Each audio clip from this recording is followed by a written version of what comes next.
Good evening, ladies and gentlemen. We're glad you are watching. Thank you so much for choosing TV and your favorite open forum political discussion show. Coming to you live from Nairobi, Kenya. We're glad that you're out there, and we have a show tonight that will help us dive into proper understanding of the latest development on our political front. Of course, today the DP, after yesterday's outcry and criticism of the government and its faults, well, he's still the chair of the IBEC and he chaired the meeting today. The only strange thing is that only UDA allied governors showed up for the meeting, no CSs and other stakeholders. What is cooking with IBEC and what is cooking with the deputy president? When is he a deputy president and when is he the opposition leader? And when is he the critic of the government? When is he the supporter of the government?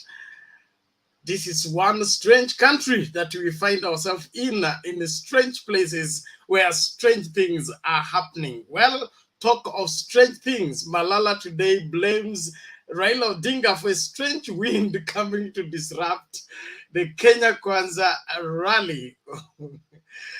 Wow. The hardest thing to be in this country is to be Raila Odinga. You get blamed for anything and everything. What a country, what a people, what politicians have become today. Well, JUNET also had a date with the DCI and he showed up as a witness on the incident that took place in Wasingishu on the attacks on Raila Odinga's chopper and his crew. Well, much is happening. Thank you so much. AZIMIO and UMOJA were in KAKUMA today and they locked up KAKUMA in TURKANA. Seems things are looking up for AZIMIO la UMOJA. Sijui unaonaje? Karibu sana. The link to use to get into the studio is right now in the comment section. All you need to do is click on it, allow StreamYard to configure your camera as well as your audio, and you will find yourself into this space where we will be able to get talking and evaluate, reevaluate, assess, and recheck the statements given by politicians and whether they are right, wrong, true, or false, and whether they are anything to go by or something we need to throw through the window and be able to forge forward, building up a country that can be relied on, a country that our children will be proud that we passed by and did our bit in ensuring that it is well with this country for their sake. Thank you so much, Salome Mbone. Thank you, Tatu Juma. Thank you, Maureen Ongoi. Thank you, Nanu Stare Politics 2022. Confused RUTO. There is Kevin Otieno. I appreciate you, Jackton Ogutu. Thank you so much. Kunaharon White. Bedneko Lawendi Kirui, thank you so much. Riyata Faraj, I appreciate you. Kuna Ezeki Muindi, Sami M. Ondonga. Wow, General Isaac Mathenge, karibu sana. African leaders, so sad for RUTO. Moses Olekim Oyego, thank you so much. Kuna Baby Loves Toto. Nani huyu Douglas Mokoa, thank you so much. Joseph Wesonga, we appreciate you. Kuna Jerono Chebo Kipsach Ingor. Hey, majina makali kweli. David Paula, thank you so much. We really appreciate all of you that are coming in fast and furious. Rono Ian, we appreciate you. Sam Krimi, kuna nani huyu Krimi de Masafu. Hey, mambo ndi kama hayo. Kuna Patrick Mudhodo, thank you so much. Kuna ya yule Mkenya. We appreciate you. Francis Merita Mochumari.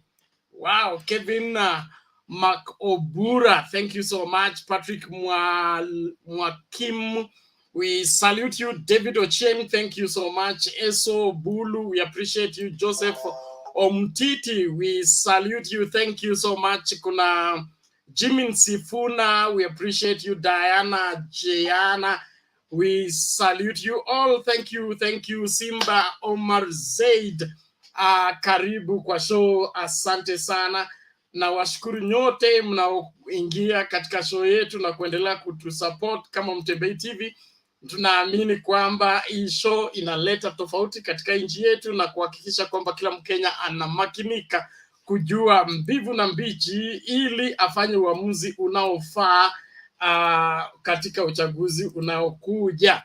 Mungu awabariki sana wote mnaojiunga nasi. Tunaamini kwamba wakati mwafakani huu lazima sauti yako isikike na kila mmoja ajue mbivu na mbichi kulingana na uchaguzi ambao unakuja.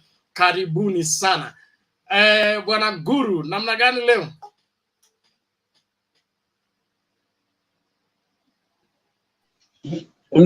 Mzuri. Haya, karibu, asante kwa kuwahi. Sema. Leta maneno kwa muhtasari ili kila mmoja asalimia, alafu tuende kwa kina. Na wasalimu yote. Asante sana. Naona leo sema. Serikali yetu inakaaje leo? Tunaikashifu leo, tunaisupport. Sasa sijui kunaendaje. Sasa unajua mtu akipoteza mwelekeo hawezi jua kiatu iko upande gani. Kuna mmoja wetu alipoteza mwelekeo zamani, ajui ana kiatu ya kushoto ama kulia. Leo anavaa kiatu upande mmoja ya kulia inaenda upande ya kushoto. Unaona hii IBEC ndio inaongea pesa ya serikali itakuwa allocated namna gani na mtaweka pesa wapi kwa counties.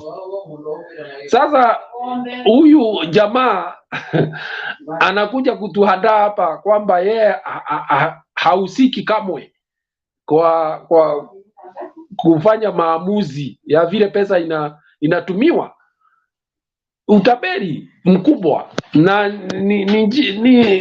ni kitu ya kustiki, hata siwezi jua nitasema nini. Ni kustikiza sana kwamba kusikitisha kwamba mtu mzima ameenda shule akapata shahada. Kwanza si shahada ile ya basic, ni ile tulikuwa tumeenda PhD. Alafu anakuwa yeye ndiye taberi yule wa hali ya juu. Leo anasema hajui pesa inatumika namna gani, wapi pesa. Kesho ana mkutano ya kuongea vile pesa itatumika. Sasa tutaamini nini? It's a mongrel. In fact, I remember he said there's a mongrel of a government. Naona yeye ndiye anafiti hiyo description kabisa. It's a mongrel. Do you know what is a mongrel, Bernard? Mongrel ni nini? Tusaidie sisi wasomi. Mongrel is a half animal. Ushawahi kusikia zile mermaids? Mwanamke upande mmoja, mwingine ni fish. So sasa mtu akiwa namna hiyo kisiasa, unajua siasa haswa siasa ile inaitwa decent. Ukiwa umetofautiana na ile serikali ambayo ulikuwa unafanyia kazi, unajiuzuru, alafu unaenda kuanza mambo yako huko nje. Huwezi kunyengerea pale na kukura pesa ya bure. Naona vijana hapa wanaona hakuna ubaya hiyo. Sasa nashindwa, wewe ukiajiriwa mwalimu ukatae kwenda shule, kweli utapata mshahara? Ama ukatae kufanya ile kazi uliajiriwa ufanye? Kwa nini discrimination? This is a public office. na public office ni kwamba unaenda kufanya ile kazi umepatiwa ama ile umeitisha, lakini ukishindwa si unaenda nyumbani unajiuzuru. Kwani lazima ukonje, lazima ufutwe kazi? Hapana, unajiuzuru na unasema asante, kama vile mzee Jaramogi Oginga Odinga alifanya, kwa sababu alikuwa mzee mwenye hekima. Alisema hangetaka kuwa pale nyumaye, vizazi ambazo zinakuja hapo baadaye wataanza kujiuliza, na huyu mzee kazi yake iliisha, yule mkubwa wake aliacha kumpatia kazi zamani na akaendelea kuninginia kwa ofisi, kukula pesa ya bure, kuwekewa mafuta ya bure, kupiga simu ya bure, kupewa ulinzi ya bure. Kazi yako tu ni kurandaranda na kutangatanga. Haiwezekani. Hapo naona iko, in fact, kukipatikana mtu ambaye anaweza enda kotini, huyu jamaa anaweza rudisha pesa ya serikali, kwa sababu pesa ya serikali si mchezo ati unaenda tu kuichezea. Hii si kazi ya kibinafsi. Hata kazi ya kibinafsi huwezi fanya namna hiyo. Kwa hivyo mimi yangu ni kusema kwamba hata on that account alone, the fact that you are that high level of dishonesty, kwamba wewe unaweza kupokea pesa mshahara ambayo hujafanyia kazi, unaweza kuwekewa mafuta ya gari na hakuna kazi unaenda kazi ya kutangatanga. Hiyo, on that account alone you should not even file for any other position. Is the highest level of responsibility. Na hii mambo Bernard, isipokuwa labda nikiongea hapa watu wataona kama ni mbaya, nadhani tungekuwa watu proactive Kenyans na ambao hawaongozwi na ukabila. Huyu jamaa tungetimua kwa ofisi, tungeenda pale kwake kumwambia aelekee Sugoi. Kwani iko nini? Wacha niache hapo. Sawa, asante sana Bwana Kuru, tunashukuru kwa maoni yako. Tunaamini kwamba lazima tunyoshe mambo yaliyopinda ili nchi isoke mbele. Katwe, namna gani leo?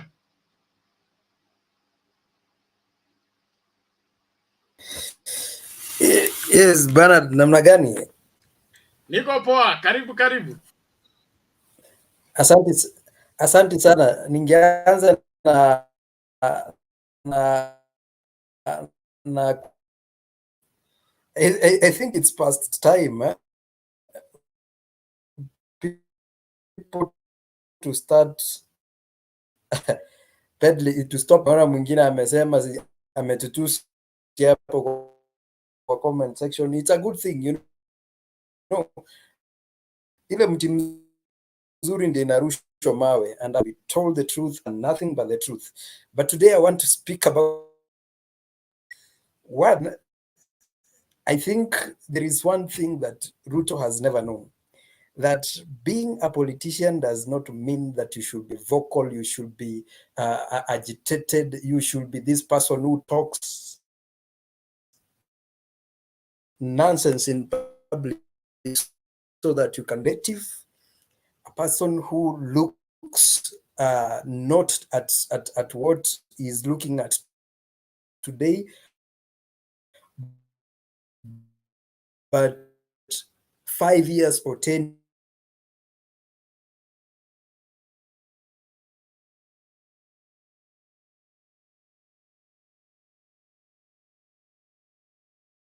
politics. I'm so Bwana Katwe, tuna shida na audio yako. He has never been a politician before. There's a problem with your consistency of your net. We can't get you clearly, please. There is a problem with your net. You are not consistent. So we'll give you another chance. Naomba tumsikilize James kwanza, alafu rekebishe nini inakuja ikikata. James Maigua, karibu.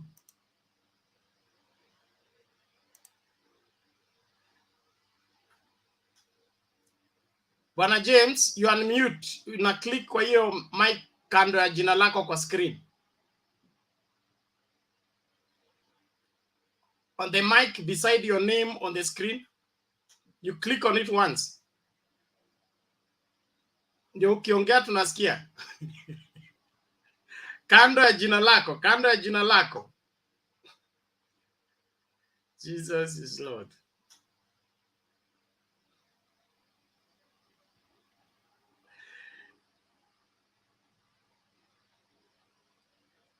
Okay.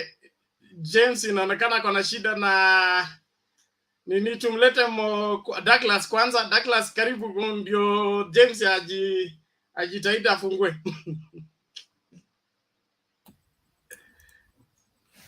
Thank you Bernard. Hii technology saa ingine sio mzuri sana, tunafaa turudi analog. Analog sasa itachelewesha kabisa. Anyway, I'm grateful for this day again. I want to salute all of you guys in the studio. Just a moment. Like James has had a breakthrough. Ameenda. Okay, go. Amepotea tena. I want to thank God for the day. I want to salute all of you in the comment sections. I've seen a lot of insults, and people are really showing their intelligence or lack of it thereof. Now, when I was reading history, I was wondering, why did Jaramogi Oginga Odinga have to resign as the vice president? I was asking myself, was this man serious really, or was he possessed? How can you leave a government position? I've come to realize that he did a very good thing. The only two things that you can do when you are, if what they allege is true, that their powers were taken, their roles, responsibilities were taken, the only best thing to do is to resign and leave that government altogether, or just keep quiet and never engage yourself in that. Because this man is giving us a very easy option. Even those that were confused, those that had not made up their minds, they are being given an easy option to choose from. Because there is no way as a government leader you can speak from the two sides of your mouth. Today you are commissioning projects. Today you are chairing meetings. Today you are saying the government has failed. Today you are dissociating yourself from the government. Tomorrow you are supporting the same government. You are taking credit. You know, that all brings confusion. But there is that verse in the Bible, Bernard, that says that your enemies will be scattered in 7 different directions. So you see, these people are being scattered in different directions. You see what Wetangula says, what Musalia says, what the DP is saying, what the likes of Malala are saying in Likuyani. Actually, really, they are being scattered in 7 different positions or directions. And again, it gives us a very simple choice to make when August comes, that we can be able to choose. As a leader, you need to be decisive. You need to stand for something rather than falling for everything or anything. We've seen politicians, a caliber of such politicians are not good for the leadership of the country. We need people, when things are going wrong, you swing into action, not apportioning blames and blaming people and calling pressers. That is not what we elected these people to do. It's to swing into action. And when the government swings into action, the same people are complaining, oh, why has this delayed? Oh, why has this done? You know, that is now, it's not good for the country.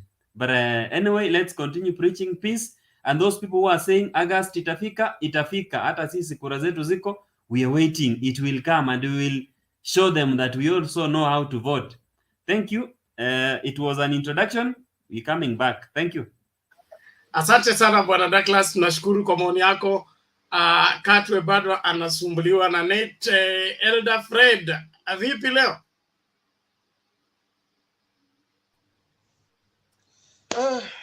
Mzima kabisa.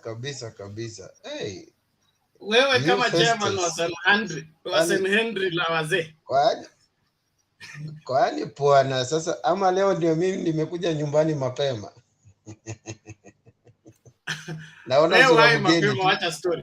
Isipokuwa isipokuwa Katwe na Gerard hapo hivyo. Hao wengine nguru wako mukuru mothe we mwega kwa dhati yako ni kwega. Aiwa. Safi. Na wengine wote wacha ni wasalimie wholesale.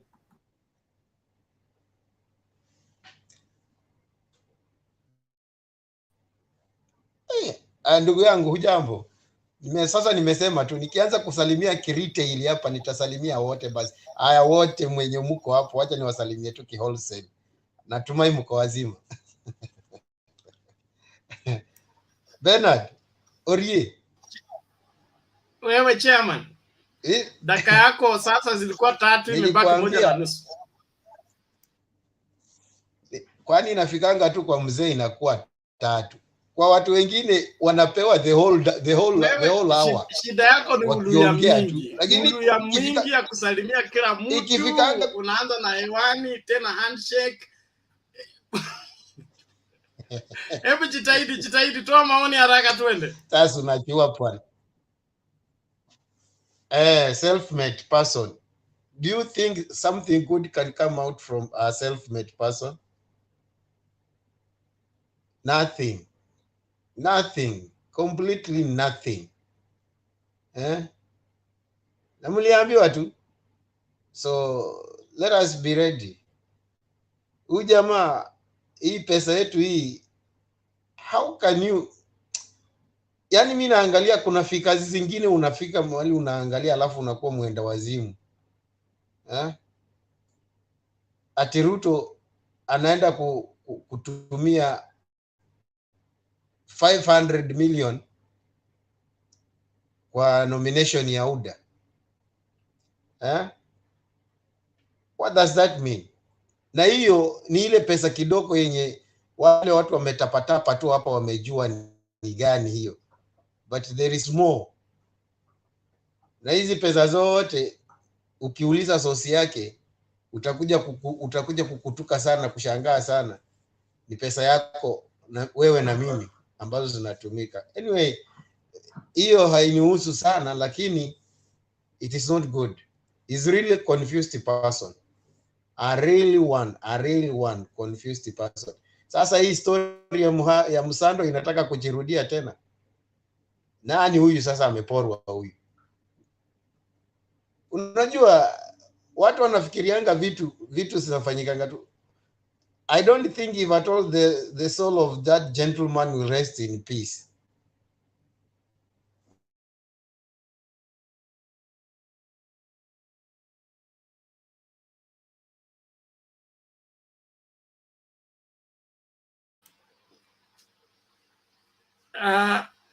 Bwana Kasuti, naonekana pia wewe umekatiwa hewa. Pole lakini. The ground that receives innocent blood is it cries out from Cain and to the rest of the people that are cut. He says the voice of thy brother's blood cries unto me. There's nothing worse like taking somebody's life, especially an innocent person, for personal gain. That will mess up a lot of things, historically as well as biblically. I want us to bring in nani? Inaonekana Kasuti amerudi. Jared, take it.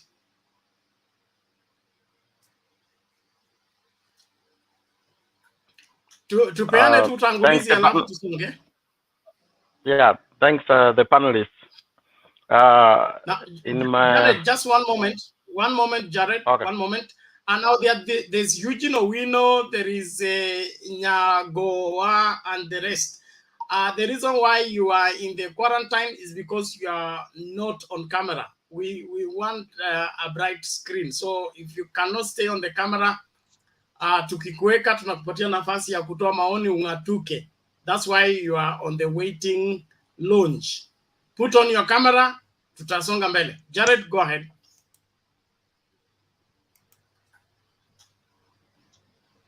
I think who has a hand, maybe has something. Bernard, Yes, sir. nimeangalia comment section. Kuna mtu anajiita Grace Kamau. Angalia ile anaandika hapo, na ikiwa haiendi na maandili ya hii nini, toa yeye, sababu tuwezi kuwa na watu ya kutusi watu tu. Yeye asemi ile anatofautiana nayo ni matusi tu. Okay, sawa. Thank you for keeping an eye on the same. Let me check it out. Asante Okay, sana. thanks. Jared, go ahead.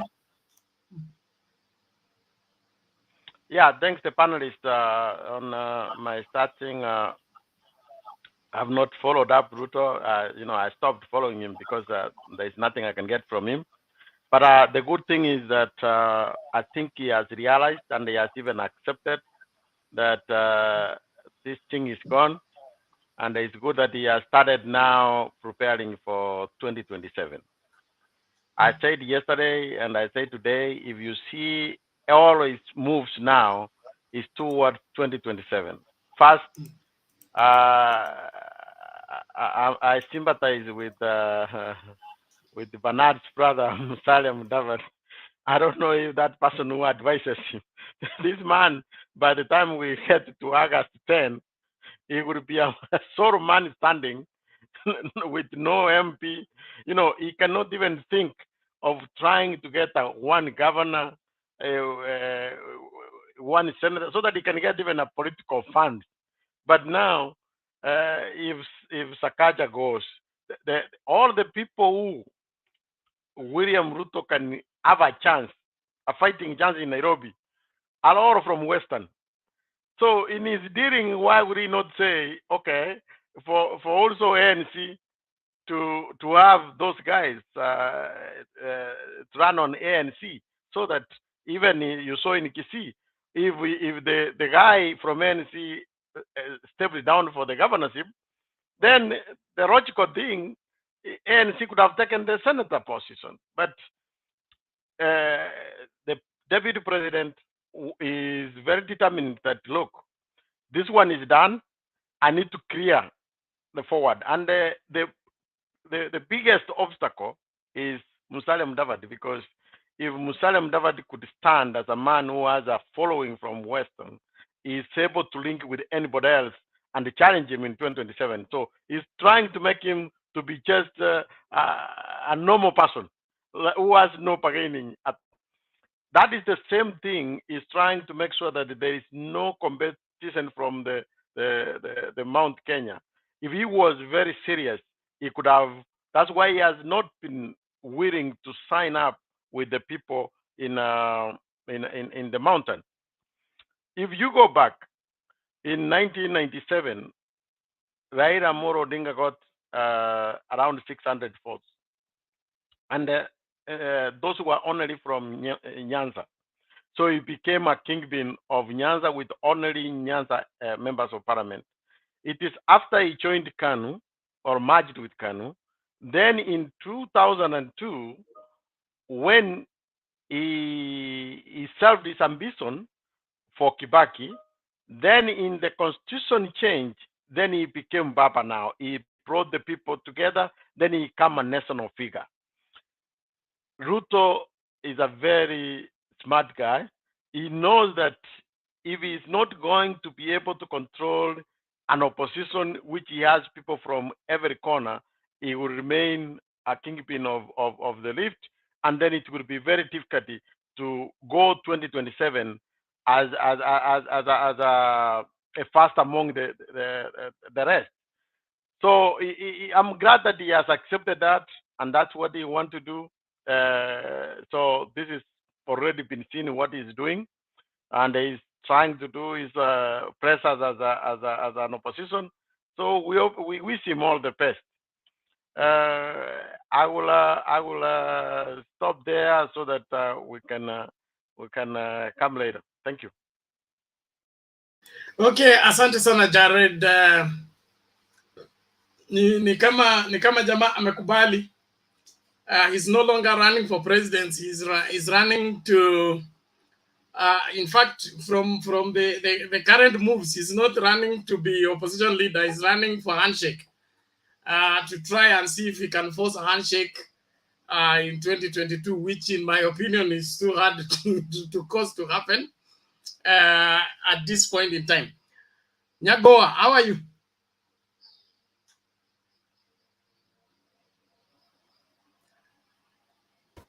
I am very fine. Thank you very much. I have no comment. You have no comment, and you're I'm just behind the listening. camera. Yeah. You're Yes. just listening. Yes. If you Thank you. just want to listen, then you are in the wrong place. This is a place where people contribute.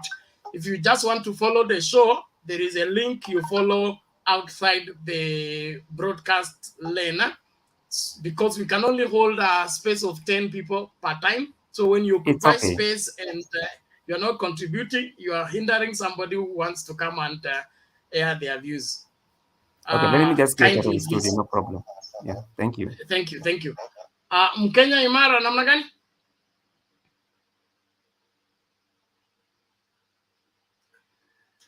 Mkenya imara upo?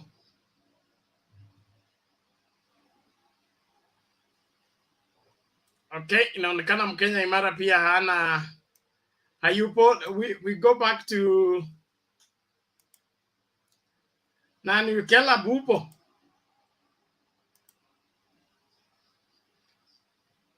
Bernard. Yes, Ben. Yes, how are you today?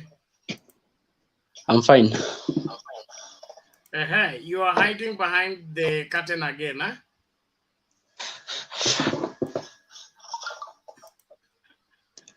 Okay, I'm here. Thank you. Sasa toa maoni tukikuona. Anyway, good evening, everybody. Good evening to you. Karibu sana. You know, Bernard, the first thing, I'm really amused by the way, the headline that you have over there, RUTO, confused RUTO.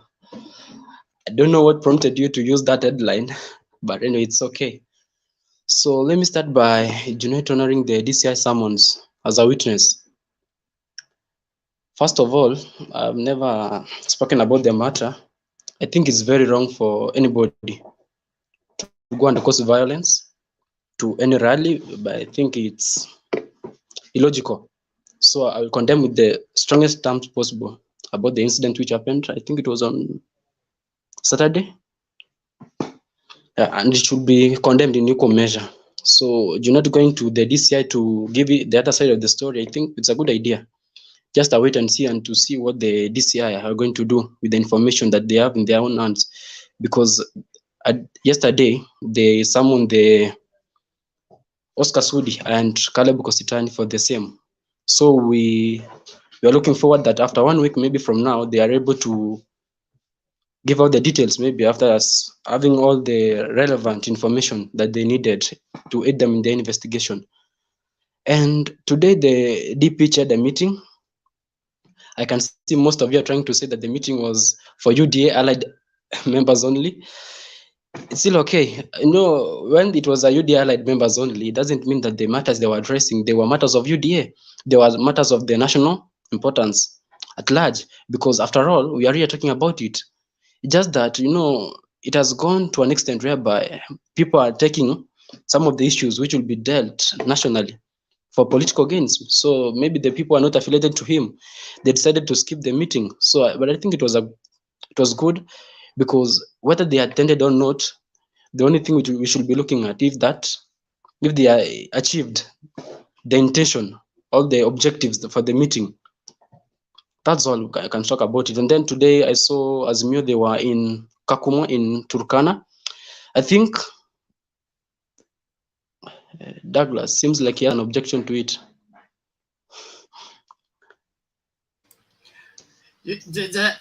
Douglas, what is it? Yes, Bernard, I want to correct my brother Caleb. He's saying that those people who didn't attend, they are politicizing government matters. It is the same person chairing the meeting who was yesterday saying the government has failed. So you do not speak from both sides of the coin. You speak straight.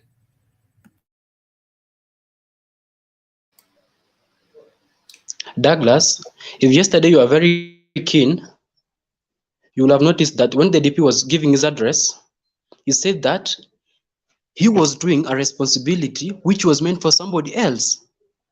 Why? Because there's nobody to do that. So you trying to say that the DP is speaking from two sides of the mouth is because there is nobody to talk about that. If the DP today cannot stand up and say about the high prices of the fuel, who will talk about it? Because I can see RAILA and Uhuru, they're very quiet about it. So him addressing the issues doesn't mean that he's against the government. He's just raising the issues. Maybe the president might be as well not aware of that, because he can't stop to amuse us. Because I can remember there was a time when Uhuru Kenyatta was having an interview, and then he was asked a very simple question: No, the price Caleb. of a bread. Caleb, You know Caleb, the price please. he gave, he was 300 shillings. Douglas, hold on. Douglas, hold on. Let him prosecute. You know, Douglas, what I'm trying to say is, you know, sometimes these politicians, they might be in this country physically, but mentally maybe they're elsewhere. Because as I was giving you an example, there was a time when Uhuru was in an interview. He was asked a very simple question: the price of a bread. The answer he gave was very amusing: 300 shillings. And that tells you about our politicians.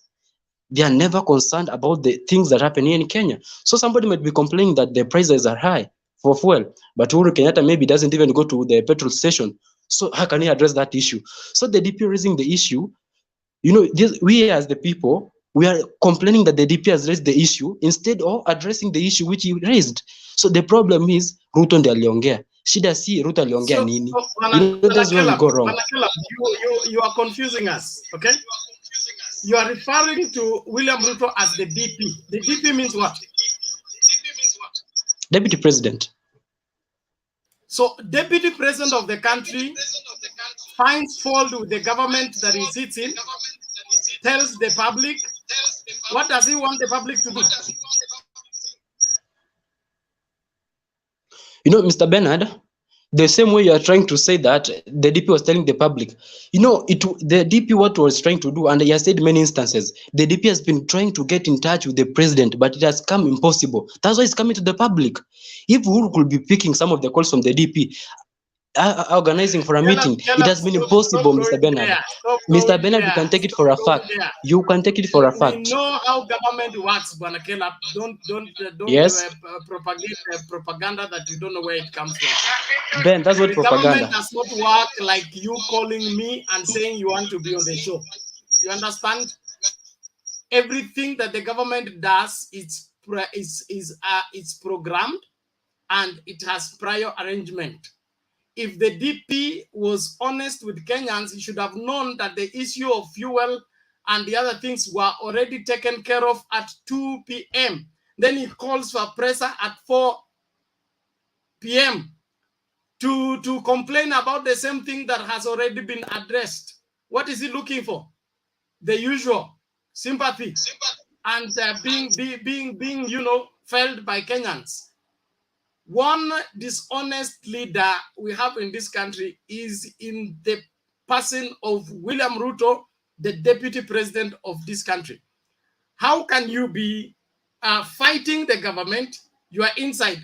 Nyerere alisema hauwezi kusukuma gari ukiwa ndani. Okay? If your vehicle refuses to move and you are seated inside, can you push it? No. So ukiwa ndani ya serikali hauwezi kusukuma, lakini William Ruto anatuambia anaweza kucheza hizo roles zote pamoja. Secondly, you are saying William Ruto is speaking because there is nobody to speak. Where have all Kenyans gone to?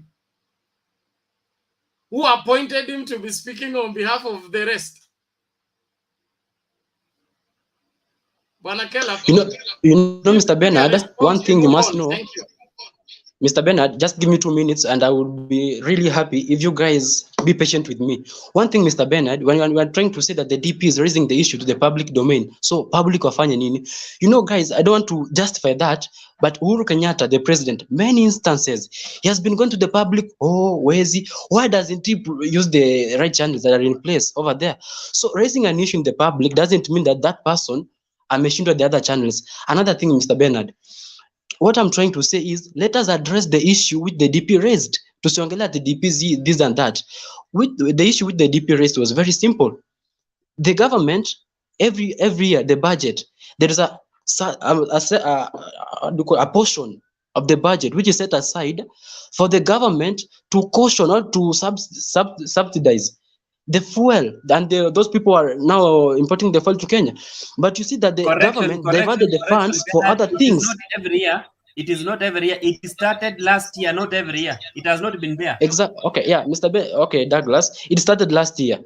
But what the DP was raising the issue is, hiyo pesa ilienda wapi?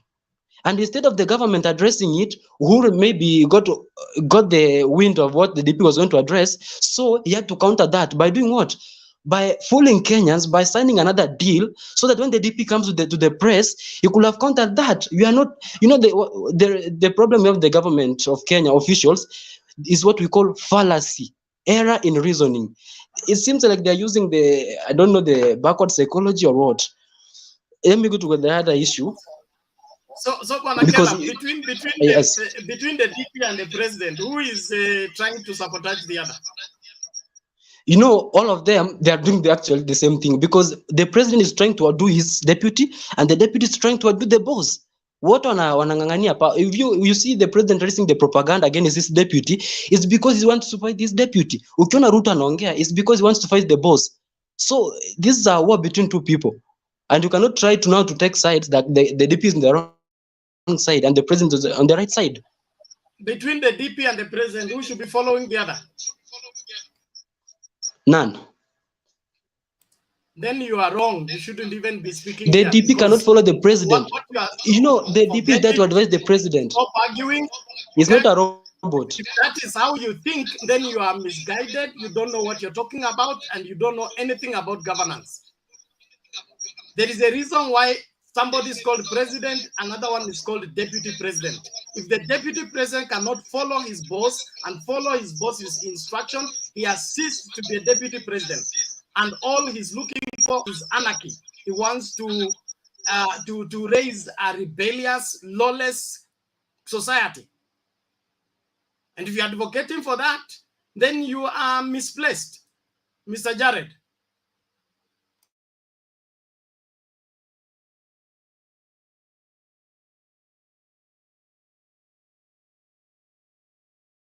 Mr. Jared, unmute. You are mute. Yes, thank you.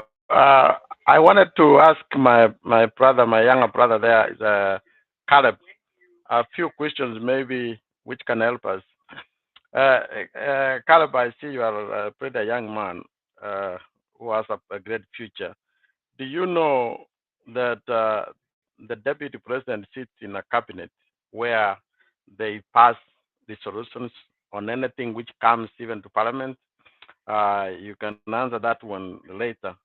Do you also, were you aware that the issue of the fuel issue was actually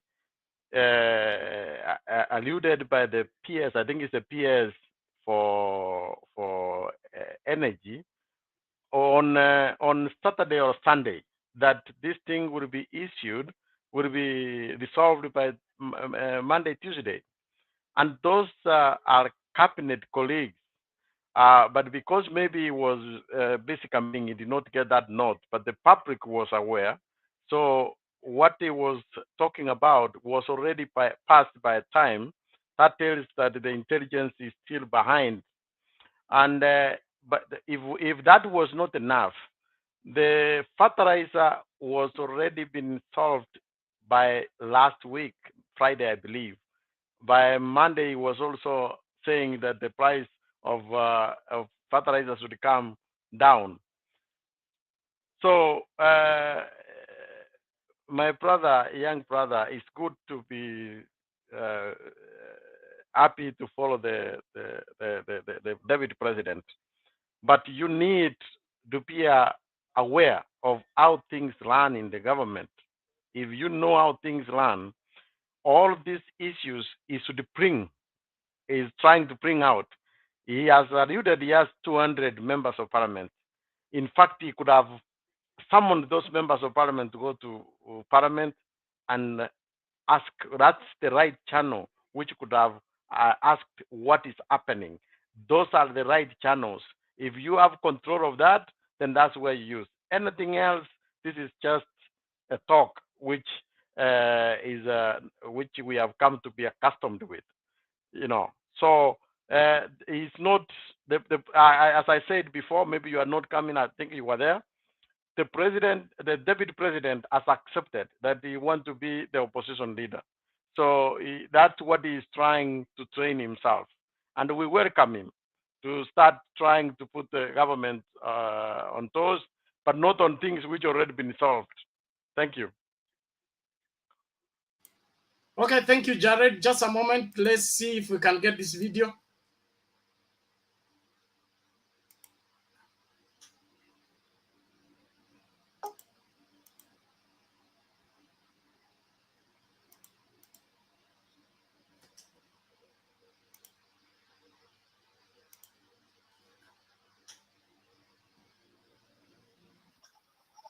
Waziri wa Kilimo Peter Munya amejibu kauli ya naibu wa rais William Ruto alasiri ya leo kwamba mbolea wanaopewa wakulima haitoshi, kando na gharama yake kuwa ya juu mno. Awali alipokuwa akizungumza na wanahabari, Ruto alisema kuwa hatua ya kuwazuia wakulima kununua mbolea zaidi ya magunia 10 ni unyanyasaji. Munya amesema kuwa kama naibu wa rais, Ruto alipaswa kuhudhuria mikutano ya baraza la mawaziri ili kutoa mwongozo mbadala badala ya kuzungumza barabarani. Serikali imetangaza kuongeza idadi ya magunia ambayo atakaoruhusiwa wakulima kununua kutoka kwenye maghala ya NCPB kufikia magunia 20. Deputy President wa nchi ananiuliza maswali ya mbolea. Angekuwa akinieleza nifanye namna gani kama waziri wake. Tunaelewana? Serikali hufanya kazi namna hiyo. Wewe ni Deputy President. Mimi ni minister kwa wizara. Nani anahitaji kuambia mwingine? Nani? Ha? Nani anahitaji kuambia mwingine? Sasa tutachukua habari yake kutoka kwa barabara kweli? Hapana, hapana. Things don't work like that. Angekuwa kule kwa mkutano tulisungumzia hiyo, angetuambia. Sasa yeye hakuangi mikutano ya serikali, hako kule nje kwa mikutano yake. Hiyo habari yake itatufikia kwa barabara. Yeye ni naibu wa rais. Mikutano kama inafanywa ya kushughulikia hii mambo, awe hapo.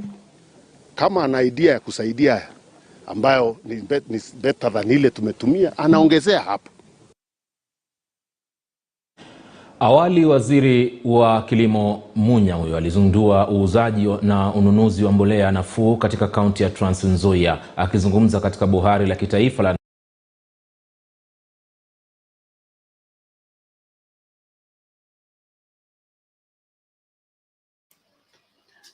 Okay, I believe that serves the purpose. I want us to move to the next person, if there is no matter arising from that.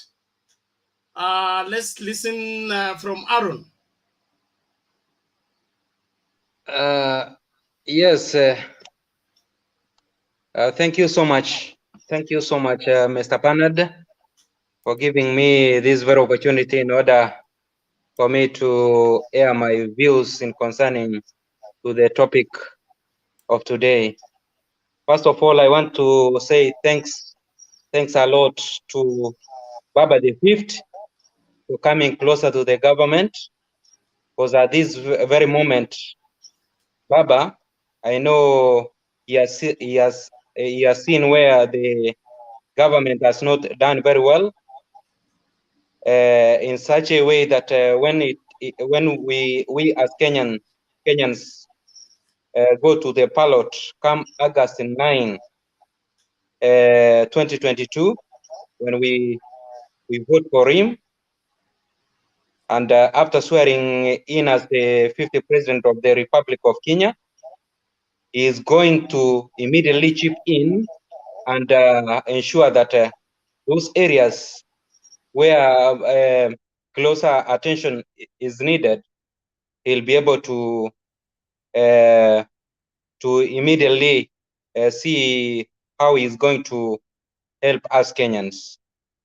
So about confused RUTO, in fact, one moment, Aaron.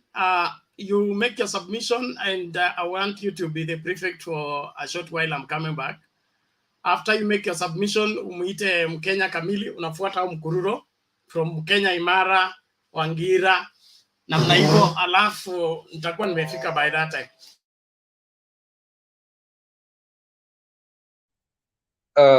Yeah, thank you so much, Mr. Panad. Now, in fact, about the confused RUTO sharing UDA, IBEC, or Intergovernmental Budget and Economic Council. In fact, today,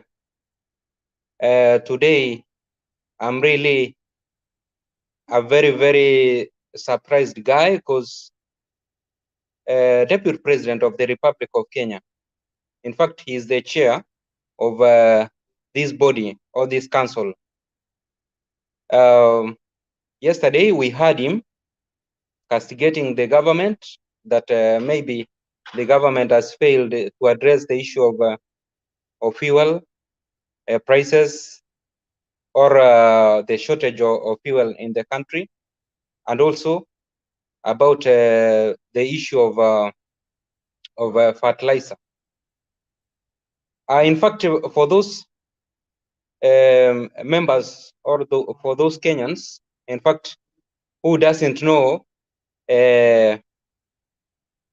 what IBEC stands for, I can be able to categorically tell you that, in fact, IBEC always recommends on the issue of equitable distribution of revenues between national government and county government. And then 2, budget, borrowing, and debt management. That is the work of this body we call IBEC. And also about budget, the economic and financial management and integrated development at the national and county level. Then 4th, it proposes laws or policies which has financial implications for counties or for any specific county or counties. So in fact, when you hear RUTO crying about the issue of debt management, that Kenya, in fact, we are being stressed because of madeni and what have you. That is the failure of the deputy president and the failure of those people who are mandated to ensure that debt in our country is being managed very well. Because in fact, this IBEC, it is not RUTO himself who is the chair. In fact, it attracts big persons or big institution, because the National Treasury is always in that committee, representative of PSC, that is Parliamentary Service Commission, JSC, Chair Council of County Government, Wambora, every county executive committee member for finance, cabinet secretary responsible for intergovernmental relations. Those are the big bosses who are under William Samoei Ruto. So wakati mnaposikia William Samoei Ruto anakuja analia anasema oh sijui nini, in fact this man has really failed the Kenyans. But I know God of heaven he has agreed that truly William Samoei Ruto is not going in fact to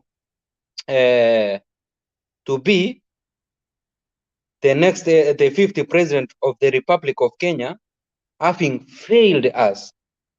Because right now, in fact, even the issue of these mama bogas, the issue of border borders, the issue of the so-called hustlers, as William Samoei Ruto calls them. In fact, these people, they lack finances because William Samoei Ruto has not allocated money for them. The 100 billion which he is promising that once you vote him in August 9, he's going to allocate for border borders, mama bogas, and watu wa kiosks and what have you. In fact, right now hiyo pesa ameikanyagilia so that wakati anapokuja na vidonge vya handouts, wakati anapokuja na hiyo na hiyo bribe, wakati wa hizi mikutano zenye anaenda akidish pesa kiolela olela. In fact, hayo ni makosa. William Samoei Ruto, in fact, what he's supposed to do, anastahili apeane kitu tunaita long term, na long term assistance ni kuensure kuwa he has used his position as a chair of IBEC so that he can be able to allocate money kwa the border borders and what have you, hii pesa iwasaidie long term. Lakini sasa wakati unapokataa kuwapa hiyo pesa, then kutoka hapo unapoenda kwa campaigns unaanza kurusha tu kurusha 100 hapa 200 hapa, hiyo pesa that is short term, haiwezi kawasaidia. So that is the failure of the deputy president, but I hope hii makosa yenye anaendelea kufanya namna hiyo already ninaona yamemcost, but maybe akirekebisha from 2022 to 2027 hapo katikati tutapata kumfikiria, but hii yenye inakuja hii ishapita. So ningependa kuachia hapo. Naona Paul Okoth akona swali na ndugu Caleb mko na swali, naomba muniulize, then kutoka hapo nilete other guys now wapate contribute. Mr. Paul Okoth, take the floor.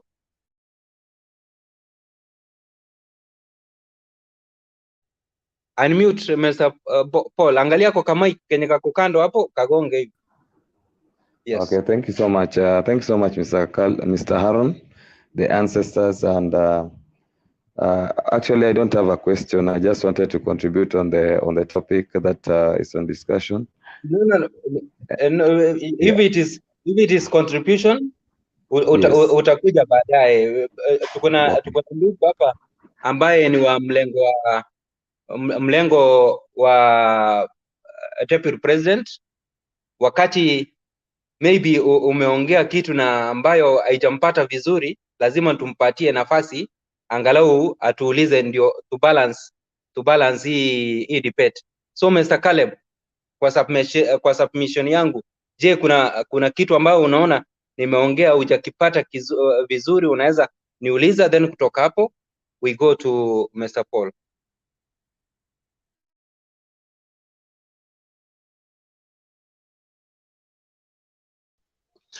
You know, kuna pale penye umesema hapo, I was trying to really get you what you were trying to say, that kuna pesa ambayo imetengea mama mboga, boda boda na DP amekanyagilia. I would be really happy if you will expound on that. Maybe the money is budgeted and hatujui. Oh yeah, thank you so much. Kindly mute, yeah. Au kunipata vizuri. Anasema namna hii. Kuwa William Samoei Ruto akiwa chairman wa IBEC, huu wakati akitaka allocate money to mama mbogas, hizi 100 billion zenye anasema kuwa akiingia uongozini is going to allocate. Even right now he has that power, because ata convince treasury, kwa sababu wako under him. Atawaambia kuwa I need muallocate such amount of money to mama mbogas, ama hawa watu wa boda ama wale watu wenye hawajiwezi katika society, ako na huo uwezo kwa sababu is the chair of IBEC. Lakini sasa hiyo pesa, yani yeye mwenyewe ameamua asilete mswada kama huo, ndio hizi group zikuwa allocated money, ndio atumie kama kiegezo kwa kufanya campaign. Kwa sasa unajua, wacha niambie ndugu zanguni kuwa in fact wakati viongozi wetu watakapotimiza zile promises zenye uwanga wanatuahidi, kama ni barabara, kama ni mahospitali, kama ni mashule, wakizitimiza zote in 5 years time, unajua next round hakutakuwa, wakati watakapokuwa wanafanya campaign hawatazizungumzia, cause tutawaambia kuwa no, unatuambia barabara na already barabara tunaiona, you promised us, no, ukafanya nini? Ukatimiza. Lakini wakati hawatimizi, uwanga wana take that small chance kutumia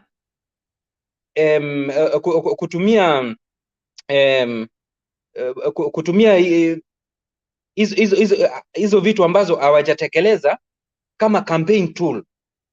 So it is in fact it is very wrong. Ndio unaona kuwa we are postponing, kama ni pande ya infrastructure, in 5 years time tunaendelea kuipostpone to another generation, which is very wrong. Na mimi ndio jaribu kuambia viongozi wetu, please, kama ni kutupatia promise, tupatie promise kidogo yenye mtaachieve, so that after 5 years mtu promise vitu zingine, sio zile zenye mlitu promise na amukutekeleza. So nimeona mkono wa Jared pale, then nilete ndugu Okot. Mr. Jared. I wanted to add on what you have said. In fact, Caleb, I want to let you know that we have youth fund, we have women fund, and I'm very sure mama mboga au sio mama tu, hata wanaume wanakuanga wanakata mboga, they will fall under those two. You are either youth au wiko women fund. There are so many funds which are created. If the DP was very honest, he could have guided the people to go there. Kama ni boda boda, they are youth, they can go get the youth fund. So they are already existing funds. That's what I wanted to add.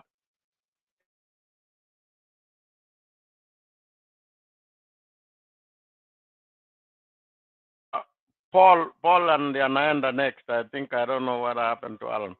Paul in is time here, Kokot. It's your time. Okay. Thank you so much, panelists and Mr. Bernard. I'm grateful to join you today. Actually, it has been my wish to be here today. You are discussing important issues regarding to our nation, our country. First of all, the prayer that I can ask God is giving Kenya a president called William Samoei Ruto. That will be a big mistake that God can do for us, because this is a kind of a leader who is double speaking. He never, I think he's the watermelon. I think even His Excellency Stephen Kalonzo Musyoka, that name should not be his anymore, because the deputy president is double speaking concerning the government policies which are there. Maybe if I take you back a little bit, we start from the maize scandal.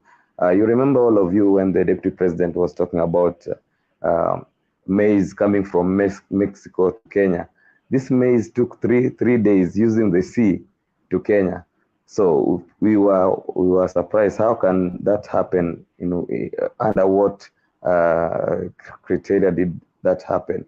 It's because he is the farmer and is doing business with the government, and he pretends that he is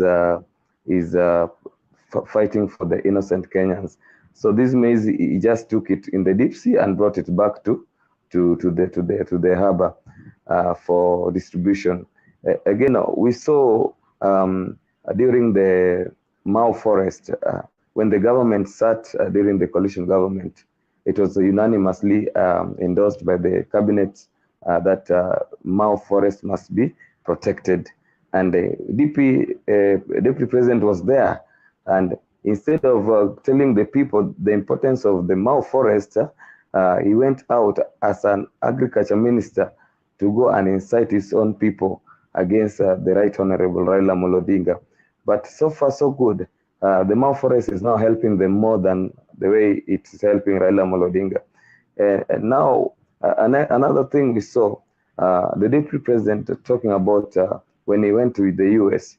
Imagine this is someone who says that he is a deputy president. He goes to US and UK and spends over 100 million Kenya shillings for carrying the likes of Ichungwa, carrying the likes of all these people, the likes of Mvurya, for that trip, which cost a lot of money that could be used for purposes of other things which are necessities to the Kenyan people.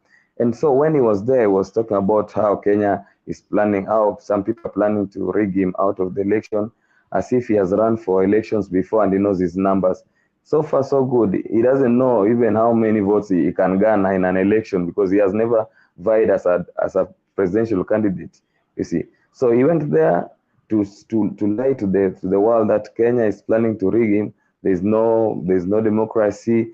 There's nothing. That it is Uhuru Kenyatta who appointed the cabinet ministers since 2013. He didn't take part in it. I wonder whether Uhuru Kenyatta could appoint all Kalenjins on the side of RUTO as cabinet ministers. And so when he came back again to Kenya after the trip, we saw him at Karen, the same way we are seeing him all the time, saying that he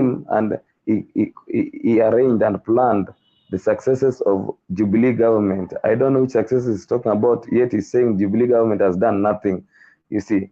So he's saying he's the one who planned all these successes of Jubilee government, and he planned them with the likes of CS Macharia at Karen. How did that happen? Yet he said he is not the appointing authority.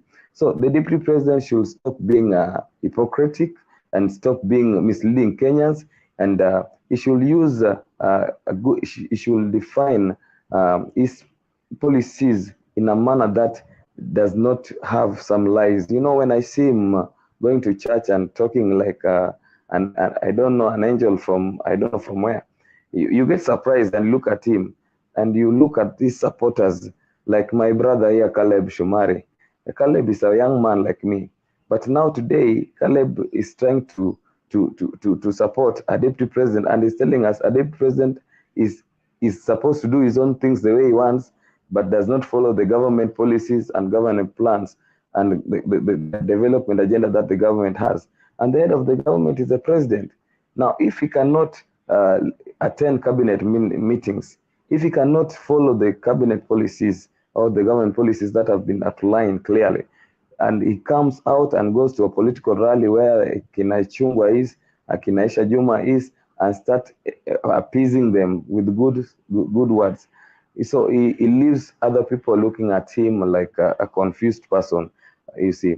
So what I can say in a nutshell, we saw him. He's a man who gives people false lies. Like I saw the other time, let me remind Caleb if he's there.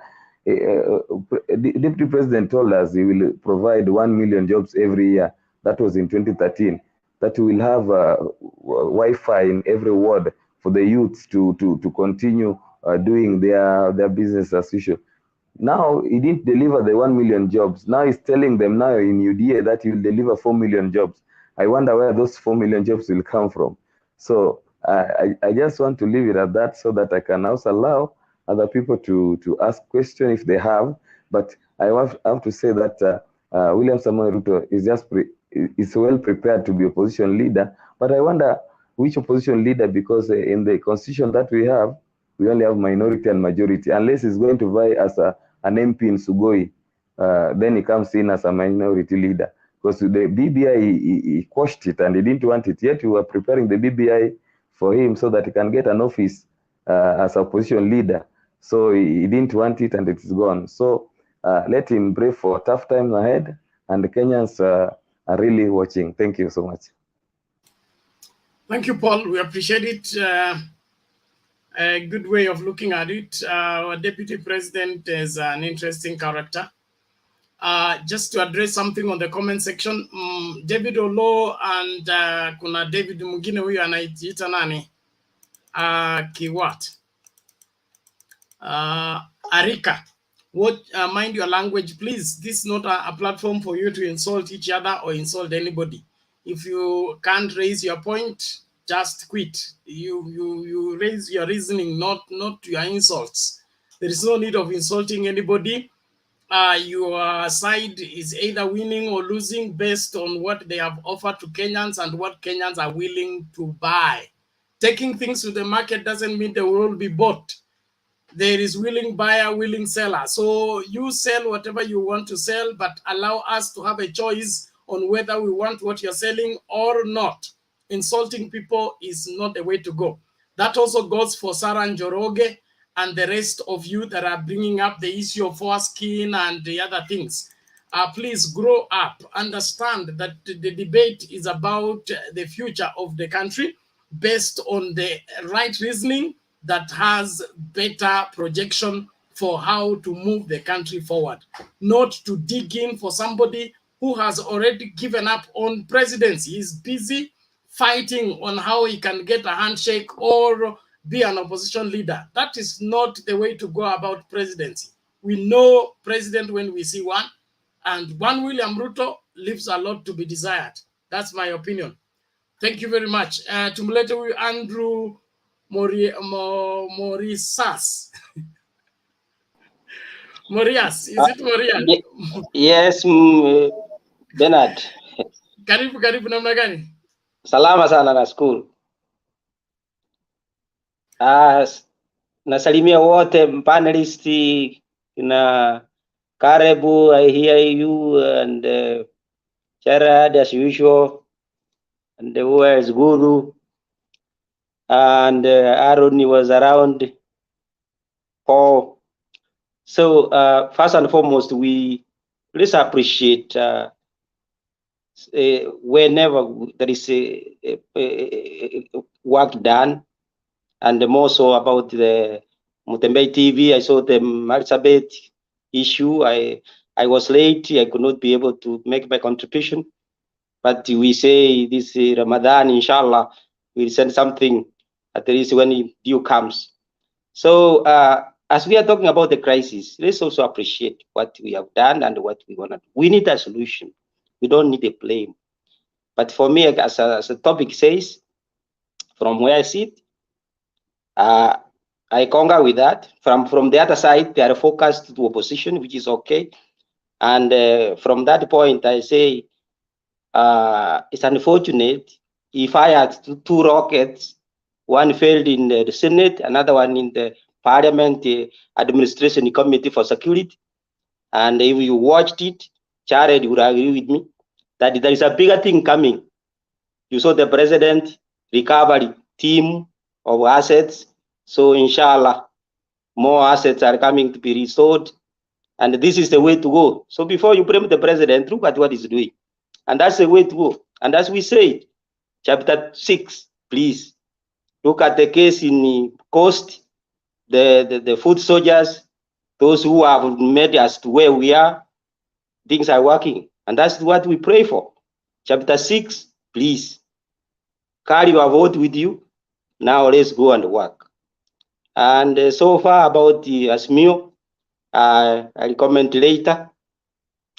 And one more thing I wanted to say is that, you see, when you come up and say, this is what is going on, look at even the question from Bangkok.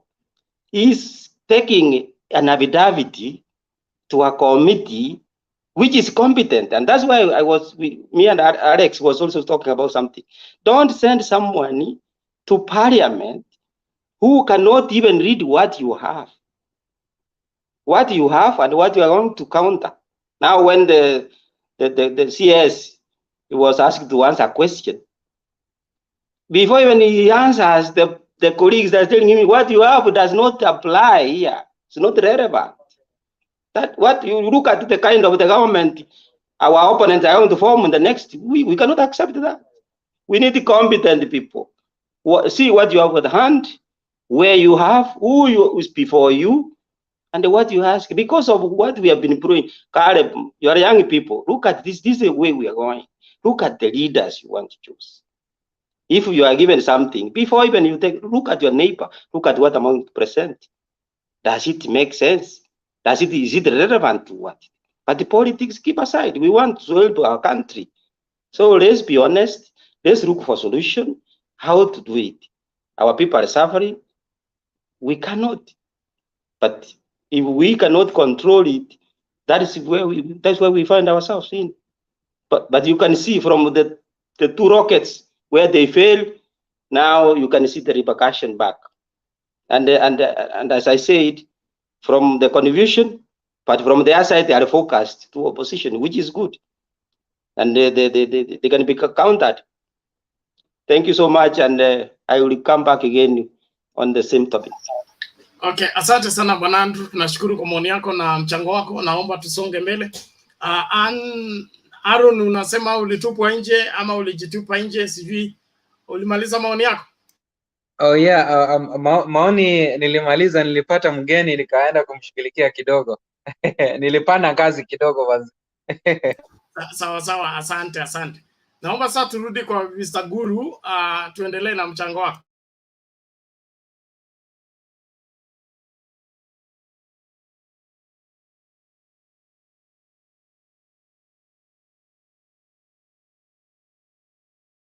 Bwana Guru upo? Are you frozen? Niko. Endelea na mchango. The broadcast is allergic to silence. Niko tena sana. Sasa wacha tuseme ukweli. Na unajua tukiongea ukweli kama Wakenya ndio nchi yetu itafata kuenda mbele. Kumekuwa na viongozi ambao leo wanasema hivi, kesho wanasema vile ingine, na kwa sababu ya hiyo, na sababu watu wengi wa Kenya wafuatilii sana mambo ya siasa na wanapenda wale wamewapigia kura sana, saa zingine hao wanawataberi, wanawachanganya na wanawafanya kutojua ukweli wa mambo. Kama sasa ukiangalia mtu ako kwa kamiti ya finance, alafu huku nje anakuja kulalamika vile serikali haifanyi mambo, ilhali yeye ana nafasi ya kurekebisha ile maneno kwa parliament. Sasa mtu kama huyo na nchi inaweza kuendelea namna gani? Tukiongea ukweli, niliona president wa Tanzania ameambia wambunge waende waambie wananchi ukweli wa mambo kuhusu mafuta, kwamba hii ni shinda ya ulimwengu, si shinda ya Tanzania peke yake. Sababu unajua ile imekosekana sana, nadhani kwa nchi za Afrika, ni watu ambao they are principled leaders, people ambao wataambia wananchi ukweli hata ikiwa ngumu namna gani. Tunakuwa na watu ambao wanaambia tu wananchi vile wanataka kusikia, na ndio kwa sababu ya hii unakuta frustrations zimeanza kuingia sana kwa jamii. Sababu sasa unaidiwa kitu ambayo haiwezi patikana. Kama sasa saa hii tukiongea ukweli, hii vita ya Ukraine na Russia ikiendelea, tutakuwa na shida ya gesi. na hakuna mambo hapo ati itakuwa ni Uhuru ama ni mwingine. Hata huyo akija, huyo anatafuta au anatafuta. Hiyo vita ikiendelea namna hiyo, lazima tukawa na hiyo shinda ya bei ya gesi kwa muda, kwa sababu Russia ina produce gesi nyingi sana, na I understand they contribute or they export 40% of gas that is used in Europe. Kwa hivyo hiyo ni kiasi kubwa sana ya gesi, ni kama nusu. They are providing almost half the gas.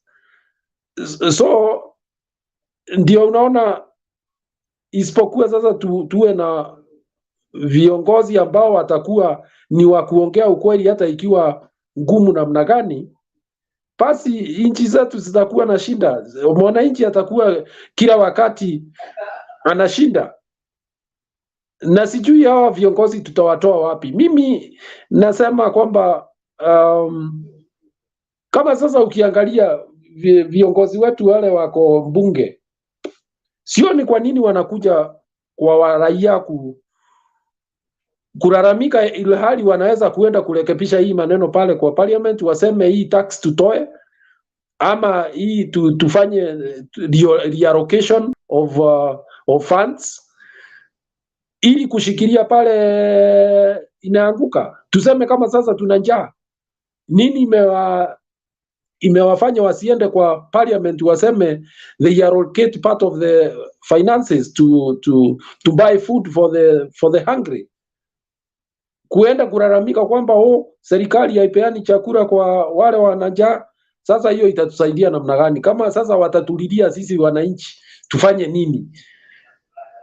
So let us be candid here. Let us talk the truth. I know there are those who support UDA, ama hii hata hii tuna support inaitwa AZIMIO. Ukweli ni kwamba ni mzuri kuambia wananchi ukweli, ni mzuri wananchi wajue ile mambo iko, ili hata mtu ajipange. Sio mzuri kuambia watu kitu ambayo, ama kuahidi kitu ambayo haiwezi patikana. Kama sasa tuliambiwa watoto watapatiwa laptops, miaka 10 imeisha ama ni ngapi? Sasa hao watoto kweli wakifika hata kuwa watu wakubwa watakuwa wanajua kwamba serikali inaweza ongea ukweli? Ni kama kuwafundisha kwamba unaweza changanya watu, kuwadanganya. Na ndio, that is the main problem I have with the deputy president, kwa sababu yeye anaahidi maneno ambayo anajua kwa ukweli haiwezi fanyika. Kama sasa hii bottom up tumekuwa tukiuliza hata ndugu zetu hapa watuambie ni nini, wanatuambia sijui ni CDF. Vijana watakuwa wakipitia kwa ofisi ya CDF wanachukua pesa, ilhali tunajua hiyo ni uongo, haiwezi kufanyika namna hiyo. Lakini kwa sababu mtu anataka kura, anaongea tu na anajua kwamba vile anasema si ukweli.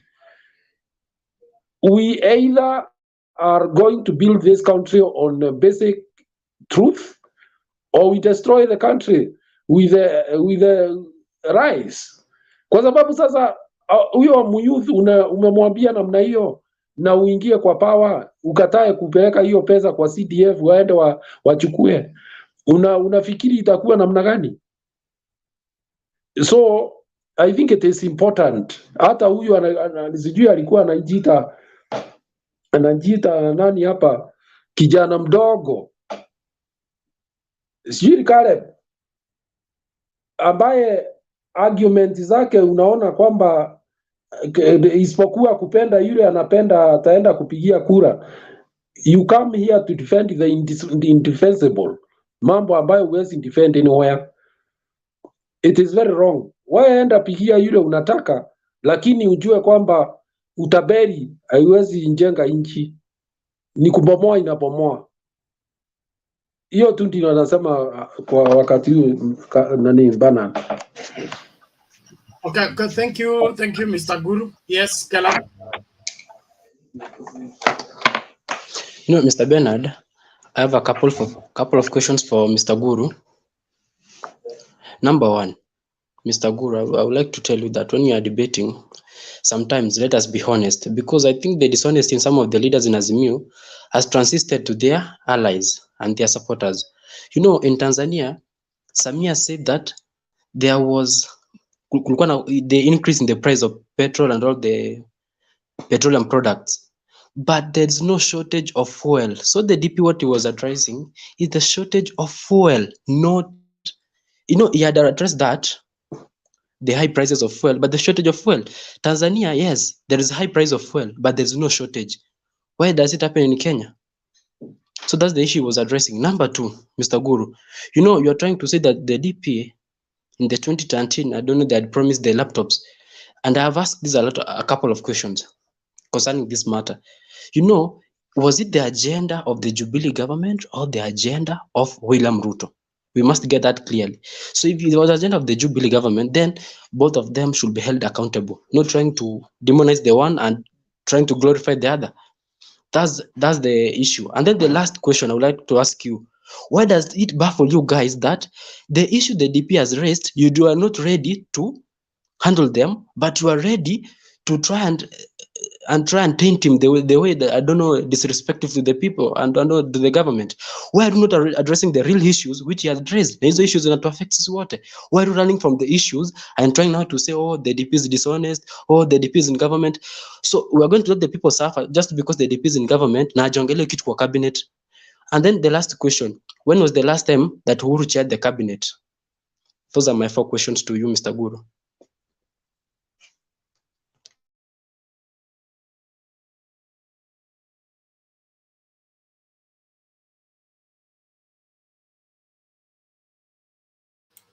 Guru, unmute to give your response. Yes, ndio nasema, namwambia there is no fuel shortage in Kenya. The problem was logistical. And the fact that some money was not paid on time, I think that is how I understand it, and things will stabilize. But what I had a problem with here is that some in that Tanga are going around telling the public that the fuel prices are high because of the government, which is not true. Karab, I think you have gone away, but I'll talk anyway. The reason for dishonesty has to do with the fact that once you disagree with the policies of a government anywhere in the world, you resign. You don't stay in the government. So the dishonesty here has to do with the candidate that you support, that he can still hold onto a government office, that he knows very well he does not work, meaning he's enjoying facilities for the government and resources from the taxpayer without giving them services that he was expected to. If that is not the highest level of corruption, I don't know what it is. Number 2, the other one has to do with laptops. Let me educate you a bit on a government. When you win a government like Jubilee did, you carry the responsibility of delivering the agenda that you have given the people. That is why you see in South Africa, if the president is failing to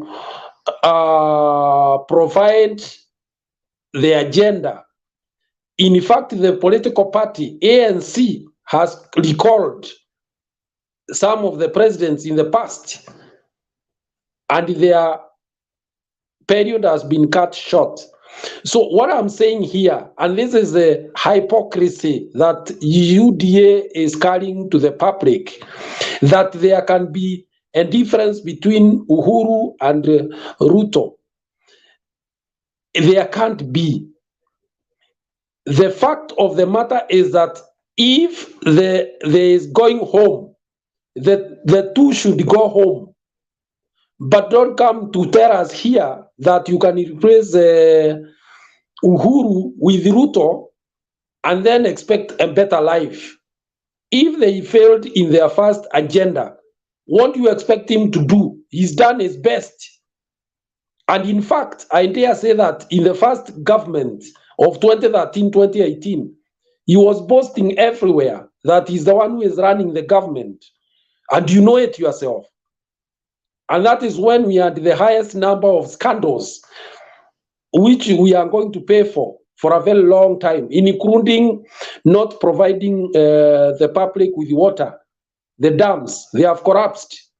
All the dams that were mapped out during the first 5 years, none has been completed, but money has been spent. And your man knows what happened. So don't come here to tell us things that are assumed. He should just go home. Thank you. Okay, Caleb, you seem to have information on when not the president is chairing the cabinet. You know, Mr. Bernard, first, Mr. Guru has really tried to run away from the questions I had asked. I expected a very simple and straightforward answer, but he's trying to beat around the bush. And Mr. Bernard, you know, the DP,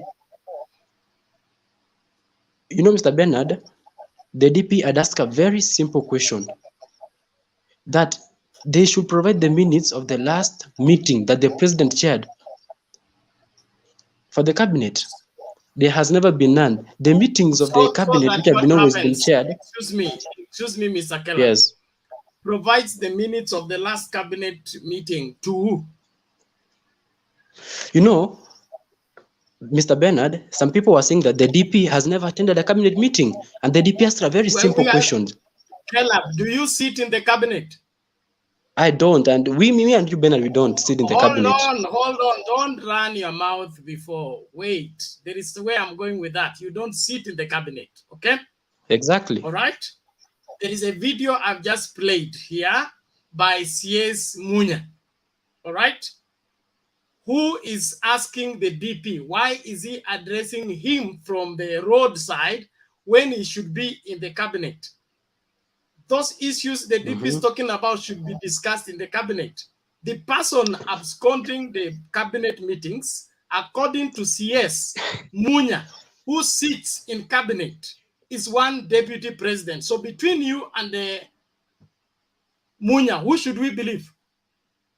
You know, Mr. Bernard, the first question you should be asking yourself is this: who chaired the cabinet? Because, you know, Bernard, is in the public domain that Mr. Matiang'i has been chairing some of the subcommittees of the cabinet. The cabinet is either the president, the deputy president, or the super minister, Matiang'i. What is wrong with that? How does that affect us? There is no way Matiang'i can chair a meeting whereby the DP is present. It will never happen. Why not? It can never happen, Mr. Bernard. The deputy cannot chair a meeting whereby the president is in the meeting. Tell me why not.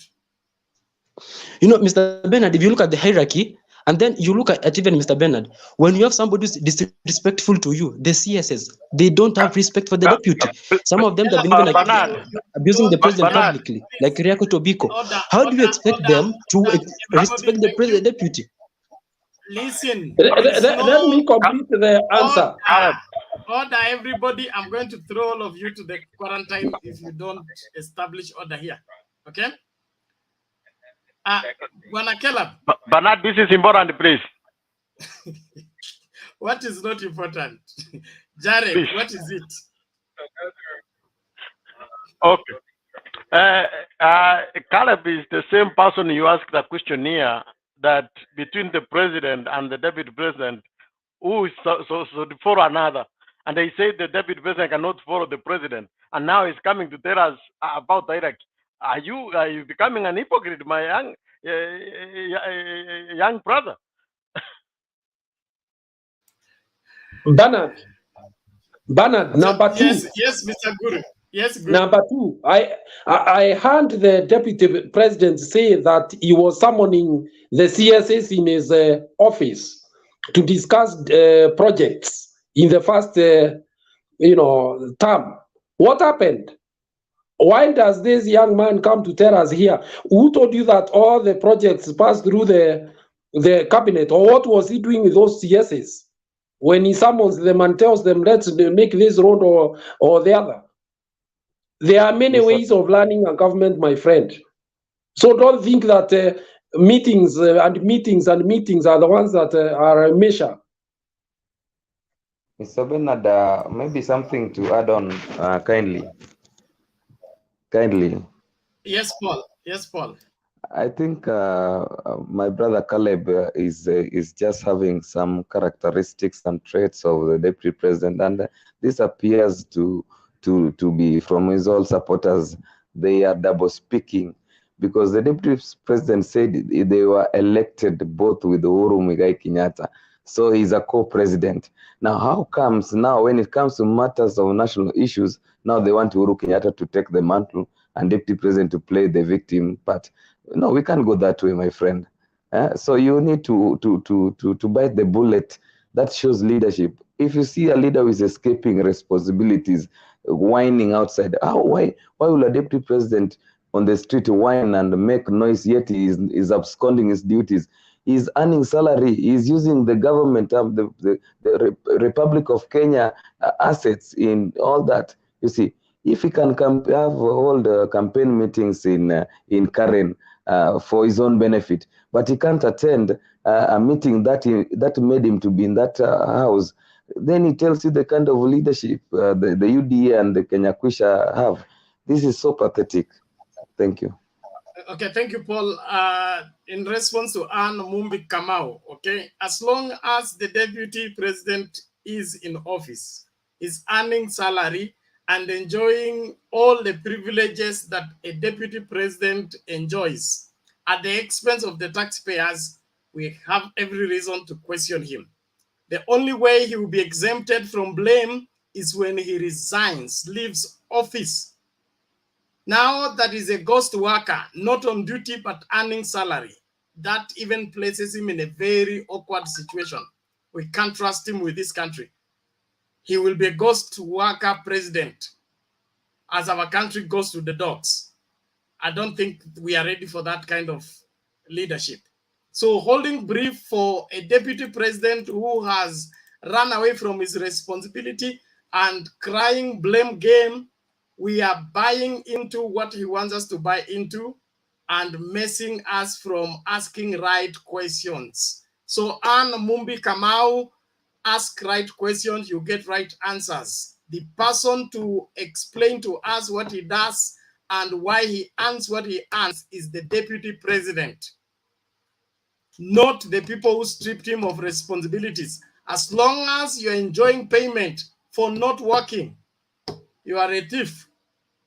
Yes, the Bible is against eating for not working. It says, he who does not work, he should not eat. So if the deputy president is earning salary, is enjoying the benefits of being deputy president, living in a government house, enjoying all that and not working, that is more incriminating than anything else. And nobody in their right mind should be holding brief for such a person. Naomba sasa tumsikilize. Yes, Douglas. Maybe a point of information to all of us and the likes of Anne and Caleb. In Kenya, we have the presidency. And below the presidency, we have the executive office of the president. Below that, we have the office of the deputy president. We do not have president and a deputy president. We have the presidency that encompasses all that. What that means is the executive president assigns duties to the rest of the compartments in his office.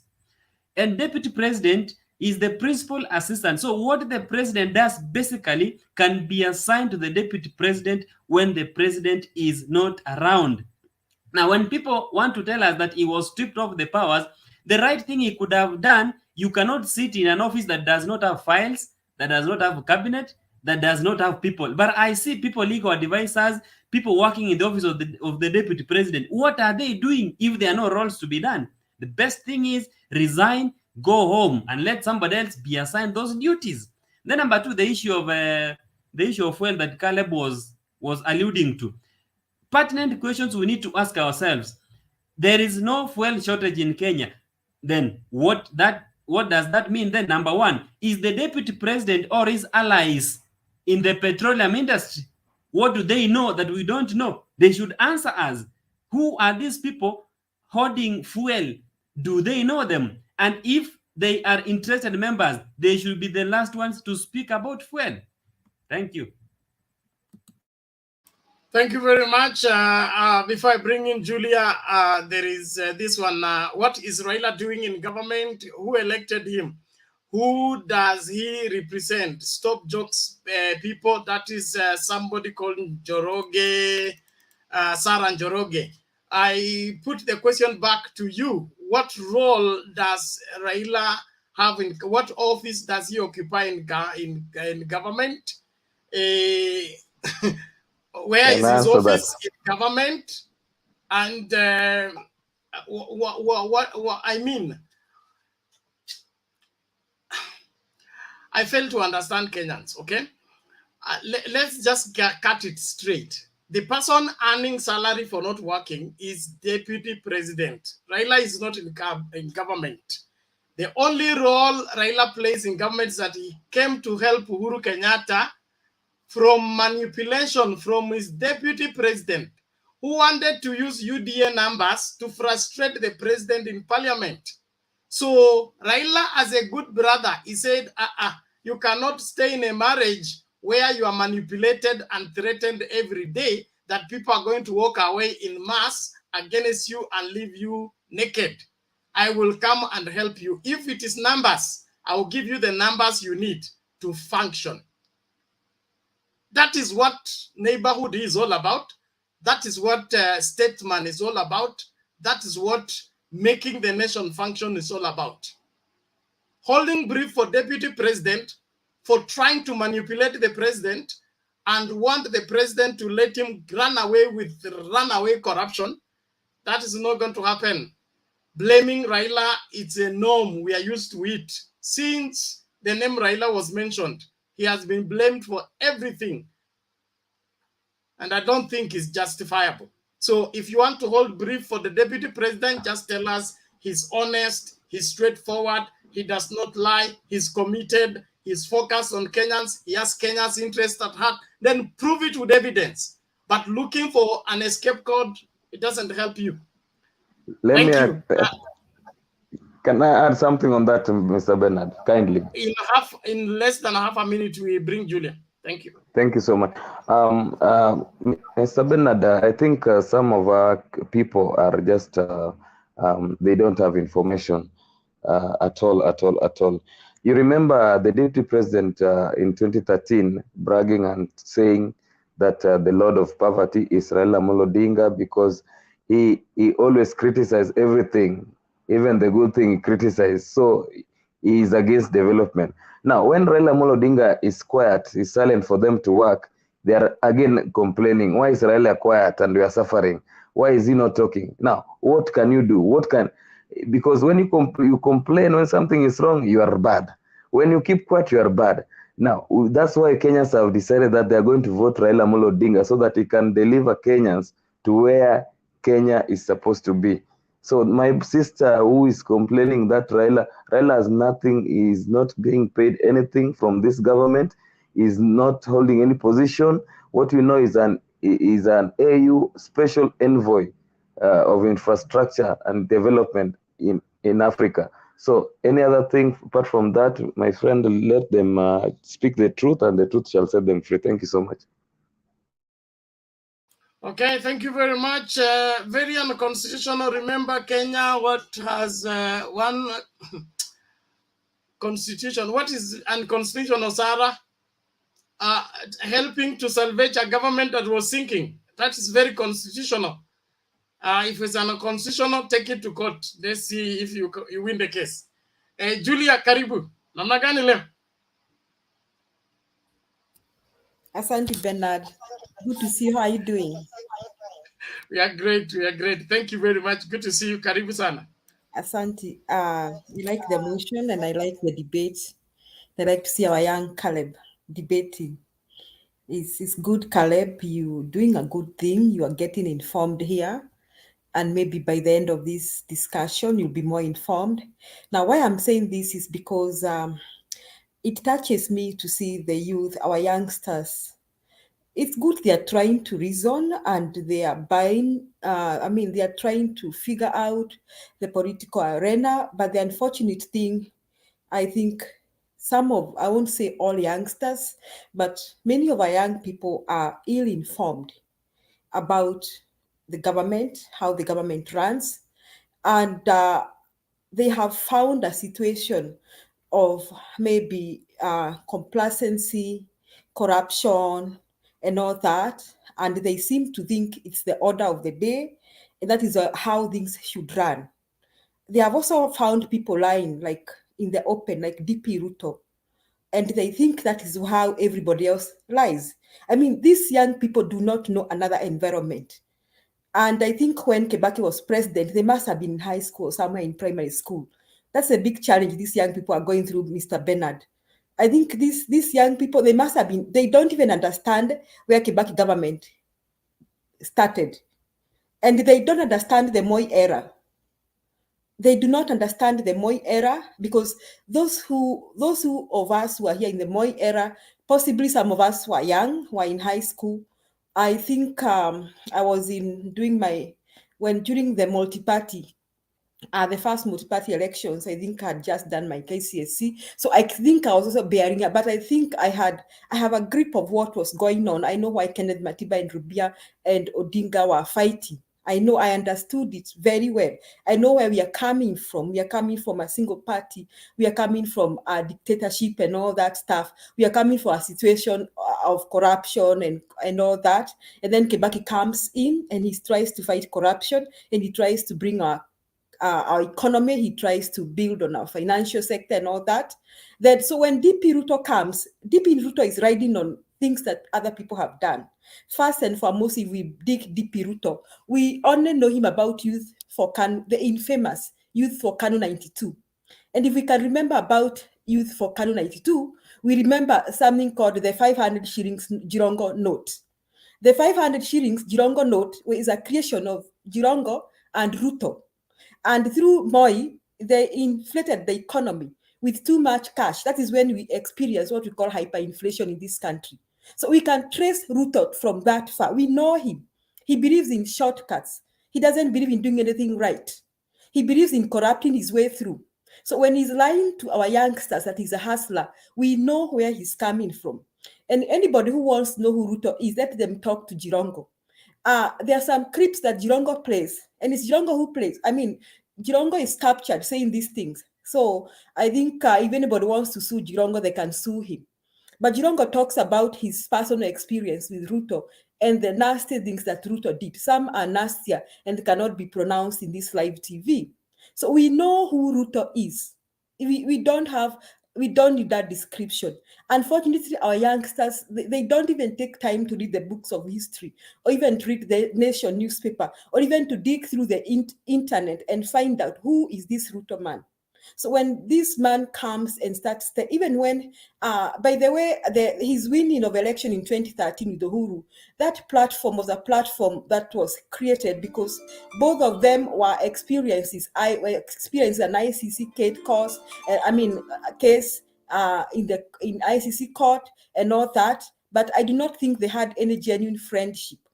However, that friendship, I think, was acceptable, especially in the Rift Valley and Mount Kenya region, on maybe one main reason that there was going to be peace in Rift Valley. If you ask many Kikuyus that supported that government, the only thing they wanted peace for their people in Rift Valley. I don't think they may have had many other reasons for that. It is not that they believe that RUTO could perform. Neither do I think they believed Uhuru was a performer. And when Uhuru vied for a seat, Katondo seat, remember he lost, even when Moi backed him. It's because the people in Mount Kenya region did not think Uhuru was a performer. Remember when he vied for presidency against Mwai Kibaki, remember he lost again. It means Mount Kenya region did not believe Uhuru was a performer. And even today, I will not lie to you that I think Uhuru is, I can call him something like a spoiled brat. I don't think he understands what is to go hungry. Some people used to say that Uhuru thinks when you are going hungry is because umeamua, you are fasting. He may not. The issue of waking up and you don't have breakfast does not make sense to him. But sometimes you cannot blame him. He's a son. He's a prince. He's a son of a king. So he's, in fact, I really admire him when he's speaking in Kikuyu, and very good Kikuyu. I love that, because I say, besides that he's a son, he's a prince, he can communicate to us in Kikuyu. However, there's a difference between Uhuru and Ruto. I don't think Uhuru is a wicked man, but I think Ruto is a very wicked man. He's full of malice. He's a hypocrite, because we can paint him with so many things. If you want, Mr. Caleb, if you want to know why we can paint him with so many things, ask the Kikuyus in Rift Valley, and they can tell you why they can use the word wicked for DP Ruto. Now, he's not only wicked, but he's a corrupt man. This is in the public, it is in the public domain. This is not Julia saying this. He has been taken to court for corruption cases.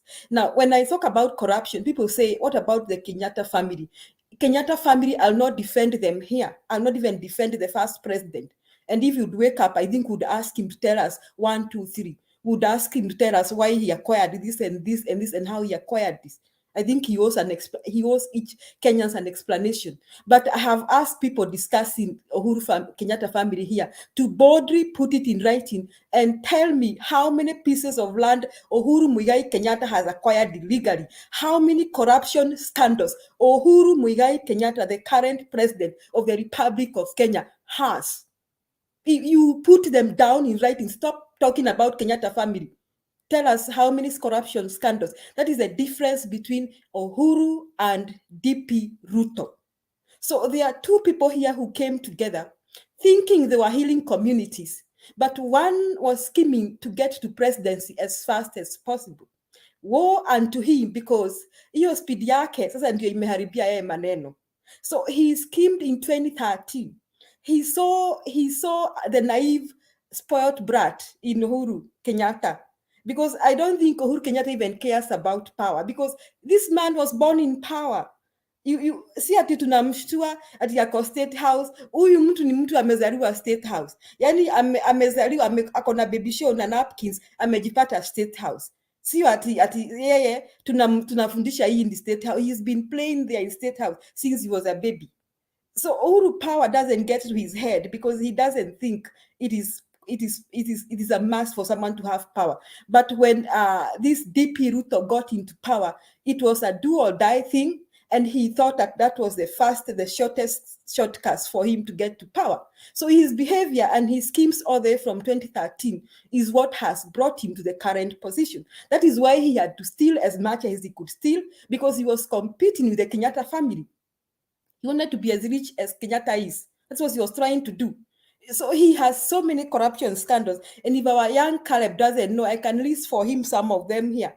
Some of the corruption scandals that Ruto has. There are many of them. The maize scandal in the Grand Coalition government, the Hustler Jet scandal.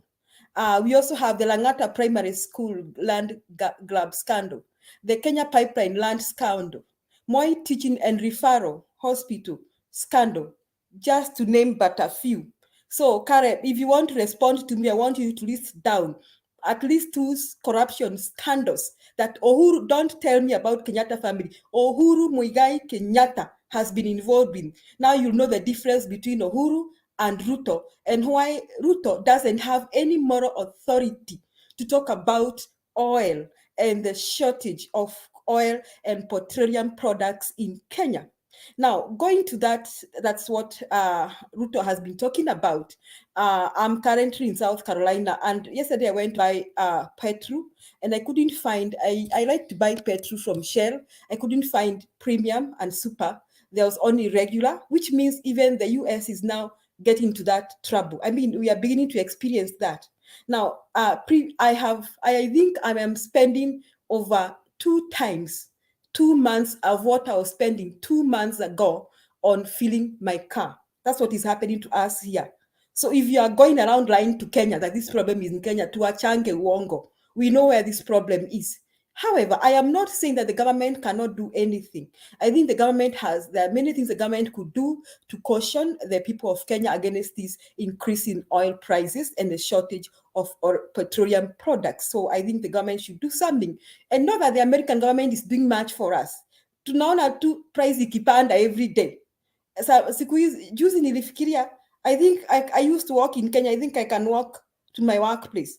You know, I was just thinking, the moment I think I'm going to buy gas for my car, I'm trying to think twice about it, because now it is also equally expensive for us here. So it's a global crisis. So I think Ruto doesn't have the right to politicize this, and more so he doesn't have the moral authority. That is why the topic of this that confused Ruto chairs UDA, IBEC. I am surprised that that I saw him in such a meeting. I have not seen him for a long time. I was beginning to construct him in my mind. Oh, this guy is supposed to chair such meetings, because he's been absent. He's a ghost worker. And now I think I understand Munya. Munya is asking himself, why is he ordering me from the streets to do 1, 2, 3? He's my boss. How can your boss be giving you instructions from the streets? This man, Mr. Caleb, doesn't have moral authority, and I am persuading the people who are supporting UDA in Kenya, please go and read your books of history, find out where we are coming from, and now you'll understand that you cannot be supporting people like Ruto. And show me your friends, and I tell you who you are. Who are Ruto's friends? Gachagua, another one who has serious scandals. The other day, Gachagua said, at afadhali Mount Kenya ipoteze 54 billion. Na wapigie Ruto kura. And Gachagua and the other MPs were having a conversation. Their conversation was captured. They were saying, tusiongei maneno ya BBI hapa Mount Kenya. Tukiongei maneno ya BBI watatuliza pesa yetu imeenda wapi. Because they are crooks. They are hypocrites. They don't want to discuss what Mount Kenya has lost when they lost BBI. They are hypocrites. So they did not. Caleb, you can confirm with me. These guys did not discuss the issue of BBI after the Supreme Court made a ruling in Mount Kenya region. This is hypocrisy. Kwa sababu gani? Walijua hawataki kuulizwa maswali, because Mount Kenya region is underrepresented, and BBI was going to solve that problem. Now, you cannot have the same members of parliament representing Turkana County and the same representing Kiambu County. It is not fair. That is what we call underrepresentation. That is what BBI was going to address. So this hypocritical Mount Kenya MPs were saying, tusiongee hiyo maneno, tuachie Mudavadi aongee maneno, kwa sababu tukiongea maneno huko kwetu watu watatuchukia. See how hypocritical they are. Those are the kind of people Akina Caleb and the other are telling us here to support. Can you imagine? Can you believe it? These are the people they want us to support here. But me, I think the people supporting UDA, first, it could be because of age, their experience in what we call high-level ignorance, and what we need to is to inform them, continue educating them, and tell them where we are coming from. And these people do not understand when they are told what is bottoms up, ati pesa mfukoni. Pesa haipatikani kwa miti. We cannot steal money and bring to you.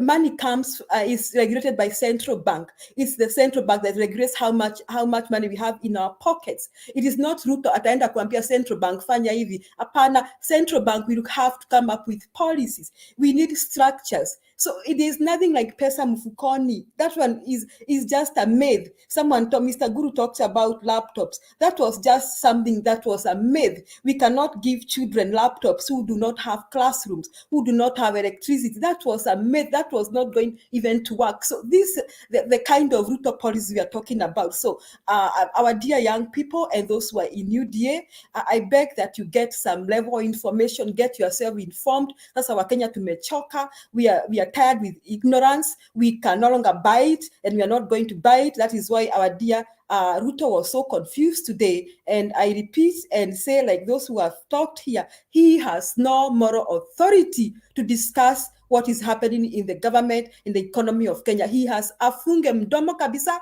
anyamaze kimya, aende Sugoi after 9, aanze kufunga kuku wake. Tumemruhusu akafunge kuku full time. Asante Themba. Okay, thank you, Julia. We appreciate your givings on that elaborate explanation, and I believe Kenyans are learning. If there is no rebut there, tumlete Bwana nani Wangira. Yes, Kelap, you have a question? You know, Unmute. Bwana Kelap, you are mute. We can't hear you. Mr. Bernard, I really have a quick question to Julia. You know, and I'm really grateful to her because maybe she's giving me some light of some of the issues which I wasn't aware.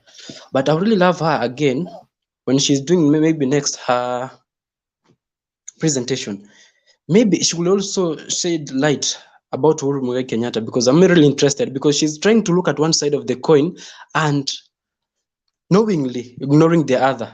You know, Bernard, I want to tell Madam Julia is that in Kenya today, we have two evils. And we as Kenyans, on the ballot, we have to choose either of the evils. Here we have a jackal and a hyena, which wants to eat us, we the Kenyans. So it will be upon us, we Kenyans, to decide either the jackal or the hyena. Either way, you Kenyans, as a Kenyan, you will be eaten. Caleb, that's all I can say. What informs that? What informs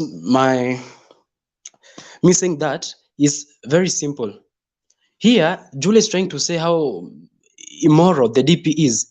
But I will say how the immoral the DP is, Uhuru Kenyatta and his allies, same to Raila and their allies, they are immoral in equal measure. You cannot try to say that the people in UDA are more corrupt than those in government, yet you have in the government you have what we call the budgeted corruption. It's just because there's not been exposed. Your argument. You are calling somebody immoral and the other one immoral. Doesn't make them immoral, okay? You should give me exhibit. The reason you think Raila Odinga is corrupt is this and this. What is Raila Odinga's policy on corruption? What is Raila Odinga's stand on corruption? What role has Raila Odinga played in previously, okay, against corruption or in aid to corruption? Then you turn the other side. You say, this is what William Ruto has done on corruption. This is what his policy is. This is what his projection is. This is what his past record is as far as war on corruption is concerned. That's how to debate. You don't just come and say, we have two evils, we need to choose between the two evils, and one or both evils are going to eat us. Who has been telling you that? You know, Mr. Bernard, one thing is very clear. You know, when Raila stands in a podium trying to say that those people who are supporting William Ruto and William Ruto himself, they are corrupt. Number one, Mr. Bernard, if today we'll have two lists, one for the allies of the DP, the other for the allies of the president and the allies of the Raila Amolo Odinga. That's why I'm saying all of them are immoral. Raila is trying to castigate the DP for corruption, yet in his own camp, he has numerous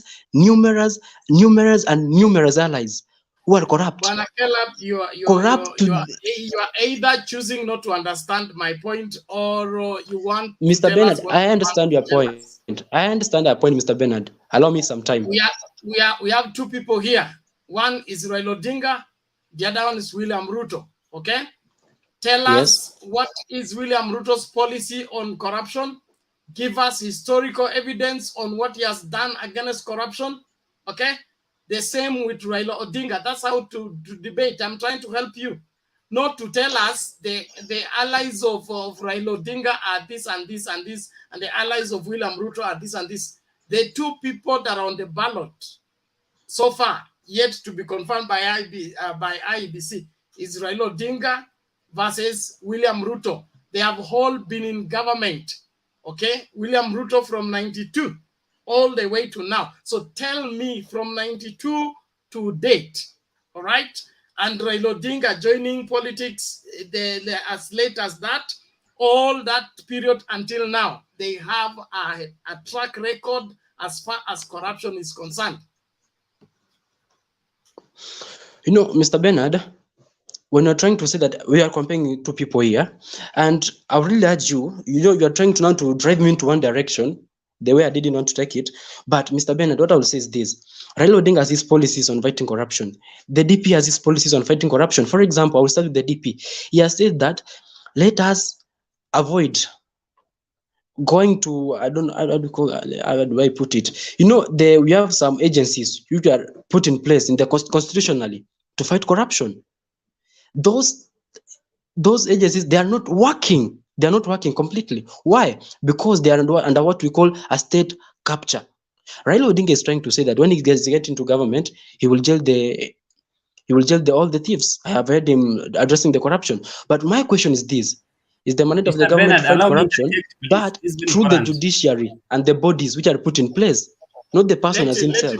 Let him.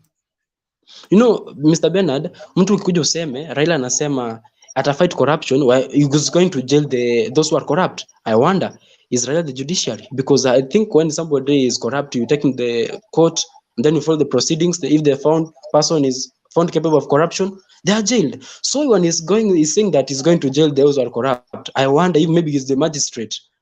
I really wonder. And then the DP amesema kitu moja very simple. Look here. I think you are practicing politics on us, and I don't think we are ready for that. What you need to do as a young scholar, okay, is to go and get down and look. You are even talking about the judiciary. You don't go to court and argue a case the way you're arguing and have a chance of winning. You will not win that way. You come win a case on the premise of evidence adduced. Okay, I've told you to cite for me 1, 2, 3, 4 policies that William Ruto has. You are giving me the complaint he has made.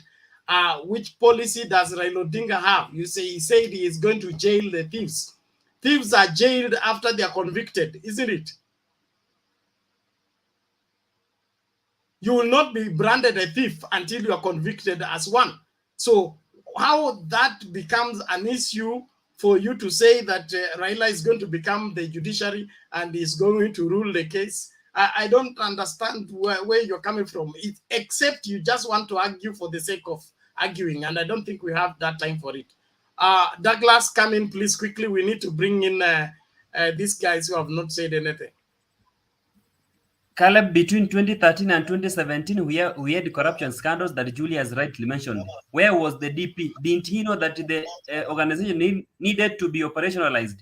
Didn't he know that the funds need to be given to the DCI and all those officers? Number two, you are saying the DP says he wants to fight corruption. Where was he in 2013, 2017? He didn't fight the Hustlers jet scandal, the May scandal, the Eurobond. Where was he? He didn't fight them. Has corruption just grown past 2021? So, Caleb, we must be sincere, and you must not defend things because of politics' sake. Thank you, Mr. Guru.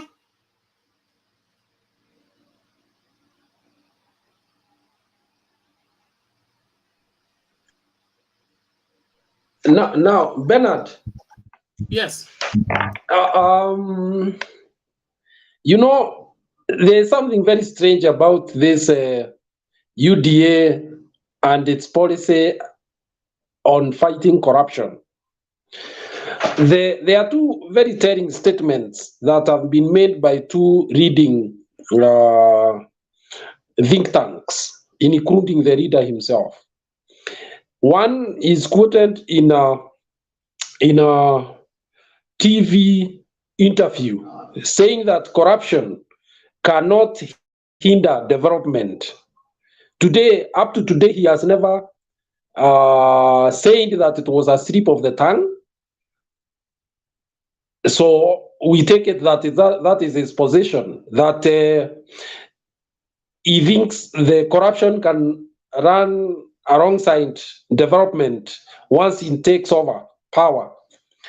Number two, his main economic think tank, David D, tweeted the other day that Kenyans should not expect UDA government to prioritize fighting corruption. You're not going to be voting for UDA so that they come and fight corruption. That is not their role. Their role is to roll out the so-called bottom-up economic model. Now, if we take that to be the underlying principle of UDA, then it is good that even those who support that political party to know that, okay, some may think it is a good thing that they may make money, like happened with those who are close to the Moi government. But the truth of the matter is that majority of Kenyans will get marginalized more if this is around. Number two, we have, when I listen to the deputy president, he talks about fighting corruption. He talks about operationalizing some fund, judiciary fund, or strengthening the EACC and all that kind of talk. In this country, Bernard, you are aware that when people want to hide things, they talk so much about the structures, how they are going to do this policy or the other. The truth of the matter, and if you research, is that corruption starts first by having what we call the political will. Even if you have strong judiciary, even if you have a strong DCI, even if you have strong police force, if the political goodwill is lacking, especially from the very top, to fight corruption, those institutions will not work. That is something that has been demonstrated. Fighting corruption is a political undertaking, first and foremost, because the government is formed through politics. So if you are able to punch those who you find are engaging in underhand things, when you are a political leader, you start reducing the possibility of enhanced corruption. Fighting corruption is not just a judicial thing. It is also a political thing. So this young man here is been given so much propaganda that he thinks that now coming to give EACC a lot of money and the judiciary, that will fight corruption. That is hogwash. Thank you. Thank you, Mr. Guru. Just for the record, the DP is on record saying there's a budget of 100 billion every year for the past 10 years that is allocated to corruption. He said that on the international platform. I think if he has been executing that budget for 10 years and did nothing about it, I don't think he can start doing that something today. So interesting days, interesting time, interesting nation. Mr. Wangira, karibu tupatie maoni yako, tusonge mbele. Pole Kenyans, tukuendeni, tusonge mbele tafadhali. Wacha utaswali baadaye. How are you? How are you, everybody? We are good, you are good. Karibu tafadhali. Is Caleb still there? Let's move on. Caleb is not here, but he's following from elsewhere. I think let's not deviate from the focus of the debate, because one of the reasons why all these things crop up is to divert us from doing justice to the debate and keep pursuing the squirrel at the expense of the antelope. Thank you. No. I just wanted to distinguish a lie from the truth, because Calebas today told us that we are being given two options of electing either a jackal or a hyena. You know, that's pure propaganda. That's not the truth. The truth is that we are being given an option on the 9th of August to elect between a shepherd and a hyena. The shepherd being Raila Amolo Odinga, and a hyena being William Samoei Ruto. And even yesterday, Madam Martha Karua said that fisi hawezi chunga mbuzi. Yesterday she said that fisi hawezi chunga mbuzi, and you know she was implying to the fact that William Samoei Ruto is the fisi who is purporting that he's ready to chunga mbuzi. So this propaganda of us being told that we are being given an option of electing between a jackal and a hyena, that one is total lie, because history is outside there. to tell you that really Raila has been a shepherd for the people of Kenya for a very, very long time, as just as you have enumerated, Bernard, since the days of second liberation to the days of the 2010 constitution to when we have been trying to enforce the devolution in this country, Raila has been the real shepherd for the people of Kenya. So we cannot be told that we are electing between a jackal and a hyena. That's not true. We are electing between a shepherd and a hyena, and that's what the people of Kenya should know. That's what the people of Kenya should know. To our point of the day, Bernard, this issue of Raila Odinga, the helicopter incident in Eldoret. Today we saw Akina Junet Mohammed being summoned to go and write their part of the story. It is my hope that this thing will be dealt with as soon as possible so that we can go to the bottom of it. Because even today, Matiang'i said when he appeared in a parliamentary committee that that attack could have been a planned attack. I've listened to this young man called Dismas Barasa just an hour ago also on K24. And you know, if that is the mentality of people in UDA, then we are headed to the wrong direction.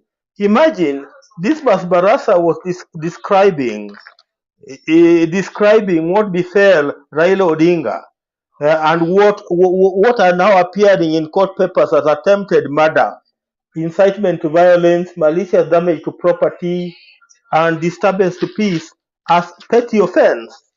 Is an attempted murder a petty offense? Surely, if we have to be serious people, even if I don't belong to your camp, I don't need to belittle the danger you get into if you have to get into any danger.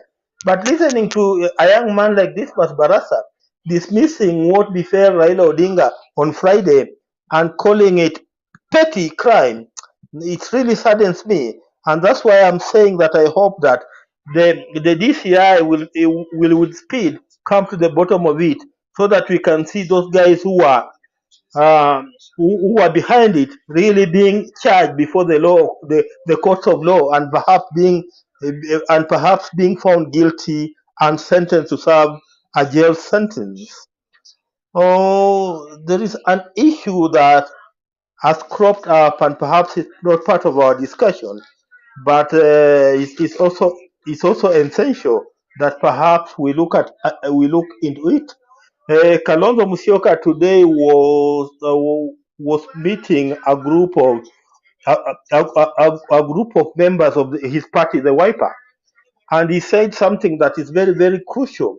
If we really need to see AZIMIO come up with the numbers that we need at the county assemblies, in the National Assembly, and at the Senate.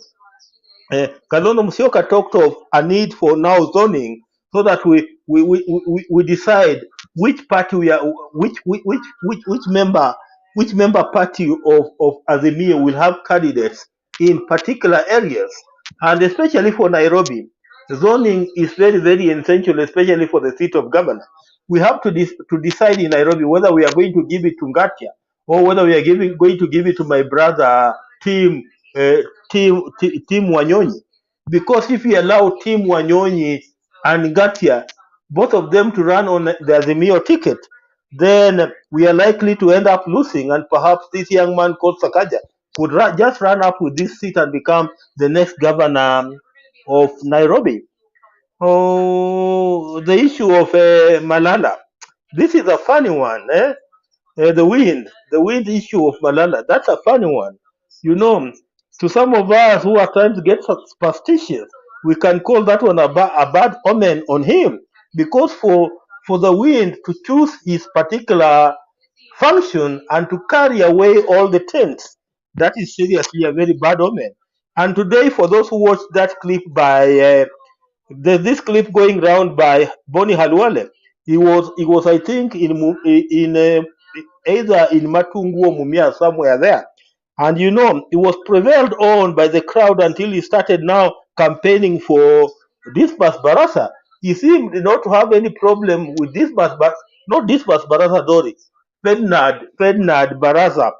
He's called Ferdinand Barasa. The guy who wants to become the Kakamega governor. You know, the crowd became too hard on him until he started campaigning for that guy. And he didn't seem to have problem with that gentleman. What he says that if he's elected, Barasa will become the governor of Kakamega, as he will become the senator for Kakamega. So looking at the ground in Kakamega, you know, UDA seems to be in very, very big trouble, Bernard. Oh, let me just leave it at that and allow somebody else to come in and also contribute. Asante.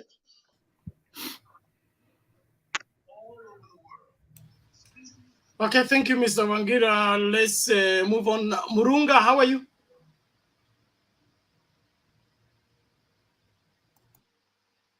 Bwana Murunga, are you there?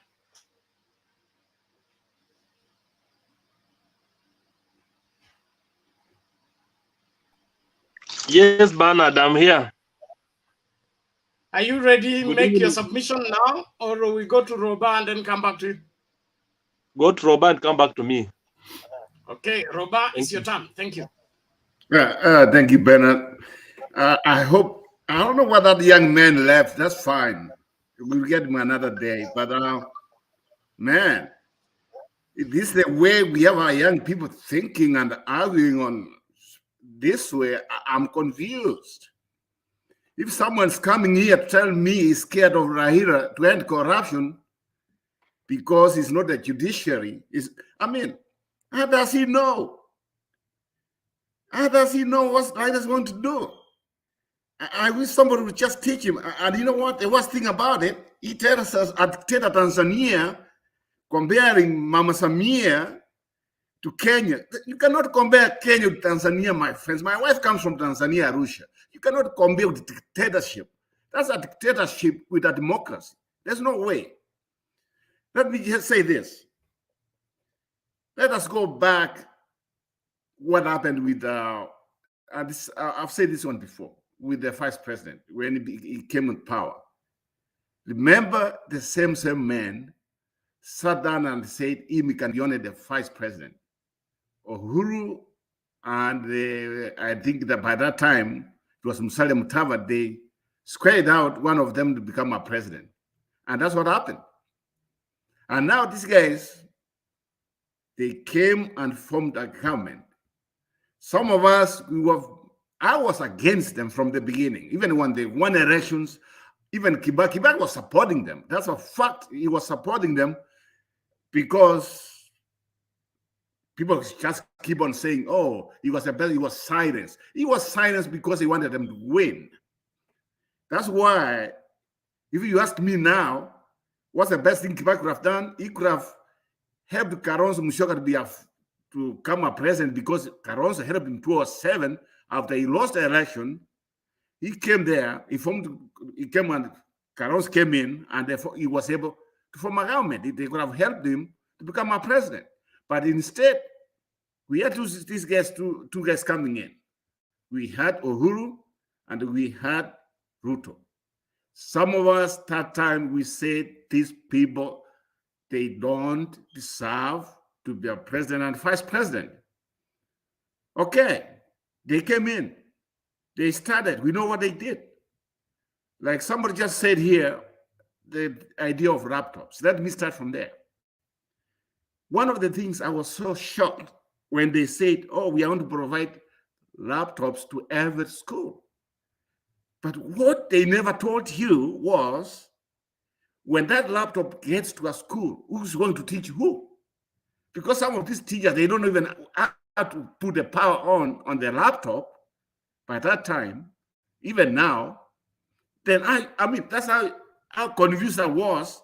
But you know what? I'm very glad it never happened, because they could have also stealed another money. They have been doing all these scandals, stealing money, or they say they are doing a project and they bring all these bad things, and they have been just taking money from people.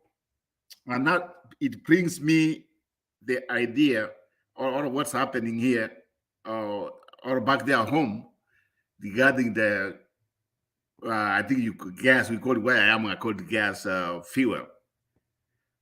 My fellow countrymen, I mean, when you see a vice president and the president, both of them speaking from different places or different dimensions when it comes to crisis, we are in trouble.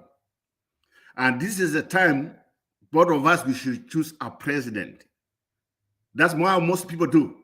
Time of crisis, that's when you know who is going to be a good president. Look at RAILA. He speaks what with authority, just like this is what I could have done, or this is what I want to do. But if you see another person who comes in, when he wakes up, oh, it's fuel problem, he reacts on it. When he wakes up, oh, we have some people, maybe there's no food in other parts of the country, he reacts to it. That man should not be a president of our country. That man, he has quit on his job. That man is not showing up for work. That man he quit on his president. That man, first of all, if he could have, we gave them some advice. And in fact, if he took our advice right now, this thing could have worked for him. If he could have quit, if he could have quit from government, now whatever he says, people could take it serious. But now you can't come in, you are the vice president of the country, you start demanding your boss or the president do some things, it's as if you are not part of that government. What it tells me, you don't even deserve to be a human being.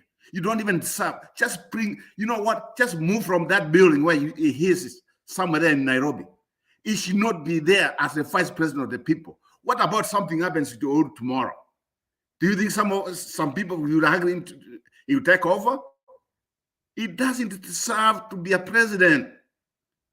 He doesn't deserve.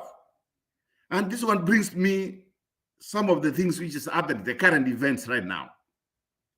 And the way I see it here, on my own opinion, I don't support this idea of saying we don't support maybe AZIMIO from top to bottom. I don't believe on that.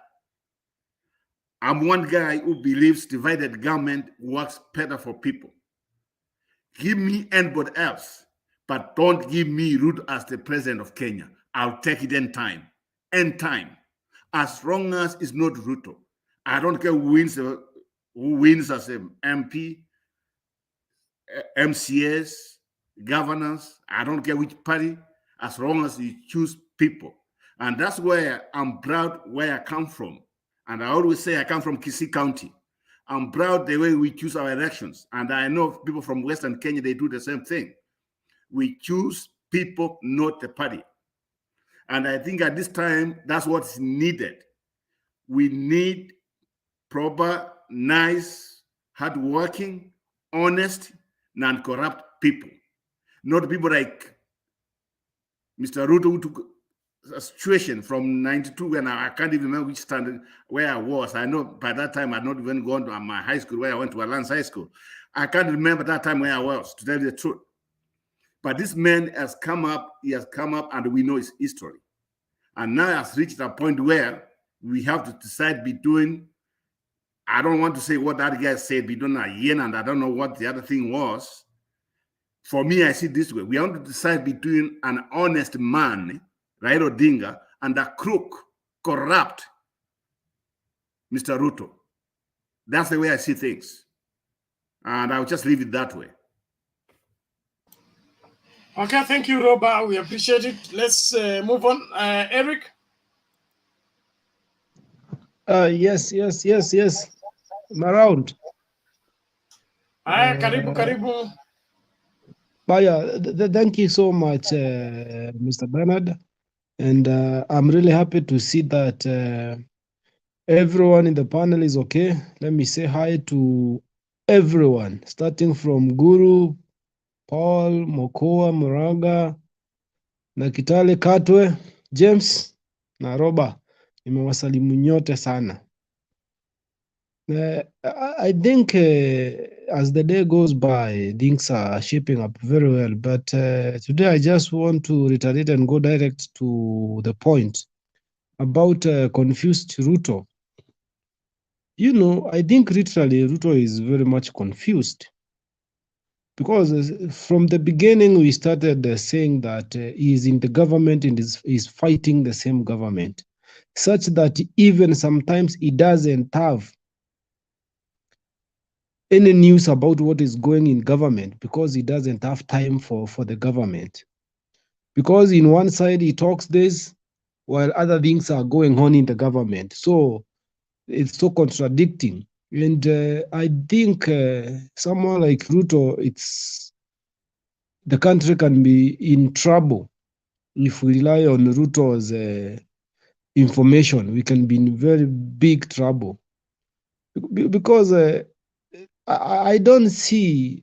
It's so ironical when you're fighting the government and you are the chair of IBEC. You are the chair. Yesterday he was talking about the fuel, that's yapping. And today he was chairing the IBEC meeting. So sometimes I really wonder, most of these things, he could have done them in the government, not in public domain here outside in rallies. Because I'm very much sure a small period of break that he has taken, if you go back to campaign, trust me, he will forget and will start yapping again against the government. He will just start again. He won't remember whether he is the chair of IBEC. He won't remember if they did anything about the budget or what. You'll just continue fighting the government. And you know, this stereotype thing, I think we Kenyans, we have come into a conclusion and we have come to a realization that following the information from the DP, it's misleading us Kenyans. And by one thing I've come to understand and to understand very much well that for the last 4 years, DP has done damage, especially to youth, emotional damage. DP has done emotional damage, especially to the youth. And we are having a hard time to do a therapy to these youth so that they come back into their senses, so that they know the government cannot just give money like that. The government needs structured thing, how to give money. But the emotional damages that Ruto put in a youth mind is that there is the money that can come direct to you. And this the current government has refused to do so, and it's making you suffer. So those are emotional damages that Ruto has done to youth for 4 years. And I think the learners and people who understand they are making it, it's getting, I think we are working hard on it to make sure that these youth get a therapy on these issues so that they come back into their senses. You know, it's like even you go to leadership of Ruto, I think all people who are following Ruto, it's like they have been uninstalled, their memory. I think their memory has been installed and installed with a new memory that thinks of lies and propaganda. And for that purpose, we need to put them into our default settings so that they go back to their senses, so that they understand the policies of the government. And as I've seen, I was doing a little bit of a survey, talking to people, especially from my county in Tharaka-Nithi. Before, it was a little bit hard to convince anyone in Tharaka-Nithi. It was very, very much hard. But I've tried to talk to several people in a group, and I've come to realize in a group of 200 people, I think it's remaining like 5 people who are still arguing. The rest have come to see the sense and to understand, because we have taken time to argue and to talk the real thing, that something with the facts. We are trying to work on fact, because the UDA side, they don't work with the facts, and that's why most of them, they come here, they get confused, because no one is blocked from engaging in this panel as long as you have facts in what you say. So I've come to see that things are working, but we have a lot of work to do to these youth. Because for the old people, they are very okay, they understand VITU easily because they have that history. The mature people, they have history.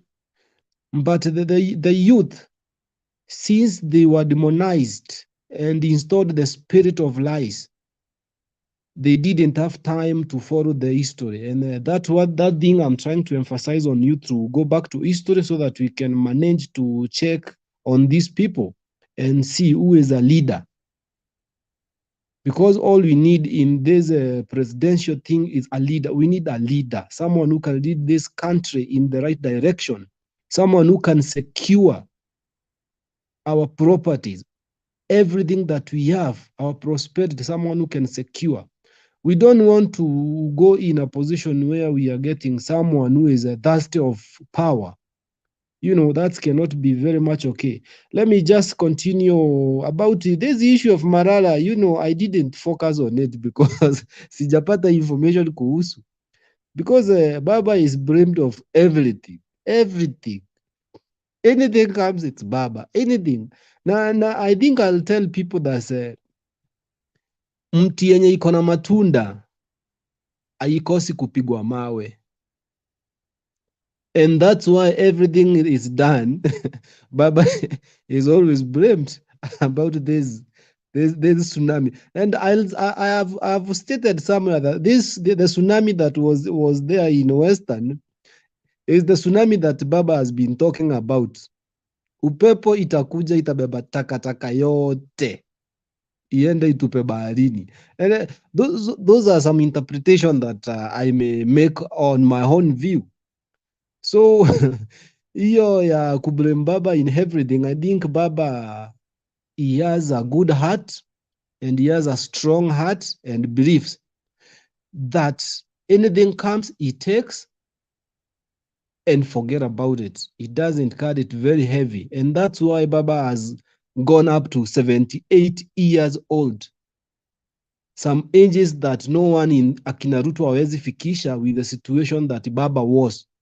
Baba has tested all the tear gases in this Kenya. He knows the flavor of tear gas and is still there.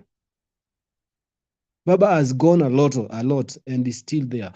So for blaming Baba for such petty things, for that one, hiyo ni mchezo tu ako nayo, so we cannot bother much about them. So about JUNET, they had to go and they were called as witnesses to go and give a statement on what happened, what they saw. And they did, and they gave the statement, whatever they saw, because they were there at the point. They were the ones who were affected directly by the violence, by those things. And I think now the relevant authorities, now they are working on that thing, and it's a serious note, because sometimes when you throw stones to a vehicle, a Prado, the off-road that they are using, that thing, the damage, it's far much different than stoning a chopper. A chopper is something very delicate. A slight mistake, kaboom, everything is gone. So I think this thing, even Fred Matiang'i said this was a planned thing, according to investigation that they are getting and the report. So I think the relevant authority is working on that very closely. And with due time, we are going to get the response, and I'm sure tolerance will be back into this siasa, mambo ya siasa. Watu watapea watu jukumu, uende upige siasa mahali popote bila kuulizwa na mtu. All we need is that in voting day, you choose the correct and the right ballot, because we are not going to throw stone in ballot box. We are going to vote. So I think for that purpose, I'll just give someone else the stage so I can just listen. Then finally I have more to contribute. Thank you. Okay, asante sana Bwana Kenywa, tunashukuru kwa maoni yako. If there's no rebut, we move to where is Murunga gone? Yes, James Blue. Hi everyone. Hello to you, Kari.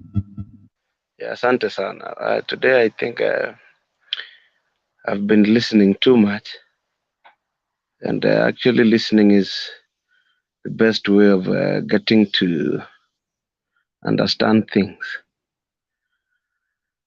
Today I just want to ask questions. Leo, I just feel like asking questions. And my question is, I feel, why is the world so unjust?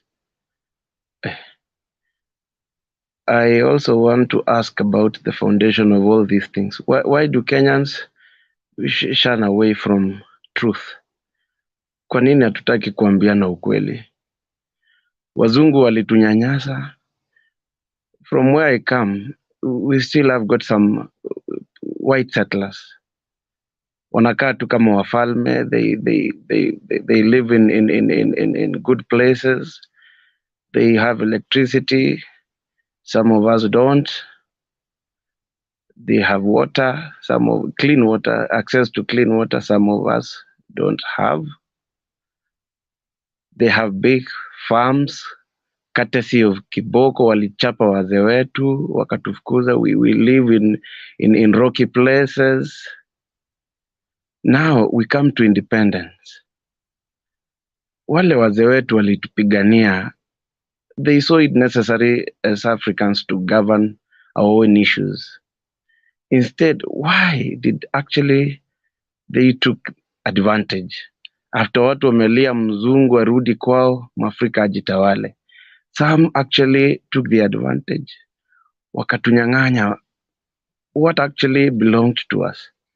Kile walirudisha kutoka kwa wazungu, hawakutaka ikue yetu zote. They took actually the advantage. Why are we not looking back? Mbona tusiangalie watu wako na maekari mamilioni and some are landless? We come to struggle for independence. These people have been struggling. The likes of Baba. Ameumia sana. Somebody being jailed, bana. Your mother is dead and you're not told until some kaaskari kanakuletea note that your mother is no more. You struggle until things actually seems to get better. I want to ask Kenyans who want the 2007 vote. Nani alishinda and what happened?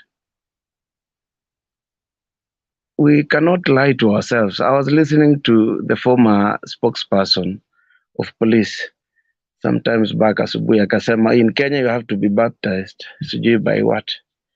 And I listened to Murathes and these other gentlemen at Wallis, and they are saying you can never be president if you've not come from the opposition. Kusema tu ukweli, why are we not doing things the right way? Mbona what is it not happening?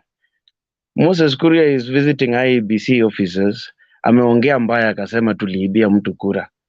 Reason, the other person also said the same thing. Sabina Chege. So he was literally answering a wrong by another wrong. And tuliambiwa two wrongs can never make a right. Mbona he is coming out and asking Kenyans, kwa nini IBEC haijawahi fungua server? And the other time he was the first person to tweet wakati Msando ameuliwa. Asema mshenzi, sijui alikuwa anafanya nini hapa ndo hii gari yake imepatikana. Mkuki kwa nguruwe, uchungu kwa binadamu. I am asking, who killed Msando? Nani aliua Jacob Juma? Nani aliua Kariuki, Tom Mboya? All these things we are not answering, and we don't like going to the past. Hatutaki kuongelea yale yalituchoma kabisa. We don't want actually to see the truth. We fought actually so hard. Such that wakati sasa tunataka kukaa vizuri kama Wakenya. But I'm scared of this election. Some things you cannot even mention in where I am. You cannot even say Azimio. Azimio, utazimia hapa. Bwana, things are getting tough and we are not seeing this. Hii maneno ya chopa hii, don't take it that simple. As Babu said, aliona sura ya kifo. it is very true. You cannot actually see these things until you are caught up in a mob. Utaona vile mtu anauliwa ama they are actually targeting you mistakenly. Labda kuna mtu ameiba na akakimbia, they think maybe for example umevaa shati kama ya mwizi, and you find yourself in a crowd wanting to they want to kill you. Unajaribu kujitetea and they are saying mwizi and you're not the one. So Kenyans, I'm asking myself, najiuliza to this night I've been listening to people. Kuna kijana hapa ameongea akasema we are choosing between hyena and sijui nini, ati somebody is thinking of changing the judiciary within one day or making sijui office of the sijui DPP independent. He has been in government. Why are these things not happening while you are in power? Then unataka sasa, what chance do you want to change things when you have not done this, when you have not actually made the changes when you have the opportunity to do so? Mimi naona tu mtu akona actually I see the only person who has the only chance remaining to make things better, not perfect, is RAILA Amolo Odinga. If we are not actually going to do this thing the right way this time. I just want to plead with the president. Kinambadi niliona wakipingana hapa na Ichungwa.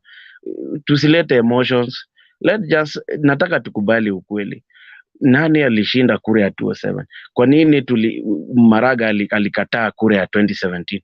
Why did he actually say go back? Angalia mahali kuna makosa. We need what we call a level field. Tunataka level ground. Unaona watu kama kina nani Arati, they are so cool, they are so quiet because things are getting tough on ground. Baba amesema tafuta hiyo kitu, ukipata sawa, ukikosa sawa. Unaona kina nani Arati, they are not playing national politics because huko kwao wanang'ang'ana, wanatafuta hiyo ticket ya ODM kwa udi na ufumba. If you don't get it, you lose it like that. Hakuna ati chao, mimi najua baba kushinda mwingine. So you see, things must work like that. So I think I'll ask all Kenyans, sometimes just sit. Nataka uone huyo mtoto wako mdogo mmoja hata hajajielewa akicheza hapo. What future do you want for that child? Unataka future ya kudanganya mtu ati pesa mfukoni. Musalia mtu mkubwa kabisa kama huyo anadanganya Wakenya ati pesa. Bwana, this thing is hata nani naona Khalwale pia ame sense defeat. Na ameamua sasa wacha tu aenda apige kelele Senate. Katesio alijua tu hii kitu siwezi, nitadanganya naenda Malala atasema sasa chukua hiyo yangu, I'll take this one of yours. I want us like Kenyans, let us think outside the box. Hii maneno ya fuel crisis, the fuel is there. Somebody wants to castigate rubies because it's owned by inaoniwa na the Kenyatas. Hii ni uongo mtupu. I want us to tell every Kenyan mwenye anasikiza na ako na masikio, let us just do it the right way. This time ni Mandela moment ya ukweli, si ile ya nani Murathe, because you cannot lecture people on morals and your name is being mentioned on bad things. Tunasikia Kemsa, tunasikia ilikuwa. Nataka tukue na conversation kama wa Kenya, si manana ya bottom up ujinga asiji nini. Let us just do this thing the right way. Tupigie baba kura, tuhakikishe yeye amekuja tu kuleta, just laying the foundation of moving the right direction. Si akupata potea ati kwa sababu wale waliiba sisi pia tutaiba, wale walisema waliiba kura sisi pia tutasema hivyo. So I really don't want to go far, but let us just interrogate those questions. Ask ourselves, what do we want?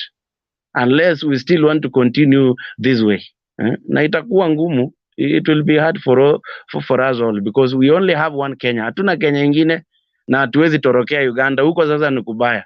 Na hata pia huyo mzee vile alisema kwa Samia Suluhu, as much as she looks so docile. One pakashume. So I want to tell everyone, nataka tuende hii njia ya baba hii. Pole pole tu, pole pole. Thank you. Okay, asante James Blue, nashukuru kwa maoni yako, na mimi wa Kenya wanakusikiliza, na ni muhimu kila mmoja awajibike. After the 9th of August 2022, Kenya will be here. Kenya is not going anywhere. That your neighbor will be your neighbor. Frustrating him now because of the decision he has made on the elections will not make much difference. You don't need to hate anybody because they are deciding differently. It is important that we all put the interest of the country ahead of our personal interest, for that is the only way for us to move forward as a people. We can't be safeguarding the interests of an individual at the expense of the interests of the country and still succeed in securing the country. So let us all be clear and focused, especially the young people. Don't follow an ideology you don't know where it came from.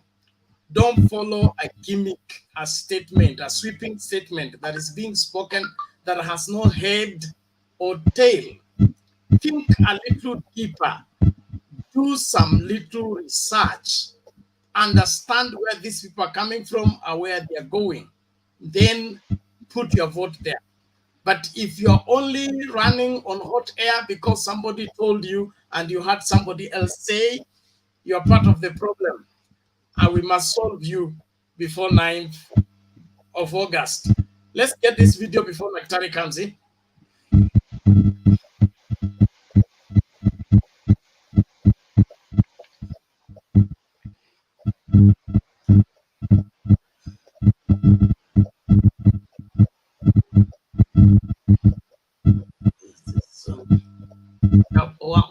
One moment, I'll get it. It should be somewhere here.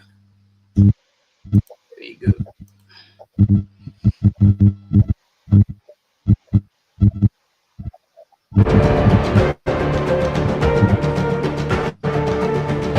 Tunatoa shukrani kwa Supreme Court ya Kenya kwa sababu wameweka kikomo kwa huu ujanja, huu tapeli wa BBI. And I also had an opportunity to consult with the ANC party leadership, critical organs of the party. We had a robust debate, and we came to the general conclusion that the document has very good provisions. This initiative is excellent. It is not work that can be taken lightly, so we support it.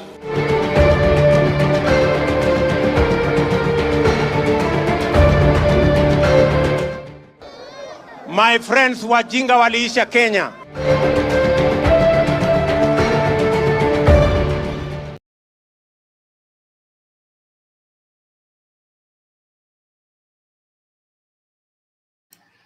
Bwana Daktari, karibu.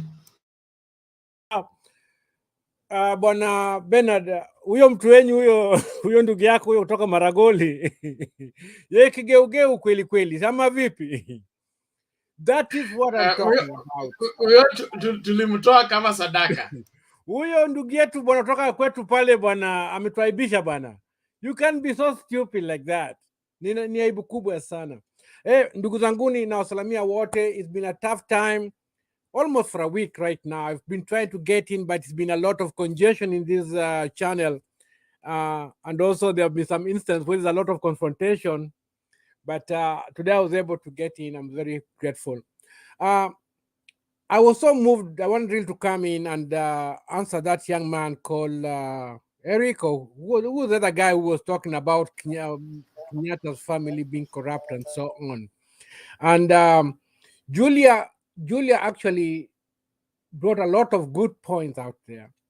I think our young people are not going back to history of our country and then understand where we're coming from and where we're heading to.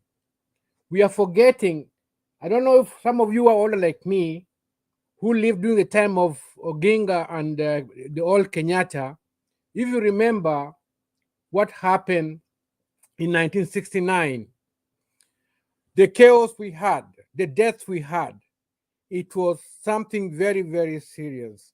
So when the Uhuru Kenyatta told us that if something could have happened to Raila when he was in Soi, things could not be the same. The same thing happened when the Jomo Kenyatta came to Kisumu to officially open Russia Hospital.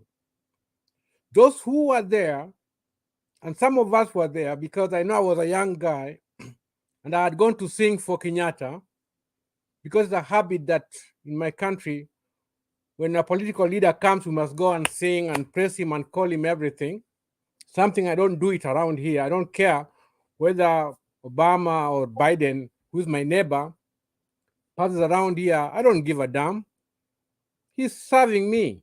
I don't serve him. So we forget history. So I really think these young people should know where you're coming from. They take things literally the way they are said. Yeah, kusema when he talks about corruption, about Oginga, Raila Odinga saying that he's going to imprison RUTO, he does not ask himself, how is he going to do that? He's not going to be the judge. He should understand the difference between how the government is formed, the executive, the judiciary, and so on. If they understood that, then he would not be arguing the way he was arguing. Let me, for once, defend Kenyatta, Uhuru Kenyatta. Uhuru, when he took over, I really doubted him because I knew him. We grew up together. He's almost my age mate. And I was like, this is a joker. I was one of the people who used to think that this is a kid who was just brought up in a Silver Spring. He has never fought for people like some of us. But he has got a point. Uhuru Kenyatta wants to reconcile the country. And it will be on record as somebody, as a president who goes out, apart from the development he has done that people are looking at, he's trying to reconcile the country. Luos and Kikuyus, they have been at loggerheads for as long as I know. From the time I was born, I've found them fighting each other. And when he's trying to bring Raila together to reconcile, that will be a very big achievement. And Raila played as a statesman, and he accepted the offer, and we have enjoyed some kind of peace. That's why I'm telling these young people, please, before you are brainwashed, before you are given the small tidbit, 50 Kenya shillings, 500, 1,000 to go and throw your stones, look at our history. We are a country which is so diversified. We are having different tribes, different beliefs. And bringing people together in such a country, we need somebody very sober, not somebody who's so ignorant and who talks without thinking. In politics, every word that comes from you is well calculated. It goes a repercussion. So if I hear people like Sudi opening their mouth before they think, they don't know what they're talking about. When Sudi talks of, if Raila, anything happens to Raila, there will be no consequence, Kenya will move on. I don't know where this guy was born. So we should educate our young people.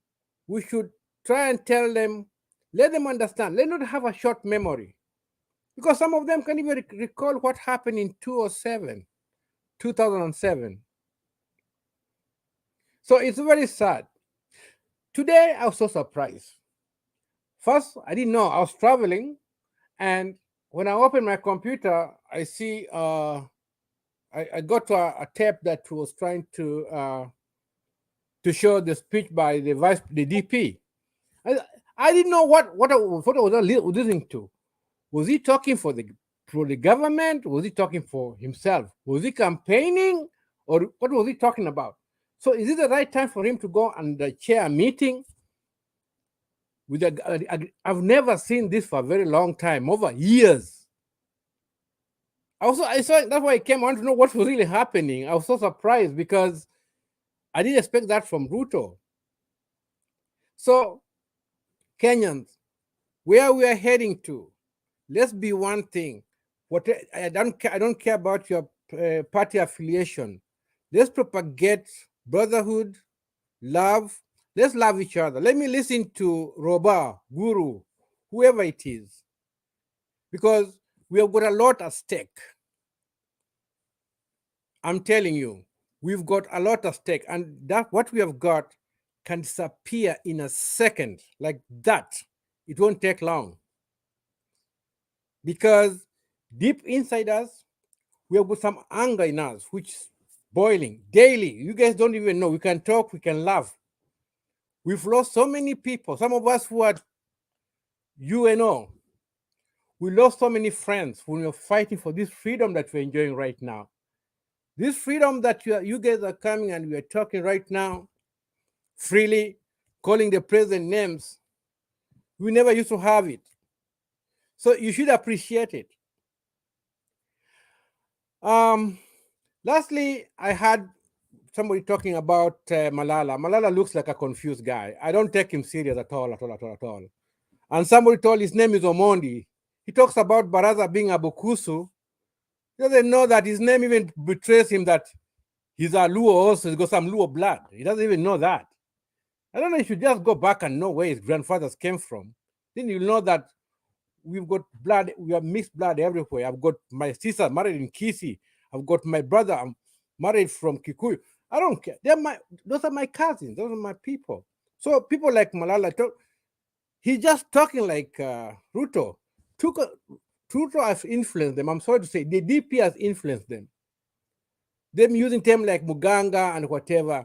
Those are not things to tell people. We are not, even we are Christian, we can't judge somebody. I don't care. Even some of those people who are pastors there, some of them are Wagangas. If you start calling them Waganga or the pulpit, they go to see Wagangas. We know that. But there's some things we don't tell people like that.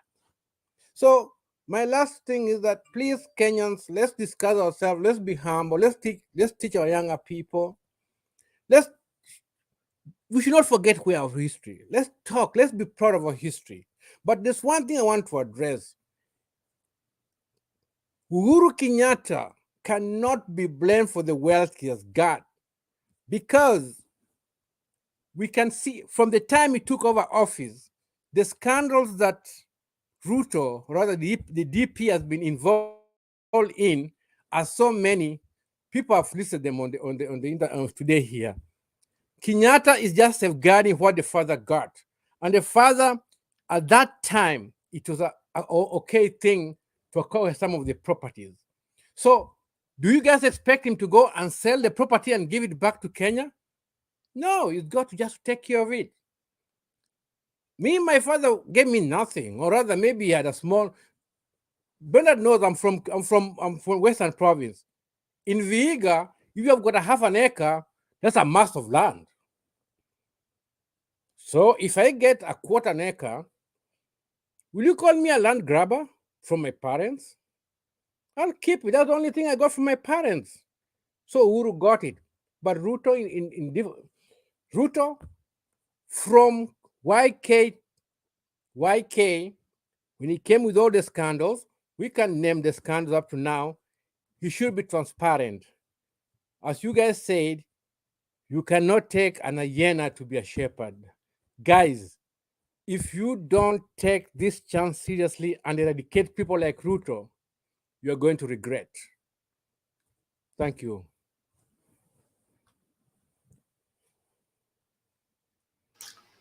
Sorry, just carry on. You're done? I'm done, yeah. Okay, thank you very much. Just before we bring in Nika, let's listen out to this.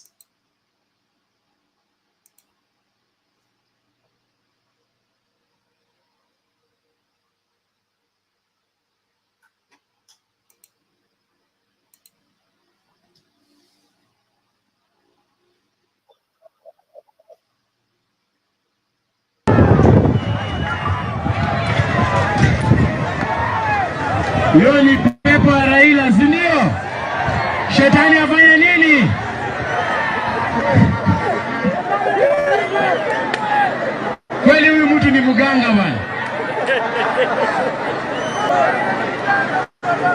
Haya, watu wakae, wachana na tent sasa.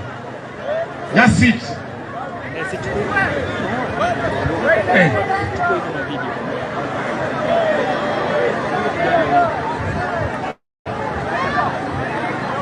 Haya, vijana oye! Vijana oye! Mimi nilikuwa nasema ni muhimu tuambiwe stake yetu kwa serikali ya Raila ni nini. Ni lazima tuambiwe. Na mimi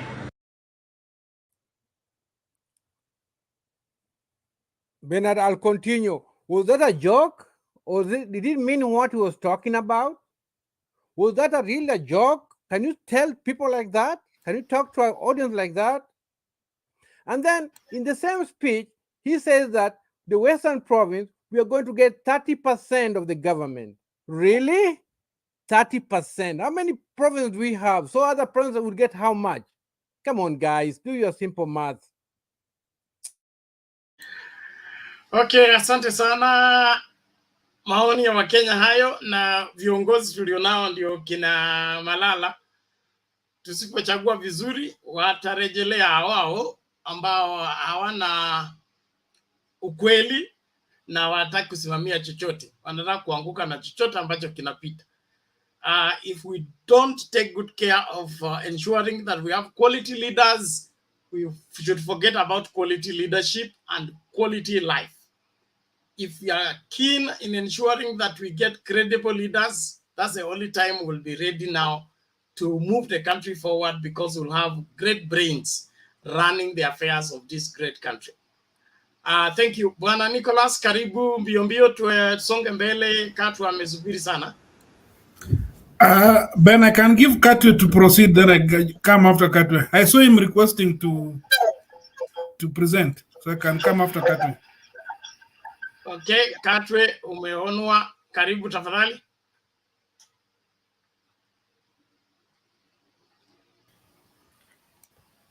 Thank you so much, Nick.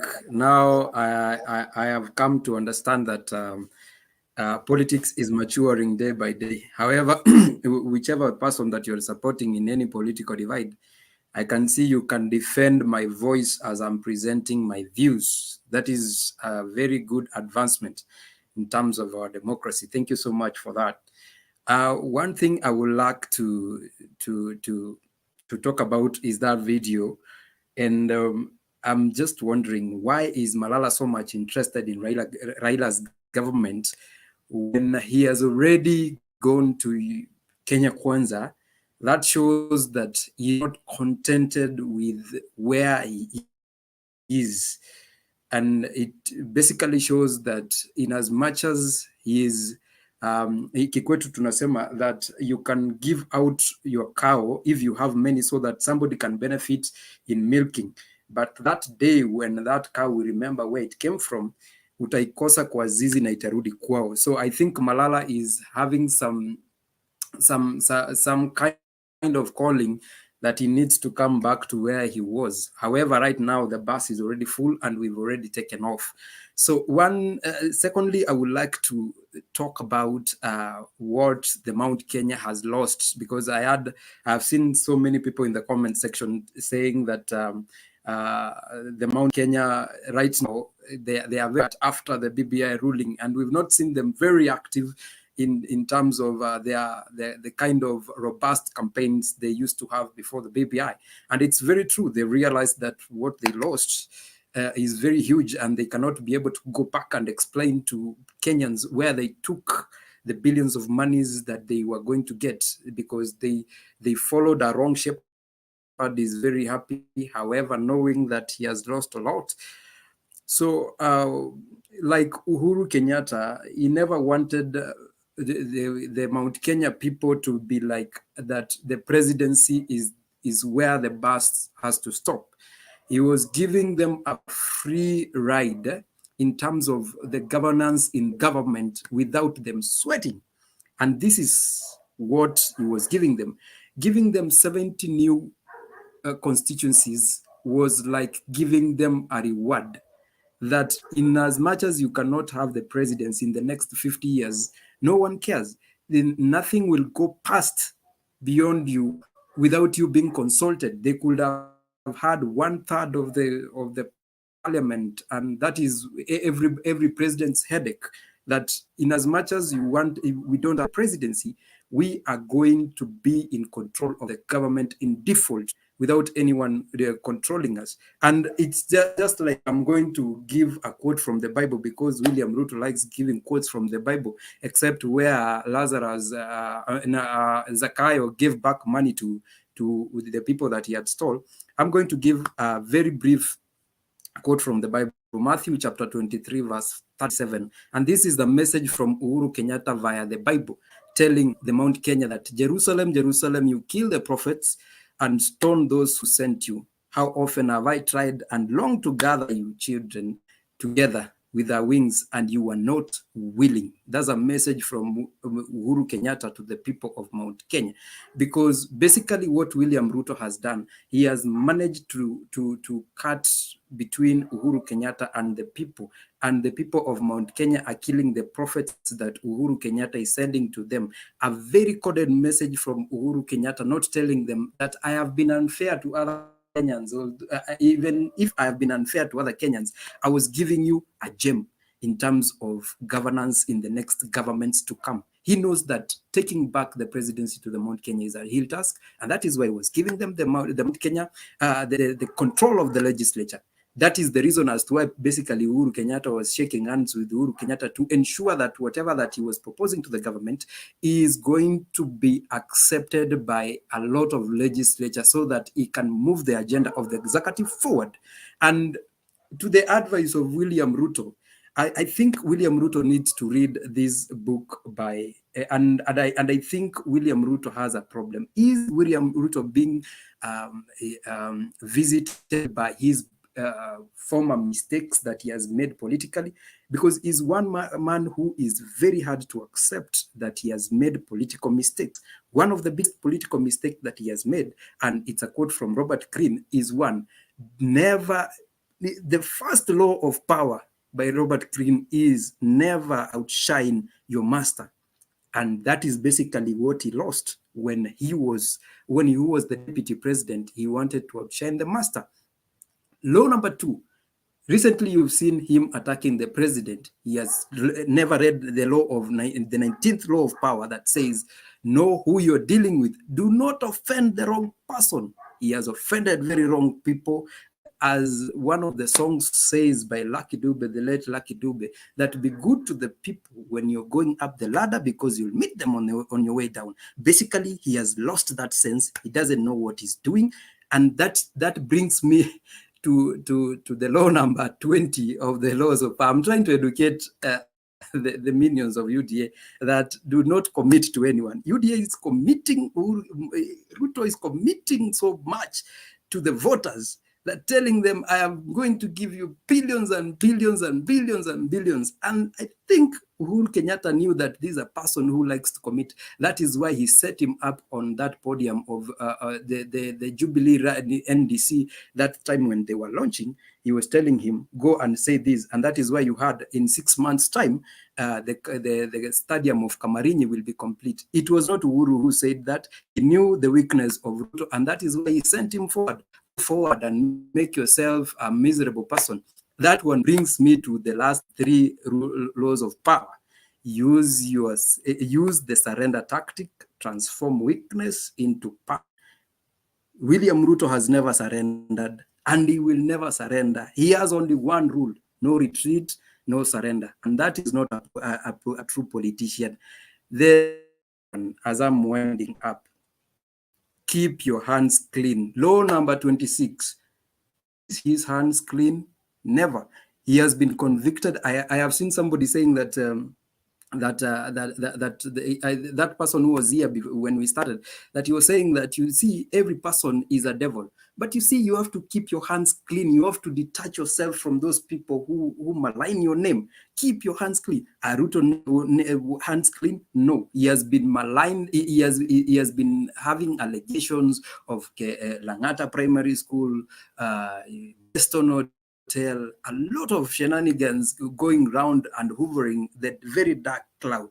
The last one, master the art of timing. And this is where Jacom is coming in. He has mastered over a very long period of time to make the timing the best weapon in politics. And as I'm reading to you today, I want to assure you that every politician who has made it in life hustled at some point. Uhuru Kenyatta hustled before he came into politics. Raila Amolo Odinga hustled before he came to politics. Gideon Moi hustled before he came to politics. William Kipchirchir Samoei Ruto never hustled. And that is why you are seeing all this problem. Kama kuna mtu wa Serelak is William Samoei Ruto. Thank you so much. Okay, asante bwana Katwe. Yes, Roba? Yeah, thank you to the young man. Let me add what he just said. Another thing you forgot about was, what's wrong with William Ruto is the people who are surrounded with him. The people who advise him, is just like you are right. He's running this thing by himself. He's the driver, he's the conductor. And the one thing, like you say, let's talk about our surrounding countries. Uganda. Do you know the vice president of Uganda? I don't know. Do I know the president of Rwanda? I don't know. Do I know the president of Tanzania? Maybe a little bit because of Makuru died. But guess what? When I'm here, the people from Rwanda, Uganda, Tanzania, they know Ruto. And that's where he went wrong.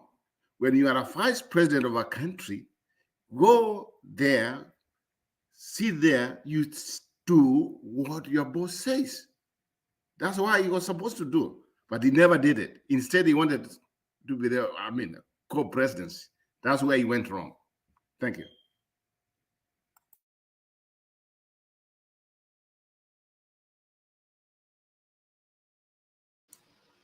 Okay, thank you. Let's get this video fast, and then we get the next person. This is courtesy of Sarah Njoroge. Just a sample of what you are claiming. The most popular political formation, followed by Kenya Kwanza and One Kenya Alliance in Mombasa. Now, this is according to InfoTrack research, which was conducted between 9th and 12th of March 2022. AZIMIO UMOJA leads with 51%, Kenya Kwanza with 23%, and One Kenya Alliance at 3%. Raila Odinga emerges as the most preferred presidential candidate with 46%, followed by Deputy President William Ruto with 24%, making ODM and UDA the most influential political parties in the region, respectively.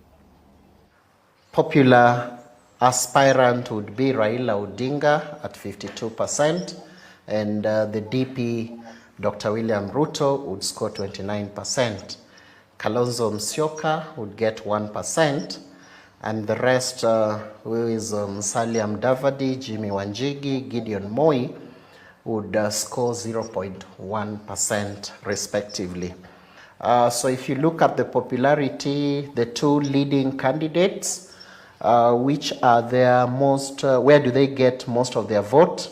Raila Odinga has the most from Jomvu at 56%. Dr. William Ruto has the highest from Nyali at 35%. Now, police...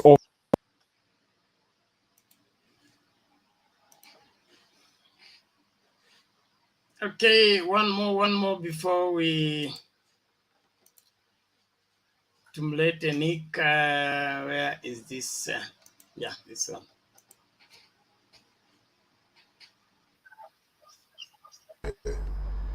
Unfortunate, regrettable, and quite frankly, from a security point of view, annoying and unnecessary, because there was no need to do that. The police are hot on the heels of the perpetrators of those acts. Investigations started immediately. It happened. It is emerging from the evidence that we have collected, the evidence that was collected on that night, that that was actually a premeditated act. It was planned because the suspects who were arrested with hoards of thousands of shillings broken down in 50 shilling notes, and they have taken statements. Clearly, there must have been some choreography behind that, because It's not coincidental that these suspects had so much money broken in 50 shilling notes, and some of them, who are distributing this money around that particular time. The police have acted swiftly and decisively. We have 17 suspects whom we have taken to court. Investigations are going on, and we are still exploiting forensically some of the evidence we have, including phone numbers of the suspects and several other things that the DCI is doing that I would not like to discuss in an open meeting. We will go the direction investigations will point us. As I've said before, none of us, we all read the Constitution, none of us above the law. I am not, even if I'm Minister for Security or the Inspector General. We always have to act strictly according to the law, and fortunately we are a country that is governed by laws.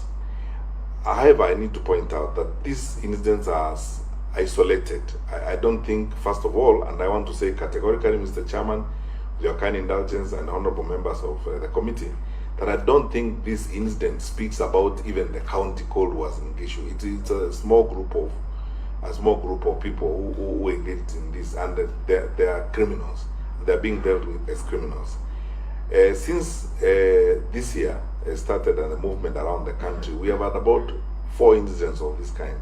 There was an incident in Busia involving the deputy president. We have people we have arrested who are in court on the matter. There was an incident in Kondere in Kisumu, which we dispersed, a rowdy mob of people in a meeting that the deputy president addressed. And then there was the incident in Nairobi, again, which involved conflict between groups of youth who have been given money or paid or ferried to the meeting and so on. And then there is this incident in Wasingishu. I don't think this speaks to a trend or a pattern that is emerging in the country. So my first assurance to the committee is that we haven't picked any such information. And Mr. Chairman, as we have been planning for the elections and so on, we have infrastructure across the country and we are picking up information. I don't think this speaks to any pattern that is emerging. It's an isolated incident, as it were. Nonetheless, it's an incident we'll investigate, and go to the farthest extent that the law will take us. Secondly, Mr. Chairman, I will ask you and the honorable members of this committee that I think we are duty-bound as the Minister of Interior to brief you on our preparations for elections and the security arrangements we have made. We have more resources than we had in 2017. We have more personnel than we had. Our police population ratios have significantly reduced. We are prepared, we are sufficiently resourced to support the conduct of the general elections. However, I must hasten to add that the conduct of elections is not our responsibility, it's the responsibility of the IBC. We will support the IBC to ensure that they conduct the elections. Where we'll be called upon to provide services, we will provide services. Finally, it's a point I need to say, which is, it may appear necessarily sensitive, but it's good that I be very sincere with you as a public servant. The greatest danger and challenge we face as a country during this electoral cycle, more than ever before, is the phenomenon of voter bribery and the renting of crowds and so on. There's a feature that is emerging in the country, and we have traced it across the country, where politicians are spending money to pay youths, move huge groups of people, ferry others at night and so on. Sometimes I don't know whether people accurately estimate the dangers that are involved in this. When you move people from one part of the country to another part of the country, they're traveling at night, some of them are traveling on matatus and so on and so forth, so that you can swell your numbers in a particular place. This phenomenon of renting crowds, trying to posture for popularity, or what you may call pretended populism, is what is actually going to hurt us, as it were. In 3 of those incidents I outlined earlier, it was a case where groups of people who had been given money clashed. Because you see, if you come to my area and I have an opponent there, I will mobilize, and my opponent is also mobilizing for you. And if we are mobilizing in opposite directions and we don't have the opportunity to give our various groups a similar brief, they will fight. And that's why I said earlier that police cannot be expected to mediate bribery contracts, because if I bribe people and you also bribe people, It's not upon the police now to figure out who was bribed how and who should behave how. That is the job of those who have bribed them and brought them. So the danger we face this year, and it's good that I say this very openly and sincerely to you as the committee in charge of security. What we have picked up that is going to be a danger in this year's campaign process and elections is voter bribery and the renting of groups of people, young groups of people and so on, who are being paid money, whether they are border ferried from one end to another end. That is going to become a problem. And if it doesn't stop as you move along towards the elections, because every group will be mobilizing and every group will be renting their own, motorcycles and their own border people, the clashes will intensify. So it's upon us as leaders to decide how we are going to conduct ourselves, because all those things we are seeing, like what we saw in Western Gishu, it's indisputable. All those fellows who were arrested, they had money. Who would have? How can it be coincidental that you are carrying thousands of shillings broken in 50 shilling notes? You must have planned for it. Thank you, Mr. Chairman. All right. Okay. Thank you, CS, for that brief. If we need any further engagement on that, we shall let you.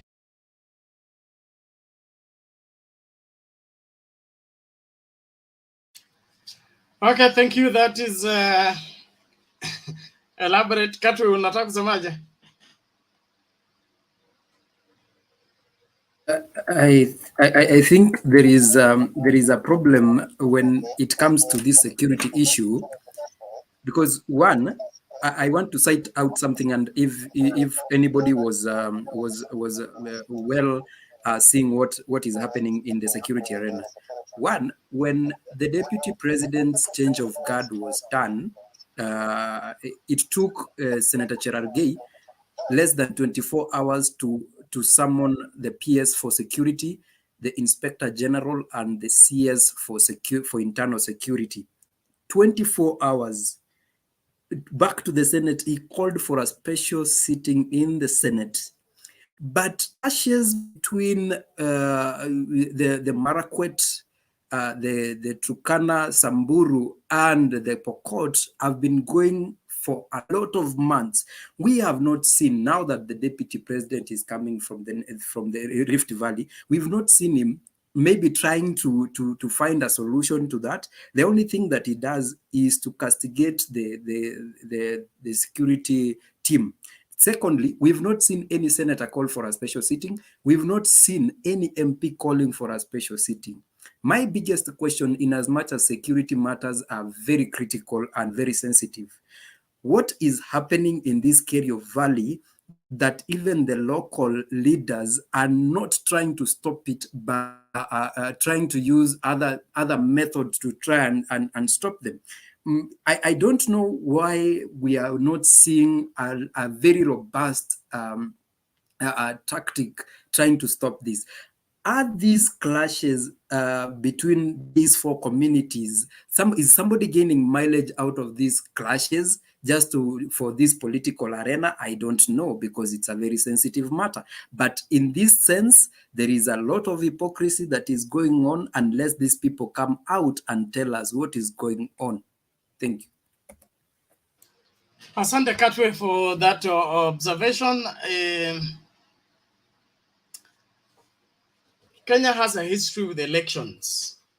And one way that people want to control or rather want to tilt elections to go a certain way, they resort into these crude ways of displacing communities to reduce the number of votes a certain candidate can get, especially if that candidate will get advantage in that particular place. So it is an old KANU strategy of intimidation and displacing of population in order to disadvantage certain candidates and give advantage to others. And so what's going on the Kerio Valley and Baringo area and all that is nothing strange in terms of the Kenya and the elections are concerned. But it should be something that should bother us, because the longer a certain conflict is stretched, the harder it becomes to stop it. That's one thing that I miss about the Moi government. The Moi government had a lot of issues, but Moi had a way of dealing with crisis. They could not last 24 hours. It could, if it went further, it's 48 hours and everything is cleared, everything is back to normal. That's how to be a government that is effective. This business of small groups of young misguided people holding the government hostage or holding people hostage for weeks and months is not acceptable at this point in time. Not at this time of age and technology advancement in matters security.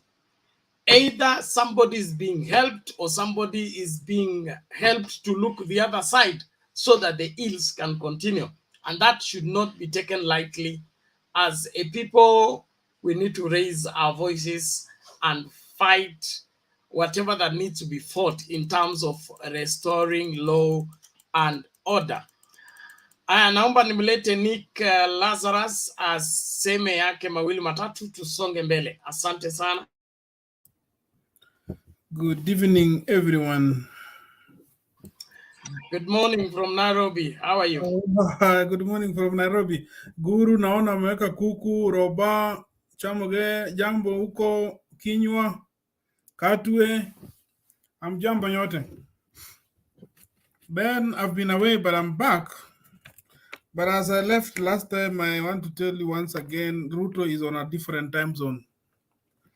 You must agree and accept RUTO is on a different time zone. And I said it last time, RUTO is now in a position where RAILA was then. And as Katwe said, timing is an issue.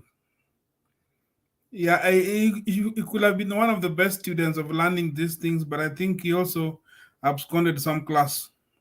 So I'm not worried and I'm not surprised because my only worry is what Robert said and Nakitare before he left. Most of his followers are brainwashed. And it is one thing which is worry. The guys are brainwashed. Well, very quickly, I can tell you your brother Malala needs to go for some prayers and stop blaming Raila. Because everything is Raila, so I don't know what Raila... You see, if he wants to come back to AZIMIO, he'll just come back. Because I hear him asking what stake is AZIMIO government having for them. Roba, if you cross the floor, why do you want to come back and again ask where you were? See, you had decided to move. So why is he coming back to ask what you are giving him? So I think he needs to, Kato, we need to pray for that young guy.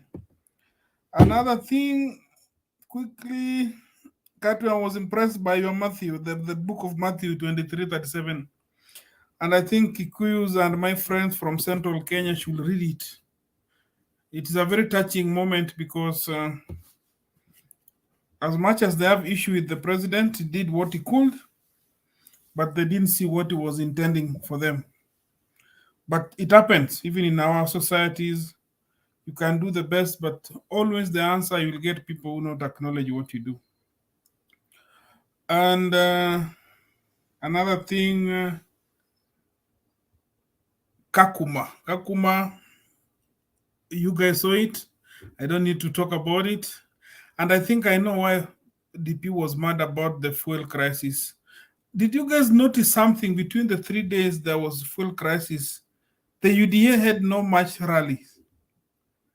If someone was keen to monitor how they operate, because Raila didn't complain, he was in TURKANA and Israel was full. So people should always, you see, you know where it pinches you most. So we now know those who people were transported for the rallies.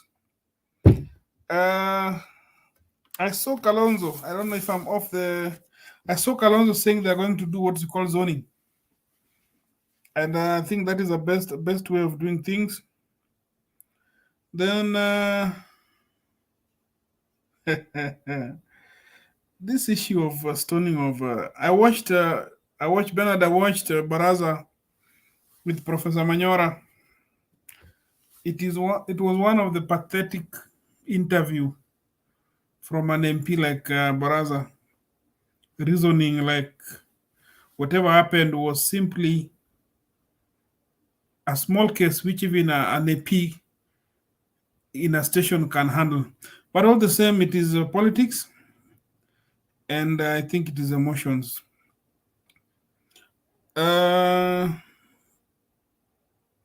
DP today chaired IBEC, and yesterday, I remember DP accused the government eco drive.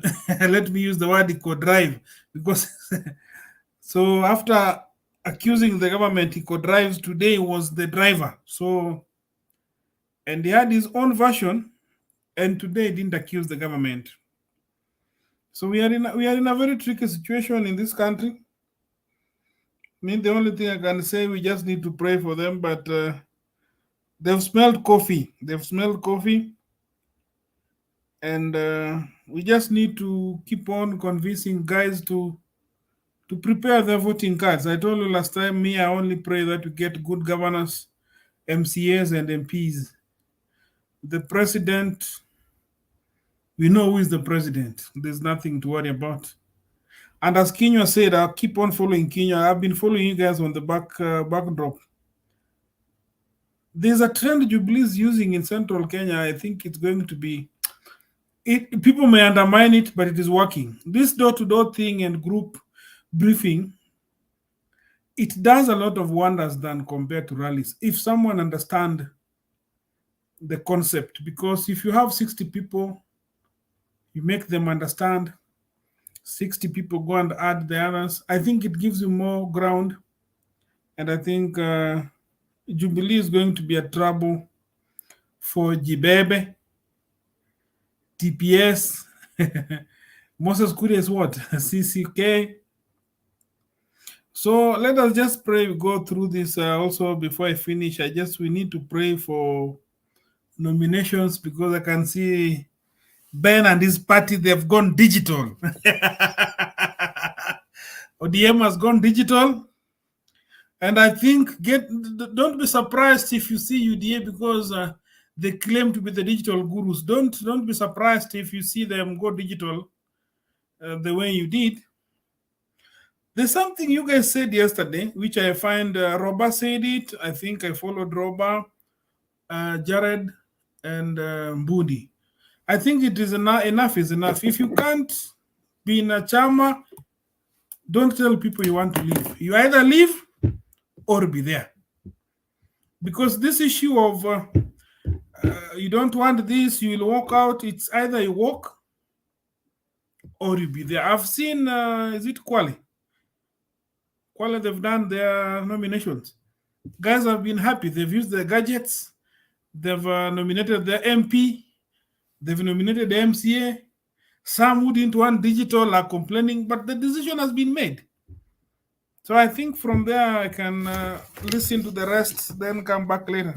I don't have much to say. Ben, keep on. Ben, before I forget, there's something happening again at Marsabit. Sorry? Are you just selling Lori again? Oh, sorry. It's underway. We are yet to make it official, but today we ran the report of the last Jaza Lori. Oh, yeah. So I think Jaza Lori. So I think that is what I report. Yes. I think that is what I saw somewhere. But anyway, we are ready for the next trip. Okay, thank you. Thank you very much, Nick, and every other person. There is Ben Masafu on the comments. He say you want to buy me the big soda.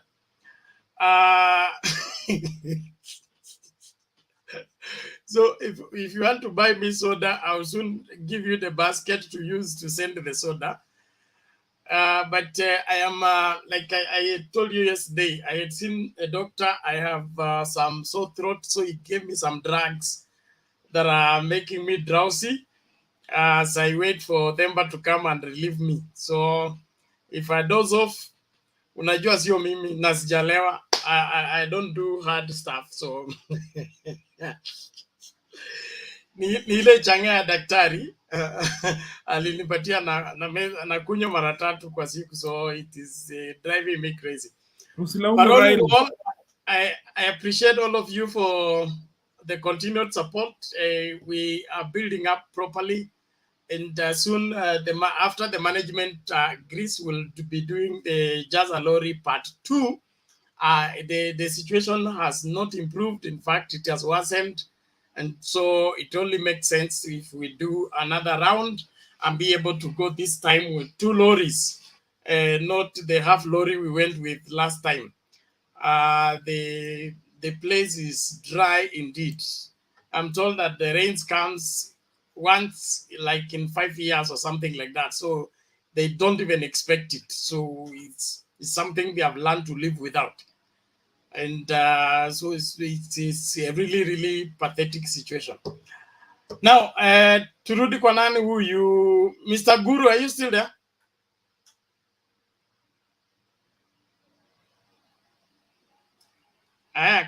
Kenywa. Wewe ulikuwa unatupatia technology ile inafanya kazi Central. So we have a guarantee of tilting the situation in Central by all means. Very much well, actually. I think in Mount Kenya, things are working up very much well because as far as I am concerned, those are the things that I've been following very closely.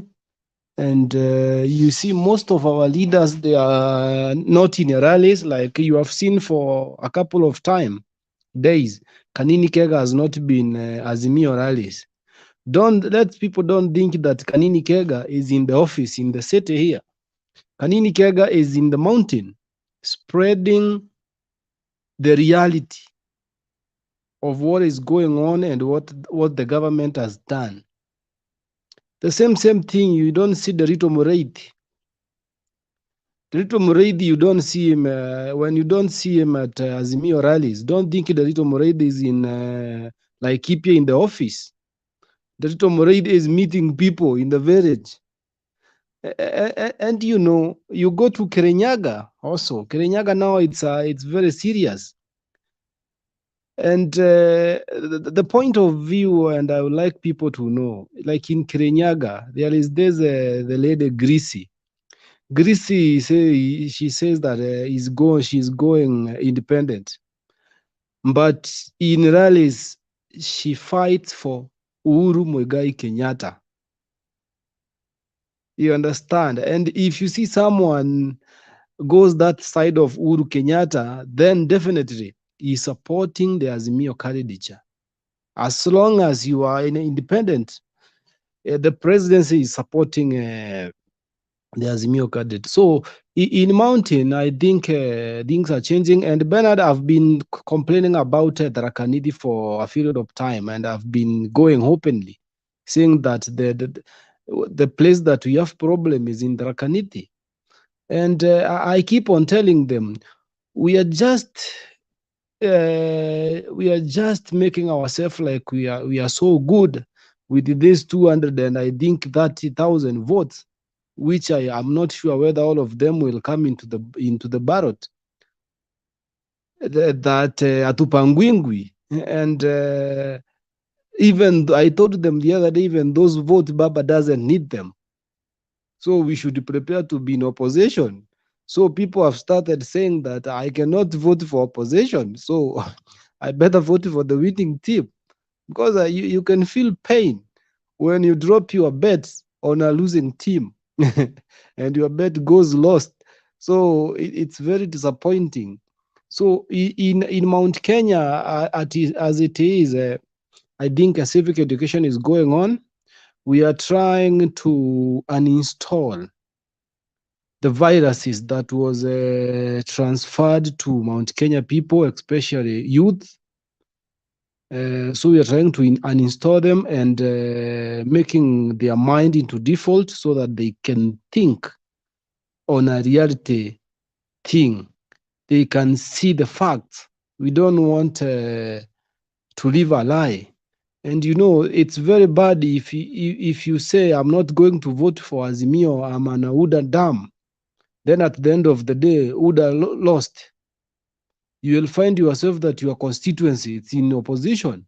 Even in parliament, people will be seeing you as a loser because you guys, you're in parliament, but you didn't even support, you lost. Your presidential candidate lost. So wewe ni mtu bure kabisa. So at least we just need people to understand, because especially this time of BBI, you know, these people are not making noise anymore in Mount Kenya about BBI, because we have a lot of questions and they should answer. We have a lot of questions they should answer. Where will our money go? You know, those are the things that I see Katwe raising the hand. I don't know, maybe he has an interjection. Okay, so hold on, Katwe, before you come in. I wish to address myself on the question by Eli Omondo Thiambo. Is Azimio Diaspora TV the same as Mtembei TV? No. Azimio Diaspora TV is different from Mtembei TV, only that some of the people who participate in Mtembei TV are working with the Azimio Diaspora TV. So if you are signing any contract with Azimio Diaspora TV, it is not Mtembei TV. If it's Mtembei TV, is right here. They have their own channel, only that we share resource people. And I think the Azimio Diaspora TV is as a result of Mtembei TV, but there are two different entities. We don't share anything in common in terms of our management. They have their management, they have their own admin and all that. We only share that some of the people who feature here also feature there. People like Stony PK, there is Princess, the other Princess Ziana, I think, and then I think Joffrey, 2, 3, 4 people from Azimio Diaspora TV also come here to participate in our debate. That is all the similarity that lies between Azimio Diaspora TV and Mtembei TV. Nothing more. So don't say Diaspora TV is an agent of Mtembei TV, or if you sign a contract with Azimio Diaspora TV, fuatana na Azimio Diaspora TV, sio Mtembei TV. Asante sana. It is important that we clear that, and also issue out a disclaimer that we meet here as a family, as Mtembei family. We all create this platform to ensure that we interact and share our different views on our politics and the future for the country.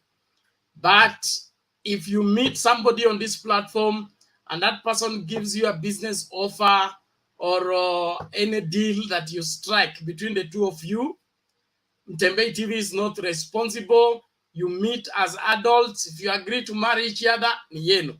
If you agree to do business together and money get lost, it is between the two of you.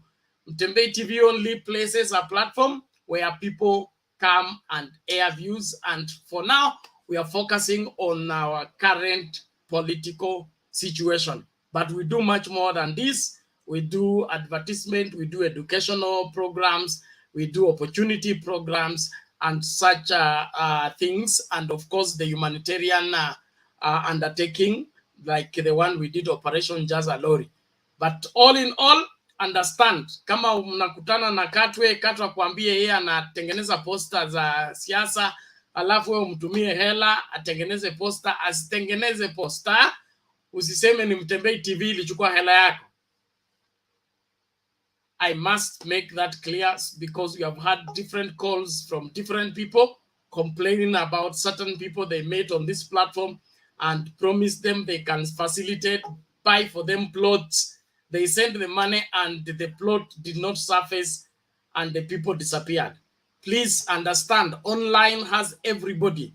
So be careful before you make your deal or you sign up any contract. It's good to confirm and ascertain. Thank you very much. Katwe, karibu.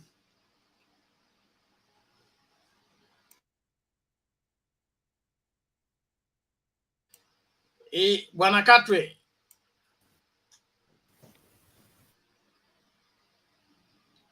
You are still mute. Network yako iko slow. Kuna nini?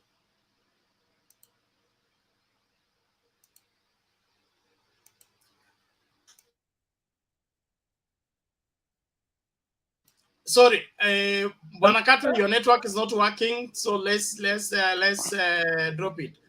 Kenya malizia tumlete Jakindube. Okay. Thank you very much, Bernard. I think everybody can hear me. So, as I was talking about the factors in Mount Kenya, so people should be aware that things are going to change, and the fact that Baba was looking just for 15% in Mount Kenya before. And I'm sure this time around, Baba will get more than 40% in Mount Kenya. And with 40%, the AZIMIO is good to go. But there is one point. What is making Jubilee try to educate people in Mount Kenya. You know, there is something that in Mount Kenya we have come to realize. The deputy president doesn't care the type of a leader you get in your constituency. It doesn't care. What he cares about is the numbers in the assemblies through UDA. That was he care most. He doesn't care the leadership you will get. So anaweza wapea any type of person, hata mkichagua mtu mwenye can't do anything, he doesn't care as long as that ticket belongs to UDA. And that's the thing people should be very careful about. And I may say this, do you know it will be very shocking Rigathi Gachagua losing his seat. It will be very funny for Rigathi to lose and Akina Harris Wahome to lose. Trust me, it will be very funny for them to see that. And I'm very sure if they see it coming, they will run away from William Ruto. And William Ruto will remain alone.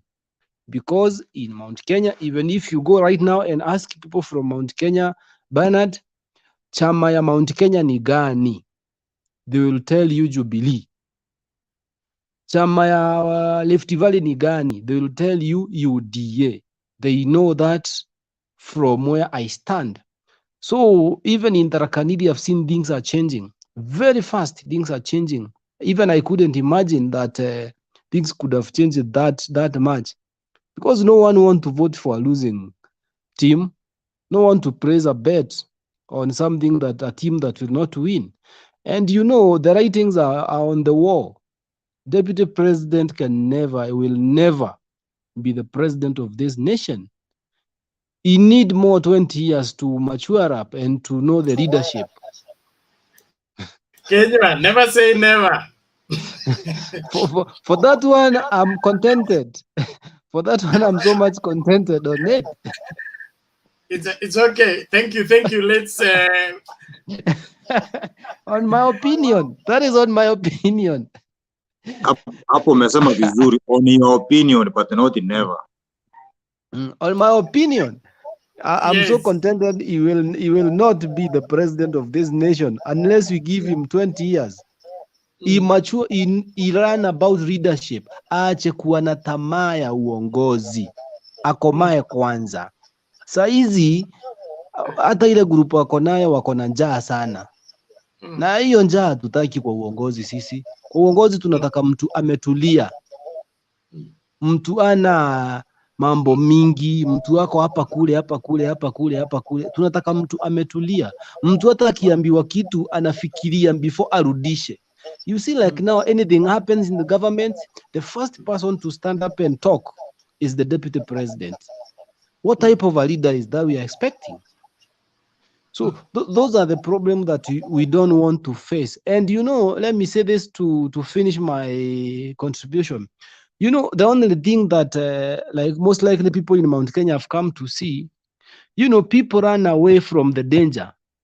But only Mount Kenya was the people who are trying to shock people. Instead of they run away from the danger, they are coming close to the danger. And now they have started seeing this thing is not good. You know, Kanini Kega is telling people in Mount Kenya very well. Afadhali, unajua uende kwa yule mnyama wa kukukula na wa kukumeza. Afadhali huyu wa kukukula, njuu anaweza kuuma mkono na utoroke. Afadhali uishi na mkono moja but unafanya shughuli zako, kuliko huyu wa kukumeza atakumeza kabisa. Akisha kumeza we umepotea, umeisha. So in Kikuyu language it translates very much well.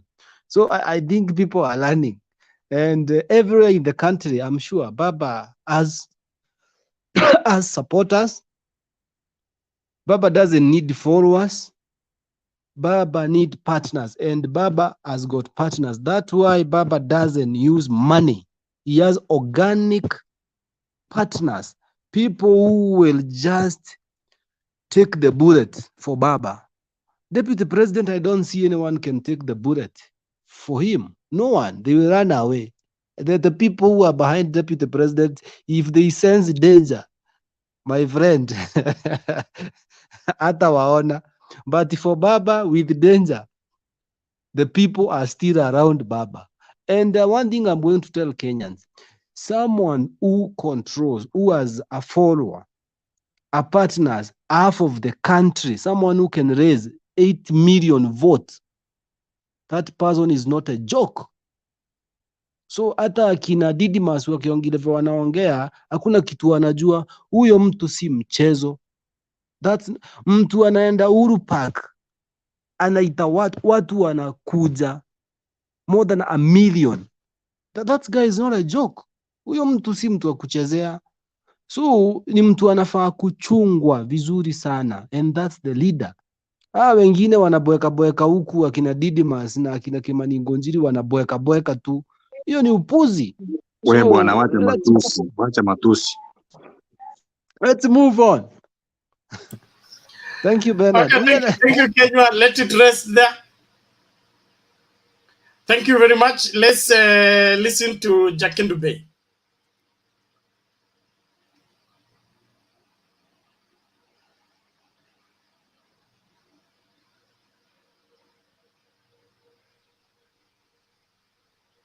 Bernard, sikusikii. Unipati? Mimi huyu hapa. Nimekupata sasa. Bernard, jambo, nawasalimia wote. Jambo, karibu, tunashukuru. Nimefurahi kumsikia David, sijamsikia siku nyingi. Na kinywa.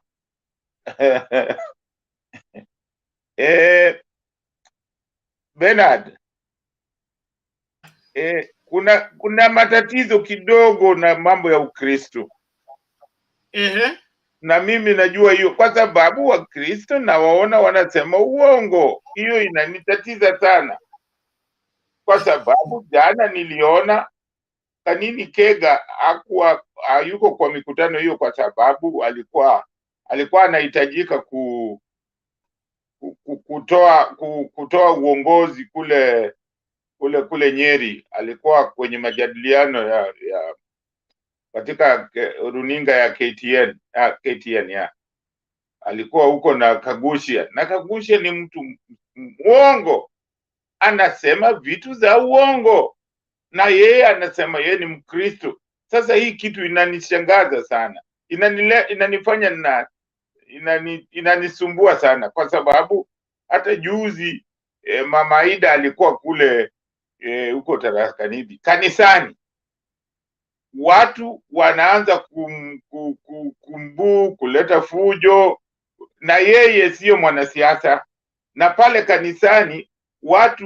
kanisani tunafunzwa kwamba tuwe watu ambao hawabagui, tupende mwenzako vile unajipenda. Sasa inawezekanaje ndani ya kanisa ikifanya hiyo mzozo? Inanifanya nachanganyikiwa. Inafanya saa zingine mimi nasema hii mambo ya ukanisa, mambo ya udini ni watu wanaleta uongo ndani yake. Sasa maana ya Ukristo maana yake ni nini?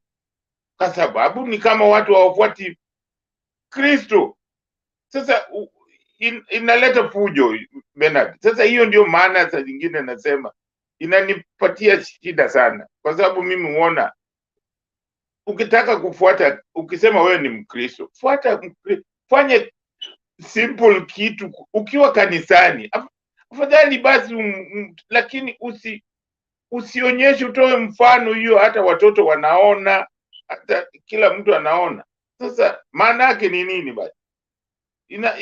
Inaniletea shida sana hiyo kitu, inaniletea shida sana, kwa sababu inani confuse. Nasema ni ipi ya ukweli? Kwa sababu hata saa hizi mimi nikisema Wakenya wenzangu, kweli Ruto mwenyewe vice president anakashifu serikali, anamtusi president, yani unatusi mkubwa. Sasa tunafundisha watoto wetu nini? Au tuna maana ya hiyo, maana yake nini? Kwa nini hajiuzulu? Hata wale wote ambao wanamfuata, wale wajumbe wote ambao wako kwa UDA, mbona wajajiuzulu? Ndio tujue hawaungi serikali. Wanasema wanaikashifu serikali na wanakula hiyo mshahara wa hiyo serikali, na wao sio opposition. Wanasema kwa hii mipango ya sasa opposition ni jambo la hakuna, lakini wao wanaenda pale wanamkashifu president kama makamu wa rais anamtusi president. Alafu anasema kama sasa kwa mfano petroli, mambo ya petroli. Mimi nataka kuambia jamani, mimi naishi hapa Uingereza. Juzi hapa tulikuwa na the same shortage kama hiyo iko Kenya. Tulikuwa hatuna pumps, zilikuwa haziko na nani, na ilifanyika kwa sababu ya panicking, hii mambo ya kununua mafuta kwa wingi, na hata Wakenya sasa hivi wanafanya kununua mafuta kwa wingi. Alafu wanasema sasa serikali, yani ni kama serikali mwisho wa dunia. Jamani, tunaongeza vitu, tunajiharibia. Lazima mjue nchi ya Kenya ni nchi yetu. Tusijaribu kuichoma kwa kuongezea kitu. Kama kitu imefanyika unaifanya ni kama hiyo haijafanyika kwa nchi nyingine, ni Kenya tu. Uingereza juzi tumekosa, bei ya vitu vimeenda juu, na huko Kenya nikisikia mtu anasema ni kwa sababu ya Ukraine, watu tunasema hapana. Hapa Uingereza bei ya vitu, bei ya mafuta, bei ya mafuta petroli saa hii imeongezeka zaidi. Haijafanyika hivyo. Bei ya gas, bei ya stima, kila kitu imeongezeka. So mambo ya kusema ati ni Kenya tu, si Kenya tu bwana. Wacheni hata kama mpendi Uhuru, so wacha umpendi, lakini sema ukweli. Si ati tu eti nchi yetu ya Kenya tu ndio iko na problem. Hii kitu iko kwa nchi yote. Uingereza hapa transport imeongezeka, kila kitu, petroli bei ni ghali, chakula bei ni ghali, stima imeongezwa 50%. Sasa mnasema ati Kenya imeongezwa. Hapa gas imeongezwa, stima imeongezwa 50%, gas 35%. Hii kwa nini? Kwa nini tunasema tu Kenya? Ndio watu wanasema hii kitu ni ya dunia mzima. Corona imevuruga kila mtu. Hapa Uingereza corona, wakati wa corona ulikuwa tulilipwa mshahara bila kufanya kazi. Serikali ilitoa pesa ikatulipa mara nyingi tu bila kufanya kazi. So hiyo ni kusaidia nchi yako, na lazima sisi kama wananchi wa Kenya, lazima saa zingine tuangalie, tujue kwamba lazima vile vile nchi yetu inaenda kwenye shida ya dunia nzima. Ndio tuko na tuko na shortage zetu, tuko na matatizo yetu, lakini tusione kama, manake tukiongeza chumvi tutachoma nchi yetu. Lazima tujue hiyo ni nchi yetu. Kuna mengine tushirikiane pamoja. Tusitanze sasa sahihi kusema ni president, ni president, vile vile ni binadamu kama sisi tu. Kwa hiyo wananchi wa Kenya, mimi naomba sana wenzangu, tuangalie kwamba tufanye kazi pamoja, tujenge nchi yetu, tuone mahali tunaweza kuisaidia nchi yetu, tusaidie. Tusiwe tukulaumiana, kwa sababu tukilaumiana tunaenda nowhere. Tujue kitu gani tunafanya, na ile kitu tu nitaka kuambia ni kwamba tatizo la petroli hata hapa tumekuwa na matatizo. About 4 months ago tulikuwa hatuna mafuta, tulikuwa tunatafuta mafuta usiku kwa petrol stations zote, mpaka ilibidi serikali kufanya kitu. Ilikuwa hakuna madereva, bei ya petroli ni ngumu kwa sababu walifukuza, walisema Brexit. Sasa madereva wale ambao walitoka Europe hawakuweko. So hizi matatizo zinapatikana nchi zote, lakini saa hii hapa Uingereza kuna bei ya mafuta imeenda juu sana, hayatotokea. Tusiseme eti tu nchi yetu, sio hivyo, ni nchi yote. Na hii kitu imeletwa na ugomvi kati ya Ukraine na Russia, na ni uchokozi wa Amerika na European, ndio wanachokoza Russia na kwenda kuweka mabomu kule Ukraine. Hii Russia haiwezi kukubali, haitakubali hata siku moja, hawatakubali. Hiyo fujo walikuwa wameambia hawa watu kitambo kwamba msifanye hiyo, na hawa watu hawasikii.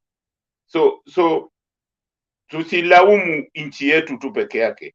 Jambo lingine ambalo nilikuwa nataka kusema ni kwamba sisi naomba sana supporters sisi wote wa candidates zote tuhimize amani.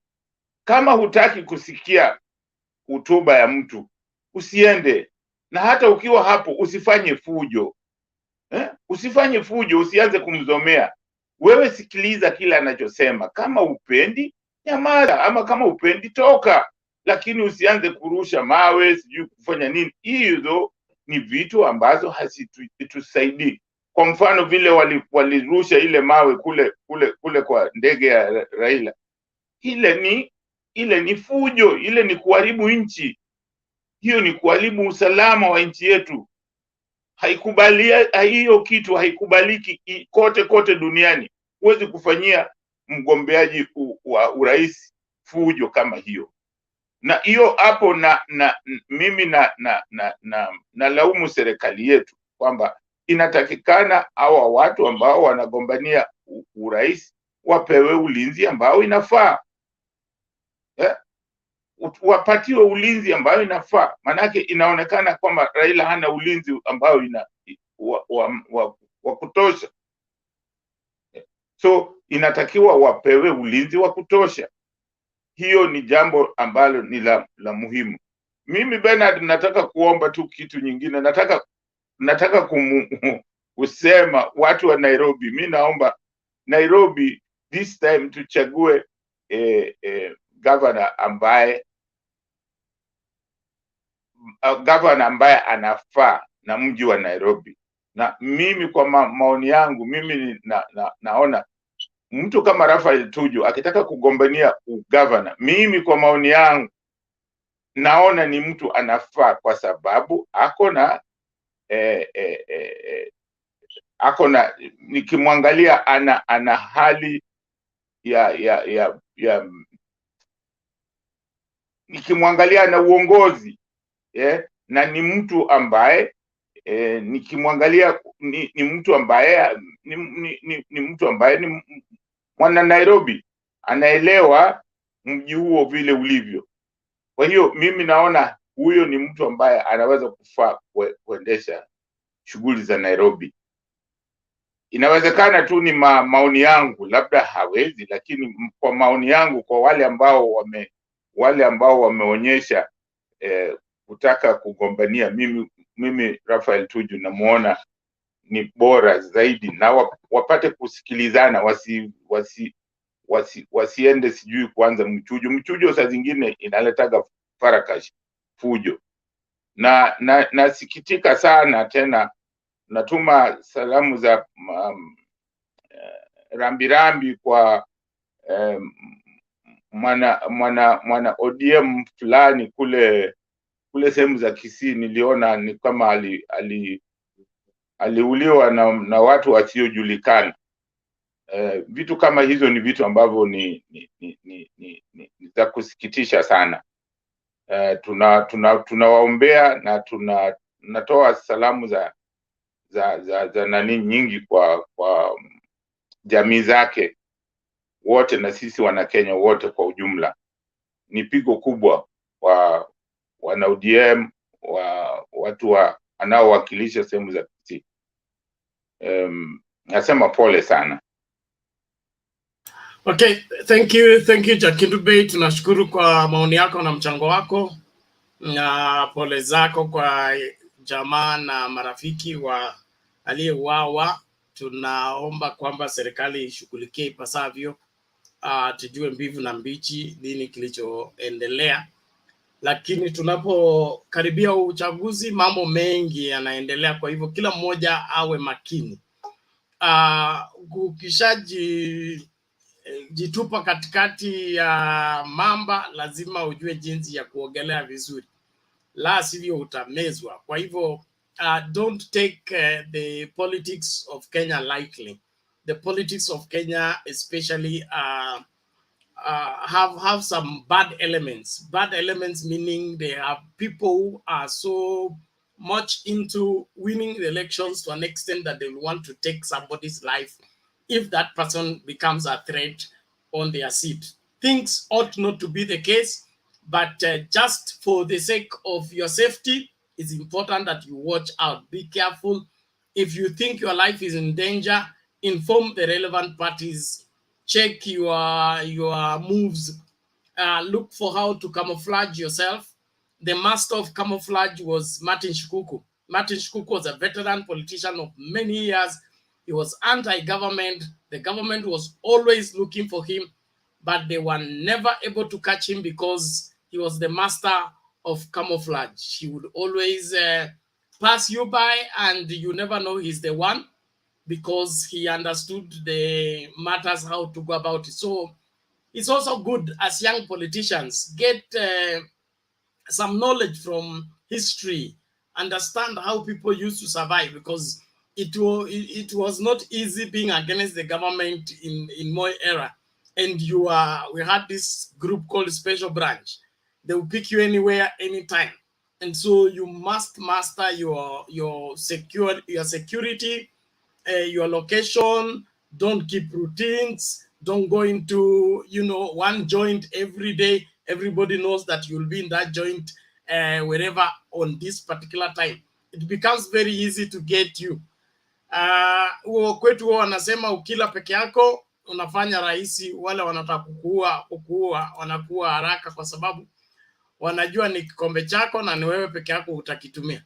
Lakini kama unakula na wenzako inakuwa ngumu, kwa sababu lazima wachore watu wangapi wanaweza kurisk ili wakueliminate. So just for security purposes, a cautious foot can walk anywhere. As a proverb from the Chinese proverb, a cautious foot can walk anywhere. Take caution. Don't assume anything. Don't leave anything to chance. It's important. Now, to move on, let's get this video before we bring in Lily to give her submission. I think is important.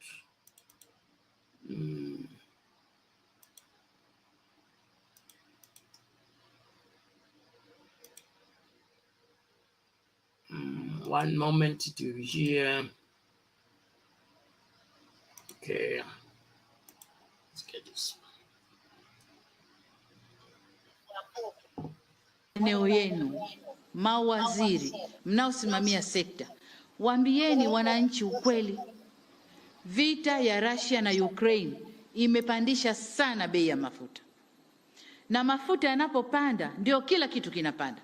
Nauli zitapanda, usafirishaji wa bidhaa zitapanda. Sasa hivi kutoa kontena kutoka China ya bidhaa kuleta Tanzania, wafanya biashara kwa wanalipa kwa kontena ya futi ya 40 nadhani dola 1,500. Sasa hivi ni dola 8,000 mpaka 9,000. Hii inakwenda kuingia kwenye bidhaa nazozileta. Kwa hiyo waambieni wananchi ukweli.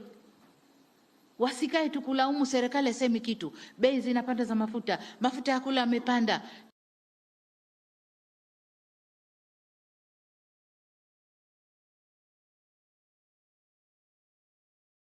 Aya, Mama Suluhu huyo. Lily, how are you today?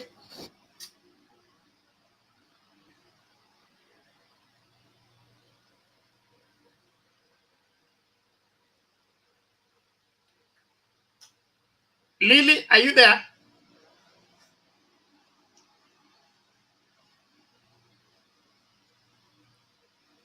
Aya, okay. I think ana shida na mitambo. Okay, let's hear from Fred. Fred, pick it. Mjambo. Jambo, namna gani? Safi bana, mimi niko salama. Naona wote kwa studio na wasalimia Ndeto. Yo, hii wote naona na wasalimu, nashukuru kwa kufika. So nataka kitu kwanza nataka kubaliana na mzee wetu Jakendube ya kwamba we are taking this issue of mafuta kutokuwa Kenya out of proportion. Umesikia venye mama amesema kutoka Tanzania kwamba hii shida imeguza nchi mingi sana. Hata hapa Amerika penye tuko, mafuta imekwanga $2.99. Kuna state zingine ukienda utapata saizi imefika up to $6 per gallon. You see? Zai gas kwa nyumba imeenda juu, stima, kila kitu. Venye mzee wetu Jakendube amesema it's right. Kila pahali it's a problem. So let's agree that Russia and Ukraine war imeaffect vitu mingi sana. So there's some I don't know, man. Kuna sasa wengine Kenya wanatusumbua sana. They are really giving us problems. Hao watu wa UDA and Kenya Kwanza, I don't know. I don't know, man. You know, ina kera sana, to be honest. You see, I don't want to talk about RUTO because whatever kitu kidogo sasa amekuwa opposition leader, kitu kidogo anaruka huko hivyo, anateka advantage, he wants to write down, and he doesn't know that he's really messing himself. You see,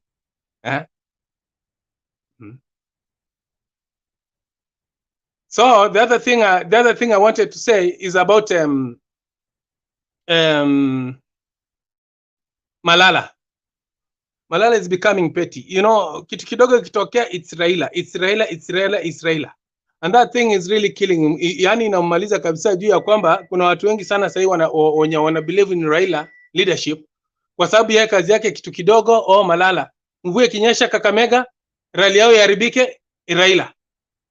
Upepe kikuje kitupa tent nje, Raila.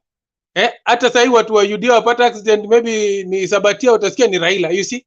So that's what I'm telling you. These Kenya Kwanza people, they're becoming too much. And the only thing mimi nataka kuambia watu wa AZIMIO, let's concentrate on issues. Hiyo kitu pekee ndio itatusaidia tufanye nini, tupate che tunatafuta at the end of the day. You see?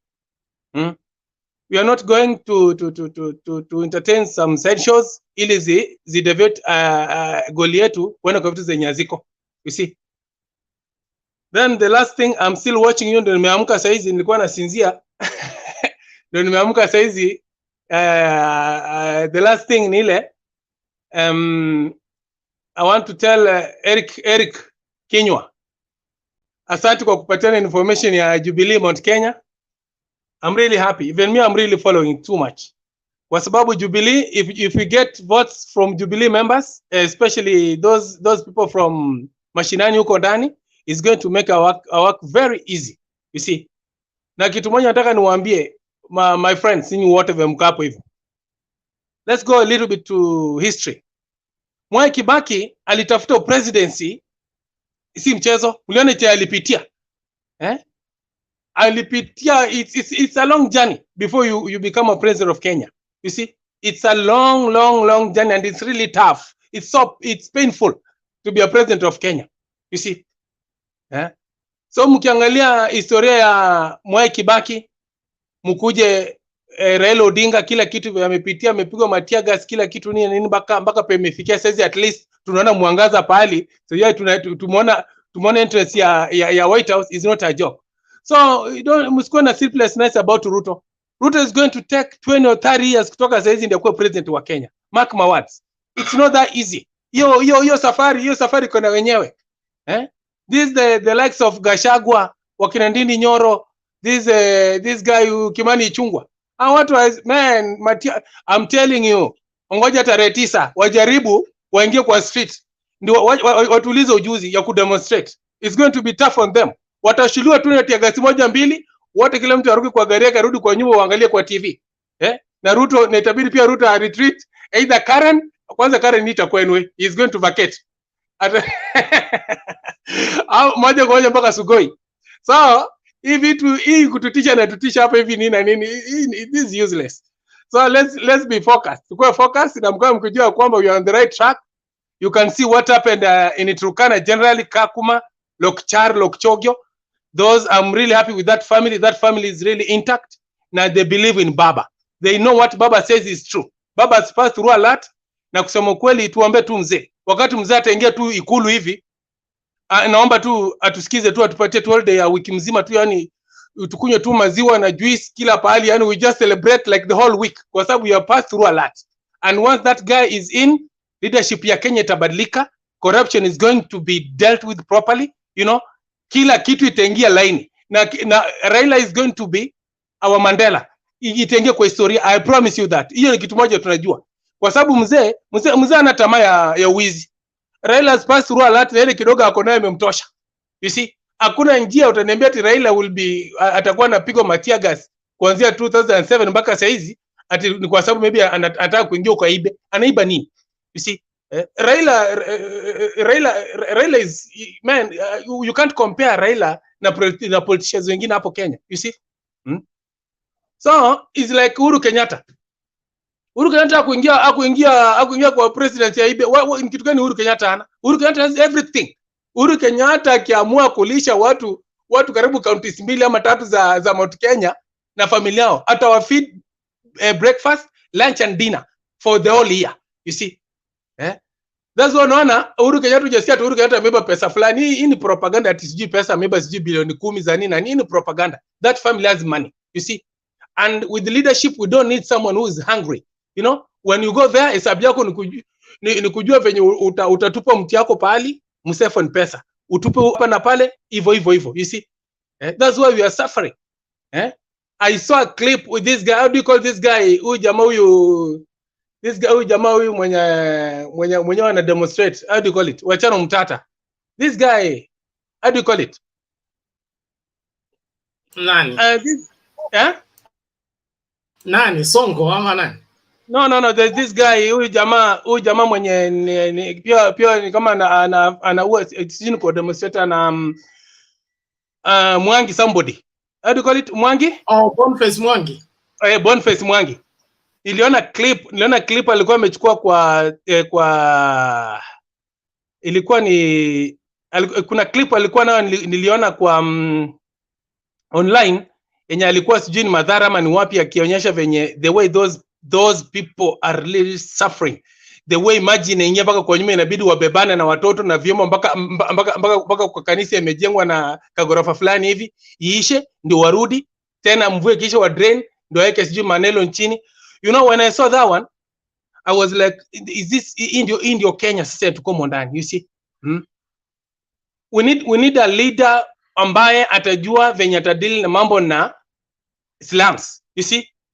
kiongozi ambaye anajua saa zile amelala kwa kama amelala State House, anajua kweli kuna watu pahali pia wamepata maisha ambayo ikafadhali, hata kama si kama wengine, at least kuna watu wanalala mzuri, kuna watu wanapata chakula hata kama ni kidogo kuliko venye sasa watu wanaishi. Ukienda Mkuru wa Njenga, ukienda Mkuru wa Ruben, kwanza I remember the time I came from Kenya, I happened to visit my cousins at Mkuru wa Njenga. Man, I was like, oh my God, hata kama ndio kuishi, this is too much. Nikamwambia the best thing we're gonna do, bebeni vitu mwende Kisii. This is too, yani unaruka sewage na unaingia kwa nyumba. Alafu ukifika mtu anakupatia chai. You know, mpaka unamwambia nyaku kusema kweli siko baya. This place is really bad, you see. Why? Because we have poor leadership, na viongozi wakiingia huko hivyo wanaingia kama wamekonda, wakimaliza tamu yao wamenona kama kupe. Hiyo ndio matamshi ya baba, na ni ukweli, you see. So please let's be very careful na leaders ambao tunachagua. Lastly, mzee wetu Jakendu Bey, the way you are talking about leadership ya Nairobi, mimi on my side I don't have any problem. Ngati akichukua ama Tuju achukue, we'll safe, because we are really safe, because those two people, Ngati is a businessman, you know. Ngati is a good businessman na anaelewa mambo na management, you see.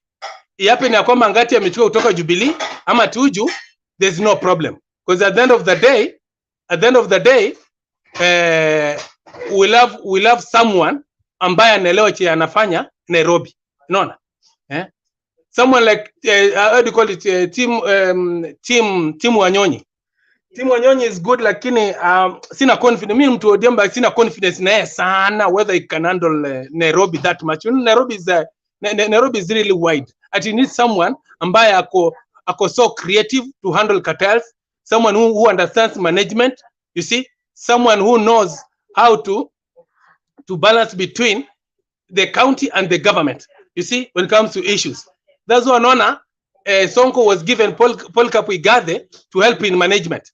Sonko akakuwa venye alikuwa nini, akajua kwamba hii kitu inaenda kwa sababu this guy is smarter than me, ndio Nona akacreate all those movies, then Igathe had to quit that post. If we get someone like Igathe, we get someone like Tuju, we get someone like Ngatia, that one will work for Nairobi. This time round, we don't want. Let's put the issue of party a little bit aside, but let's get someone who's gonna work for Nairobi, because Nairobi is really a mess. You can Nairobi imagine apotea for 2 weeks. No. No, imagine Nairobi hakuna choo za nje, ni choo za ndani. It's a problem. So with Nairobi, anybody within those three, mimi nimesema wakiingia, on my side I'm good. I don't have any problem. Okay, mwana siji kuna ana feel kuniuliza swali nimjibu. I'm ready. Yes, Roba. I'm afraid. I just wanted to comment on Nairobi. I didn't want to ask you a question. Okay, go ahead. In 2017, I'm one person who was against Sonko because I knew his education background. And I was telling people, this is not going to work. And people said, even they say, this guy is the next president of Kenya. Sonko, I told them, no, it's not going to work. This is going to be too big for him. And it never worked. And let me tell you something. Suri is education. Look at his education background. And guess who what? Is my uncle Joy Cosmo. Look at his education background. And what they speak on public. Education matters. That's what I want to say. Oh yeah, that's paramount, yeah? Yes. Thank you, Fred. Thank you, Roba. It's important that we elect competence, quality leadership for quality life. History accidental leaders, hapana, hata wakija na dawa mwafukuze. We will not vote in accidents again, not anywhere. Just wewe elewa kwamba hata kama baba ni rais na uko na MCM Kora, uko na gavana mwizi, uko na mjinja, okay? Baba is not going to be supervising these people for you. So ensure that you vote in credible leaders who are going to do what is required to be done. Before we bring in Mugeni, there is a video to watch. Fred, mute your mic, please. Thank you, thank you. You keep your mic mute because it provides a feedback that is irritating, especially for those who have earphone. Nane, Mugeni, you had a question or a comment? Unmute, the mic is beside your name on the screen. Okay, yes. I had a comment on the last submission by Fred, and especially in Nairobi. I am a Nairobian by extension, though I am not in Kenya. However, we need to be very careful this time when electing a governor for Nairobi. Yeah, for the simple reason that some of the people you have mentioned, someone like Ngatia, is someone that I find not be in the good books of morality. That is in terms of corruption. Yeah, because he's a medical supplier, something like that. And what we are having today as the white elephant of medical supplies that were made to the county by the government, it was his farm which was involved. Yeah, of those medical equipments that were leased to counties. It's billions of shillings. So, I mean, much as we are rooting for a correct moral figure as the president, let us just not sacrifice other things because we need a vote at the top. Nairobi is a major capital hub for Eastern Central, and we only want the best. I'll do much better with someone like Tim, as opposed to all those people you have floated. So that is my contribution on that. Maybe Mr. Bernard will give me the time to make my submission. Yeah, we are coming through. Just a moment. What we are faced with as Kenyans right now is a choice between two kinds of leaders, okay? Leaders who want government to use the government to get riches, and leaders who want to get into government and serve Kenyans. We must weigh between those two. That's why nimesema kwa hii platform, atuangalie sera. Kabla tuangalie sera, lazima tuangalie tabia. Because if the character of a man is crooked, it doesn't matter how good his policies are, how good his agenda are, his life is going to spill over those agendas. And so if we are looking for leadership at all levels, let's put in consideration the character of the person we are giving that responsibility. Their character comes first, their promises come second. If they are crooked in any way, tuwakatae, kwa sababu mahali Kenya imefika, hatuna muda wa kufanya experiment. Tunataka kila mtu anaingia kwa ofisi anajua kila anafanya. He hits the road the first day, so that in 100 days we see the country taking shape and moving forward. Hii maswala ya kujaribu ona microphone testing, we don't have time for that. Let us all be aware of the same. Let's listen to this video and then we bring in Raphael na Mato. Tunakwenda tuna hiyo mkururo tafadhali. Mkinitafutia Themba.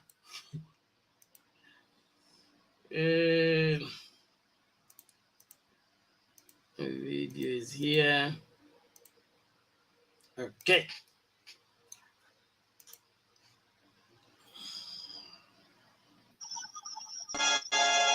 Mwai Kibaki, a former vice president to Daniel Arap Moi, was seeking to unseat his now former boss. But when the DP leader ventured into Kanu's heartlands, he encountered organized harassment. An important rally in Kapsabet, scheduled for September 3rd, was cancelled at short notice by the district commissioner. Early September, after a successful tour of Uasin Gishu, Kibaki had been stopped from entering Moss Bridge by Pro-KANU youth, armed with machetes and arrows. But the most serious incident occurred on Sunday, 13th September. The DP leader was ambushed at Sotik in Kericho district, where he had stopped to greet local residents.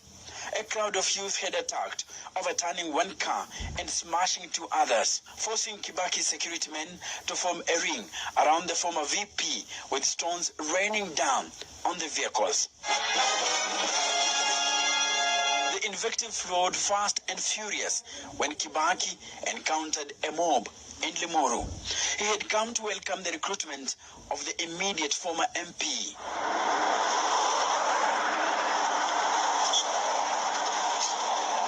Kibaki charged that this was an orchestration of the YK-92, which was instilling a culture of violence.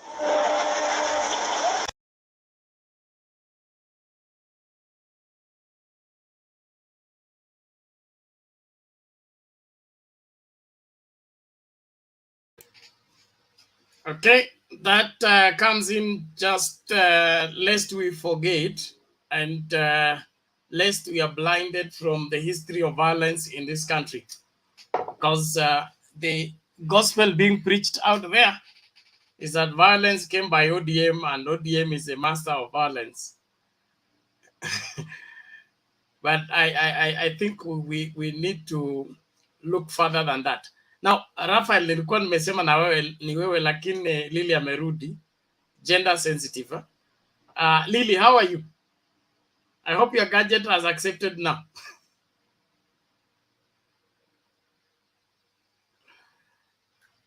You unmute, the mic is beside your name. You click on that mic beside your name for your audio to come on.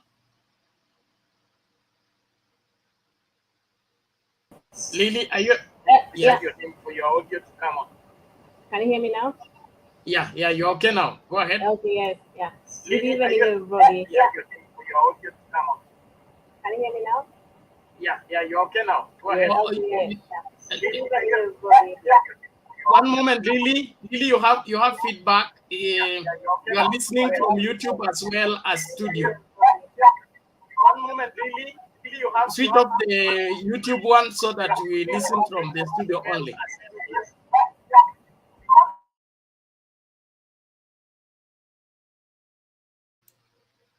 Okay, unmute and go ahead. Sorry. It's digital world. Rafael, karibu tafadhali. Asante sana, nimeshukuru. Nimepotea siku kidogo lakini niko tu. Haya, karibu. Asante sana. Nataka kushukuru kila mmoja kwa maoni ambayo umetoa. Nataka kuzungumza tu juu ya mambo mawili, hasa kuhusu kupotea kwa mafuta na lengine juu ya fujo ambazo zinaonekana zimekuwa huko Kenya kwa muda siku chache zilizopita. Kwanza, Bernard, mkiwa Kenya huko, nadhani mbali na kuzungumza kwa huu mtandao, ningeomba sana kama kuna watu ambao mko pamoja, mjaribu kuona mnawaelimisha watu juu ya kwa nini mafuta yanapotea. Niliposikiza makamu wa rais akiongea, nilipiga simu nyumbani kuuliza some of my relatives, na wakanambia ni kweli ameongea, na hao walikuwa nasema wanakubaliana na. Nikawambia sikizeni, jambo ambalo linafanyika ni kwamba dunia nzima ina shida, na si kwa sababu ya rais amepandisha vitu. Ukienda Tanzania, uje hapa Marekani, Uende nchi zingine ulimwenguni utakuta kwamba mafuta hakuna, yamepungua, na hata kama yako, bei za mafuta zimepanda sana. Ndio wakasema kwa hivyo ni jambo la ulimwengu mzima, si Uhuru tu. Kwa hivyo kunaonekana kuna sumu inawekwa kwa watu, kwa fikra za watu. Na nilisikitika sana kwamba makamu wa rais ambaye anamsaidia rais ndiye ambaye ametoka kwanza kuongea maneno hayo. Kama ingelikuwa ni kiongozi kutoka upinzani anaongea, ingelikuwa ni sawa, lakini huko kwa nyumba moja na unaongea vibaya. Ni kana kwamba mtu ambaye anajua tabia ya babake alafu anatoka anatangazia watu wengine kuhusu tabia ya babake. Si heshima. Na niliona kwamba tabia za makamu wa rais zimeshuka sana. Hata niliandika katika mtandao, kwa nini basi ujiuzulu kama unaona serikali haifanyi vile ambavyo unaona? Na sijui kama parliament ambayo itafanyaje juu ya makamu wa rais. Mimi naona kuna umuhimu kuwe na mabadiliko ya makamu wa rais. Nafikiri jambo la Uhuru na RUTO limetufundisha vya kutosha. Na ikiwa tutachagua wanasiasa ambao ni wazuri, watafikiria jambo hilo. I was about to say, why don't people demonstrate to force the vice president to resign? Lakini kasema sheria haituruhusu kuenda mpango huo. Kwa sababu si tabia mzuri. Makamu wa rais wa Kenya ni ambaye anatoa. I called it verbal diarrhea. I'm sorry to say that. Lakini I called, whenever they were giving speech, I called that, this is verbal diarrhea. Kitu kidogo uko nje unatapika. Kwa hivyo Bernard, mna jukumu na wenzako ambao mko hapo Kenya, mna jukumu la to carry out civic education on this issue. Alafu tukiangalia kuhusu Nairobi. Nairobi ni mji mkuu wa taifa letu. Na ilikuwa ni aibu kubwa wakati watu walimchagua Sonko kuwa governor hapo. Na viongozi wengi wanachaguliwa kwa sababu wanamwaga pesa. Na ningeomba sana watu wa Nairobi, msituletee aibu tena wakati huu. Mchague mtu ambaye ana tabia nzuri, mtu ambaye anajua nini la kufanya kuhusu mji wa Nairobi. Ni kitovu chetu.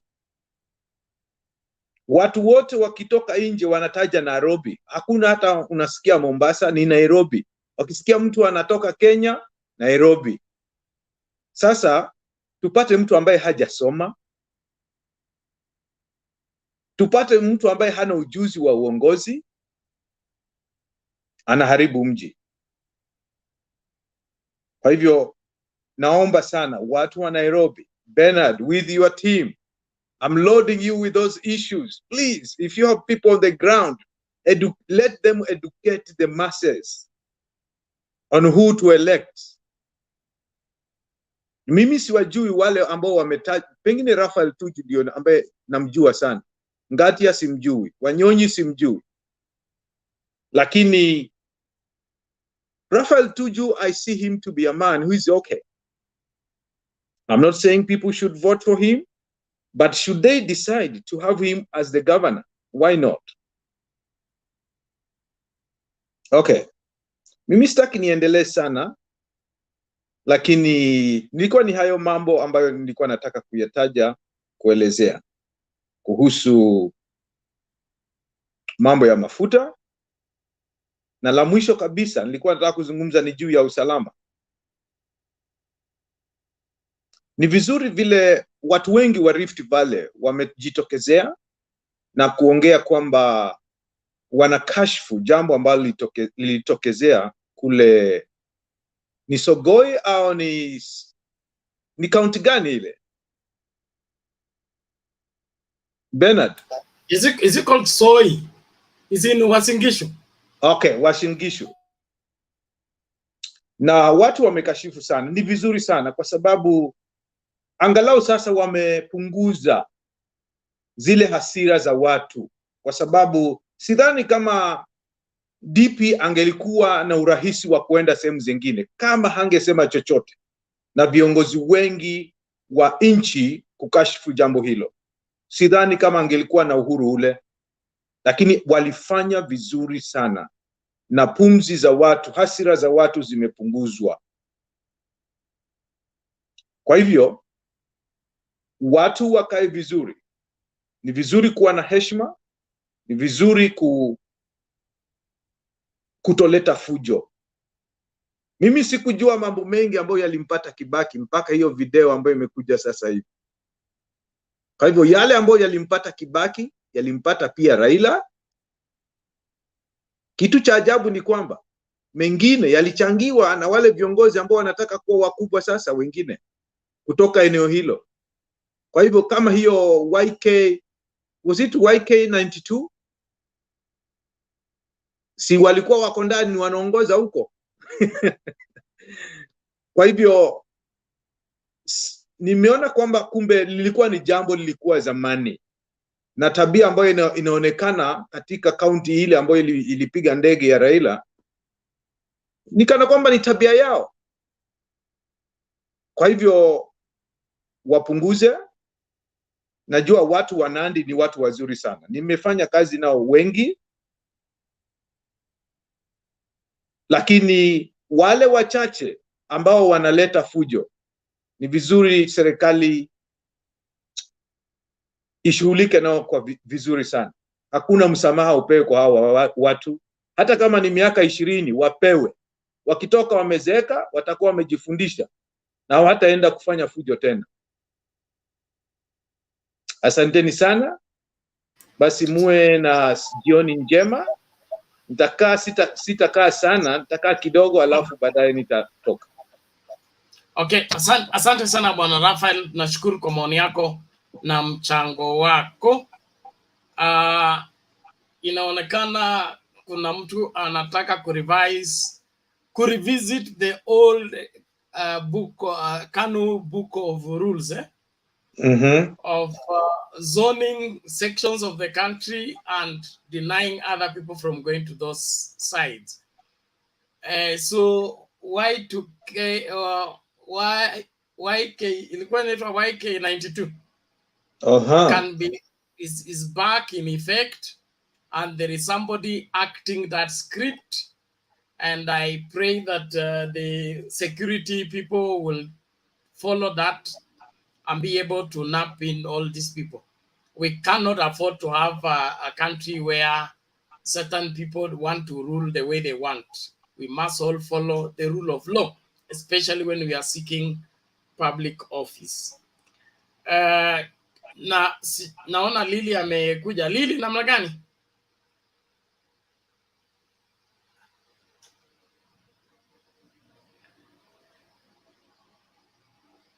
Yes, we can see you. Yes. Hi, everybody. Hello, good to see you. Hi, sorry about that. Yes. So my contribution is about a Nairobi governor. I would say without no fear that I would love Tuju to be the governor of Nairobi. He seemed to be a sensitive man, straightforward man, somebody you can trust. I don't know him well, but action speaks louder than words. So if I was voting, my vote would go for him, to him. So secondary, it's about yesterday when they held in Dedan Kimathi, there was a discussion over there. And it was quite embarrassing to see Kawushia telling Porkies, instead of having live discussion, those are students in university, they should set an example. So telling lies, everyone was like, what are you talking about? Even it was no longer a debate. The whole debate was polarized because of a lot of lies. And even the bishop was there, Archbishop was there, and he said nicely that the lies has been told. Because what Kakusha said, it was said that when deputy was going to the churches, he was donating about 2 million or 3 million, and he was saying that 2 million is what 1 million is from president and 2 million is from him. So it was kind of that not true. So people were listening, and I thought that is not a good example this guy is setting. He should be a role model to those young men and women in that university to come out and change our politics to base it on the facts, no matter what. So, and the other thing is about Moses Kuria. What is Moses Kuria doing on national platforms? After all what he has said about Baba, disrespect, okay, there's democracy, but for now, Moses should be no near national television telling anybody anything. And what about, there's something else I wanted to say. It's about DP. Eric Kenyo said earlier on about DP doesn't care. It's about just for him to get into power. That's fine. I've no problem with that. But he should care who MP we should elect as voters, because I listened to Mother Karua the other day, and he was kind of doing civic education to the nation that we should know who we are electing as MP, MCA, governor, because those are the people who will serve in our counties. And the presidential obviously will see the national matters. So I think we should please as well teach others as well, tell them that we should be electing good people on the grounds, because that's where our services will be based.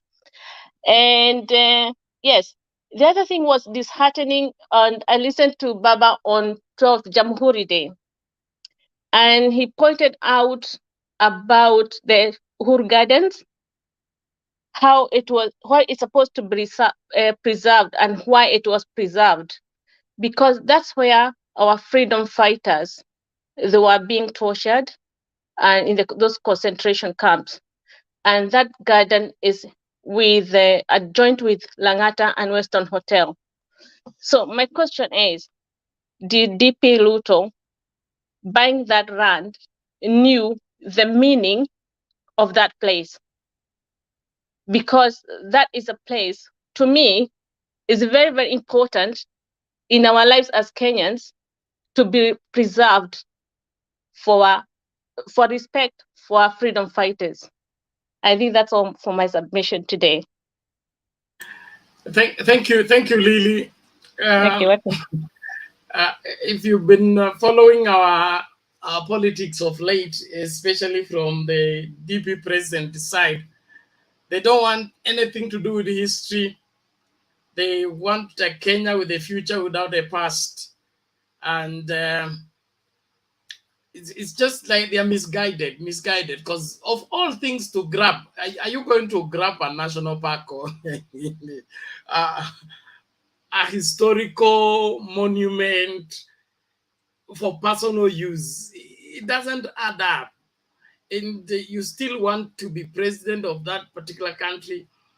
Kuna kitu makosa mahali. Either they say in our village that the thing from underground is walking through them. Now that's direct translation. Because mtu ambaye akili yake ni timamu hawezi kufanya mambo kama hayo hivyo tu. There must be something more serious that is happening within them. Yeah, sorry if I can add one thing. Yeah, and it's something even me, I did not know about the history of that place. it was Baba said as well, because I listened to him. I listened to him because I learned a lot. I learned a lot from him. Although people, they rubbish him, but people really, they should be appreciating that he's telling us these things. We were not there. My grandmother, he's about 90-year-old, and he tells me about the mama, how they were carrying food, taking those to those concentration camps and all that. So Baba said something very, very important and very painful to women, that those women who are supporting the Mau Mau, or those people who are freedom fighters, when they were pregnant and they had children there, the children were thrown away and they were eaten by animals. Think about that. And that place should be sacred. Thank you so much.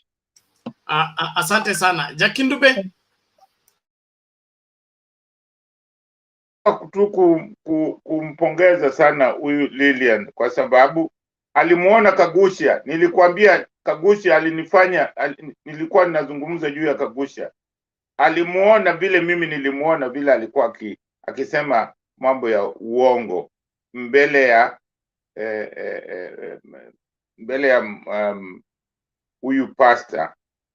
Nafikiri alikuwa ni padri mbele yake, na hata huyo padri alisema mambo ya uongo si vizuri, ingawaje yeye alisema kwa njia ya ungwana, lakini tayari alikuwa anampoint hiyo. Mimi nataka kusema kitu kimoja tu.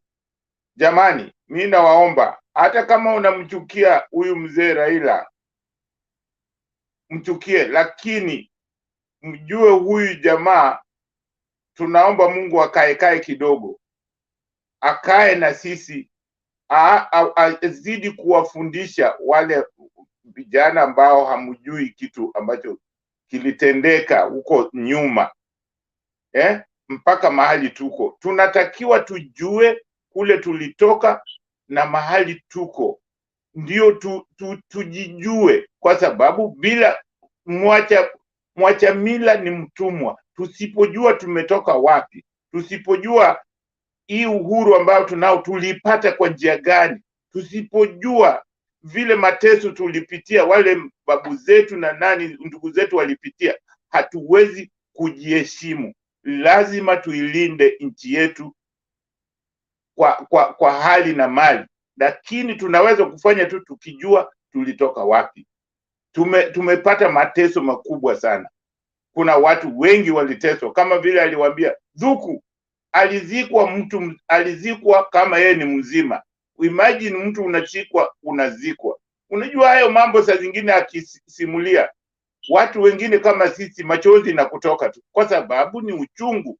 Una imagine mtu anakuchukua, anakuzika ukiwa mzima. Wakenya lazima tufikirie hayo sana. Na hiyo kwa sababu ya kuvumilia na kupigania haki ilifanya tukapata uhuru. Hata kama walizika Dhuku, Wakenya hawakuchoka. Kwa hiyo tafadhalini, msisahau hiyo kitu, ni jambo la muhimu sana. Asante Jakindube. Kuna swali lako hapa kutoka kwa Asil 2 TV. Anasema hivi, Jakindube, mara nyingi umesema hapa ni wakati kabila zingine ziwachiwe urais na Wakalenjin na Wakikuyu. Why don't you think it is time kabila zingine ziwachiwe Nairobi?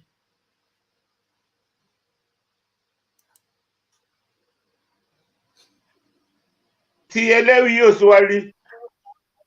Anasema wewe umesema mara nyingi hapa ni wakati umefika Kenya. Nafikiria kulingana na ile usemi ya rais alipeana kwa mazishi ya mamake Mudavadi, kwamba uongozi usikue katika kabila mbili, makabila ya Wakikuyu na Wakalenjin waachie makabila zingine nazo zitawale. Ambia mbona sasa ikifika Nairobi wewe unapendekeza Tuju, okay? Tuju si ni kabila fulani. Mbona hilo kabila lisiachie makabila mengine? Hilo ndio swali la huyu Asil 2 TV. Naweza kumsaidia huyo mzee? No. Nataka kusema subiri, utapewa muda. Ngoja, nataka kusema kwamba mimi kwa maoni yangu sina vikwazo kama tutakuwa na mtu mwingine ambaye anaweza kuongoza nchi. Mimi niliangalia tu kwa wale ambapo wanataka kugombania hiyo kitu, na kwa sababu wakati ule mwingine tulikuwa na shida ya kwamba tulichagua mtu ambaye hakuweza kuongoza nchi nani vizuri, lakini Nairobi vizuri. Lakini kama kuna mtu mwingine ambaye ana suggest ana uwezo, mimi sina shida. Kama anaona Tuju ni ndio, hiyo ni sawa, sina pingamizi, lakini awe mtu ambaye ana uwezo wa kuongoza nchi, wa kuongoza hiyo Nairobi. Hiyo tu. Okay. Sawa, asante, ni imeeleweka. Rafael, ulikuwa unasemaje? Haraka tafadhali, kuna msukumo huku, watu lazima wafanye submission. Mimi hata sitaongea tena, nafikiri mzee amejibu vizuri. Manake aliposema sielewi swali, ndio nikaona ni heri nimsaidie, lakini alielewa na akajibu vizuri. Asante. Okay. Asante. So naomba hivi nichanganye kwa sababu lazima tuende mbio. Mato, can you make your submission fast and then we switch to Mama Selina and then come to Mugeni ndio tumalize na Bantu Warrior, then nitakuwa nimemaliza hiyo mkururo. Tafadhali. Mato, tafadhali.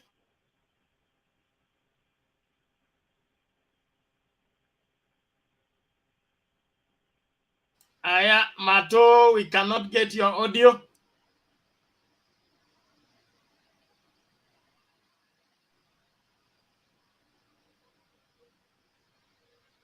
Aya, we can't get you, lazima utangatuka urudi Unanisikia? vizuri. Unasikia sasa? Imerudi. Sawa. Hai, pole Bluetooth inasumbua hapa.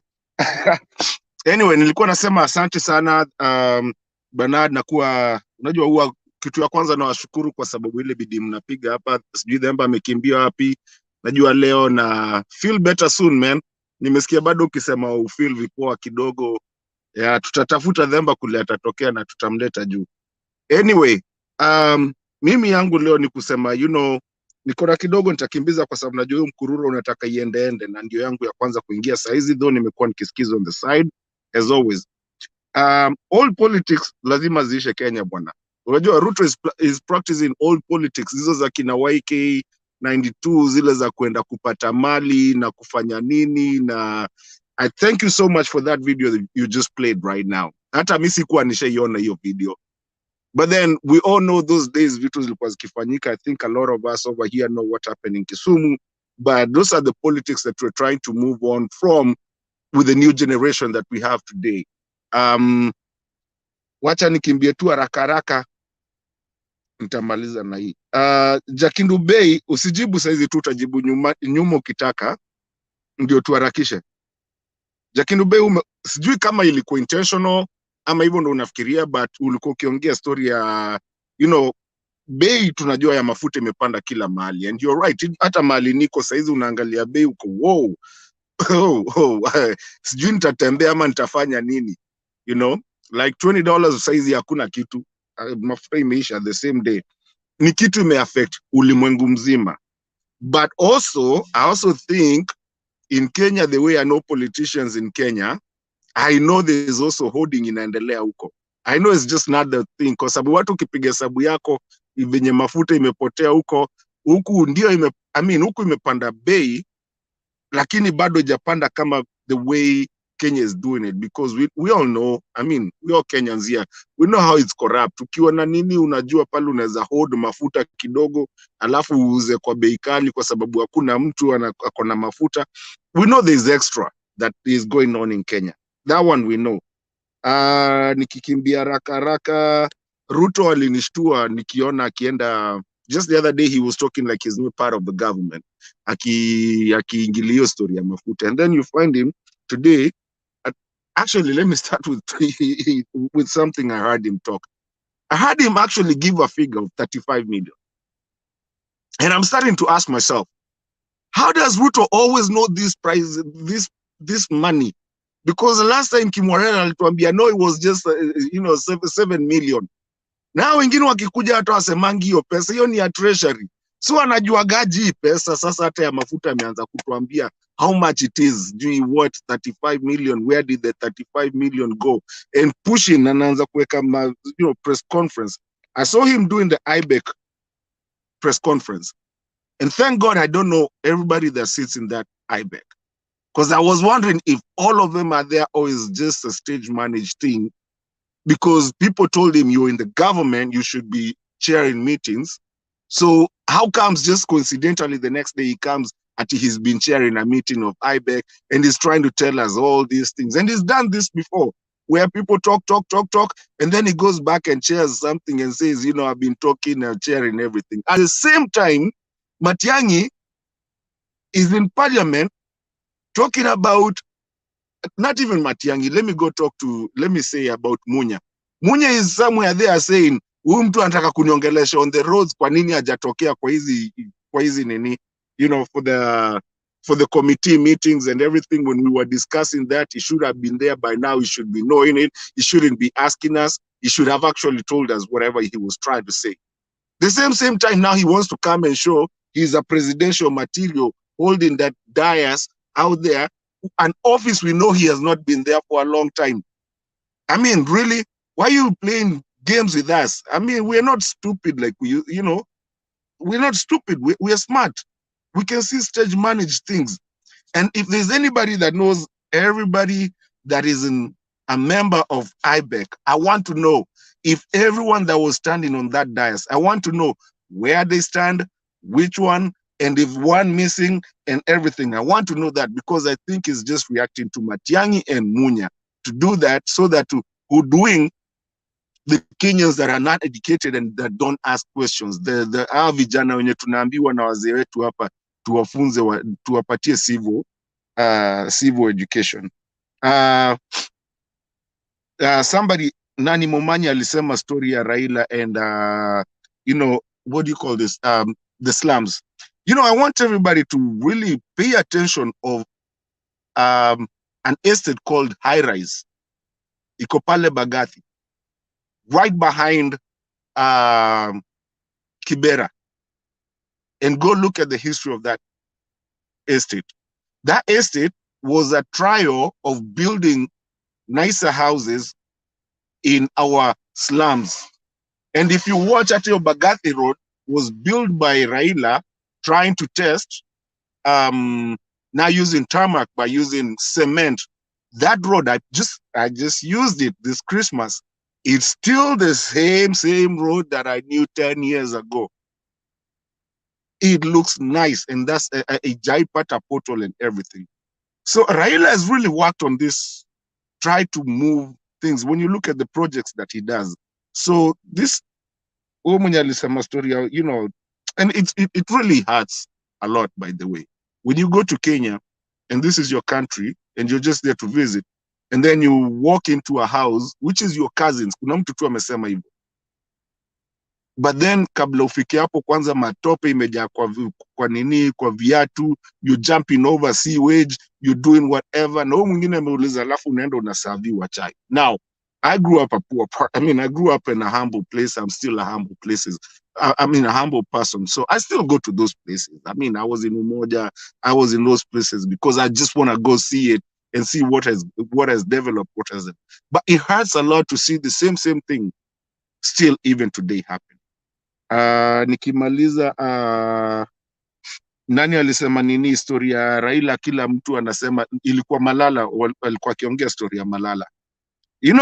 Malala kuongea story ya Raila because upepo imepita, tent inainuliwa.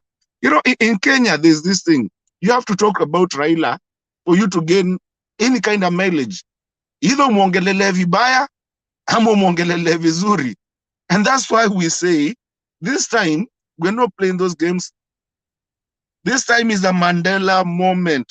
This time tunapita nayo, even campaigning for Baba, myself, even today, every time I talk to anybody, I'm always campaigning, because then I get into those talks, tunaongea mpaka niko na watu nimegeuza. Okay, maybe, because some of them, and then you find out that the UDA guys and the people with RUTO, they talk the same thing. Like even here, I watch this thing. Even here, they will come wanawasha moto, and then mkianza kuuliza zile maswali ngumu kama Caleb leo, ana mtu anapotea. Na huo si wa kwanza, tumewaona hapa. Wanakuja wanasumbua, wanna get everybody roused up, and then all of a sudden, everybody disappears. So, Bernard, thank you so much. I think I'm just going to do that opening remark. Nikiona kumejaa, nitatoka. Demba akirudi, nitarudi tu baadaye, tufunge kama jana na kama kila siku. Tashukuru sana. Thank you for always being here. Hata ukiwa mgonjwa, tunashukuru sana. Thank you. Okay, thank you very much. Naomba tuokoe muda. Mama Selina upo?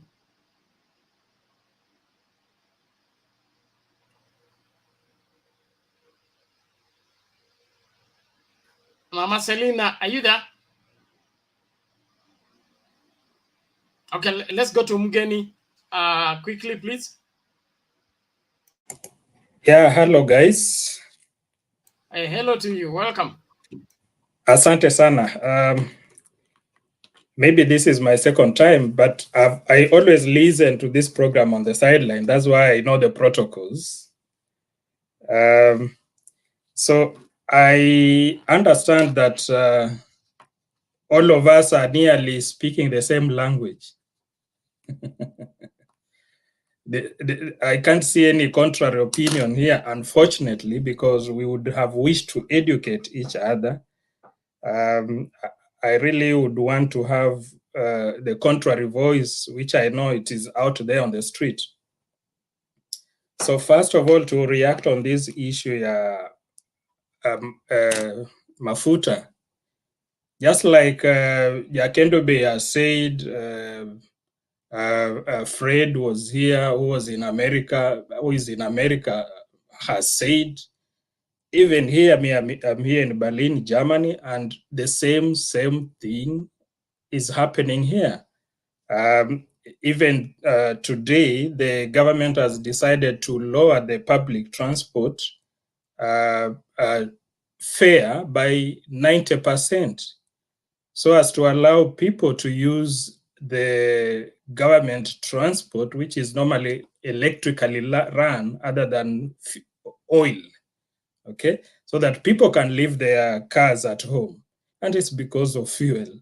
So if first world countries are also struggling with this problem of oil, so for heaven's sake, how would you take a vice president, a deputy president coming on the stairs of a government facility in Karen to announce that this is not about the war that we are seeing in Ukraine? I mean, it's so ridiculous that Kenyans have been reduced to buying all sorts of lies from their leaders and expect miracles to happen from these same liars. These people are so immoral. They come to us, they lie to us every after election, and unfortunately, sadly, Kenyans continue to buy these lies. One thing I also find it so disturbing is our mainstream media, because mainstream media does not put these people to task. What they said last year, what they said 5 years ago, what are they saying this year? This is how we want to hold these guys accountable. Otherwise, someone says something last year, and this year he's totally a different person. Yeah, a vice president comes out of Kenya to America, to UK, to go and criticize the government he's serving. And unfortunately, this is very, very unfortunate in administrations such as these ones, that you are a deputy president using government resources, earning a government salary without work, and you coming to expose yourself to these people, thinking that that is the normal way of life in this part of the world. No, it looks so ridiculous, and to make some of us even close our eyes when you come and make such statements here, because they only know Africans are full of deceit. They want to harvest where they have not planted.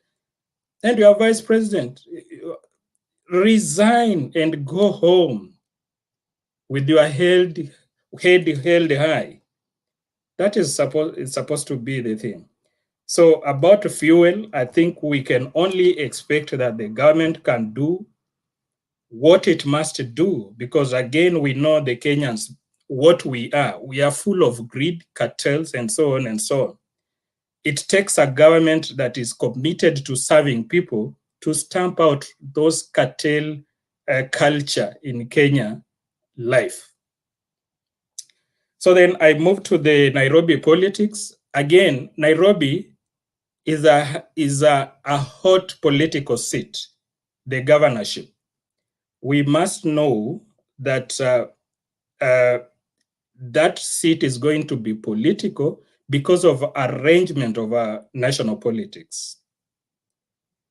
If we are today having Raila vying as the president, it will be very difficult to have someone from Raila's ethnicity to be a governor in the same. That will give political bonga points to the other side to hit. So that has got to be played well, because if Raila is going to be the president and then the deputy president comes from somewhere, Mount Kenya, then the logical thing will be to have this position either first and foremost to come from somewhere like Western, to appease the Western people, to avoid that slander that the likes of Malala will do, knowing very well that Tim Wanyonyi had put his name forward long way before other these considerations. So that one, it has to be really be balanced well. Another thing I would want to comment on is especially on the nominations of ODM. I think they have to be also, again, very prudent. This time I was not happy with what happened in Homa Bay. I would have wanted Gladys Wanga to square out with Kidero. Unfortunately, it went the way it went, and it should not be replicated in other counties. Since all of us have a same agreement and same opinion, we have to say this thing as it is, to avoid blunders that happen. Partly the reason why you'll always find Mount Kenya, the people in Mount Kenya always vote very well, high numbers, and so is Ukambani, is because somehow they usually get their nominations done well. And that's why the people usually come out to vote. But when you have places where some sections of people are frustrated, for example, I looked at the crowd that Kidero is attracting in Homa Bay, and I say, all these people are going to be disgruntled if this man is not defeated fairly. You get? And I'm also keeping my faith because I come from Busia County, and we had a similar thing in the previous elections. Today we are having a strong candidate in the name of Otuoma, and another one in the name of Madam Mutua. If that nomination is not handled well, again, of course, ODM will always win in Busia, but what we affect is the turnout. because you disgruntle these other people of these other candidates. So nomination, ODM, I wouldn't want, especially Raila, the presidential candidate, the prime minister, to get involved in those negotiations. Let other people do the negotiations. Let these candidates agree by themselves, and if they agree, then let them come out with the party chairman and so on to announce their resolutions, so as to preserve that image of the father of everyone. No discrimination, okay? So that is my take. Thank you. Any question or contribution? Thank you, Mgeni. That is a good one.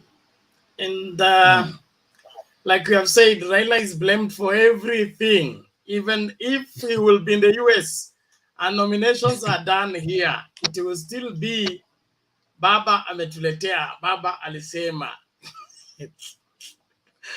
Yes, I can see Jack Endove has, yes. Ni kwamba mambo ya nomination, lazima hawa watu ambao wanagombania hao, lazima wawe watu wana demokrasia. Hauwezi kuwa disgruntled kama mwenzako amechaguliwa na wewe hukuchaguliwa. Lazima umuunge mkono, kitu ambacho huwa inafanya watu wasipige kura ni kwa sababu yule ambaye ameshinda, yule ambaye ameshindwa anaenda in protest, eti sasa mimi nimenyang'anywa sijui. Lazima saa zingine tuseme hivi, lazima uangalie nchi yako ni kubwa kuliko wewe. So sometimes ikitokea makosa, saa nyingine meza sio mwisho wa dunia.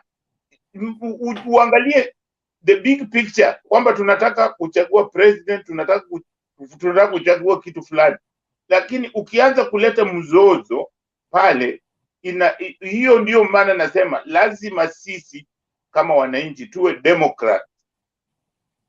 Hiyo hawa wagombanaji lazima wawe wa demokrasia, kwa sababu umeona katika nchi za Amerika saa zingine hata hawa watu ambao wanagombania wanatukanana, wanasema mambo fulani juu, lakini yule mmoja akichaguliwa tu wote wanasahau hiyo, wanamsupport huyo.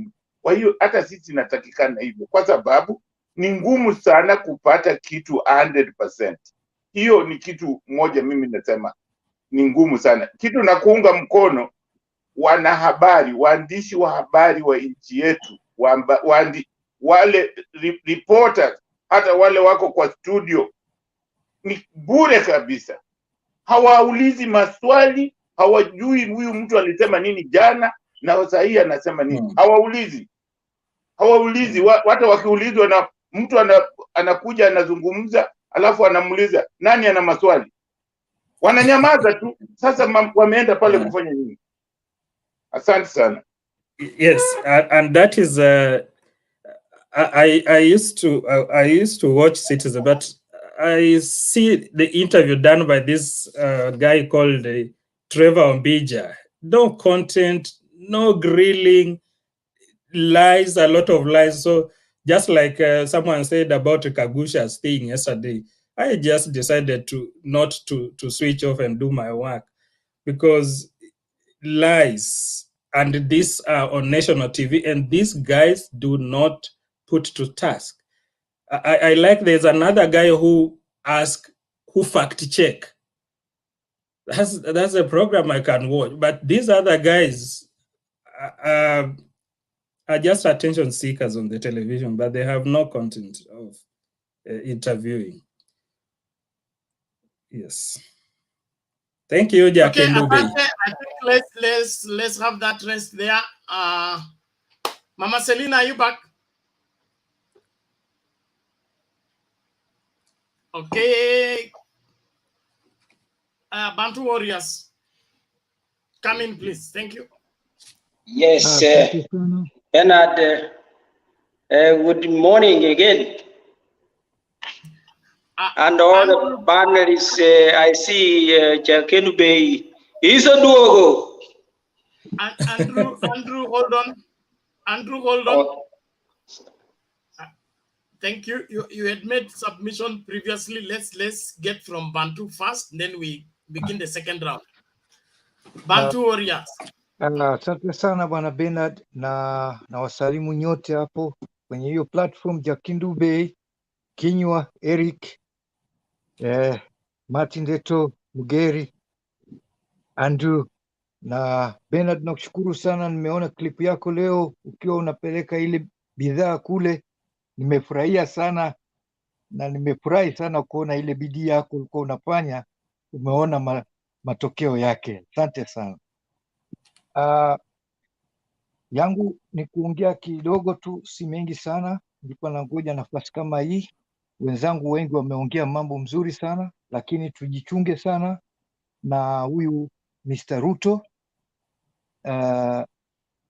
Ametumia every kind of tools in his disposal. Huyu jamaa sioni kama nafikiri Jakindu Bey atakubali na mimi, huyu si mtu ambaye anaweza kuwa kiongozi wa hii nchi kusema kweli. It's a joke. It's a joke, to be honest, for someone like him to be president of this country. Kwa sababu zile karakta zake unavyomuona, naona kama ni psychopath kwa upande mwingine, unaona, kwa sababu anaongea vitu havieleweki. Jakindu Bey na wenzangu wengine wameongea kulingamana na mafuta. Shida hii iko kila mahali, iko everywhere in the world. Hakuna country ambayo iko immune. Kwa hivyo Kenya sio special. Kwa hivyo pia itakuwa na shida na kutakuwa na foleni na watu kupigana kwa sababu ya mafuta. Kwa hivyo yeye akiwa atatoka aende akasimame na grupu aanze kukashifu serikali ile ambayo yeye yuko na anachukua pesa hapo. This guy is a joke. The guy is a joke. I can't believe it. Kenyans, wake up. How can you put this guy in a state house? Yeah? Someone like him. Naona, mi si mkashifu, lakini tuongee ile ukweli. Anaweza kukaa 40 years, 50 years maybe, alafu ndo pengine atakuwa Milan, atakuwa kiongozi after 50 years. Lakini kwa hivi sasa, kwa sababu baba yuko na kazi ya kuitengeneza makosa mengi, the wrongs has been done. Na klipu, bwana Bernard, nashukuru unatuletea klipu mzuri sana. Wengine hawajawahi kujua what was going on. Sisi tulikuwa tu kwa wakati huo tunaona JM nishakuwa nami kusalimia JM Karaoke na wengineo ambao walikuwa tunawajua. Kuna mambo mengi yametokea siku za nyuma, unaona. Tunashukuru sana Bernard kwa hizo clip.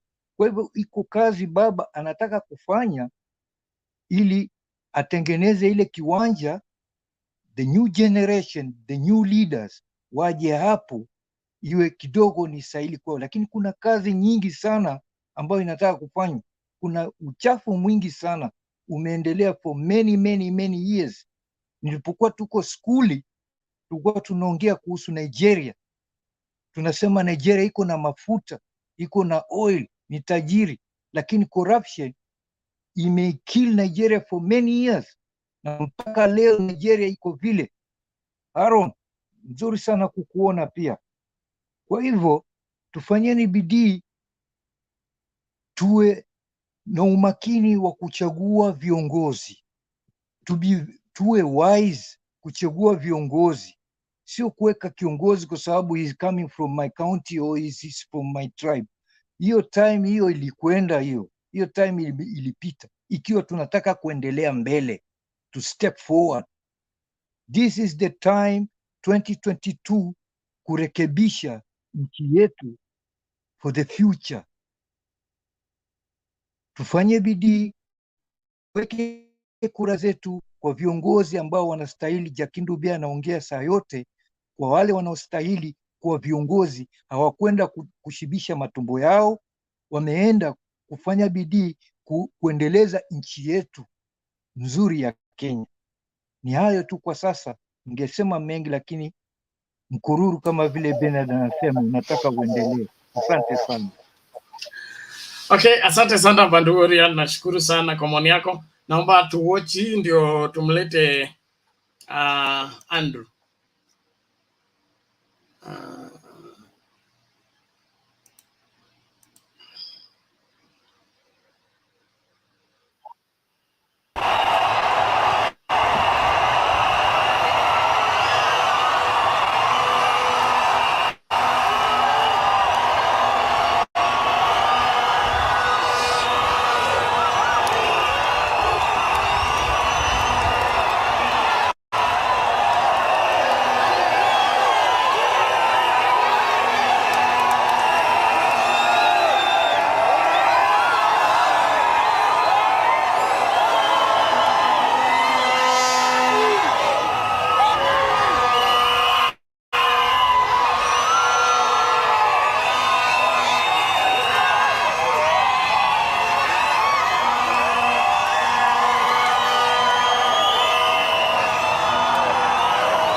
The kingpin of the mountain.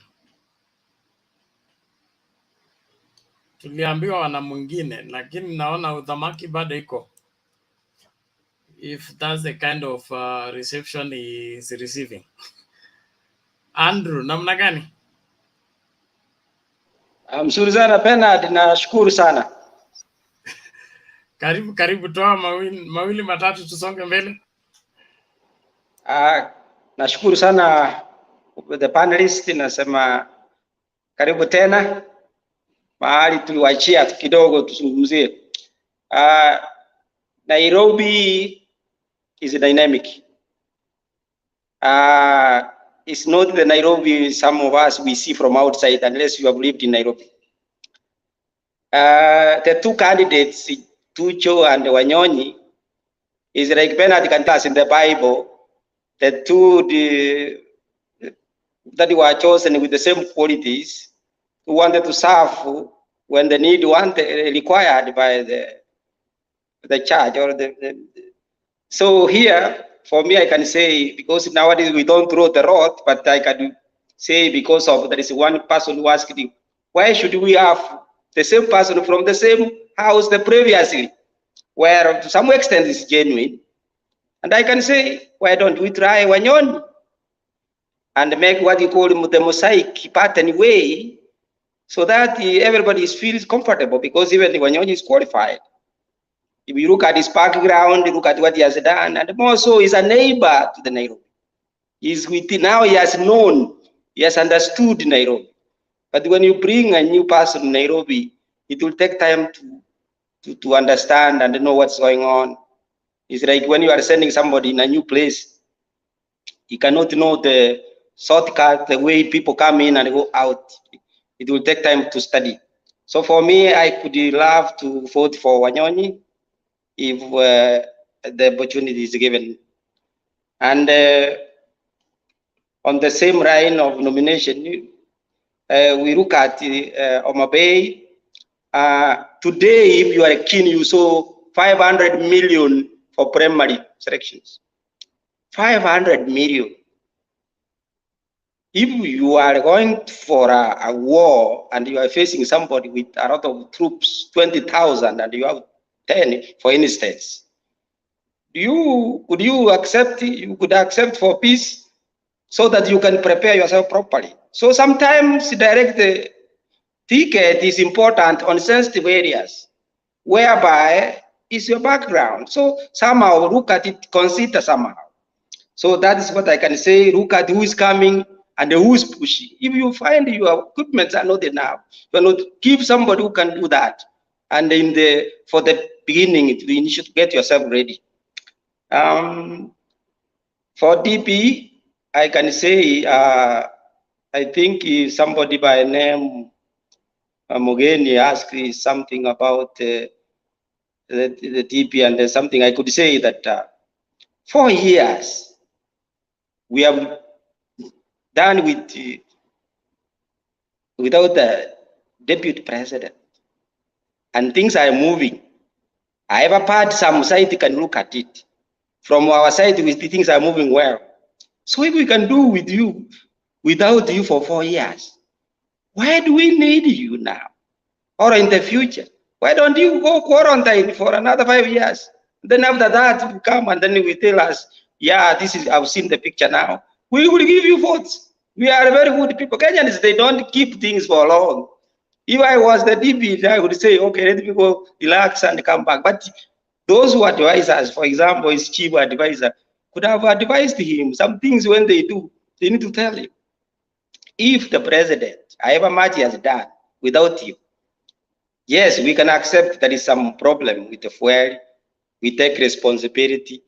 Yes, but is he alone? Suppose if they were together, they could have done better. So for me, that when I say, according to the last video now, which has been played, the tape, and say he promised. I don't want history. The saying goes, you cannot promote what you cannot provide. Period. You promote what you know you can provide. If you don't, leave it. The one of Raphael was talking about ticketing.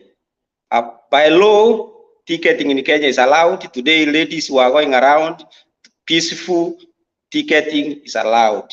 So if Kenyans reach a point that we have reached the war, they can as well do it. There's no problem with that. So what I could say about the briefing, he gave a briefing on unpaid bills. And but the last speech was like, yeah, he has no, he got the information which was halfway, because he said we will consult and to understand what is going on. It's like he didn't have facts. So even it was like to gather some information, but it was not that much. Look at it clearly. He also was like, we have asked some people to give us information. So he is quarantined. There's no problem with that. Everybody's understanding. So, and so far I can say, to finish, that Kenyans, we need to get focused to the 8th of August, as Baba says, with the equipped firearm, ID, and a voter. Then we bring in the right people, minded people, who will give us what we want. Chapter 6, instead, we have a song, infrastructure, infrastructure. We have seen it, we have felt it, we worked on it. Why don't we sing again chapter 6, being a song where when we sleep, when we work. Then we deal with these guys. The law is there. The judiciary is working now. You see things are working up. Please support them. Don't let's give them support. So, and for that, those are the things that I've written, and I am happy to stay back or give somebody a chance so that I can watch, and I appreciate if there's somebody has a question about Nairobi, I could love to answer it. Thank you Bwana Andrew, nashukuru sana kwa maoni yako, wasia wako, mwelekeo wako. Kujifunza ni muhimu, na Nairobi ni jiji kubwa, linahitaji ufahamu mzuri, and like you say, the newcomers may not be able to take off as fast as they should, because looking back, Kidero had a very shaky takeoff. I took like about 3 years before he settled down and things began to work. Like I remember we had issues with floods, and we suffered floods for 2 consecutive years, and it was terrible. People are being carried, animals are being carried, and Nairobi River is flooding. But after the 3rd year, they had mastered. Now they had everything under control. The contractors were doing the roads. When they finished, they start afresh. We had gotten rid of all the potholes. It's good that we have a good study of history before we get into the leadership. So we would want to have somebody who has a good picture of how Nairobi is and the know-how on how Nairobi works. But that does not disqualify other people. There are many factors to put in consideration, and one of it is also their ability to work with other leaders. What the unmaking of Songo was inability to work with other leaders. He was insecure. He wanted to do everything by himself, carry the checkbooks to his house, keep them under his pillow, sign only when he feels like, and things like that. So that crude, semi-literate approach messed him big time. And so as many people come on the ballot seeking that position, I would love that we give it a holistic approach. We need proper leadership for Nairobi, proper leadership. Because if Nairobi takes care of itself based on the sub-counties that are within Nairobi, and each sub-county takes care of the rubbish of their sub-county, their issues of the sub-county, it will take off easily. But when we all look at City Hall to bring everything, we are doing the same thing the central government is doing, and we remain unaddressed, no matter how much is pumped into our leadership. So we pray that there will be sobriety even as we settle down on who takes over from whoever that is in charge right now. And the lady she's not doing badly. She's trying, supported by the NMS. Things are still moving, although there is a lot of insecurity. The street families are back in the city, and so on that side, things are bad. But the other management issues, I see them addressed. Mama Selina, vipi?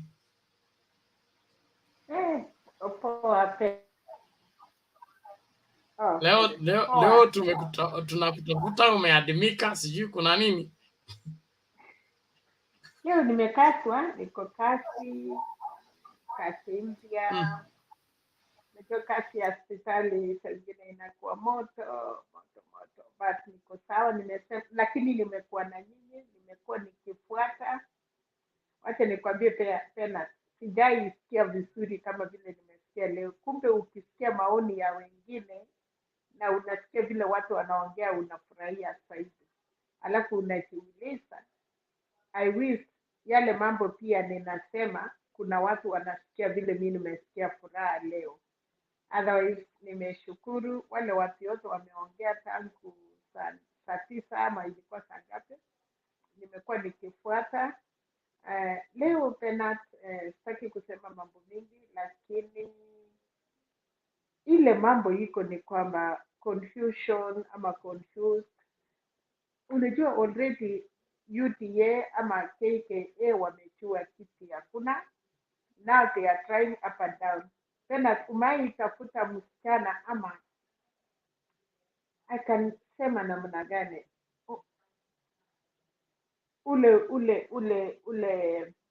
ule mama anataka kuolewa. Sasa akiona mwanaume huyu anasema huyu anaweza kunioa. Huyu akikuja kudanganya anasema hata ule hakukuwa ule. UDA ni hiyo, wanatafuta bwana kwa kila njia. You know, you want to get married and nobody wants to marry you. Umejipamba lakini uko na pesa, kuna so I can naweza fikiria hawa wamekaa, they are so desperate. Unajua tena tukiwa ama umekuwa mama na umeolewa na umekaa karibu 40 years na utapata mtoto. Nakwambia tena, hata unaweza ukiambiwa mtoto anatoka hata uwezi kali, kwa sababu chenye unataka ni mtoto.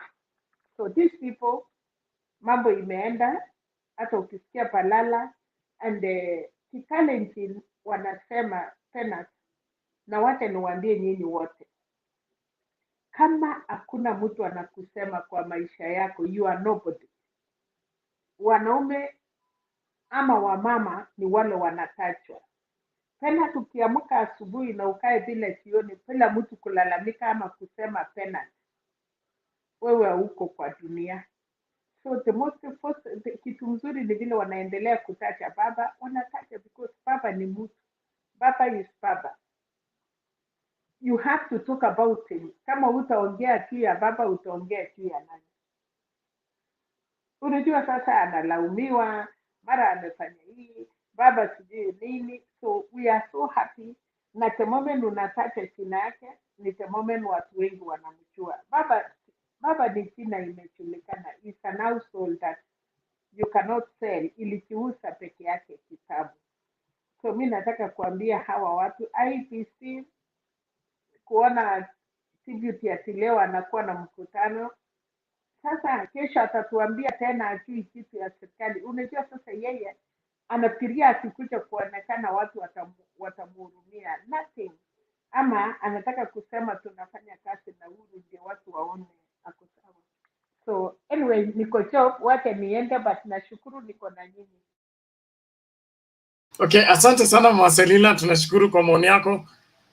Naomba tusonge mbele kabla Mohamed aje, tusikilize hii.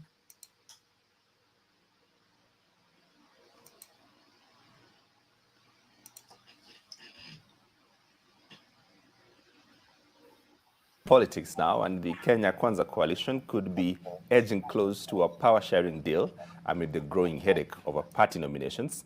A draft proposal seen by NTV recommends that Deputy President William Ruto be named as the coalition's flag bearer and that he nominates a person from the Mount Kenya region as his running mate. The document, drafted by a technical committee, also proposes that a 40% share of government appointments be reserved for ANC leader Musalia Mudavadi and Ford Kenya's Moses Wetangula.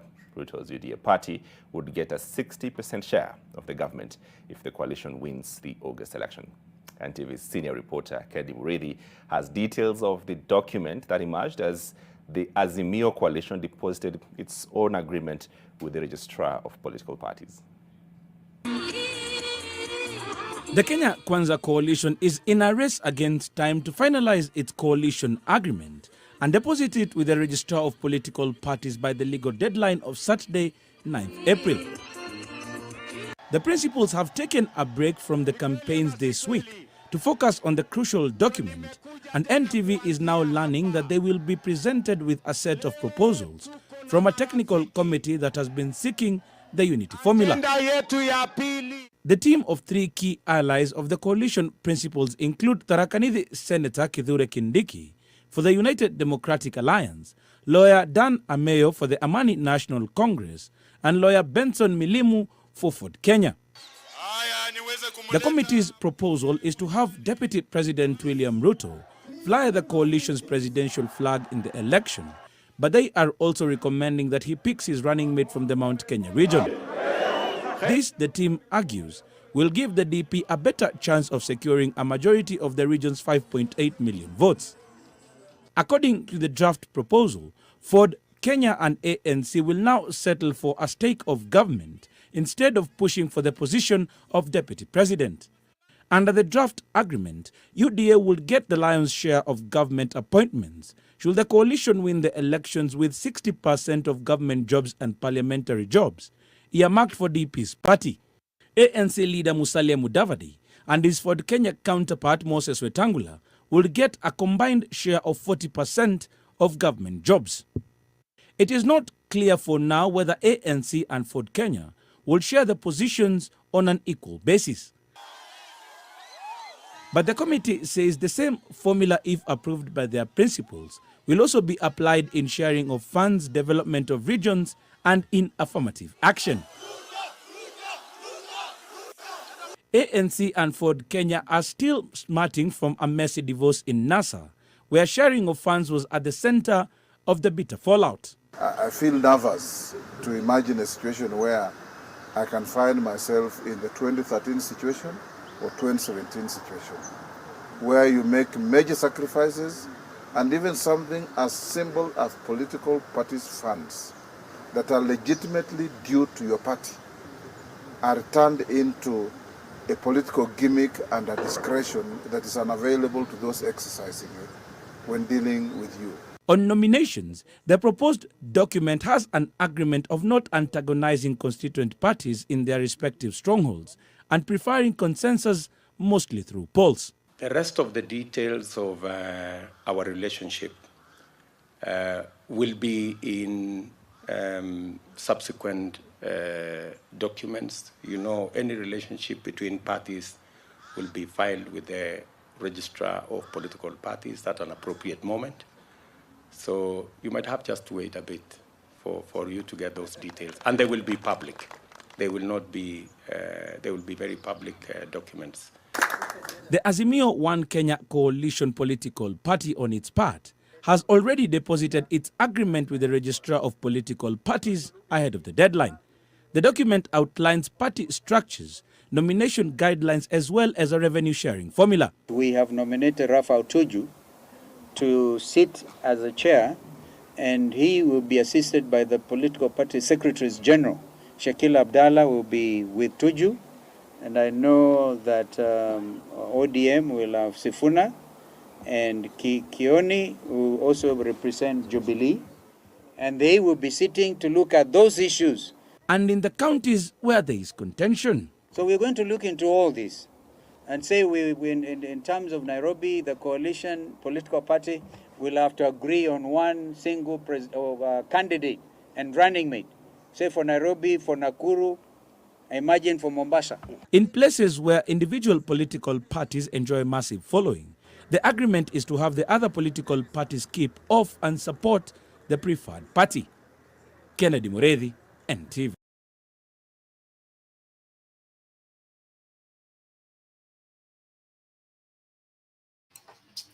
Mikakati ni kama hiyo, tusonge mbele. Mohamed, namna gani?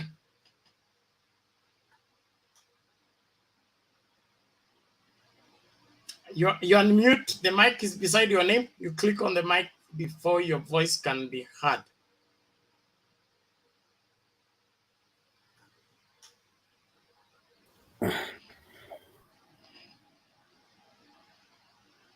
Yeah, you click once. Yes. Yeah. Yes, we can now get you. Go ahead. Unanipata? Unanisikia vizuri? Mashaallah. Kwanza nawaambieni assalamu alaikum, ni mwezi mtukufu wa Ramadhani. Ya pili, nawasalamia kwa ujumla. Ya tatu, nashukuru Mutembei kivyangu. Mimi ni survivor wa stroke. At least now I can walk well, I can even drive, I can walk, I'm okay. Lakini nimefuata Bell's palsy. So kuzungumza kwangu at least kidogo kinanisumbua, hiyo msijali. Nashukuru all these while nimekuwa nikiangalia Mutembei imekuwa ikinisaidia kuponya. Mwenyezi Mungu ndio anaponya, lakini kiplan some 3 to 6 hours nimekuwa nikiangalia for the past several months, na imekuwa ikinisaidia. Nyingine na kushukuru Bernard, leo nilikuona ukisukuma gari huko area za corner, nishapitia area hizo. Nashukuru jinsi unavyowasaidia warendile na nini. At least mkiniona mnafikiri mimi ni young, lakini mimi ni group ya kina Jakendu Bay, kina Mama Selina, ni wale watu wa 60s. Na huzunika kuona kwamba media ya Kenya so many things ambayo wangei mute wanaiachilia to public, ambayo inaendelea kuleta tension. Nimezunguka so many countries, nimeona watu wakipigana, nimeona vita nyingi. Zote zinanirudishiaga trauma ya udogoni. Wakati ya kwa mfano George Morara maiti yake ilipoletwa Kisii, I know what it meant. As a young boy unakimbizwa na GSU na nini. Sasa anything nikiwa mtu mzima sasa tension inanirudisha huko. Kwa ujumla whatever Mutembei is doing, nawashukuru sana. You guys keep up. Kitu kama Jacaranda TV hiyo ni kiboko kama ile ya leo. At least I could see some guys who are learned, who talked very well, which is wonderful. Nyingine ningependa kuwajulisha kitu kama Alex anapowaambia kuhusu siasa za Kisii, kuna kitu anazungumzia. Kama ungejua area hizo, ungeona kuna area inaitwa kama Magenche, Nyangusu, Kenyanya, area za Magena na Ugambo. Wakisiwa pale wanaona kama wanalaliwa na Wakisii wengine. When he tells you guys kwamba ukabila na clanism down in the ground ni very sensitive. Alex, I've been telling you something. You guys fikirieni kitu Alex anawaambia, there's something in it.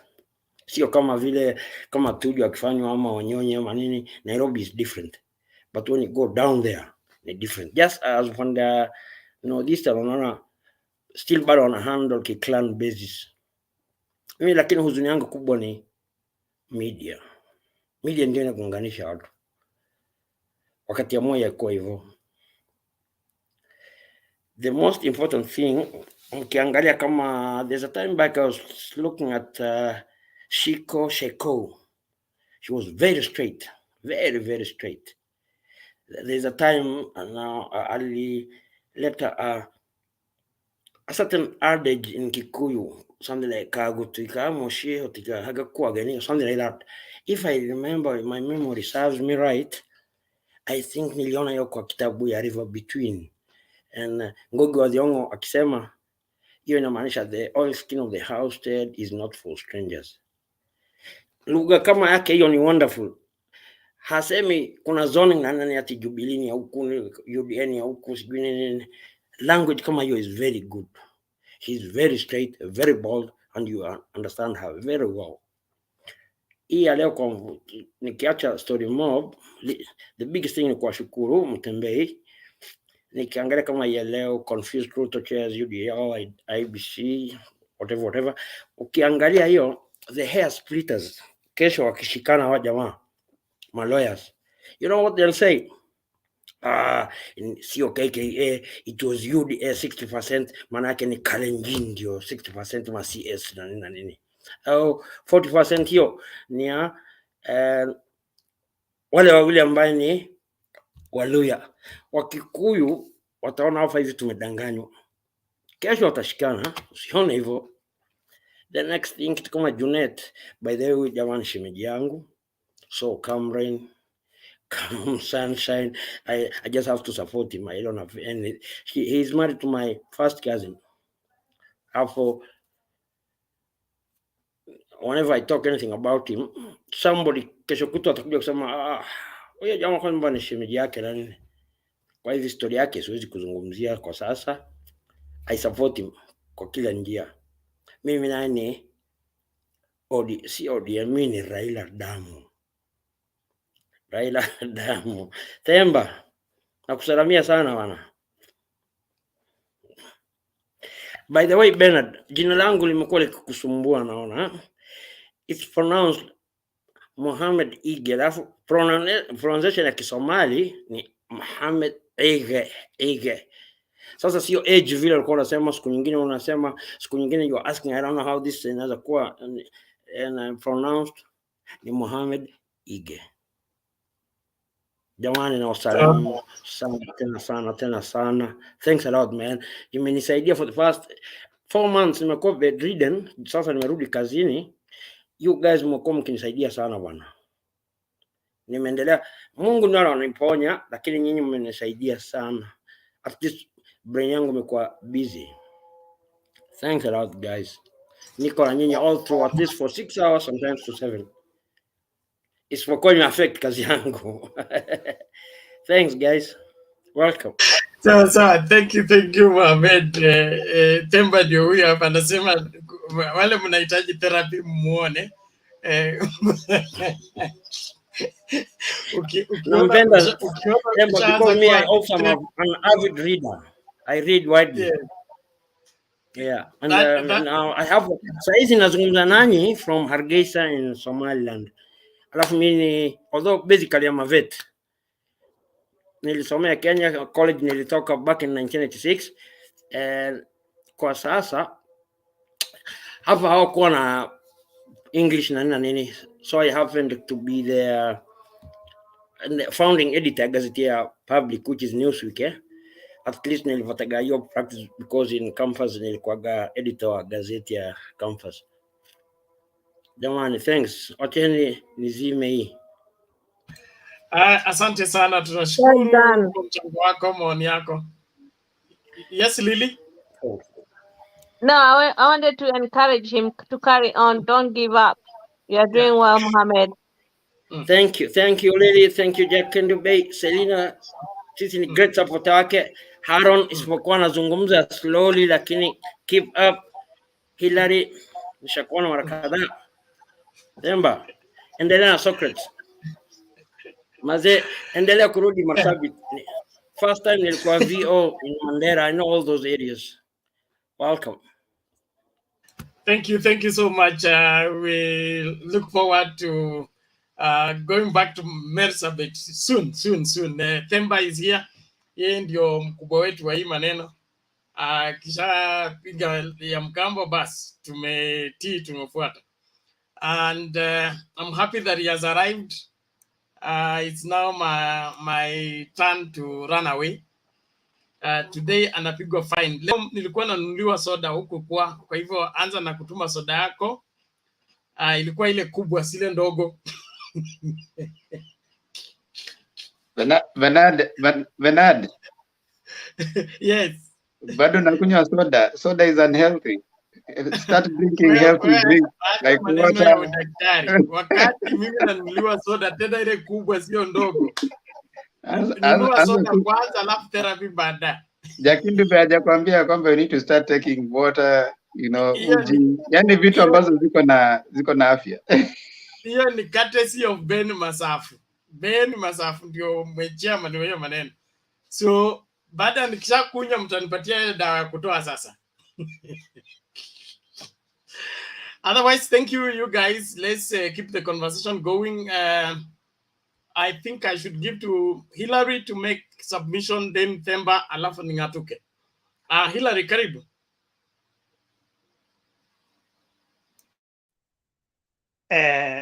Bwana moderator na all the debaters, na wasalimu sana, mjambo.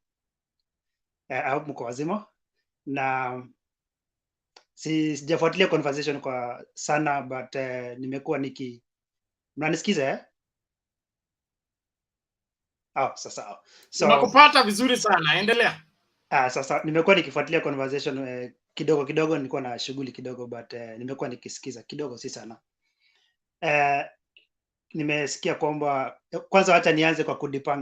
Nimeona hiyo there's a statement ina run kwa nini hapa chini.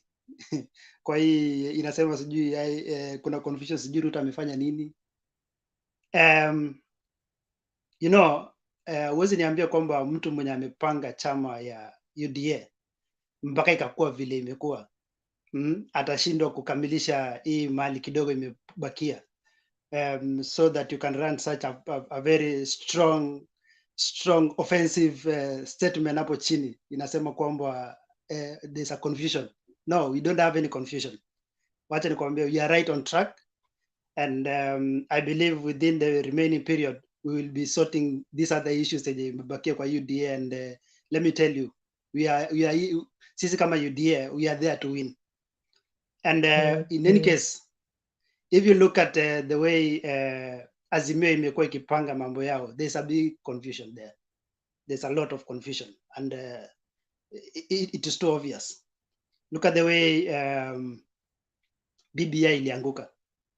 Nobody was expecting kwamba BBI itaanguka. If there was a lot of planning and there was a lot of sincerity in it, BBI ingefaulu, lakini kwa sababu ya confusion, BBI ilifika kikomo, rege ilisimama. And I speak like that because I'm a UDA supporter, and I believe that in this group I'm here because we are all Kenyans, and we have an opportunity kwamba we can speak, we can air our views as Kenyans, regardless of where mrengo, regardless of where your ideology lies. And that's why I'm here, to share my views and to defend my ideology. Another thing I realized that you guys are still entangled in the idea of in the factor of ethnicity. I don't refuse. Ethnicity still has influence in the politics of Kenya, especially it determines the election's outcome. But you guys don't realize is that the narrative changed. It's now the economic factor which is very dominant. And that's where the UDA comes in. That's where the UDA is banking.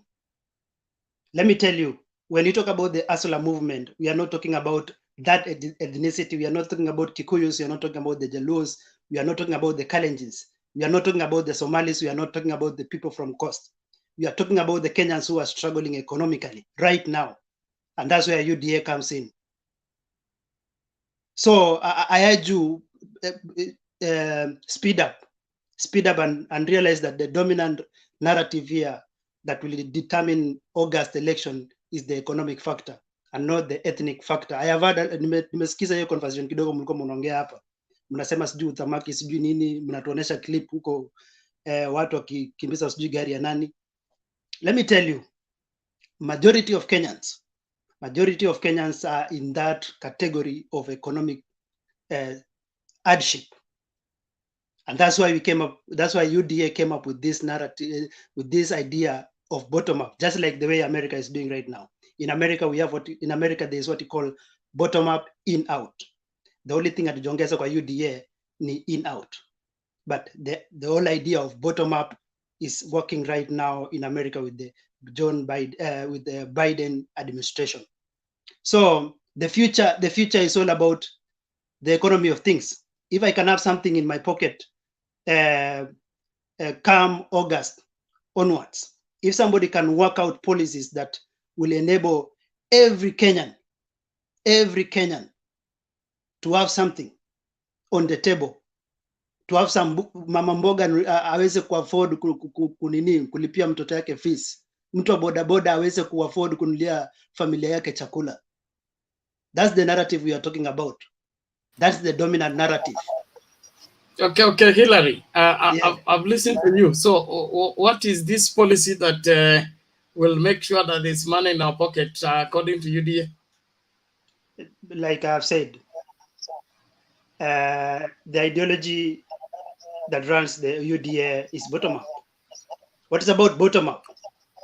We are going to create a situation whereby when you hustle, like for instance, if you're a boda person, if you work hard, you can make money and be able to expand your business. That's what we are talking about. But right now, if you work hard, you still remain in the same position.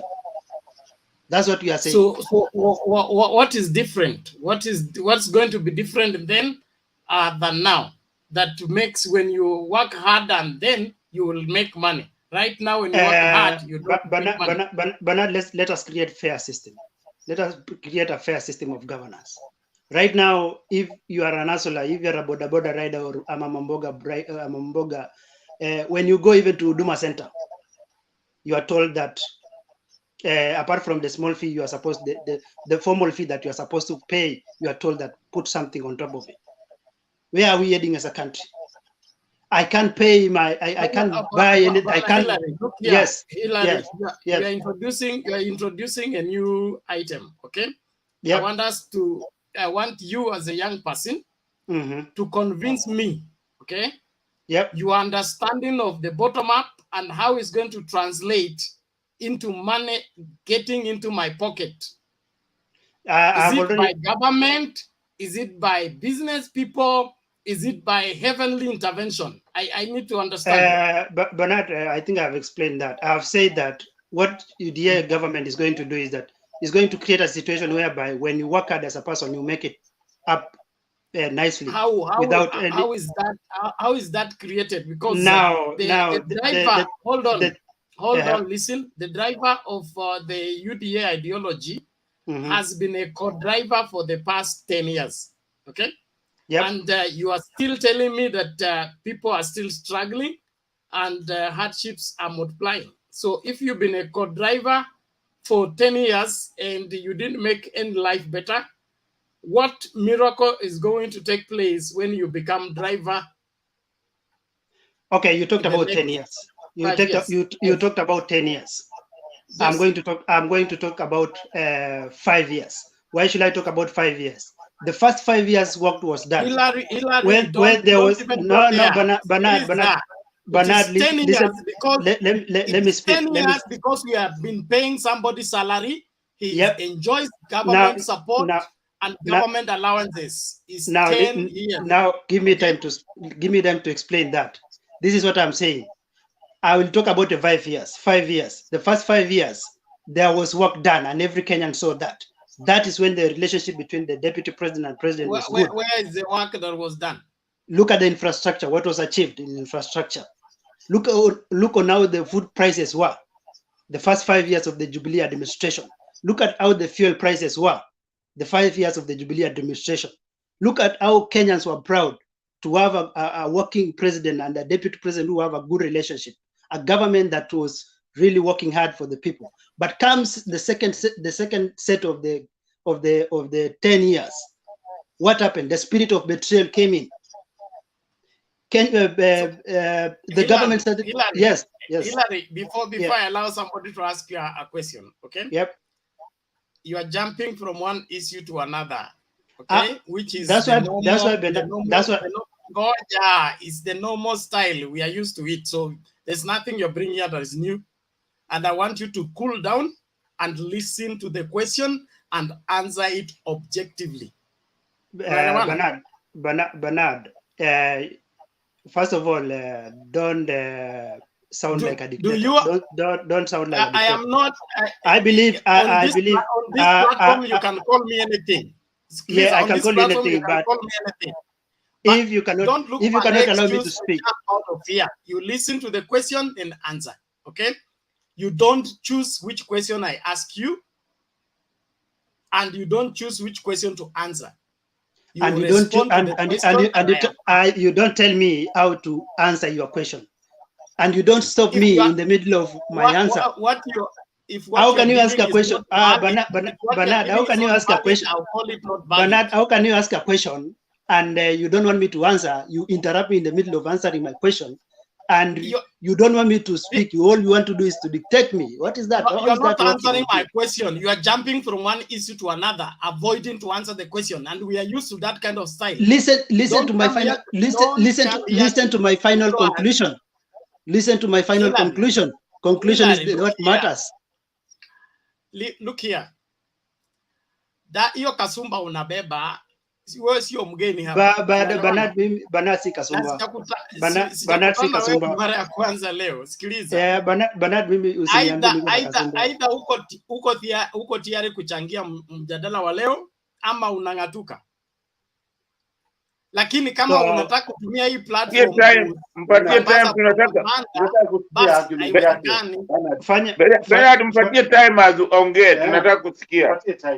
Fanya hivi Bernard. When I came here, I thought yesterday, nimekuuliza swali, nataka jibu tafadhali, na tusizungushane. Kama ni swala la kuhusu ufisadi, okay, let's deal with it conclusively. Kama ni kuhusu governance, let's deal with it conclusively. Kama ni bottom up, nieleze vizuri nielewe. Usinirushe kutoka hapa unipeleke Huduma Center, unirudishe sijui kwa second term, sijui third term, sijui uhusiano vizuri na rais. Just explain to me how you believe that the bottom up approach is going to translate into money in my pocket economically. As a Kenyan, I want to understand. I could buy into that. If you can't, then you tell me you don't know. Then we move on. Thank you. Bernard, you know, I was trying to explain that, but wewe umeni-interrupt. I don't know why. And right now, I feel a bit offended, and I feel I'm not in a good condition to explain to you what it is all about. Because you are playing a dictator. That's what you are doing. And for that reason, I beg to leave. If it is okay with you. If you wish to, we are not detaining you. Okay? But just go knowing that you don't know what you're talking about. Thank you. Angemwacha tu angemwacha tena hiyo mwongee tena. Asiwe hivyo. Kwa sababu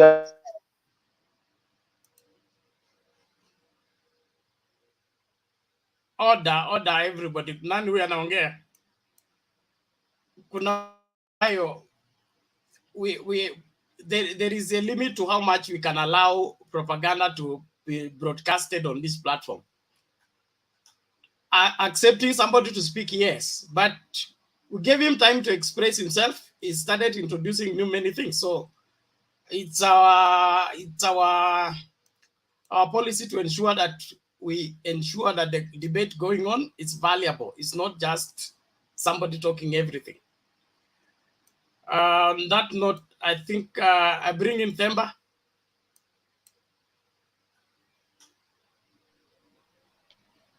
Thank you. Good evening, good morning, good afternoon from wherever you are. Nice to see all of you. I'm just gonna, because I know Bernard wants to go to sleep, I'm just going to make it really quick. Yeah, without the risk of repeating what everybody else has said, I wasn't listening from the from the background. So if I repeat what you have said, I apologize in advance. Yeah, but I musinigonge mawe, especially Martin. Usinigonge mawe hapa. Yeah. Martin, Richard, nice to see you. Julia, nice to see you. Stone PK, Mutu wa Nguvu, nice to see you. Lily, are you new to this channel? I haven't seen you here, but it's nice to see you. Nice to meet you too. Yeah. Harun, Mutu wa Power. Naona Jakindu Bey hapo pia. Jakindu Bey, leo umepatikana huku, unatorokanga kabla sijakuja, lakini ni sawa tu. Leo Mungu ameona akuweke hapa. Siongei Kiswahili Jakindu Bey kwa sababu najua utaanza kunipatia alama ndogo kwa Kiswahili changu. Kiswahili changu ama Kiswahili yangu? Now, straight to the point. I was rather, perturbed by the deputy president's stance. We expect consistency. At least be consistent in one thing. If you are consistent in doing bad, for people who are pastors like Bernard and Kasudi, who is serious. He quotes the Bible a lot when he comes here. This might sound familiar. There's a verse in the Bible that says that you'd rather be cold or warm. If you are, cold or hot. If you are lukewarm, you will be spat. There's that verse, right, Bernard? Yeah, so I think the deputy president is neither hot nor cold. He's blowing hot and cold at the same time. When he called a press conference yesterday, and the other day, and said that he decried the economic situation and said that there were cartels that are making the life difficult for people. Then the next day, and of course he's been saying that he's not in government. Then the next day he's chairing IBEC, which is basically mandated with the distribution of, resources to the counties. And those people who went to that meeting, they just came out lamenting. You call a meeting to give a solution. You don't call a meeting to come out to lament to some other person. I found that rather comical. That's why for me, the deputy president need to change his profession and become a comedian, which is perfecting very well. That for me is comedy right there. So I indeed say that he is rather confused, and they need to or maybe Kenyans are basically people who love comedy. I think that is what he has noticed. Yeah, we love comedy, and we find it very interesting that he can blow one side, the next day blows another one. Yeah, and the other thing about JUNET honoring, someone's, I think it's just a matter of procedure that the DCI needs to get as much information as they could.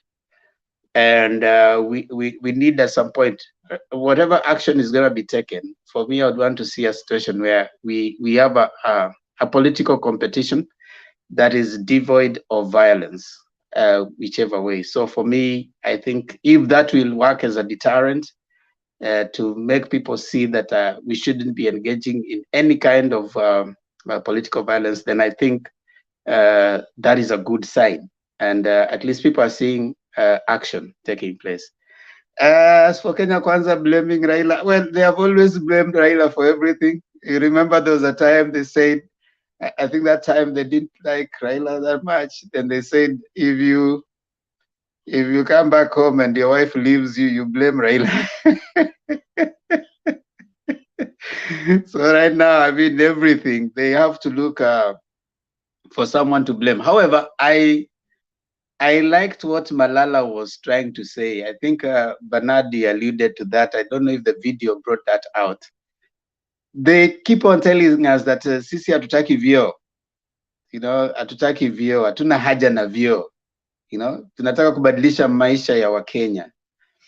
And then in the same vein, Malala wakes up and says that sisi watu wa ANC na nini Waluya tumepewa 40%.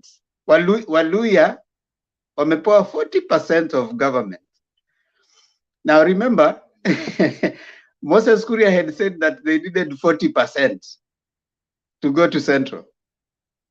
Look at that in that backdrop. Then he comes and says that 40% imepewa ANC na Ford Kenya. Then 60% inaenda kwa UDA. That means that there's no percentage anywhere mentioned for watu wa Central. So there's no percentage for what's his name, Moses Kuria with his party. There's no percentage for Jibebe party. There's no percentage for TSP. Those two small parties that were joining them. They are finalizing. The deadline for deposit of their agreement is 9th. That is this Saturday. So they have finalized according to the calculation. So I'm wondering now, where is the consistency? At one point you're saying atuna haja na vyeo. But on another, Malala comes and says that tutapewa sijui ministries out of 22, tutapewa 7, tutapewa PSS sijui 10 na ngapi out of sijui ngapi, tutapewa sijui nini. Are you going to dangle a carrot? And even those people, let me hear anybody who benefited because a person from their village was given CS. Because so and so is a CS in a particular ministry. Who is it that has benefited from that? You see, these positions ought not to be things that are dangled for purposes of being given votes. The CSS and all those do not benefit Mwananchi as such. They benefit the individual. What benefits Mwananchi is the MP.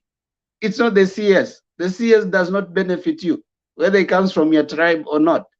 Now that Tuju was a CS from Nyanza, how has he helped the people from his village? The one person should tell us which CS position has helped them.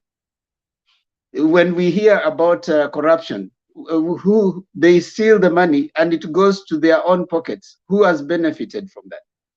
So I think Kenyans need to rise above the idea of being dangled, told that we are going to be given 10 CSs. So what? So what? I mean, a CS is not supposed to be working for a village. You have an MP, those are the constitutional office that work for you, an MP, an MCA, and a governor. A CS position is to the person who has been given that position to build themselves. So I think that is, first of all, taking us for fools, thinking that Kenyans, and of course Kenyans must reject such kind of issue that, propaganda that is being brought to us, that because they have been given CSS, you're going to benefit. The people that are going to benefit you as a voter is your MCA if he's working well. It is your MP if he's working well, your governor if they're working well. The rest is very much individual, national positions. And it's go to national government, they work for the whole country. So that is what I can say for now. Getting back to Bernard, because I know you want to go. Okay, thank you, Themba. Just to sum it up, the Luya get 40%, UDA get 60%, and the Mountain get the deputy president. So I don't know how that is balanced, but that is according to that arrangement. So ukipata deputy president, you don't need this other part of the government. You enjoy your deputy president. But Bernard, you've said a good thing. Right now, unless someone is living in utopia, the deputy president let me to say it in a very interesting way, ni mtu wa mkono wa president. So why would you be so happy that you have been given mtu wa mkono wa president?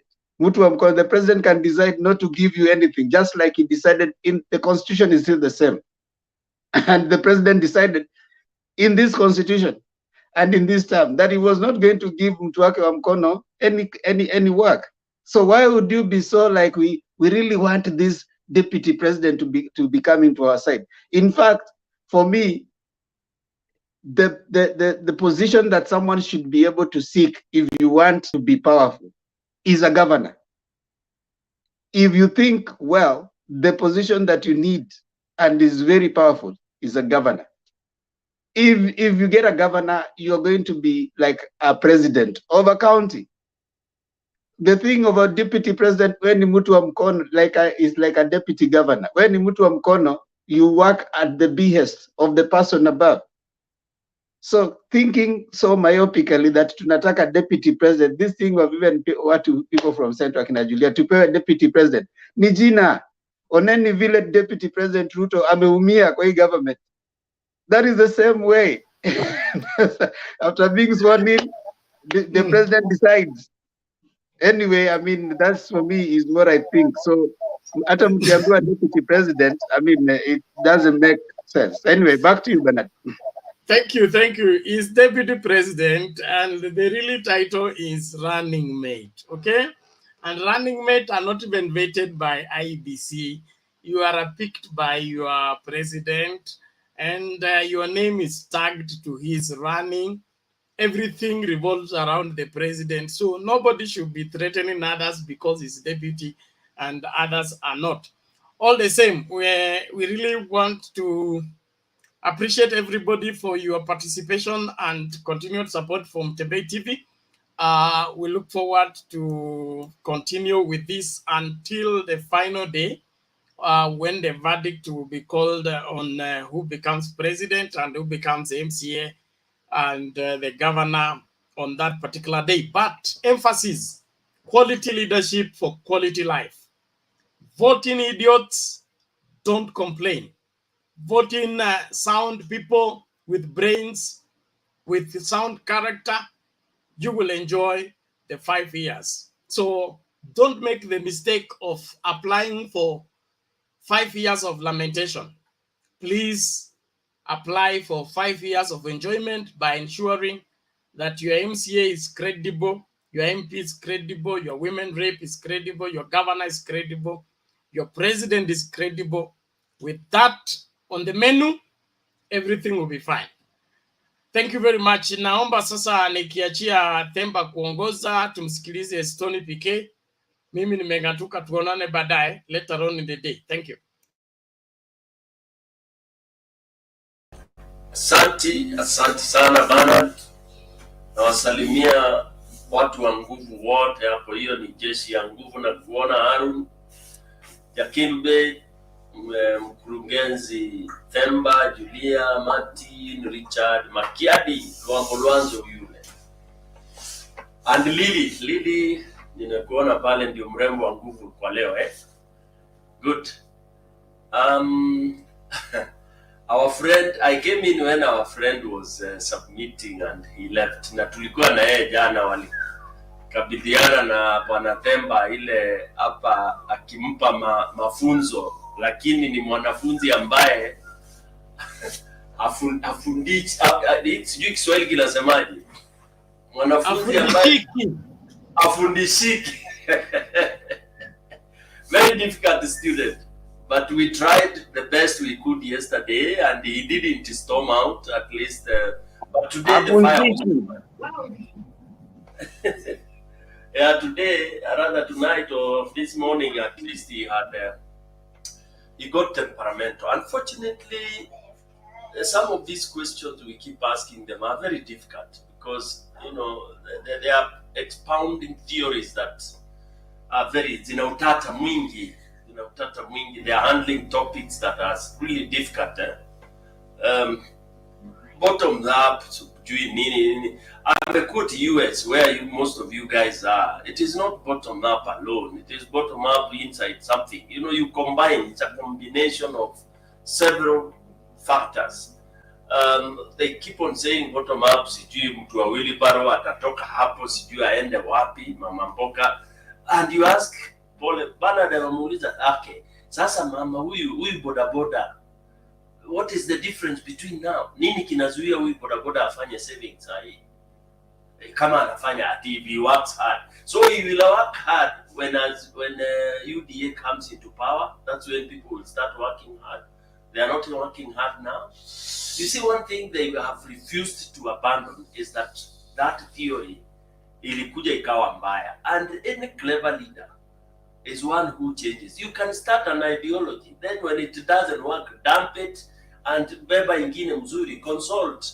There are so many scientists and socioeconomic scientists who are able to advise accordingly.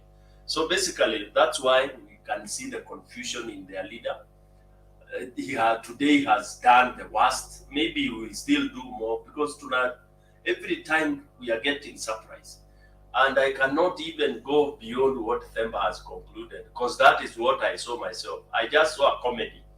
And I've always thought this guy has become a comedian. Yeah? Jana ulikuwa mtu mkali sana. Kinini. Alafu then today you are cheering. You are chairing a committee in a government that you bashed left, right, and center. Really, Kenyans? No wonder tunawaambia mko na kasumba, watu wa UDA. How can you have somebody in a meeting, IBEC, you have no CSs? I think it's just a couple of UDA supporters there, including my governor, Wambora, who has killed Embu County. Embu County will never recover, even if we get one of the best counties, because 10 years Embu has gone deeper into the hole. You know, it will require something like another 20 or 30 years to undo the mess that has been done by this man called Wambora. As of today, one of the worst hospitals in this country, level 5, is Embu. Embu level 5 hospital. People are using candles, and then somebody stands here saying he's the chairman of the Council of Governors and crying that pesa yendi. Ile pesa alipata, what has it done? You know, you cannot say money is delayed, and yet whatever money you had gotten earlier, you can't show. So you better even stay without money, or you get out of that office, then somebody else comes to do that. So our deputy is surrounded by very incompetent lot. You know, I don't want to use those other harsh words, because how do you have a governor standing in front of Kenyans in a national television anaongea akilament na hospitali watu wanakufa? Actually, Embu, you just get there admitted, you die. Watu wakipeleka pale wanarudi nyumbani kuanza kutayarisha mazishi na kuchimba kaburi. And that's a country called Kenya. Yeah, and that's why I think health again, unless if Baba comes in, he can try to renovate it, or we take it back to the national government. I mean, if counties can't really help, maybe level 5 hospitals should remain national, and then I don't know. But in some counties, this thing is just killing our citizens. I was so disappointed to see my governor there flanking this man, this new comedian in city. I think they should come together with all those other comedians and continue to do that. So basically, that pressure was the worst that could happen here. And for me, my take, what I got shocked, that now he is advocating for ineligible. The Auditor General called them ineligible, whatever. Those contracts, those pending bills that were categorized as ineligible. I'm not an expert in audits, but any audit query, once an auditor queries, it says that kuna dosari pale. 107 billion shillings of ineligible payments, how do you expect those ones to be turned into to be converted so that they are payable? They are simply the ghost contractors, the ghost invoices, okay? Because for a period of time, if they had no problems, they would have been elevated. But now he says that those suppliers are waiting out there. They are waiting out there, and the auditor has questioned all this. This is how Kenyans have been losing, we have been losing our money. And the deputy stands there to defend that. Instead of discarding, telling, you know, whatever they should be scrutinized and put into the garbage, he says that kuna watu wanangoja kulipwa. Kwa hivyo mkuu wa sheria aone vile watalipwa. How do you pay fake invoices? I think, I don't know, Kenyans, you really have to wake up, because if you elect this man, God forbid, we are going to be in trouble. And sometimes I don't want again to be very harsh. I have doubted whether really our deputy is fine, sincerely speaking.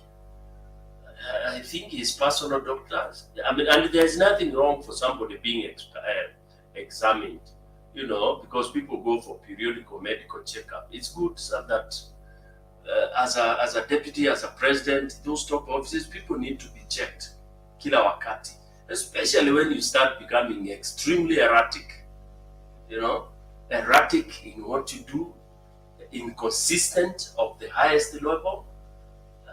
Iko shida hapo, iko shida wa Kenya, tuchunge sana. Blame Malala, blaming Raila, of course. Raila will be blamed for everything, anything here by these UDA guys. Whoever brought this UDA thing, which Nani, the gentleman that left, says that it has been organized in the highest level possible by DP. He's an organizer and a hub. Yeah, you come with money, dish out, collect a group of thieves like you, parts of the same feather flock together. Unganisha hawa watu, ni maskini, wana shida, wengine wameiba, they know there will be problems. Yeah, give them money all over every Friday. Who doesn't want to move around shouting? Yeah. So basically, I don't see anything so organized in UDA. I just see, you know, morons running around with the money stolen from the coffers. That's it. So basically, I think it's a terrible time, terrible day that was exhibited by the deputy president. We don't know now where he is. We don't know whether he's an opposition, whether he's in Serikali. We got more confused. Thank you very much, Themba.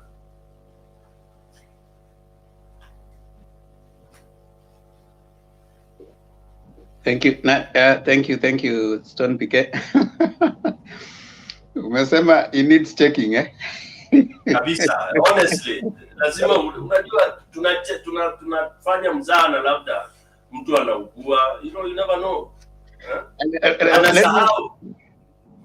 Let me ask you, Stone Piquet, the deputy president's speech, he was addressing who when he said that we need the attorney general to go and who was he addressing? That's why I'm saying kuna tashwishi, kuna dosari. I don't know who. My thought is that if out of your meeting with IBEC, some crucial information has come out that needs addressing, and you think it can be addressed by the executive because you are part of the executive, the attorney general that you are addressing is part of the executive, you'd go and have a meeting with your seniors, I mean with them, all right, and say these are things that we think can be done, and then you are there in your capacity as a representative of the executive that you have constantly criticized. So I'm wondering, how do you go, what moral, I mean, doesn't it prick you that you are sitting in a meeting as a representative of the executive that you have been criticizing constantly as not working, and you're taking information, or you're taking note of things that are supposed to be effected by the executive, and you're not going to submit the same to them? Is it just a way of trying to pretend like you're working, because the questions have been raised about your working. I mean, you've been earning without working. So is it a way of trying to say, you see, I'm still working in spite of? Because sometimes politicians, you want to look at what they're not saying, not what they're saying. Is he having a sense that there is already suspicion about him being in the office without working? So he needs to bring out a semblance. Hiyo ni kuonyesha, ni kuonyesha kwamba sisi wa Kenya tuko kwa kweli tuko wajinga, ambayo yeye anaweza kutuchezea vile anavyotaka, kwa sababu hatumuulizi maswali, tunamshangilia kwa sababu kama anatoka badala ya kuja kutuombia solution ile wamepitisha kama executive, anakuja kutuambia upuzi mtupu. Sasa hiyo ni kuonyesha sisi wa Kenya tunakubali na haya mambo ya upuzi, mambo ya sisi ndio wajinga, kwa sababu mtu tunamlipa pesa afanyi kazi na tunamshangilia, na huyo tunataka atuongoze, tunataka awe president wetu. Unaona vile tulivyo. Hayo ni kuonyesha vile tulivyo. Hiyo ndio yule mtu wa UDA yule alikuwa hapa anasema kwamba eti wana mpango wa bottom up. Akiulizwa aelezee, anasema mtu mama mboga akienda sijui huduma center anahitajiwa anaambiwa atoe kitu fulani, kitu kidogo ambaye hawezi kutoa. Sasa unaona ameingilia. Ukimuuliza aeleze nini maana ya bottom up, analeta mambo ya corruption, na ukimpeleka mambo ya corruption anarudi mambo ya bottom up. Hiyo ni kuonyesha vile sisi wa Kenya tulivyo. Ni jambo la kusikitisha sana kuona kwamba sisi wa Kenya tunafikiria vile huyo jamaa anafikiria. Yeah, it is sad actually. Jakindube, I agree with you to some extent. I am beginning to for the sake of my sanity, I'm beginning to say I will not respond to what were UDA. I will allow them to say what they have to say, because I still struggle with how someone can choose to support a deputy president who thinks he is a fool. You know, you are following someone who thinks you are a fool. And you are clapping for him. The deputy president, for Tuambiane Ukweli, he is the representative in that meeting by the choice that the fact that he chose to go and chair that meeting. It was a solution meeting. It is not a meeting where you come out and lament and give problems. If you can't give the solutions, then don't attend it. Don't even chair it. Why are you chairing it today? When was the last time we even chaired that meeting? Just John Piquet. Remember, the inside stories are that this guy is running out of his money for campaigns. No wonder in his discussion he emphasized so much of the 107 billion of the ineligible. And as I repeat again, it is shameful for the president and the chair of that committee or that forum coming and highlighting the ineligibles and saying that they have to be addressed. Ineligibles, auditor amesema hii ni ukora iko hapa. Wewe unasimama kwa national TV kusema ati sasa mkuu wa sheria aingia hapo angalie hiyo mambo ya hiyo fake things and all that. Those of you or those of us who have worked in organizations, we know what audit means. Where audit queries, we know when we have ghost invoices. You know, even if it is government projects have timelines and they have budgets. Yeah, so you can't, all those people, even in the counties, the queries on the ineligibles, there's too much. All those you are hearing pending bills, pending. Why are they pending? Because number one, money was eaten.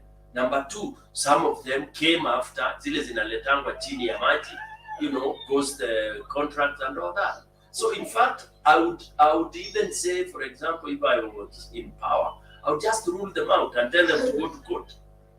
They go to court and prove that they rendered those services. 107 billion shillings? That is wrong. That is something bad. And if he talked so strongly about it, this is where they have been having those cost things. It's just like the fuel issue. You investigate this fuel maneno, unaenda unakuta wako huko mlango wa nyuma. They are part of the problems we are having. Thank you, Temba. I feel like personally, not that I hate the people from UDA. I love you. You are Kenyans, like I am, and I really respect your views. But I struggle when someone thinks that the deputy president is an alternative leadership. The same person who has been in government for 5 years, amekula pesa yako, umelipa tax for 9 years, the guy has not been working. You think that person is a solution. When someone comes here and says that, I struggle. I struggle. You know, I find it comical, not only comical, and I just wonder. I will not be responding to, and I want to say, Mato, if you hear me respond, you call me out. I will not be responding to anyone coming here talking to me about bottom up. Kwa sababu Demba kurespond to hawa watu, saa zingine nawaangalia, anasema uongo na mtu huyo anashangilia kabisa. Sasa unajiuliza, huyu jamaa, hawa wanaishi nchi gani? Wanaishi Kenya gani hiyo wanaishi? Wako kwa dunia gani? Mtu anasema anafanya hii, anasema uongo kabisa, unaona ni uongo. Ama saa zingine anatusi president, ati president ni mtapeli. Alafu huyo mtu anasema hapana, deputy president anamheshimu president kabisa. Tena hiyo, what is that? Ukisema mtu tapeli, yeah? Honestly, unaweza kuita president tapeli? Nani bosi wako mnakaa naye kwa ofisi? Alafu huyo unaenda mbele ya watu unasema sasa nataka kumuintroduce president aseme na nini. Unaona mambo kama hayo, na sisi wa Kenya tunakubali. Sisi wa Kenya wote, hata ukiangalia reporters wetu, angalia wakihoji mtu kwa TV, the guy can lie there na hawamwambii bwana you are lying. Saa zingine Ruto akiitisha kama hiyo ile alikuwa anaitisha press conference, anauliza nani ana maswali, they cannot ask, hawezi kumuuliza maswali. Sasa hata sijui hawa reporters ni wa reporters wa kuripoti nini, yeah? Ni kitu ya kusikitisha sana kuona sisi wa Kenya tunasema, sisi wa Kenya wanasema tumesoma, sisi ndio lakini ukiangalia hayo tunayofanya na hayo masomo, mwandishi wa gazeti hawezi kumuuliza mtu, bwana jana ulisema hivi, jana wewe ulimuita president tapeli, hiyo ni matusi ama sio? Yeah? Hawawezi hata kumuuliza mbona uresign, hawawezi. I mean, it's absurd. Ni kitu ya kusikitisha sana kwamba sisi wa Kenya tunasema nchi yetu tunashindwa. Mtu deputy anatakiwa alete suluhu, kitu alikuwa anatakiwa kusoma pale kusema suluhu, lakini ukiangalia vile anasema wote vitu anakuja kusema pale, na Wakenya wanashangilia, wanapiga makofi. Waandishi wa magazeti hawawezi hata kumuuliza maswali, wanasema nani ana maswali? Hakuna. It's very saddening. Na hao watu wa UDA wanapokuja hapa huwa anataka kusema uongo, anasema uongo, ukimuuliza ameshakasirika, anasema sasa mimi ninaenda. Ni jambo la ajabu sana. Asante Jakintu Bey. I mean, wale ambao wanaona ni kama we are saying something that doesn't make sense. then come and give us something that makes sense. That is what we are asking. Kuja kwa debate, we'll allow you to speak. But don't repeat the same tired thing. Oh, the deputy president alitupwa nje. Oh, first term ilikuwa mzuri. Oh, bottom up inafanyika America. I mean, can you have better argument? Oh, the deputy president can be able to change Kenya. Maskini hawakukuja Kenya within this year. They have been there. And he was elected with the president to offer solutions, not to go and come out and lament. He would have gained a lot if he moved and joined the opposition and became out of government. Then he criticizes the government from outside. Not today you are criticizing the government. The next day you are coming to lament. You are sitting in IBEC that is supposed to be offering solutions, not creating problems. I will not respond to you. You can come. We will allow you to speak. But personally, I will not respond to you. I will rather save that energy for something better, but not to start telling you what bottom up is not. I mean, we've done that many times. Yes, Julia. Okay, I just wanted to talk about what PK said. Remember the deputy said that Kenya budgets for about, I think, 100 billion for corruption. That is some of the budget that he's aware of. And I think he benefits from that. So he was just pushing for that money to be released because I think he's a beneficiary. And like PK is saying, there are rumors going around that Amesota, the taps are being closed where he's been eating from the government illegally and through corruption. So he's trying to play victim on behalf of the Kenyans that he cheats or lies to so that he gets that money out. So that's the whole game. That's the whole game plan. He needs that money. He needs that money through the back door. We know him. And he's also ashamed that he's asking. He's a deputy president and he's addressing the attorney general. I'm just asking myself, between him and the attorney general, who is supposed to provide a solution. That's so ironic. That's my take, Demba. Yes, Mato. Themba, I just want to remind on what you just said. I mean, what you guys just said. I was gonna say it later, lakini wajua kuna kitu moja mimi usemaga, like we have to be very realistic. Na nimefurahi sana venye umesema, hata ukasema vizuri utakuwa na hard time kuanswer watu, because honest to God, sometimes it's hard to answer them. Nakaga hapa hivi saa zingine naangalia hiyo kitu hata nikiwa job, and by the time I come in, because unajua sisi watu wa late night. But then, even in the morning when I wake up, I'm always watching, like, kama kuna, you know, kina Debal, Enea, and the shows that they do in the morning. And when you go there, you find people who you think would be so smart, people like Kina Sholei, Cheralgani. But when you listen to what they are talking, and I used to think it was just national TV, Kenyan national TV. But since I've been a panelist in this show, nimekam kuona the same thing. Like you find there's a guy was alikuwa to Caleb hapa, there's the other, I mean, Baz Shamzoea. But then you find that these guys will not argue on anything. I mean, really, we're not arguing, but talk on anything that is legit, that you can give a concrete, substantial reminder on. Na mkianza kukani kama mnawalemea and you're just asking good things, wanapotea. Mtu wazi answer, anajificha tena, ana take off. Me, I don't know what's going on with those guys. I think there's a problem there, because if you're going to, like, if you listen to most of our leaders, and some of them, hata kama president, we respect them. Lakini when you listen to them, you feel like you're talking to your own kid. Like, you know, like, this guy is just, okay, two wrongs don't make a right, you're running to the other side, unakuja, you have no good explanation, there's nothing, unasema, unataka kusema pia walingine walifanya, sijui nini, unataka kuita watu majina.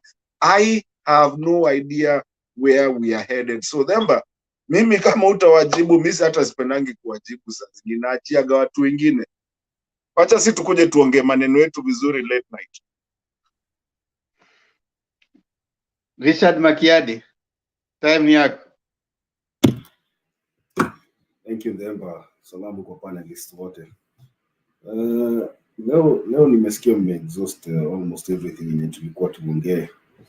But I'll begin by just cautioning us, kama, if we are tolerant to others, we will encourage more people kuja hapa kwa show ndio at least tuwe na diverse ideas. I don't believe if we allowed Hillary here aongee ile kitu anaongea without even answering angetoroka.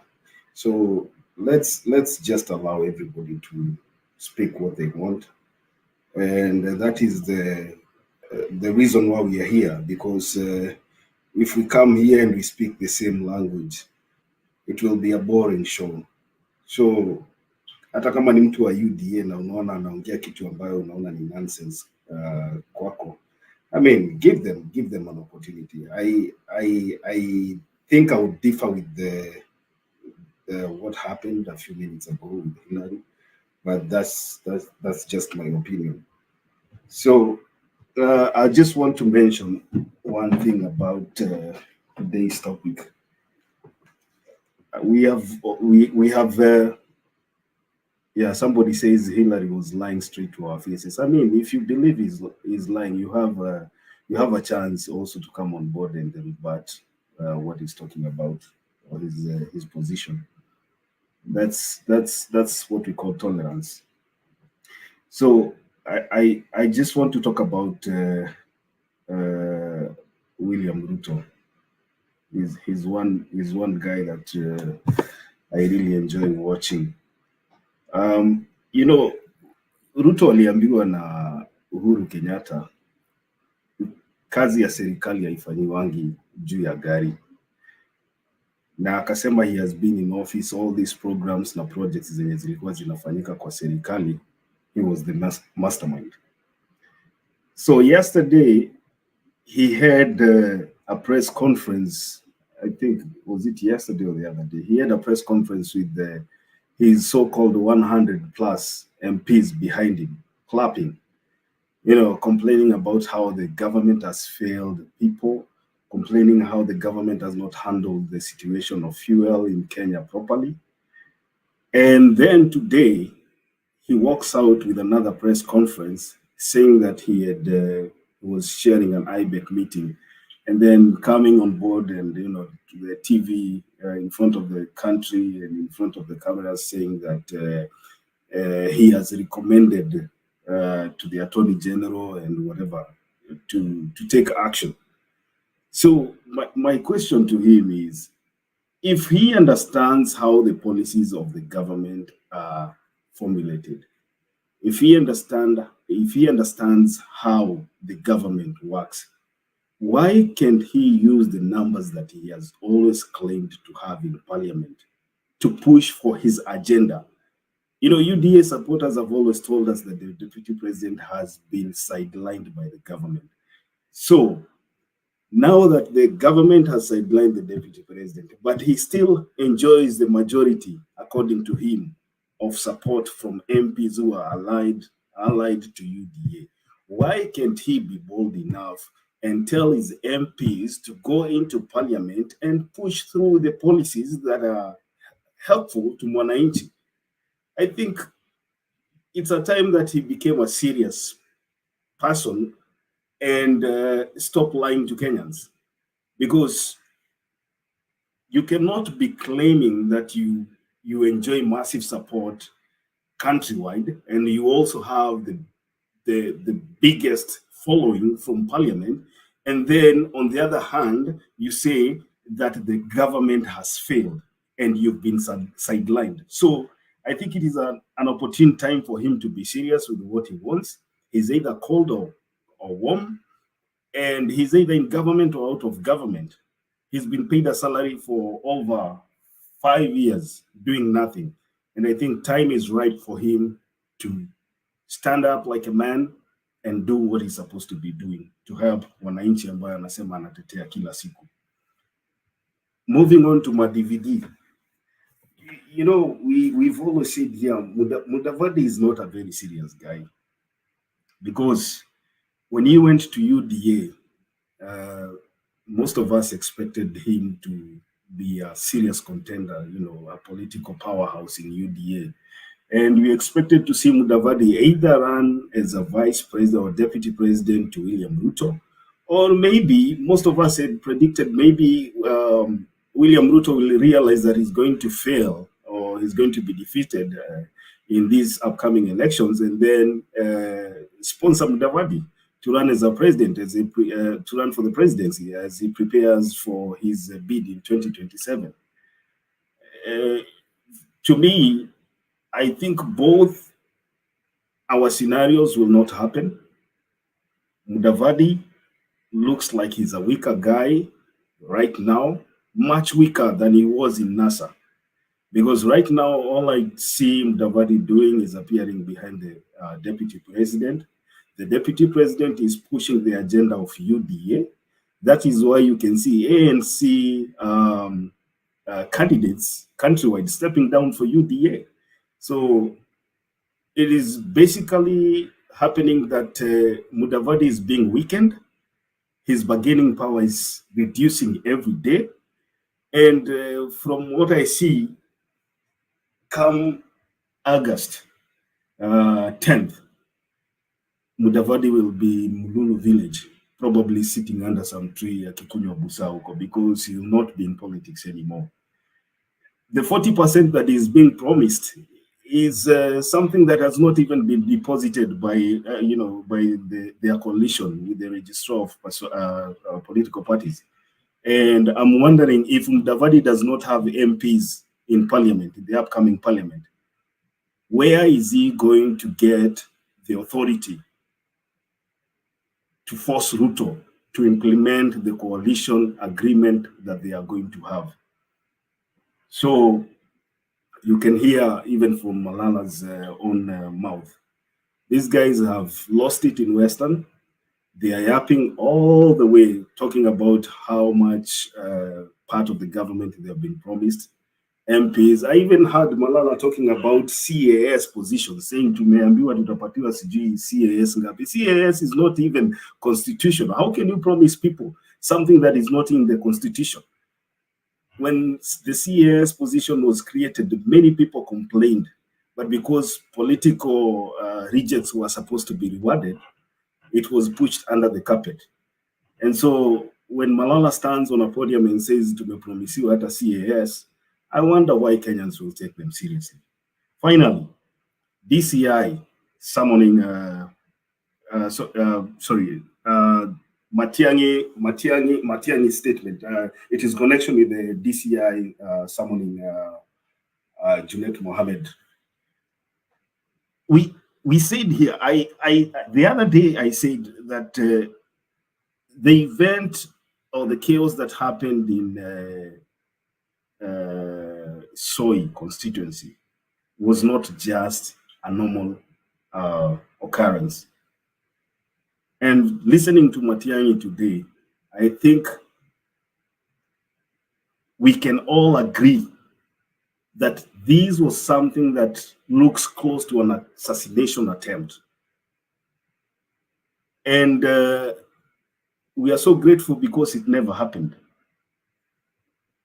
I just hope that these guys that were arrested will be open enough and frank enough to mention the people who financed them, the people who planned, the people who ferried them, so that moving forward, we can have consequences.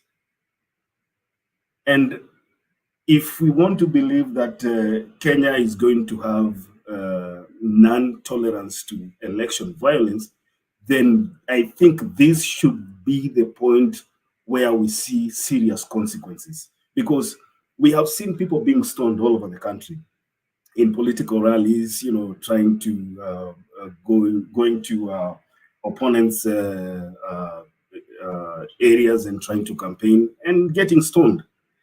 But to reach a point where you try to eliminate your opponent by virtue of hiring goons, financing them, and organizing so that they try and kill your opponent. I think that is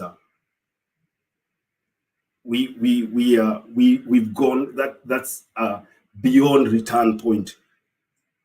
So I'm just hoping that we will find out who the culprits were, and not only should the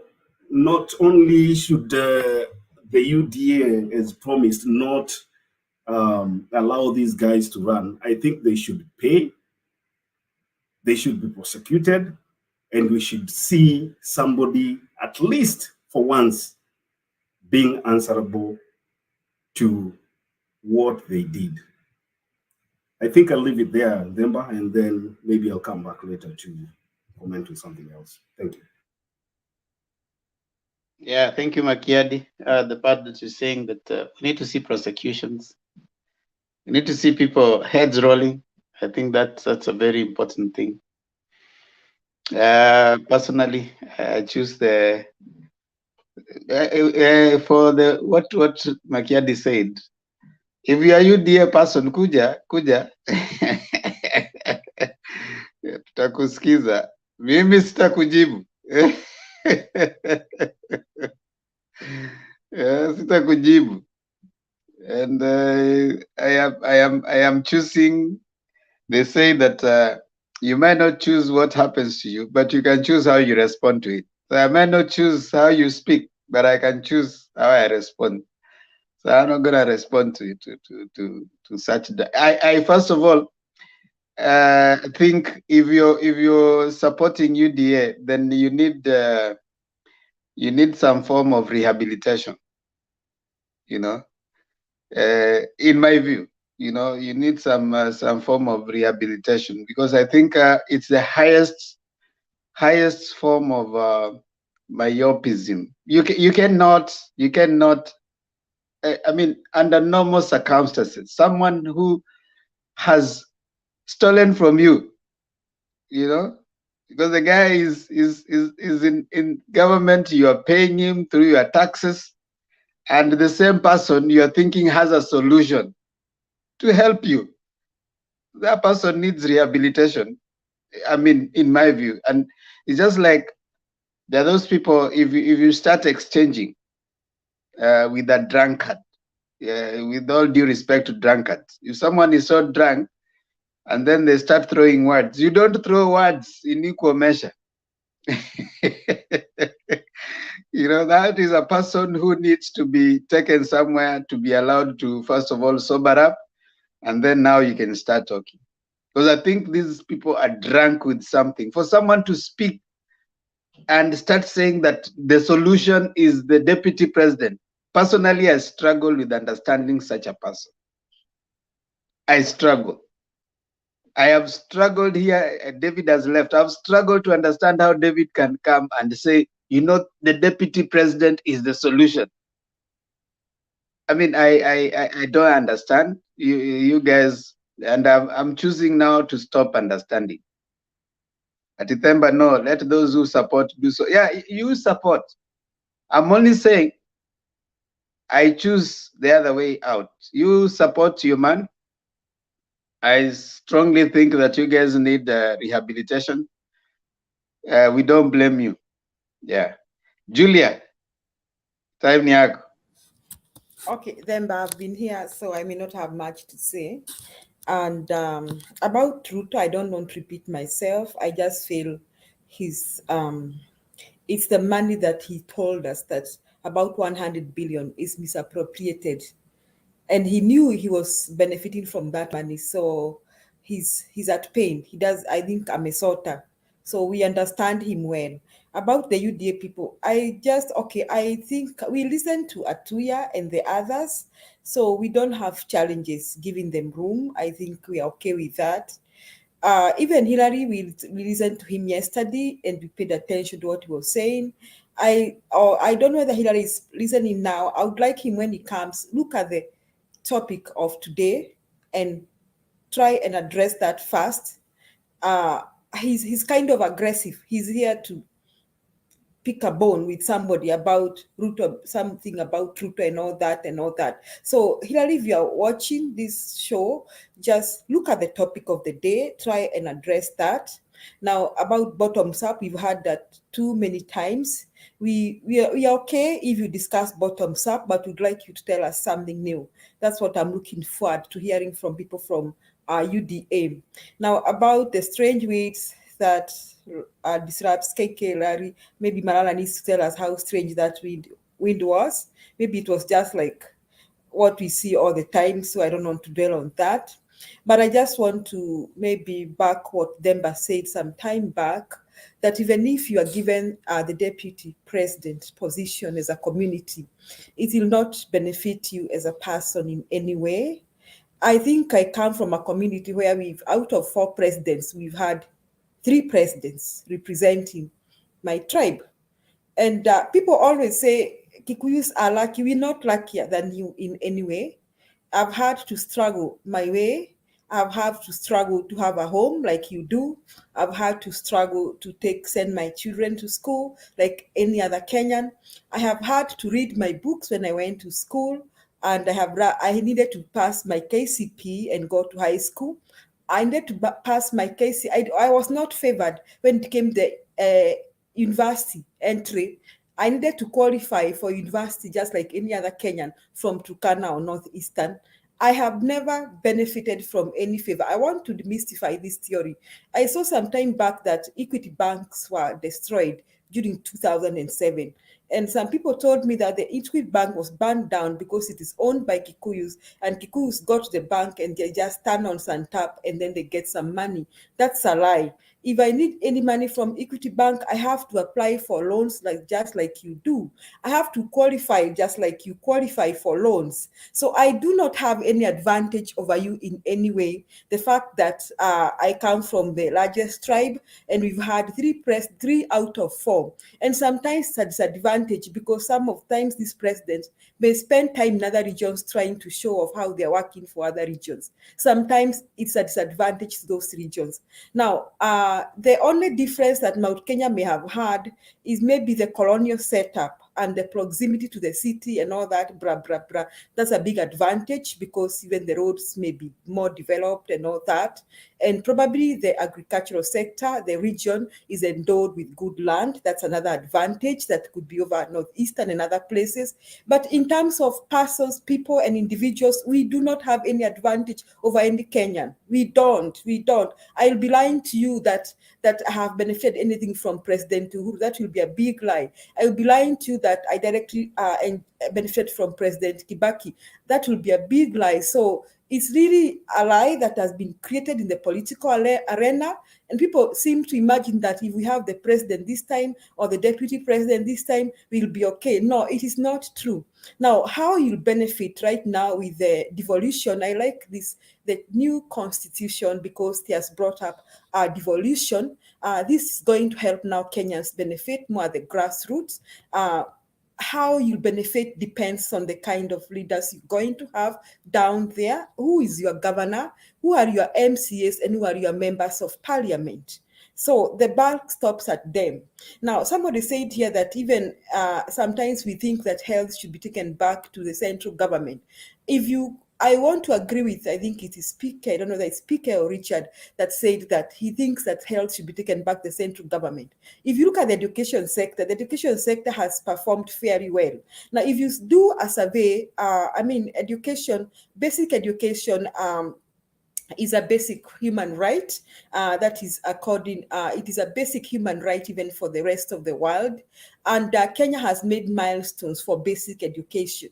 Now, it means that Kenya has been trying to make sure all children go to school. And I think I do not expect that we have children not going to school, maybe up to primary school level. Now, the high school level that Kenya has made, I always napenda kutetea hii ministry because I've been on the ground. And I know how the government funds are distributed. I know how much money is sent to each school in this country. So nobody will tell me here that there is discrimination when it comes to reimbursement of funds. The Ministry of Education sends funds to each school according to the population of that school. Now, in the last, I think, 3 years, the government of Kenya is controlling transfer of children from one school to another. Maybe I need to inform Kenyans this. Why? Because they need the correct data of the number of children in each school. So the budget is made according to the number of children in our schools. That includes the high schools. Now, each child in Kenya is entitled to a textbook in basic subjects, in all the subjects that are being taught, and each child is entitled to stationery, that is writing material. So I was taught in a school where the money was given, it was from the government. The parents were not paying for stationery. The students were being given 12 exercise books, 12 notebooks, 200 pages each, and that money was coming from the government.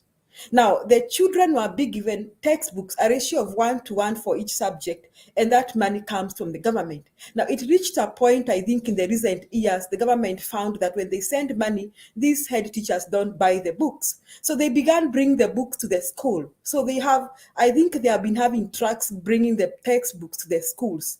So the government is doing well when it comes to funding of education. And that is why I said here previously that if we could have our public day schools empowered or increased, then we could have Kenyans walking to school, not paying any single cent for their school fee. Now, where is education facing challenges? Education is facing challenges in terms of infrastructure, such that in some parts of this country, we don't have proper classrooms. Now, the government has not taken the responsibility of constructing more classrooms. And I think more or less this responsibility has been in the hands of our leaders. So you'll find in some counties we have better schools, and other counties children are learning under a tree. So I think as Kenyans now, we need to go back and ask our leaders. Now, our members of parliament have a lot of funding in terms of CDF. Why they can't prioritize the children of that county? Why they cannot prioritize the hospitals in that county? Can they account for the amount of CDF money they are given? Can they account the last coin? What about our governors? What are our governors doing with the funds they are given by the government? Now, we are good at saying funds. Leo nimeona DP akisema that funds that were not released have been released. Now, whatever has been released, how have they spent this money? So, fellow Kenyans, it is high time we stop saying serikali yetu. I want to promise the Luo community, I really hope that Baba is going to be president, but I'm telling you the truth.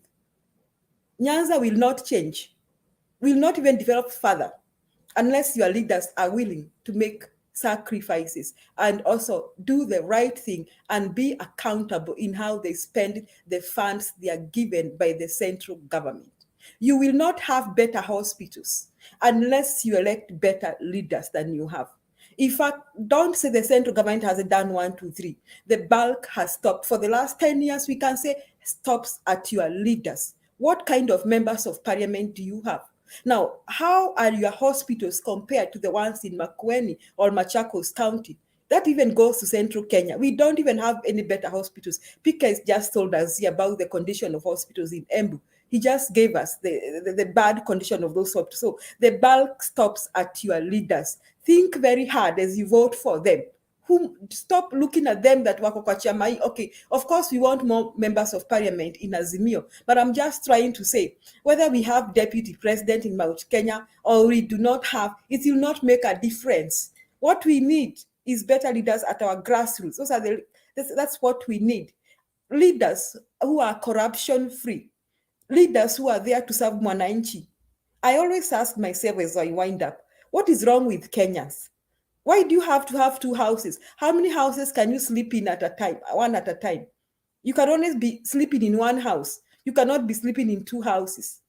And if you are investing and stealing on behalf of your children, the best investment for your children is take them to school and bring them up as responsible citizens. That is the best investment you can make for your children, not stealing as much money as you can for them from public coffers. So Kenyans, I need to tell you whether the deputy president comes from Mount Kenya or doesn't come from, it does not change. Mount Kenya, we've had 3 presidents out of 4 presidents, and we cannot say that we have an advantage because I had to go to school like you did. I had to read my books like you are doing. I had to do KCSE and pass like you had to. I had to pass my exams in the university like you do. I have to apply for loans from equity like you do. I have not been given a single plot of land by either Uhuru Kenyatta or Kibaki because I'm a Kikuyu. You too, you will not get, whether Kalonzo becomes running mate or not, whether Karua becomes running mate, it will not change your life until your leaders come down there and do the right thing. So I wanted to demystify that, so that Kenyans now moving forward, we will not be conscious that ni mtu yetu ako hapa ama ni mtu yetu ako kwa cabinet ama ni mtu yetu amepewa Ministry of Education ama ni mtu yetu amepewa Ministry of Health. So I think we need to go to that direction so that we can have the right people serving for this nation. Thank you, Mr. Themba. Thank you so much, Julia. Question for Julia. Julia, did I hear you say that the reason why Mount Kenya as a region might have good roads is because of the proximity to the city? Did I hear that? Yes. I think that is a dishonest answer, because if you look at majority of the roads that you would be talking about, they were constructed or they were built during Kibaki's era and Uhuru Kenyatta's era. So by virtue of having a president there, you still get favors. Number two, you might not have benefited directly as a person. I know you've said you've worked so hard to reach where you are, but then there are issues that Kenyans face. I know you might not be aware of this, but recruitment, the recruitment of police, prison officers, military, and all that. I want you to go and look at the history of the military, for example. When Moi was the president, look at the percentage of the military personnel that came from that community, that one community. And then it fizzled out as he left office. And then when Kibaki came into office, I want also you to go and look at the data of the police officers, prison department, military that came from Kibaki's community. And then Uhuru came in. Look at the recruitment.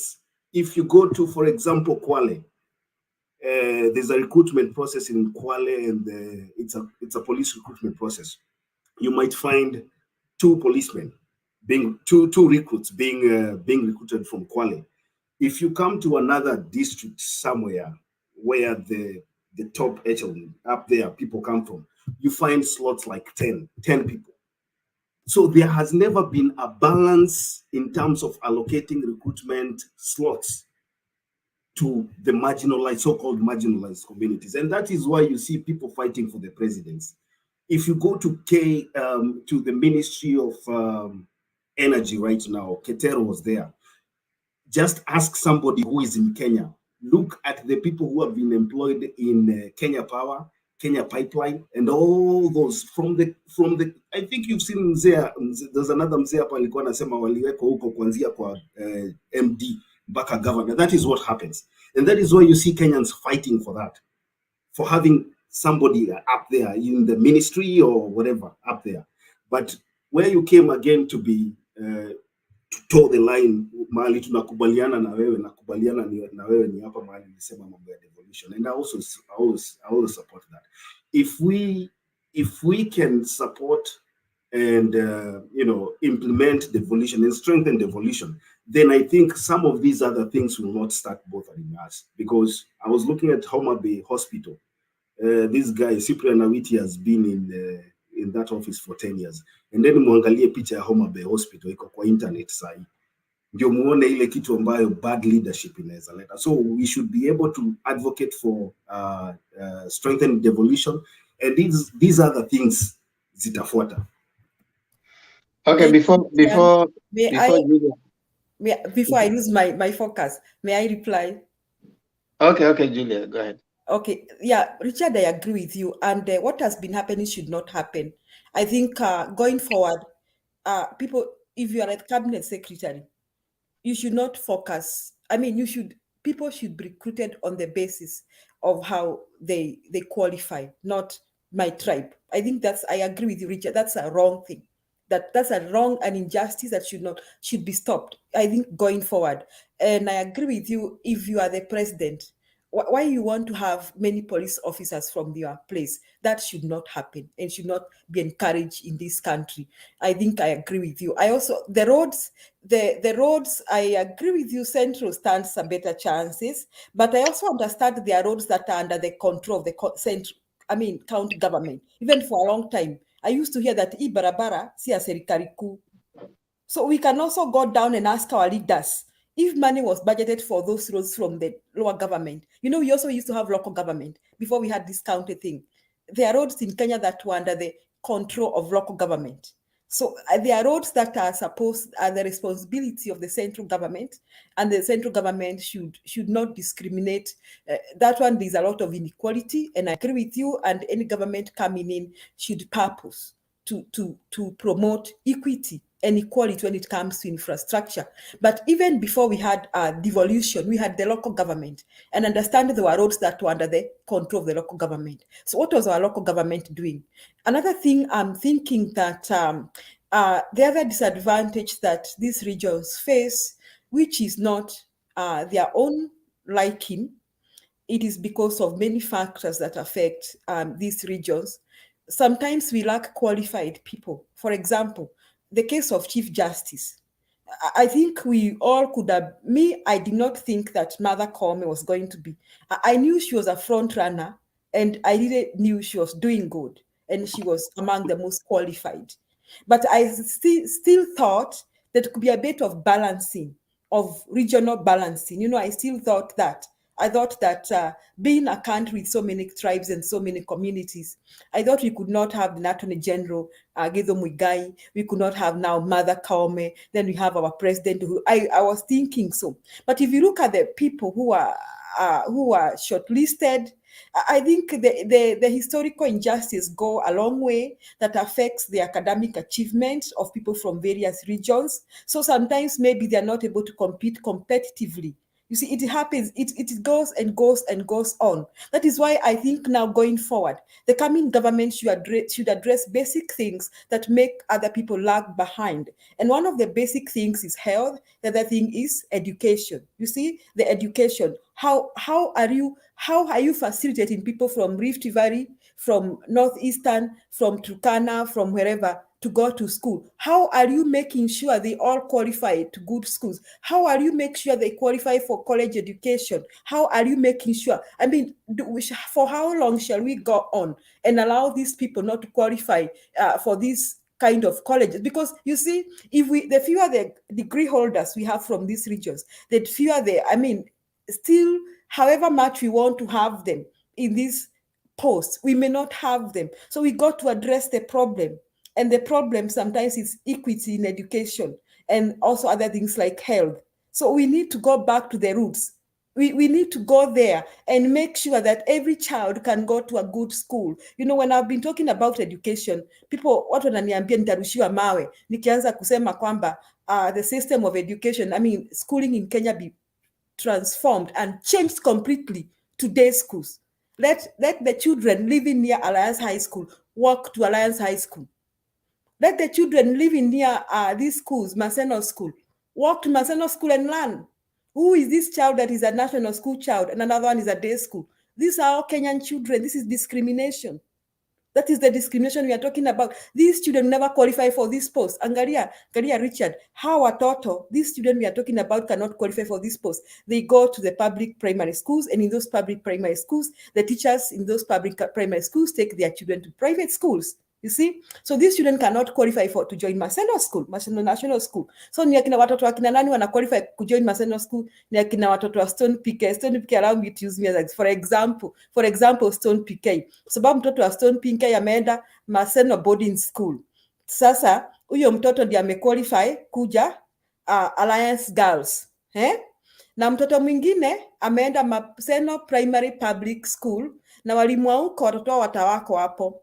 Sasa because we are still having this thing, national school, county school, extra county school, so those children, the national schools are very expensive. So even the one who qualifies from Maseno Primary School akiitwa Alliance High School, ataenda, she'll not go. Ataenda maybe Maseno Day School. Then we have, we perpetuate poverty again and again. Now these people, they'll not even qualify for the university because ni ngumu sana kupata hata hiyo C+. Now so this child of Stone PK ameenda Alliance High School, amepata A, ameenda School of Law, amefanya masters hapo, PK yako na pesa, amefanya masters, amefanya PhD, and now we want to achieve justice. Sasa mtoto wa Stone PK again, they are not qualified. Then we go back to the same cycle. So we got to address this. We got to stop even this thing, our tribe or anything. We got to address this once and for all. I think Haron akona swali ama anataka kuchangia.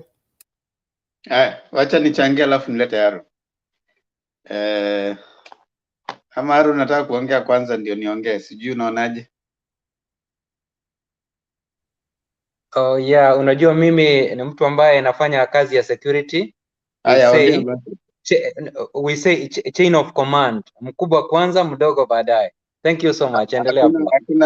Hakuna mkubwa hapa Haron, wacha zako bwana. Hapa hakuna mkubwa.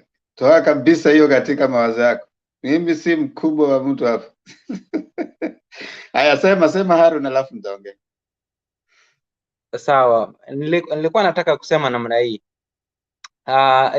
Julia naona Richard amekapa koo kidogo kulingana na hii issue ya kuwa mahali president ametoka kuna vile uanga the issue of kama ni infrastructure, kama ni pande ya kuajiri wananchi wa kutoka hiyo area. In fact, lazima mtu angalie nyumbani kwanza. Hicho sijui itakuwaje, but mimi kile kitu ambacho ninajua, the very person who is going to kupasua hiyo issue is just only baba. But William Samoei Ruto akichukua uongozi same vile Moi alifanya kuajiri mapolice, KDF, what wakale kwa majority. Tukuje enzi ya Kibaki aliangalia nyumbani. Enzi ya Uhuru kuna vile ameangalia nyumbani. But deputy president mwenyewe angalia, wakati alipewa 50-50 aliajiri wakale peke yake kutoka Nandi, which means but ukiangalia baba wakati alipopewa ile nusu mkate vile alifanya, so yeye inaonekana akona hiyo anaweza spread, but let's hope that hiyo trajectory ya kuendelea kuangalia our tribe kuwa maybe ndio wanafaa kabisa kupewa post kwa parastatal, kwa maybe court nini, but kuna tena vitu muhimu sana ambavyo lazima uweke mtu wako. Angalia kama hii kama Martha Koome, uwezi niambia kuwa haja play part ya kuokoa kijana kwa hii mambo ya BBI. Yeah, so it is good. Kuna zile ministries muhimu ambazo wewe kama president lazima uweke mtu yako, in case ukitaka kushikwa koo kivingine, huyo mtu atafanya nini? Atakuokoa. Hiyo ni kitu ambayo ambayo iko poa. Lakini tukija pande ya distribution of resources ama infrastructure, hiyo ndio tunaomba kuwa the next president mwenye anakuja ambaye ni baba, hope hata yeye hata angalia mambo ya Nyanza, ata ensure kuwa kama ni roads zimejengwa huko Lokcha, zimejengwa coast, zimejengwa Kikuyuland, in the whole part of the country. na hapo sasa ndio tutakuwa tunasema kuwa hakika Kenya tunapiga hatua. Alafu na jambo lingine, by the way, huyu Uhuru Muigai Kenyatta yeye sijamuona sijamuona akifanya hivyo. Niliona enzi ya Kibaki cooperatives, watu wanaambiwa chukua nini, chukua loan kama ni farmers wa coffee, wanachukua loan, kulipa inakuwa ngumu. Unasikia serikali imewrite off hiyo deni, but Uhuru Muigai Kenyatta sijaona akicheza hiyo game. nampatia kongole sana, but mimi nasema kuwa ukiwa president enyewe lazima uangalie nyumbani, but usifanye nini, usiumize sana other regions. Hata kama ndio utaangalia nyumbani, but as a president ujaribu kubalance, ndio isiwe kuwa watu tunaanza kupigania mambo ya urais, hata tunasahau kuwa ugavana na UMCA ni muhimu sana sana. Thank you so much. Back to you, Mr. Temple.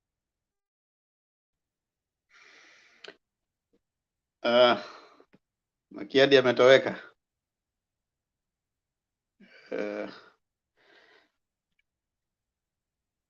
Okay.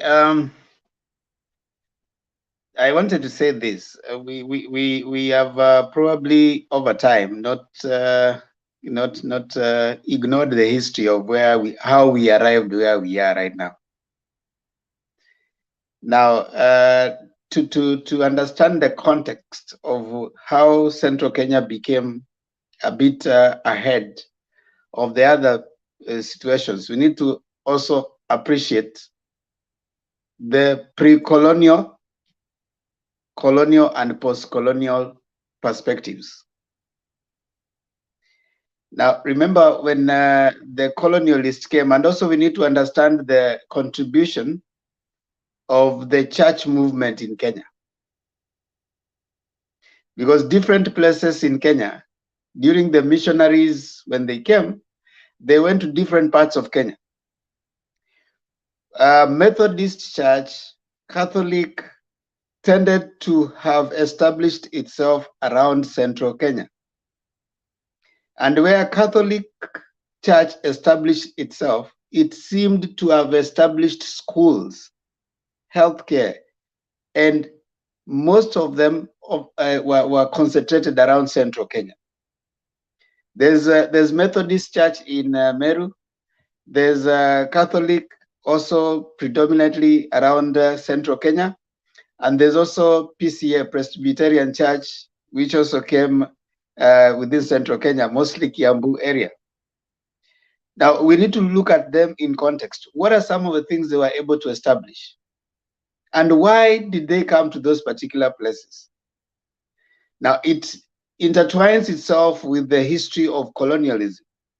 Now, when colonialists came, the place that they found was so fertile for them to occupy was the central regions, because of the large farms and according to them, it was fertile land. And that also contributed to the economic development of the central region. So sometimes we want to so much probably think it's just a central, the people of central who have probably, because they have had leadership over time, that has made them probably be economically ahead rather than the other places. But some of them do not have control over that. It was a system issue. When the colonialists came, they occupied that place. When we got into independence, much of that land went into the hand of what we call ukoloni mamboleo. The elites of the Kikuyu community are the ones who took the land of those whites who left. You remember the Naivasha area where you have there was a white island.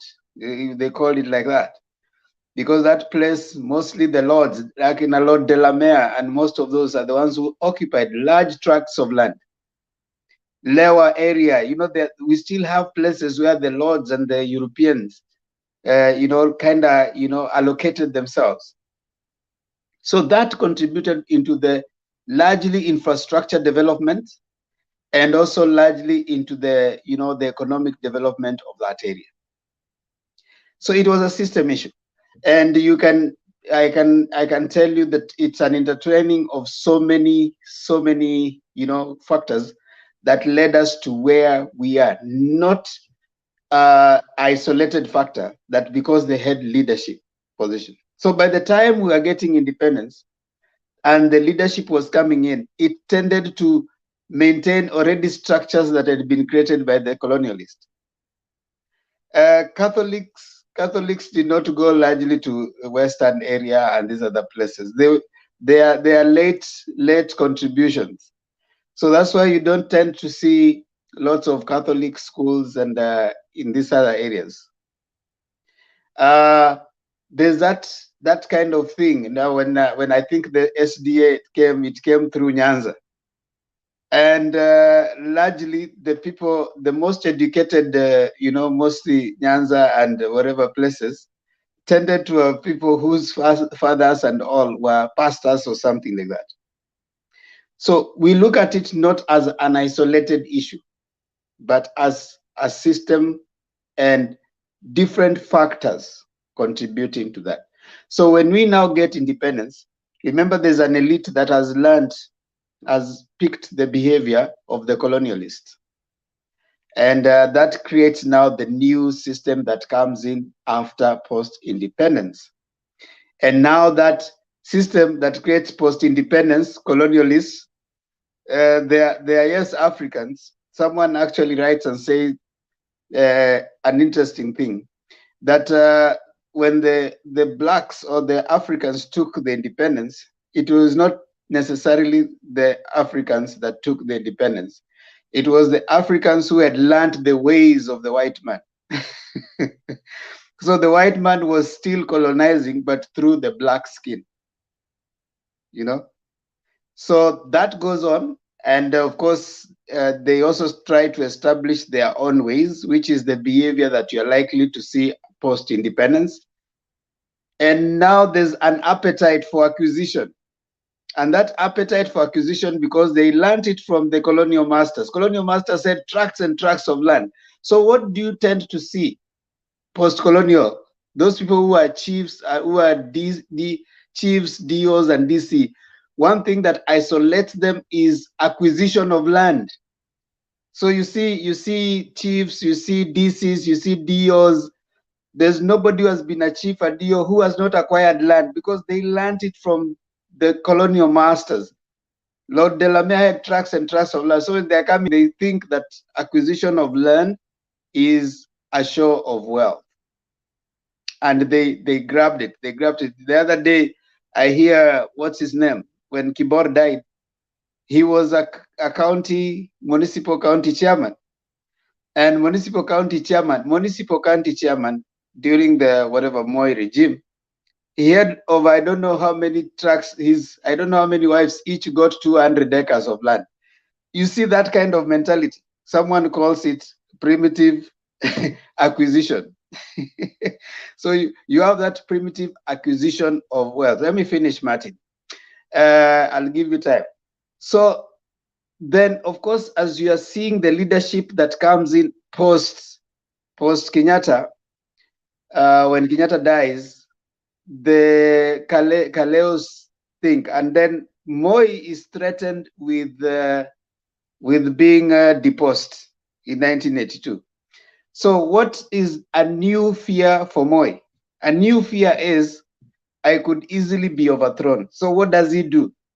Now he decides that he's going to make sure that everybody that comes here has some kind of allegiance to him. And he brings in a new way of doing things. Now, the new system that was not in Kenyatta's system. Kenyatta, by the way, when he came in, he did not put his people. He didn't have time for that. But when Moi comes in, he decides, because of 1982, he decides to entrench his people to the extent that some of us grew up thinking that the language of the policeman is the way the Kalenjin speak, kijana kuja hapa, keri chini, that kind of thing. So every policeman around Moi time had to speak that way, to sound like a Kaleo. And you can imagine even the interaction and the comedians. That was the language of the police. So it tells you something about Moi. So that behavior of Moi is what created now the other thing, that now people thought that being a president means that you are grabbing and you are giving. So the society learned from that kind of behavior. And look at us talking right now.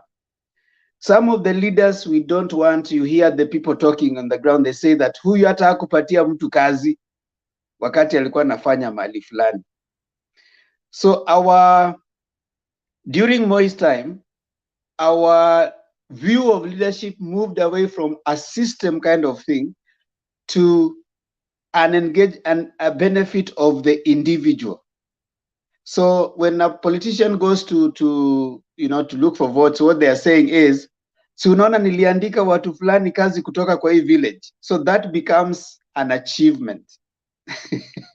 And that is what has created the overemphasis on the presidency, because you think if my person gets, we all get. You remember the famous Kimunya, when he was being chased away, he said that he'd rather do what than resign. There's something he said. He went back to Kipipiri. I'd rather die than resign. Yeah, I'd rather die than resign. You know, when Kalwale was saying in parliament, for this and this to happen, Kimunya must go, if you can remember that time. So he went back to the base to tell them that, he had never visited them. He was, I think, the finance minister or something. He had never visited them. But when they wanted to sack him, he said, I'd rather die than resign. Then he went to Kipipiri to tell them that these people want to take your seat away from you. So it became that kind of thing. And even right now, we are still having that hang-up. But so it is not something like it has been that the central people are the ones who found themselves economically better than other places. But it was a system of many factors that led to that. If colonialists would have come and established themselves in Nyanza, we would have been talking a different story today. We would have been saying that Nyanza has better economy, because when these people stay there, there's so much finance. You remember White Valley in Naivasha, a lot of money was moving there. There are people visit. So there's that they have been ahead, economically across because of the many things that came across. So I don't really want to say that the central problem has been necessarily created by their leadership choices. It is by many factors. We don't need to castigate them. They just happen to have been staying in the right place at the right time. Actually, someone said that probably we let the colonialists leave and you should have waited like South Africa, probably because South Africans at some point they were feeling like they're not Africans. We'd have had probably more development than where we are. But that's a debate to continue. I wish to say this. We need to move away from overemphasis on individual and emphasizing more on systems. That is probably what I would say for now. I know Mato has something to say. In the next 9 minutes, watu wa Facebook mtatupwa nje.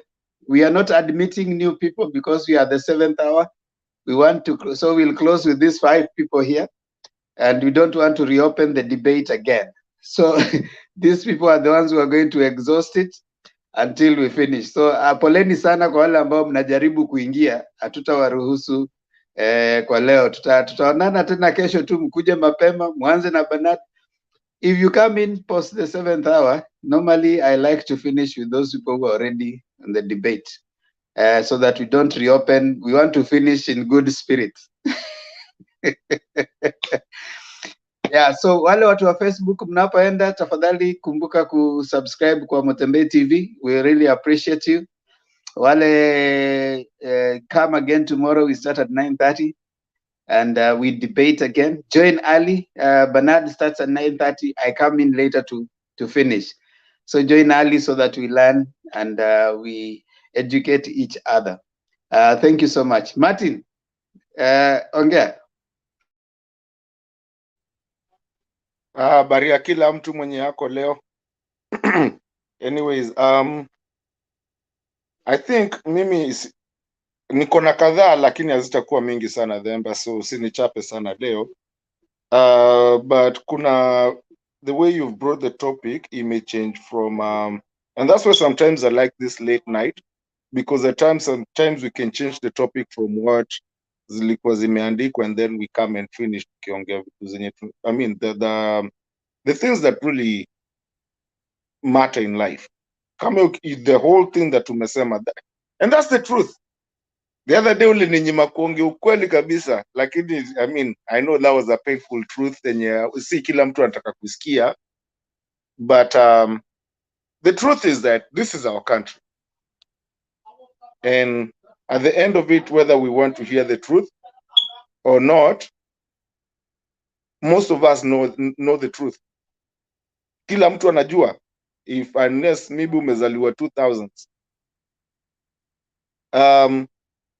Acha nianze tu na I always say I was not a big fan of Uhuru, but amejaribu hiyo kitu umesema kama ya acquisition of land. When we got independence, I always say we didn't get independence, we changed from white colonialism to black colonialism, na hiyo ndio ilikuwa norm. Hiyo ndio ilikuwa ukiwa kwa gava kuna kalandu unapewa. I mean there's a story watu walikuwa napewa mawe atupe, ukiweza kuitupa mbali mali utaitupa, that's your land. And that's the history that we never want to go to the Justice and Truth Commission. For me, I feel Uhuru amejaribu kuoverride hiyo kitu, na maybe ndio wengine wanasemanga, and that's what Ruto has taken advantage of. Oh, I don't want to dwell on Ruto. I just want to dwell on the UDA and the people that go to Mount Kenya and tell them that Uhuru never did anything for them. Me, I know he did something, because I'd been traversing Central because I have aunties who work from there, I have family from there and everything, just given the fact that I'm from Kambani, but I lived in Nairobi, most of my life. But I went there and I go, and the funny thing, you never see something unless you stay away for a minute and then you go see it, because people don't understand. People don't see it. If you see something every day, you don't see what is happening. But if you don't see it for a while, and then just all of a sudden you go see it, then it's when you actually see, oh, something is happening. Hata mtoto akikuwa mkubwa, unakuaga umekaa hapo na mtoto, mtu anakwambia mtoto wako amekuwa mkubwa because amemuona tu. Wewe umemuona kila siku, so uone hiyo growth. It's normal. But I saw Central has grown. November, it's true what you're saying. Siku za kina Moi, even that, hata siku hizi when devolution is, you know what, today I don't have to go to Nairobi to go get a contract. All I need to stop is by the Machakos People's Park, and if I know mtu fulani nilikuwa najua huko, nimwambie wewe uende uniongelele na mtu haraka hapo, let's not lie, I'll be on top of, niko hapo. So, and that's why they always say, like, if you get the president, it's not that the president should be a president of one side and all that. But these are the truths that we are trying to run away from. I am happy of what Uhuru has done, because hata sasa amekasirikiwa na wengine Mount Kenya nini, because he's been the president of Kenya, especially the second term. So many things have done work in Kenya, and we can see them. Most of us that actually stay away from it and go, you can actually see it. Personally, I have, my boss, there's not one day, kwanza nikichelewa hivi lazima niende nimuombe msamaha, pole nimechelewa, ama nimhepe the whole day, because I respect my boss. Hata kama najua kuna makosa nifanya, na hata tukiargue about a design or something, nitabidi kwanza nikubaliane naye until yeye mwenyewe ajiprove wrong, halafu sasa ndio tunini. Kama insist, you don't overrun your boss, and that's the biggest thing that we are having with UDA because they're overrunning, they are looking down on everybody, they think they know everything. Yani hakuna kitu uwezi correctiwa. Mimi, the people that work under me, I try to listen to them. And they love me and I've not lost even one. Again, when it comes to money and a country's money, my friend, hakuna gava itaja. Hata ikikupatia, last year tulipewa stimulus hapa.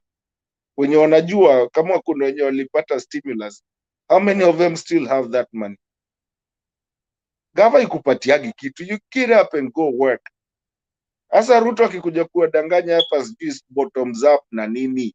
I mean, kila mtu mwenye ako hapa hivi they had to work. There's a reason we come in at a certain time. Because hata sasa utapataga mtu kama, and I'm surprised Alex hayuko leo, utapata mtu kama Alex sasa anapiga simu ako kwa gari. You know, he's working. Is your hard work that makes you prosper. It's not what government gives you. Government just is there to maybe just help you work hard and maybe get a better pay and make choices that of your work yenye itakuletea. Sasa ukikaa pale useme ati gava itakuletea kile, man, utaumia. Now this was me just being skeptical, and nilisema Demba before you came because I had a chance to say something when Nani was here, Bernard, a little bit. There's I know we've been talking about running. Leo wakiwa huko kulikuwa, I had Kalonzo akisema mother Raila, and for me I don't know kama kuna watu walikatch, if there's anybody watch that. For me it felt like Kalonzo was trying to test the waters. Unajua kama venye Raila alisema Kibaki tosha. It felt like he was trying to test the waters and see how people would react to that. If that combination can be Mother Karua and Raila. I don't know, that was me just maybe being superstition and skeptical. But if anybody else saw that or heard that, maybe anaweza niambia ama anaweza niambia what they think about that combination, which I think it's a good one. That's fine. Themba, this was for you. Themba ulikuwa unasema Central, hiyo I think nishasema hiyo ya Central. Yeah, I did. I drove through Central. Na huko ni kuzuri, watu wamejenga nini, but you know what? You have the president, the money comes there. Have you driven up to, I've gone to Meru. There's a place that there's a Catholic mission. Barabara imepita, you go from Chogoria, you go to Meru. It's inside Meru, inside. I don't know, whoever comes from Meru, they can tell. There's a Catholic mission. There's a nice name for that place. It's so well developed. Barabara is so good, and they have really educated so many people. I was even surprised. I think yesterday they were featuring Meru. The county government of Meru has the most educated MCAs. They have MCAs that are coming in with masters and PhDs. What does that tell you? You know, church and education, especially Catholic Church, they moved through two things: churches and hospitals. So that's their mission, the way they enter a place. So when they bring a church, definitely the church, then there's a hospital, then there's a school. Three things: church, hospital, school. So that place will be having people who are spiritually well-being, people who are educated, and the people who are also, health-wise, they're better. So their chances of survival are higher. You see that kind of thing. So you see, if we don't give it that, we don't contextualize the economic development of the Central, we can simplify it only to leadership. And I can assure you, like Julia said, there's very little that the leadership in that place has done as far as giving those. It is the post-colonial guys. You remember their home guards who are inducted, the home guards who used to guard the Wazungus then, who are called sellouts. You know, the Michukis are the ones who benefited, and that's why there was already a problem between the Mungikis, and they were saying that the real Mamaus never benefited from the struggle. The people who benefited were the home guards. So you can give it a context. If you simplify it to just leadership, then like political leadership, then you're likely to come to conclusions that will actually, you know, kind of block your window of appreciating that it is not just about you know, the leadership. So if you have driven there, you can, Makiadi, I'll give you a chance. So I drove. Remember, I drove there. This was just last December, coming into January. I drove from Nakuru coming into. I was going to Karatina, and as soon as you start getting from Nanyuki, and especially when you get into Nyeri, then you start seeing, I mean, a different whole kind of world, because and the roads and everything, and it's just different. And I agree with you with that. And so moving on, so that I can let the other person. Acquisition, yeah, they got him, you know. Now, you know, for me, I feel most of the politicians and what we have in Kenya, there's a thing of kind of mafia mentality, especially with some people. I don't want to mention names. You know, mafia, I'll go back to John Gary. If anybody has ever watched John Gary. John Gary is the biggest mafia now known from New York. He used to do everything, kill people, do everything, but he was so loved by the common Mwananchi in New York. Why? Because he used to, you know, give those parties of Christmas and give money. Those mafias were like, they would give you something, and so people used to love them.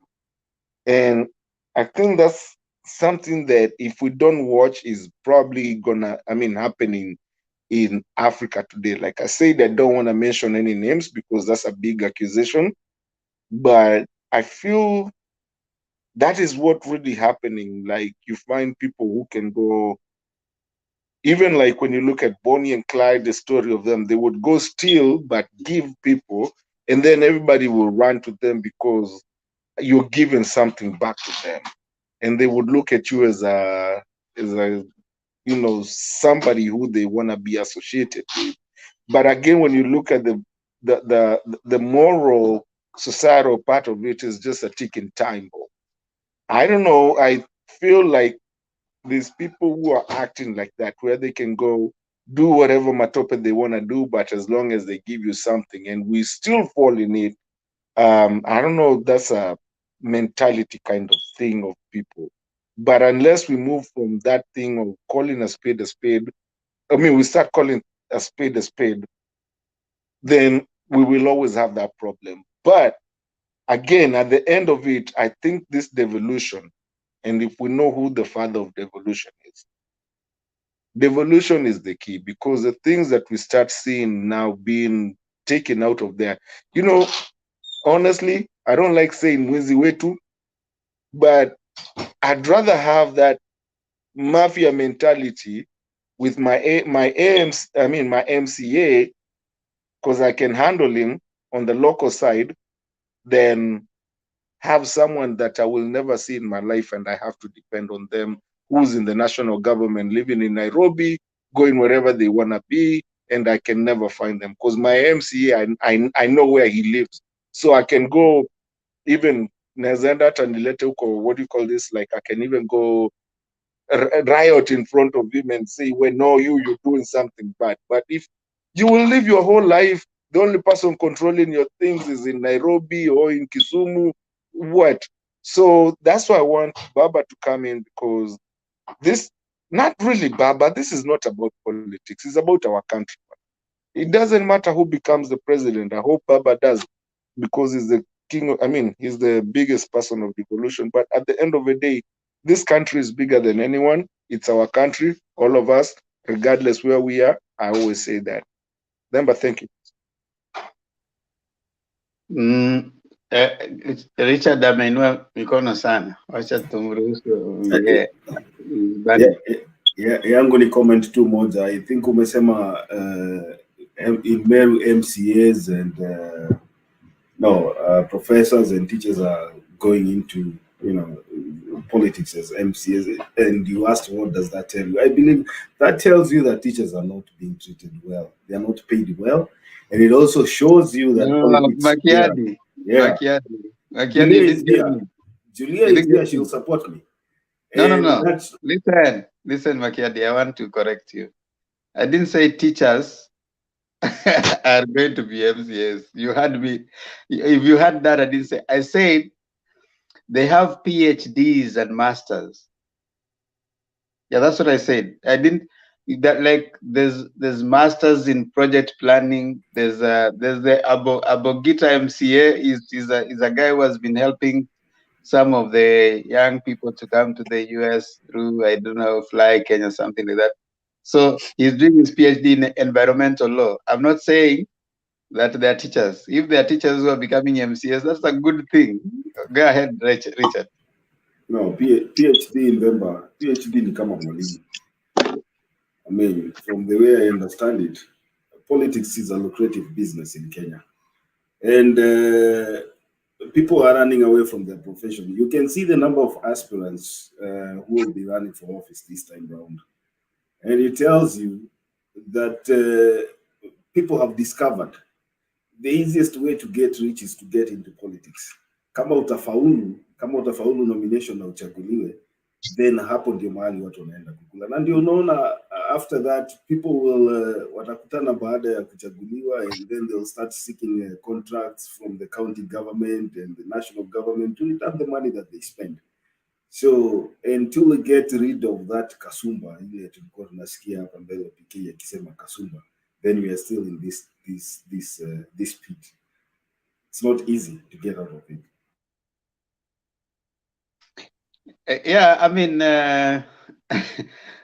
Whatever factor makes you get to leadership.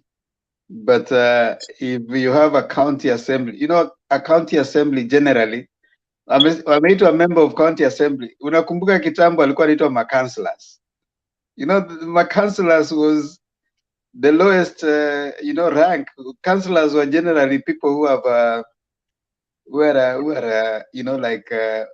wamehang tu huko wanaenda kuwa councillors. So hizo wameitwa MCA, their nini imepanda, hadhi yao imepanda. They are really boosted.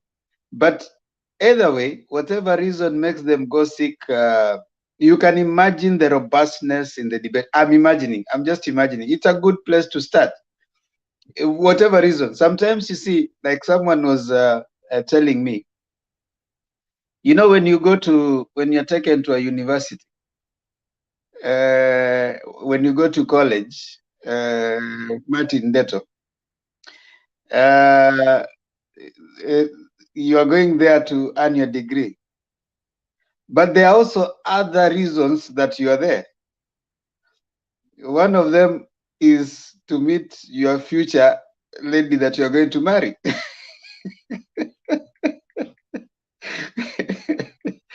You see? Your first college love. Yeah. So you see, there are those, and even someone, social institutions, they are created for many reasons, not just one. There are official reasons and there are other reasons, right? Institutions like maybe church. Yeah. If you go to church, the reason also that has been created for that institution is not just to go pray and go home. You're also supposed to see the people around you.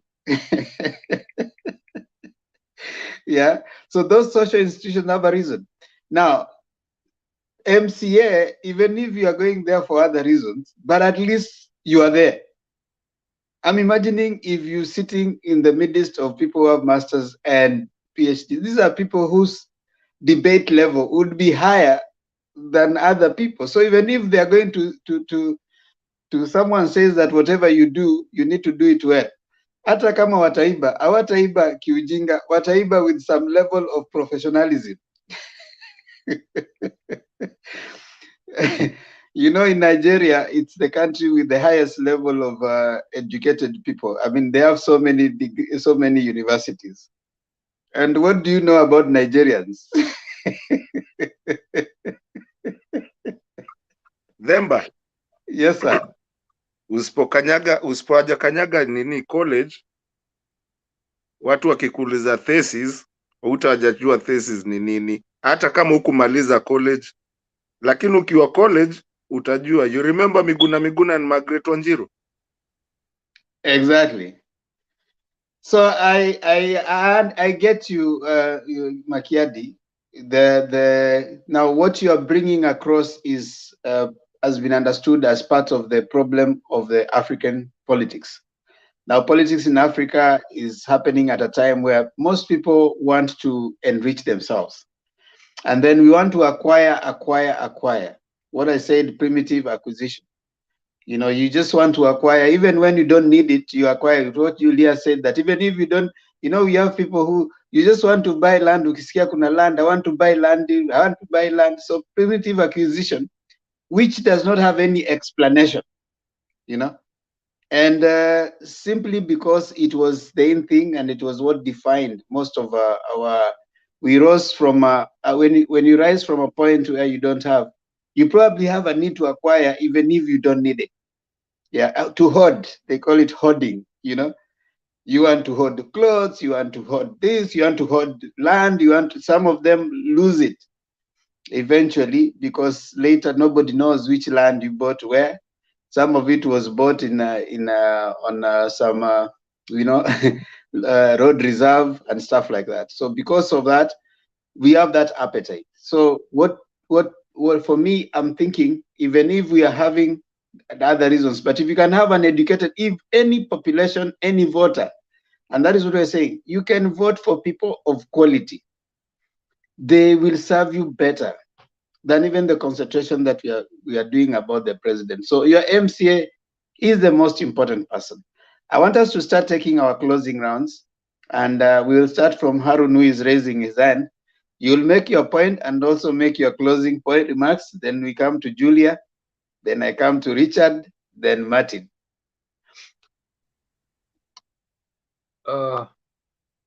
Yes, thank you Mr. Tempa.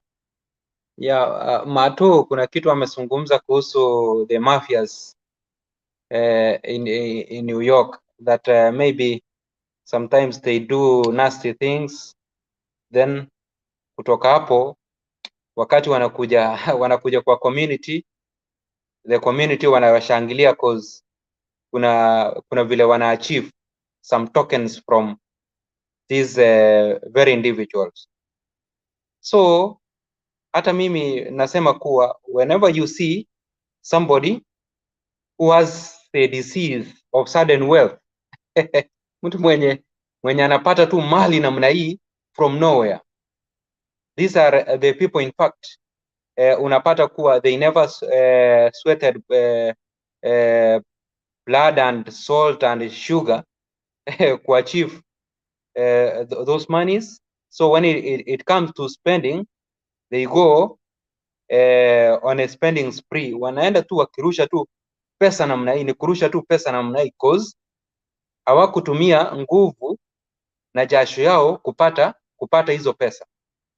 But ile wealth brother Richard, Themba, Julia na ndugu Mato, ile yenye umepata na nguvu yako umetumia muda kuibuild, my brother, you cannot go dishing like this. Unapeana tu ni kama biscuit unapatia watoto ama roll pops, no. So in Kenya, whenever you see any leader mwenye anaenda on that, mwenye akona hiyo ugonjwa ya sudden wealth syndrome ya kurusha tu pesa namna hii, ujue kuwa hiyo pesa hiyo pesa hajaipata kwa njia ya kihaki, na kama hiyo pesa ameipata kwa njia ya kihaki na ana spend namna hiyo, kama lile jambo lenye anakusudia kuachieve baada ya kupeana hiyo pesa hata achieve, ndio unasikianga kateni miti Sogoi, kateni miti Bondo. Hey, I think you get me. Kateni miti Bondo, kateni miti Sugoi, which means huyu jamaa itafika mahali nywele ziamke namna hii, sababu anajua I have lost a lot of money na I haven't achieved whatsoever I wanted to achieve. So lazima tutofautishe hiyo maneno. Alafu William Samoei Ruto, in fact ile strategy yenye mnaona anaendelea kuemploy right now ni ya yani amelemewa kuconvince the public. Sasa ameamua let me confuse this public. Ushaona? Sasa hapo ndio William Samoei Ruto ako sasa hivi, kwa sababu Azimio imemweka under siege. Kwa sasa kwa vile ameona kuwa I cannot be able to convince hao watu waone kuwa in fact hii gava ya Uhuru Muigai Kenyatta kozia yana ni kama anataka kuji-exclude, of which it is not true, kuwa haijadeliver. Lakini sisi wa Kenya tunaangalia, tunaona hakika hii gava kuna vile imefanya nini, kuna vile imepiga hatua regardless akuja kuwa na masikizano kati ya William Samoei Ruto na Uhuru Muigai Kenyatta. So na hiyo imetokana na sisi wa Kenya kufanya nini, kuonea William Samoei Ruto nje ya box. Tumemuonea mbali kuwa you have tried to convince us, lakini kuna kashida mahali, ndio unaona kuwa nao ameamua anapiga opposition, kazi ya opposition, anapiga kazi ya government, ako lukewarm. Alafu kitu kingine, Ruto in fact is a glutton of privilege. Mbona nasema namna hiyo? Ruto in fact is enjoying things ambazo zile sisi the public we dislike, like now empty promises, hii matusi mingi ya utapeli nini, giving youths handouts, hizo ni vitu ambazo we dislike. Lastly, ningependa kuuliza wale wenye mko USA, wenye mko Europe, the issue of fuel. In fact kwa sababu ya hii vita ya Russia and Ukraine, ninajua kuwa hata nyinyi mna feel that pain, kwa sababu gas inatoka Russia, alafu ingine nayo inatoka Donbas hapa Ukraine mahali jamaa sasa hivi amempaka anataka kunyakua, kama ni kunyakua. Then kutoka hapo kama nyinyi mna feel hiyo pain, sisi hapa Kenya, hata sisi tunafanya nini? We feel that pain. So kama William Samoei Ruto na UDA wanasema kuwa USA, they believe kuwa USA bottom up inafanya kazi pale, na my question, mbona basi wakati our USA fuel prices nayo ama mambo ya gas kuna shida pale, mbona watu wa UDA wasibelieve kuwa si gava imefanya nini, si gava imeamua kuacha Wakenya waumie kwa sababu ya fuel, lack of ama shortage of fuel and gas. Because kama unajua isiwe tuna believe kwa sababu kuwa UDA kwa sababu mambo ya bottom up wanasema wanaquoting sana kuwa Amerika inafanya kazi huko.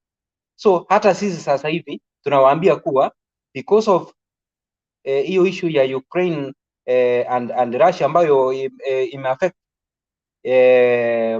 the product of gasoline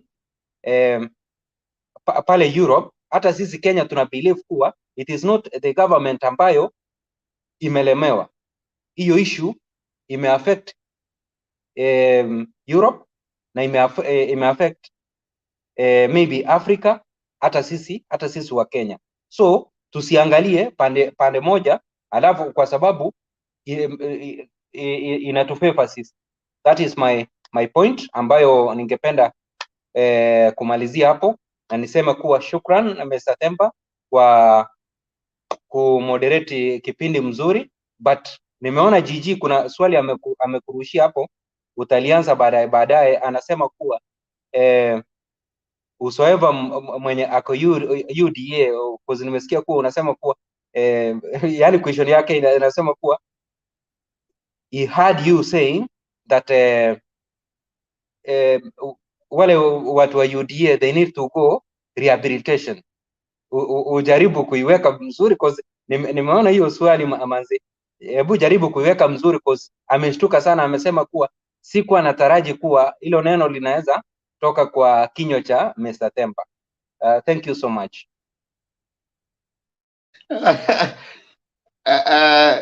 Kwani rehab ni mbaya?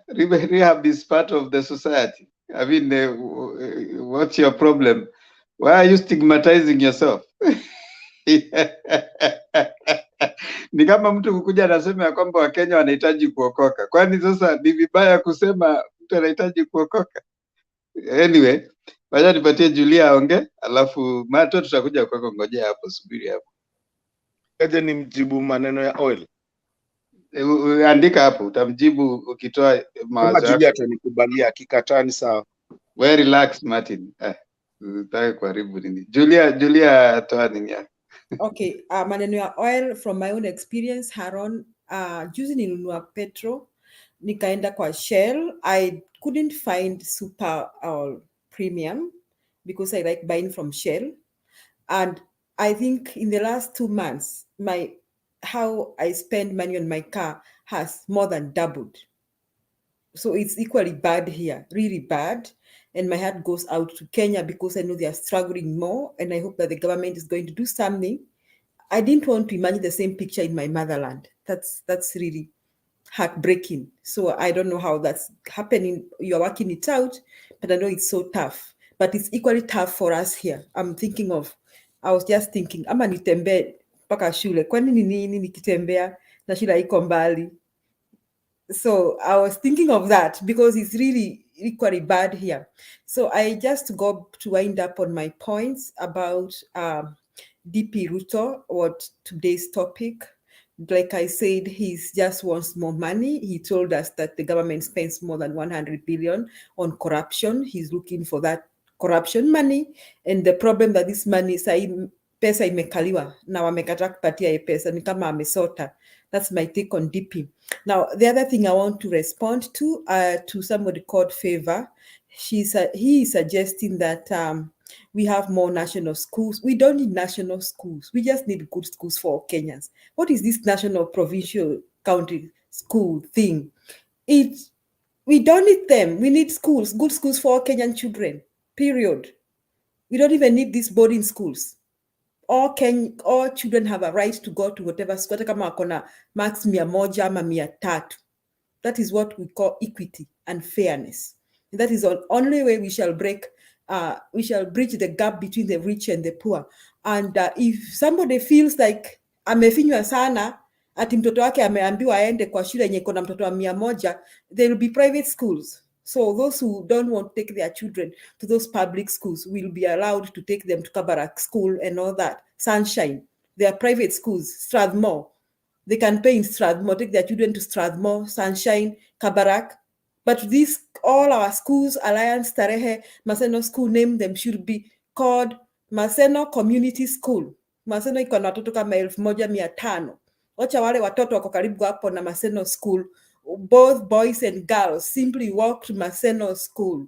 Whether wako na marks 100 ama 300, those are Kenyan children. They have the right to access those good facilities. And the teachers teaching in those schools are teachers paid by the Teachers Service Commission. So they should teach those children irrespective of the mark they get. Why I'm saying this, the only problem we have in this country is not whether the president comes from Kikuyu land or comes from Luo land, is because we don't have equity on allocation of resources. And what we need is equity in allocation of resources. And these resources are basically about 4 categories. One, we need infrastructure, that is roads, good roads to all parts of this country, and we need electricity supply to all Kenyans and clean water. That is one. The second category, we have health facilities. Watch our Kenya walk in any hospital and be treated and be given medicine. Hata kama is getting everybody into an insurance cover kama NHIF. Kama kila mtu akiingia kwa NHIF, let them walk in, walk out. I know we have started that journey. So far, there's some level of achievement, and I commend the government for that, how far we've gone. The next thing we need, let all children walk to school, walk to the nearest school, primary school. And the next, iyo shule kama Maseno School admit children from the surrounding public primary schools, even private primary schools, au ni wa Kenya. Let them walk in. Wakifanya KCP, hata kama uko na 90 out of 500, au unajua next year naenda form 1 Maseno National School. Let people go to the nearest school. Tuache hii maneno ati kuna kuita watoto sijui wengine wanaenda. That is discrimination. That is the highest level of discrimination, and we have continued to perpetuate it. So if we make sure these students walk to this school, already the teachers are being paid by the government, the stationery is being provided, the books are being provided, we will not spend an extra coin on the budgetary allocation for education. We will still spend the same amount of money we are spending now of budgetary allocation for education. We will not even expand it, because already the government is paying teachers, buying stationaries, and buying textbooks. So we only need to restructure this system. Now, after that, we can design and define how do they get to the colleges. Do we need more tertiary colleges, and how do we finance for this college education, and what kind of education are we going to provide? Because we need to provide for both level, even blue collar jobs, white collar jobs, even technical jobs. And then we can decide, do we need to equip them with industrial skills? What skills do we need to equip our Kenyans? So those are the basic things we need in this country. See, bottoms up. And to me, bottoms up is bottomless pit. So nawaomba wale wenye wanatutea maneno ya bottomless pit here, na waomba mvuke sakafu, mje pande hii tujenge taifa letu na baba. Asante Themba. Thank you so much. Makiadi, ndio nikuja kwa Mato. Thank you, Themba. I'll begin here by quoting one saying here that says, if you concentrate on what you don't have, you will never, ever have enough. So this one goes to our friend Kijana Samuel. Uhuru-Ruto relationship was a failed marriage. And I think moving forward, the MPs should find a way to alter the law so that instead of having a president shouting from one side of the town and the other, and the vice is a deputy president shouting from the other end of the country, we can have a legal and amicable way to dissolve that marriage so that the country cannot be held hostage by one person. Moving forward to Western politics, I think to our friends in Western Kenya, mutapangwa ndani ya UDA, mutapangwa. All you need to see is what is happening in the national politics, where Amani National Congress and for the Kenya are being sidelined in terms of fronting their candidates. And so this is a good sign of what is ahead. Open your eyes, open your ears. Mutapangwa. Finally, Kenyans need to understand that the only solution we have for the troubles that we are facing as a nation in terms of unequitable distribution of resources, bad healthcare, poor infrastructure can be solved only by strengthening devolution. Our answer is devolution. Our answer will be devolution. Our answer will remain devolution. And so the best thing to do is to have systems and elect people who support devolution. Thank you. Thank you, Makiadi. Martin?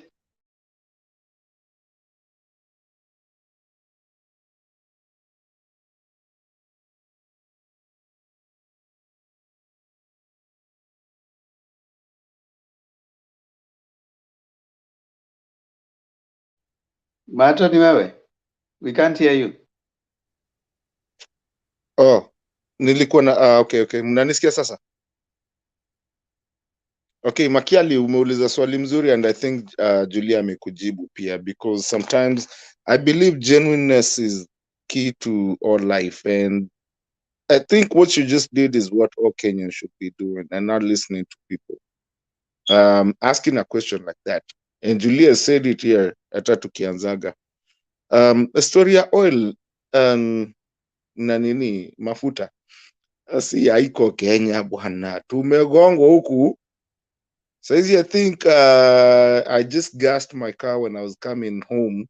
I think sisi huku sijui saidia wengine wenye wanataka kusema za kwao watasema ziko ngapi. Sisi I think sisi and actually being Midwest being Midwest side of the area that I stay tuliambiwa tusiseme ni wapi, lakini being at that area, I think right now I just gas at $4.80 a gallon. Never heard of. Unaweka gari ya $20 unapata hakuna kitu umeweka. It's happened everywhere. It is the Ukraine, and also, by the way, and people, saa zingine nakuaga people don't understand. It's not just even gas. Oil comes with a lot of things, and unaweza pata like the industry that I work in, like kupata metal squeezy. Right now we're doing our quotes a year. I mean, it used to be 6 months, about 2 months ago, kupata quote ya kufanya your bill of materials will come, you would have to do 6 months in advance. Right now we've gone to 8 months, and that's just metal. This is a global thing. And it's just a global thing. Na sijui kwa nini people want to take, I know it's a silly season, people want to lie to people in Kenya and say that it's a government thing. It's not. Kila mtu hapa hivi atakwambia, awe ako UK, awe ako wapi, even Suluhu, I saw her saying it. Wacheni kudanganya na watu. These people just want to get mileage of anything that they can get, kushinda wakisema, oh, ni government. Alafu unajua, some of the people that are not as exposed that can be here to get that, ukienda ambie mtu wa boda pale ati ni serikali, atakwambia ni serikali na tugonga ni uhuru na nini. It's backwardness, and they know that, and they know how to use that. Please, guys, educate your people, educate our people, and let's just be, let's do civil education for people to understand it's a global phenomenon. And because there's also people who are taking advantage of that, because some of those people that know that will go get that oil yote ama hiyo mafuta yote, waende sasa waongeze, sasa waifiche tena ndio wapige kelele, and then wakianza kuleta tena wawauzie ikiwa expensive. Probably even Kenya's reserves hazijaisha hivyo, they are just hiding it so that they can have a political thing and say nini, and then all of a sudden now they're here, fuel is coming from nowhere, and now you're paying too much. By the time you realize you've made someone a millionaire or a billionaire. That's what it is.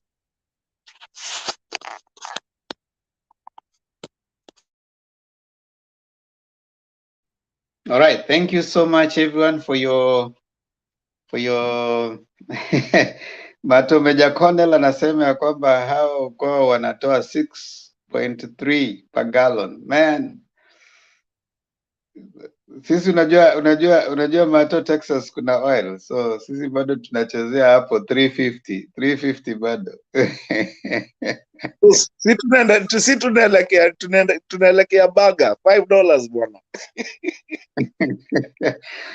Sisi bado tuko kwa GPA. Si walisema yetu ni GPA.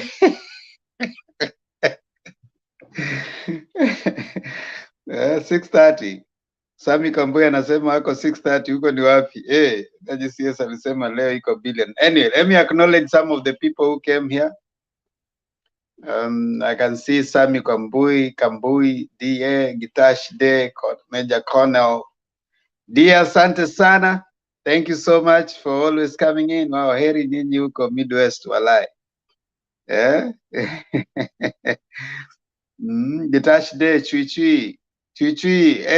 Karibu Chui. Chui tulikuuliza wewe. Harun, nakumbuka tukiuliza Chui, is it a lady or a man? Unakumbuka? Yes, nakumbuka vizuri sana na hajawahi kuja Kilia. Alikataa kutuambia. Sawa tu. Mohamed Ege. Alisema leo anaitwa Mohamed Ege. Nimekuona sana huko chini Mohamed Ege. Guys, you can be hilarious when you want to. Hapa sisi ni stress ni ya nini, my friend? You only live once. If you can live it right, that's enough. Maisha uko nayo ni moja, my friend. Kama hiyo moja unaishi vizuri and you live it good, I mean you're good enough. So cheka kwa sababu hujui kama kesho utaamka, my friend. Ukiona watu wanaleta negativity, achana nao. Such is life. Ndemba ushauti out rafiki yangu hapo anaitwa Elkana Shivachi. Nimemwalika na anasema first time. Elkana Shivachi ni rafiki yako Ulimwalika Elkana Shivachi, shout out to you. I mean hapo umeona tuko ngangari, karibu. Hata wewe mwenyewe pia unaweza kuja ufike hapa juu pia utupatie mawazo. So karibu Elkana. Wamedege. Leo uliongea vizuri sana. Nakuonanga tu kuchini. Chui anasema ati Julia ana insight watu. Sasa Chui wewe umerudi juzi na umeanza kusema Julia na insight watu.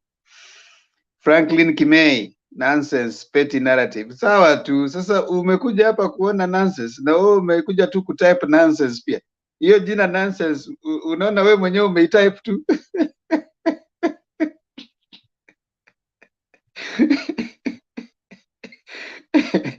Unajua kama ni nonsense usitype. Sasa wewe umeitype. Sasa wewe mwenyewe sasa You can do a better thing than typing nonsense. If you think it's nonsense, don't say it, don't type it. You can do better. Ungekuwa umelala ama umefanya kitu ingine kama very useful with your life. Why do you spend Martin, I've never understood. Able tell me, how do you I have never found Julia, I've never found myself sitting somewhere and I think I don't agree with those people and I spend even 2 minutes. How do you stay there and even type? Make me understand. Yes. Remember? Yes. Leave even that. I don't get. I left social media a long time ago because if I feel it's nonsense and people are I don't feel like that is my life. Then I don't need to be there. Why should I even come and disturb Julia? Disturb you? I mean, for real, get out of there. Kama upendi kuona watu toka. Why even put your life on it? Unajua nashtukaga sana when you find like the other day unapata mtu amekuchoma, Martin sijui wewe sijui nini. I don't even look at the comments sometimes. I'm like, what the hell? I mean, why? For what? Mimi acha niamke niacha niseme kitu nimesema, alafu kesho niamke niende kazi. Sasa unanisumbulia nini na sikulaki kwako, sifanyaki nini na sikuje kusumbua hata kwako. If you don't want to be here, like I said the first time, Demba, you remember ulicheka sana. If you don't want to be here, go away. The people that want to be here will be here. Yeah, why stay in the way of harm and danger? Na unajua mimi nikiona ya kwamba ya kwamba Julia si mzuri kwa why should I entertain Julia? I'm choosing to, you know. So if you choose to stay here, alafu una choose kuandika nonsense, I mean, it is your choice. You have choices. The one thing that God has given you is a choice. We cannot control your choice. So choose the path that leads you to happiness. Ukiona sura zetu hapo unaona uzipendi, enda mahali unaona sura unapenda. Jamani. That shouldn't be too difficult. Ama namna gani, Julia? Yeah, it shouldn't be difficult. I mean, life is that easy. If you want to make it tough, unakuja unakaa na watu wanakucause ulcers. Haya, shauri yako. Sisi hapa tunacheka, tunafurahi. Yes, sir. It's called drinking poison and expecting the other person to die. Exactly, bro. I mean, you come type, ukitype hapo nonsense, umetumia bandoli yako. In the meantime, mwenye YouTube amepata hela zake kwa sababu umetype hapo. Unafaidisha mtu mwingine in the process. So hey, choose, my friend. Choose what makes you happy. Choose the path of happiness. I would want to urge you. Ukiona kitu haikufurahishi, do not cause yourself stress when you have a choice and when you have an option. Washington Onyango, asante sana. Yeah, Washington Onyango, it is 9:30 Kenyan time, not East African time. Yeah, not New York time. New York time, uko niko Lewiston City. Richard Makiadi, uko New York? Niko state moja na Martin. Vizuri. Nilikuwa nang'ang'ana nikiwa Kenya kusema Missouri.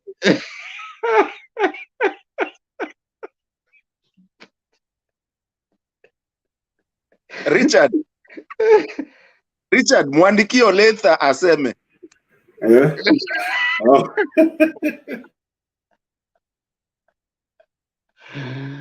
Wacha, kuna majina huku my friend, kuna ingine forget it.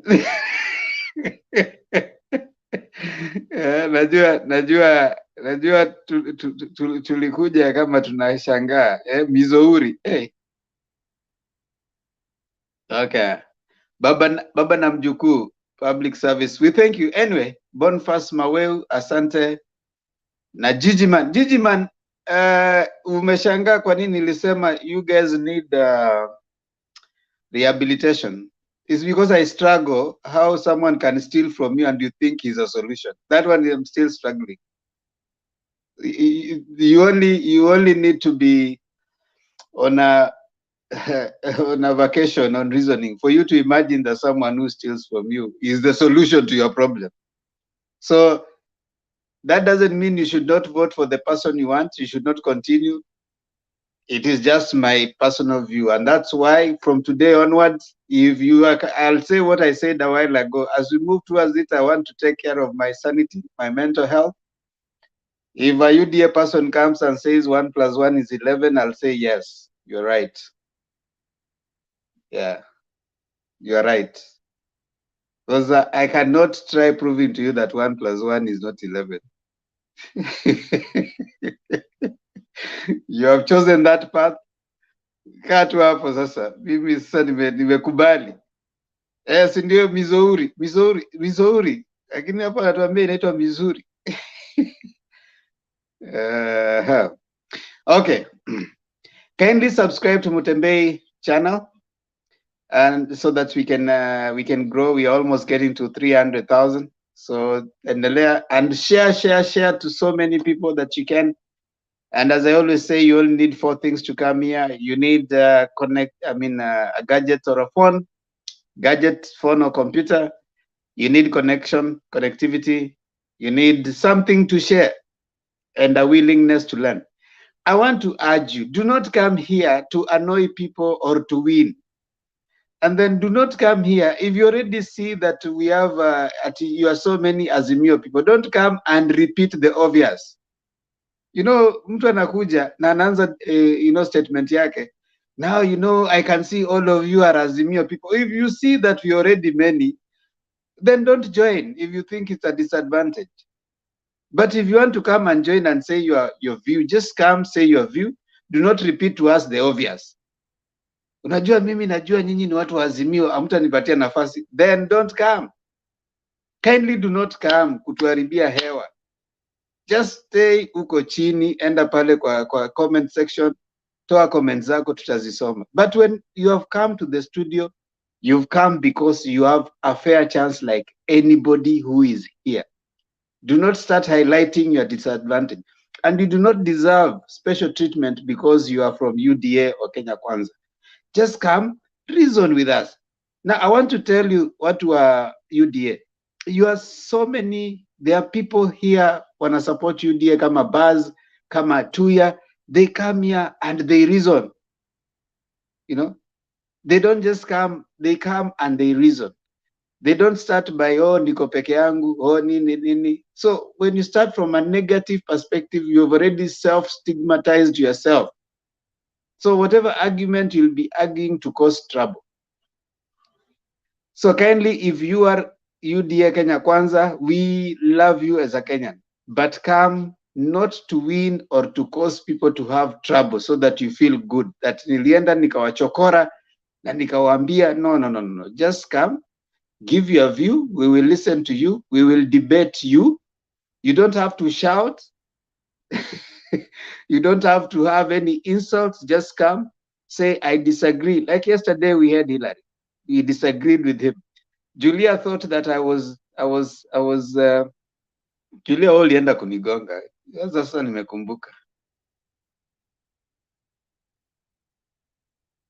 Utajitetea ukiwa upande gani? You were trying to baby him. I was like, what's wrong with Themba today? Mbona nataka kubaby huyu mtoto hivi?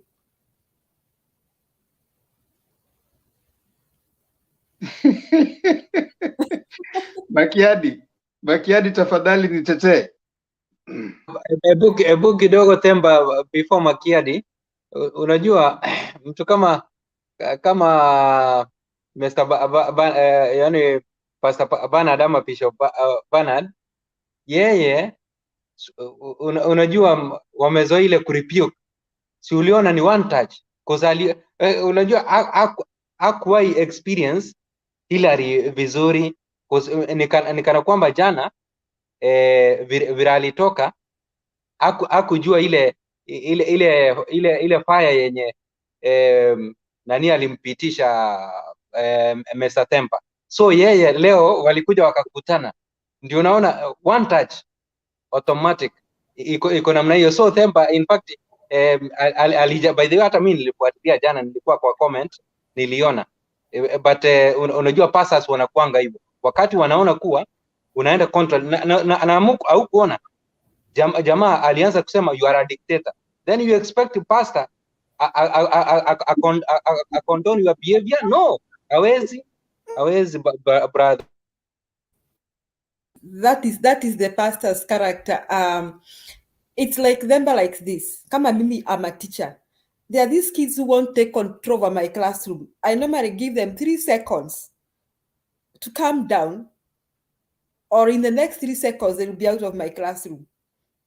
Unaona, they can't take control over my classroom. I can't allow that to happen. I mean, hata hapa tuko na order, ukuje uangalie theme ni hii, si uanze kupatia msomo na tumenyamaza.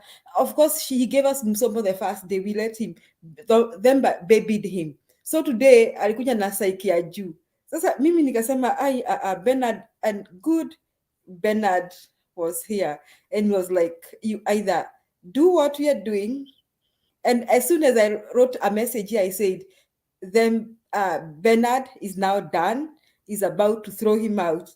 I just looked, the young man was not there again. So, okay, I'm not saying that we throw them out, but I am suggesting that we direct them. It's okay. I really enjoy arguing with them, and I look forward to having someone really tell me about bottoms up. In fact, I was going to suggest that one of these fine days, we have a meeting where we discuss Baba 10 points and bottoms up, candid discussion. I mean, we can have two presenters. If you want me to present for Baba, I go and research and present and even do a PowerPoint presentation. And then you call the bottoms up people, and then you people now brainstorm and argue it out. It's a good discussion. Lakini hiyo kijana amekuja hapa na kasuba kwamba once tunachukia Ruto, so he must first shut us up. Tuache kuchukia Ruto. That is his first agenda. He never even looks at the theme on the that is being displayed. That is what he does. So me, I am okay with Bernard putting him in the right place. I'm okay with that. Chichi says that he kept on looking at Themba for sympathy. I wasn't the moderator. I can't come in at that time. Yes, Richard. No, I'll just tell Hillary wherever he is. Ukiona Bernard ako hapa, ngoja aondoke. Ingia wakati wa Themba is a Democrat. He'll allow you to say what you want. As long as when he tells you to shut your microphone, then you follow that and you'll be on the show.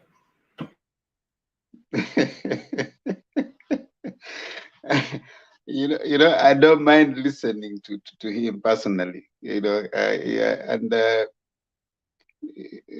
Okay, I can tell you, he's a good guy. He's just a little, just like the others. If you take time to listen to him, you can debunk what he's saying, by the way, because you realize it is not based on firm ground. And if you listened yesterday, like we did, you realize his assertion was not based on any constitutional thing. It is based on what he has heard out there.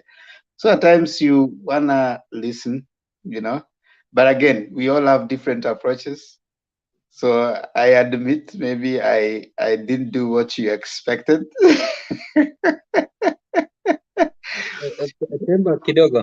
Yes, sir. Temba, in fact, unaona mtu kama Baz na Atuya, these two UDA gentlemen, hao ndugu wakikuweka chini vizuri, wanaweza ka convince na hakika utatoka Azimio uingie UDA. Ni watu ambao sisi ndio tulikuwa mwanzo hapa. Nimefuatilia. Basi unajua amekuja juzi, lakini Atuya ni mtu wa zamani. My friend, hao ni watu wanaweza convince vizuri na utatoka Azimio ujoin. Lakini sasa kama Hillary wakati anapokuja na speed inakuwa ngumu sana kwa mtu ya Azimio, au kujangi na nguvu, ni pole pole. So Atuya in fact kama ni mwalimu na Baz ama kazi yote yenye wanafanya, najua tu kama ni wakubwa, wale wadogo wao wanasikia mzuri sana. Thank you so much. Yeah, Atuya is a good presenter. He's a very good presenter. But I don't think Baz is a good presenter. He's not as good as Atuya. Okay, Hillary, he can come around with guidance. I'm just thinking that there's some kind of ignorance with UDA people. So once they overcome that ignorance, they can come around with their points. They can do that. Like Atuya does it very well. And I really like the way he presents his points. Baz, I'm not think he's up to the, I mean, he hajafika hapo kwa Atuya Baz. Lakini Atuya is good. He's very good. Lakini huyu kijana Hillary is just emotional. He thinks we hate Ruto so much. So he was trying to shut us up. That's a wrong approach for Azimio people. Juu hata wao pia huwa wanawakanga, wanaenda, hata Themba ajui afanye nini. Lakini I think Themba can help Mr. Hillary to come around. Themba, you're a good moderator. You are really good. You're really patient. In fact, sijui kwa nini haukuwa pastor.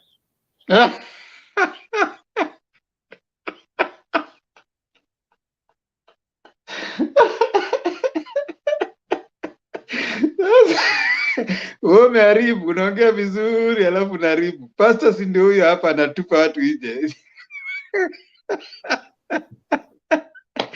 Anyway, thank you so much. Elkana Shivasha anasema kumbe hapo ndio 1 + 1 is equals to 11 came from.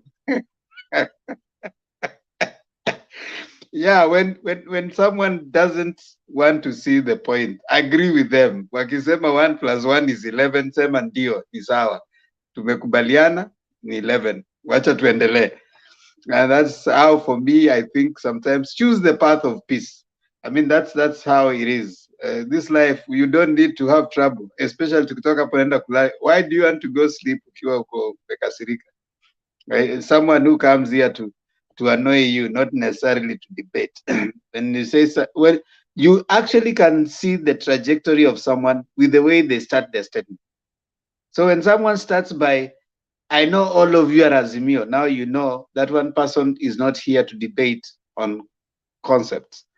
They are here to prick your ego and to win. So responding to such a person, they have invited you. It's just like they say the proverbial pig.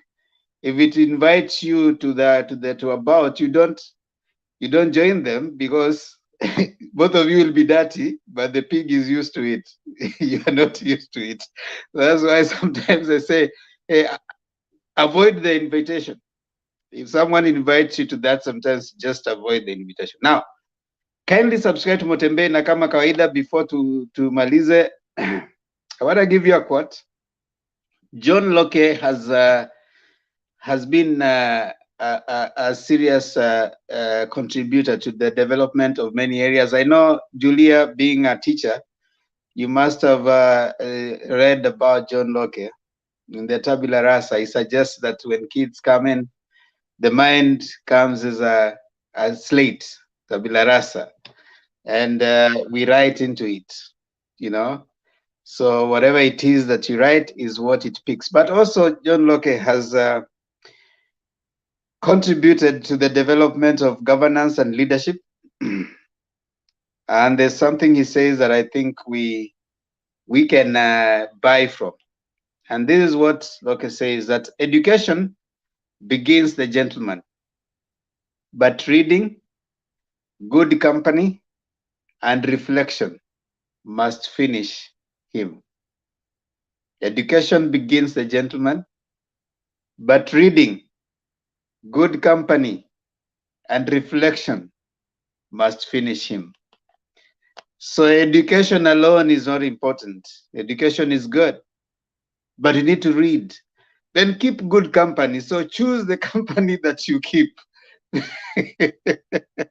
And then beyond that, he says reflection. Sit back and reflect. That is what finishes a gentleman.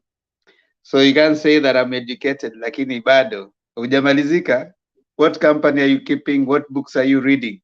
And are you sitting down to reflect on what you say? I want to submit categorically that those from UDA do not reflect, do not read. They may have the education, but they're not reading, they're not reflecting, and their company is out there. That's why I still insist they need rehabilitation. Now, let us finish. It has been a while since Harun finished for us. So Harun, tafadhali, wimbo wa taifa. Ngoja kwanza Harun, niuze channel yangu. Ngoja niuze channel yangu kabla hujaongea, manake ukishaongea nimesahau. My daughter will finish me. Themba and Lulu. Sure. Thank you guys. I really want to appreciate because you guys are subscribing. We are on our way to 1,000. Mmeshatufikisha 520. Sasa mmebakisha tu 80. Mtufikisha 600. Tafadhali kama huja subscribe, enda pale subscribe. Ni free. It is a journey between my daughter and I. Videos are dropping, very, very hot video. This week, we are dropping a video on how to deal with people that you don't like Hillary. So go there. We are discussing with my daughter how to deal with people that you don't like or people that don't like you.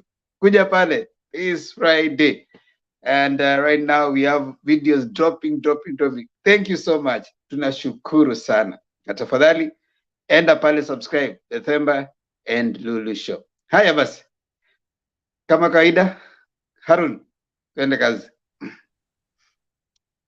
Yeah, wimbo wa taifa Fasi Sansa ni Kiswahili inasema namna hii: Ee Mungu nguvu yetu, ilete baraka kwetu, haki iwe ngao na mlinzi, na tukae na undugu, amani na uhuru, raha na tupate na ustawi. Thank you so much. Asante sana. Why do we say the national anthem, Harun? Saizi nitakuwa nasema hivi, yule ambaye ameimba national anthem anasema pia kwa nini tunaisema. So Harun, why do we say it? In fact, national anthem wanga tunaimba kwa sababu kama sasa hivi angalia vile maybe tumekwaruzana hapa na pale, but huu wimbo wakati tunapoimba hata wewe mwenyewe umesikia kuwa inastahili sisi kama Wakenya tukae na undugu, amani na uhuru. So regardless zile difference zile different opinions ambazo tuko nazo, kama wewe ni mtu wa UDA, mimi ni mtu wa Jakoya the Weed, ama mtu wa Azimio, wakati tunapofurugana pande hii kimawazo, sasa inafika mahali huu wimbo unatuleta pamoja as a family. Ushaona sasa, kama sasa hivi the like of Hillary, vile maybe huenda tulikwazana kimaongezi, then kutoka hapo sasa huu wimbo vile tumepata kuimba namna hii umetuleta pamoja. Sasa Hillary siwezi nikamuona kama yeye ni mtu wa UDA ama yeye ni mtu wa Chakoya ama mtu wa Azimio. No, ninaona kama yeye ni Mkenya na ni ndugu yangu. Thank you so much, Mr. Themba. Haya, inshallah, asanteni sana, tuonane kesho majaliwa saa 3:30. Kwa herini. Julia, Richard, Makiadi, Mokulu Mobimba. Tikala Malamu. Tikala Malamu. Baki salama. Harun, see you.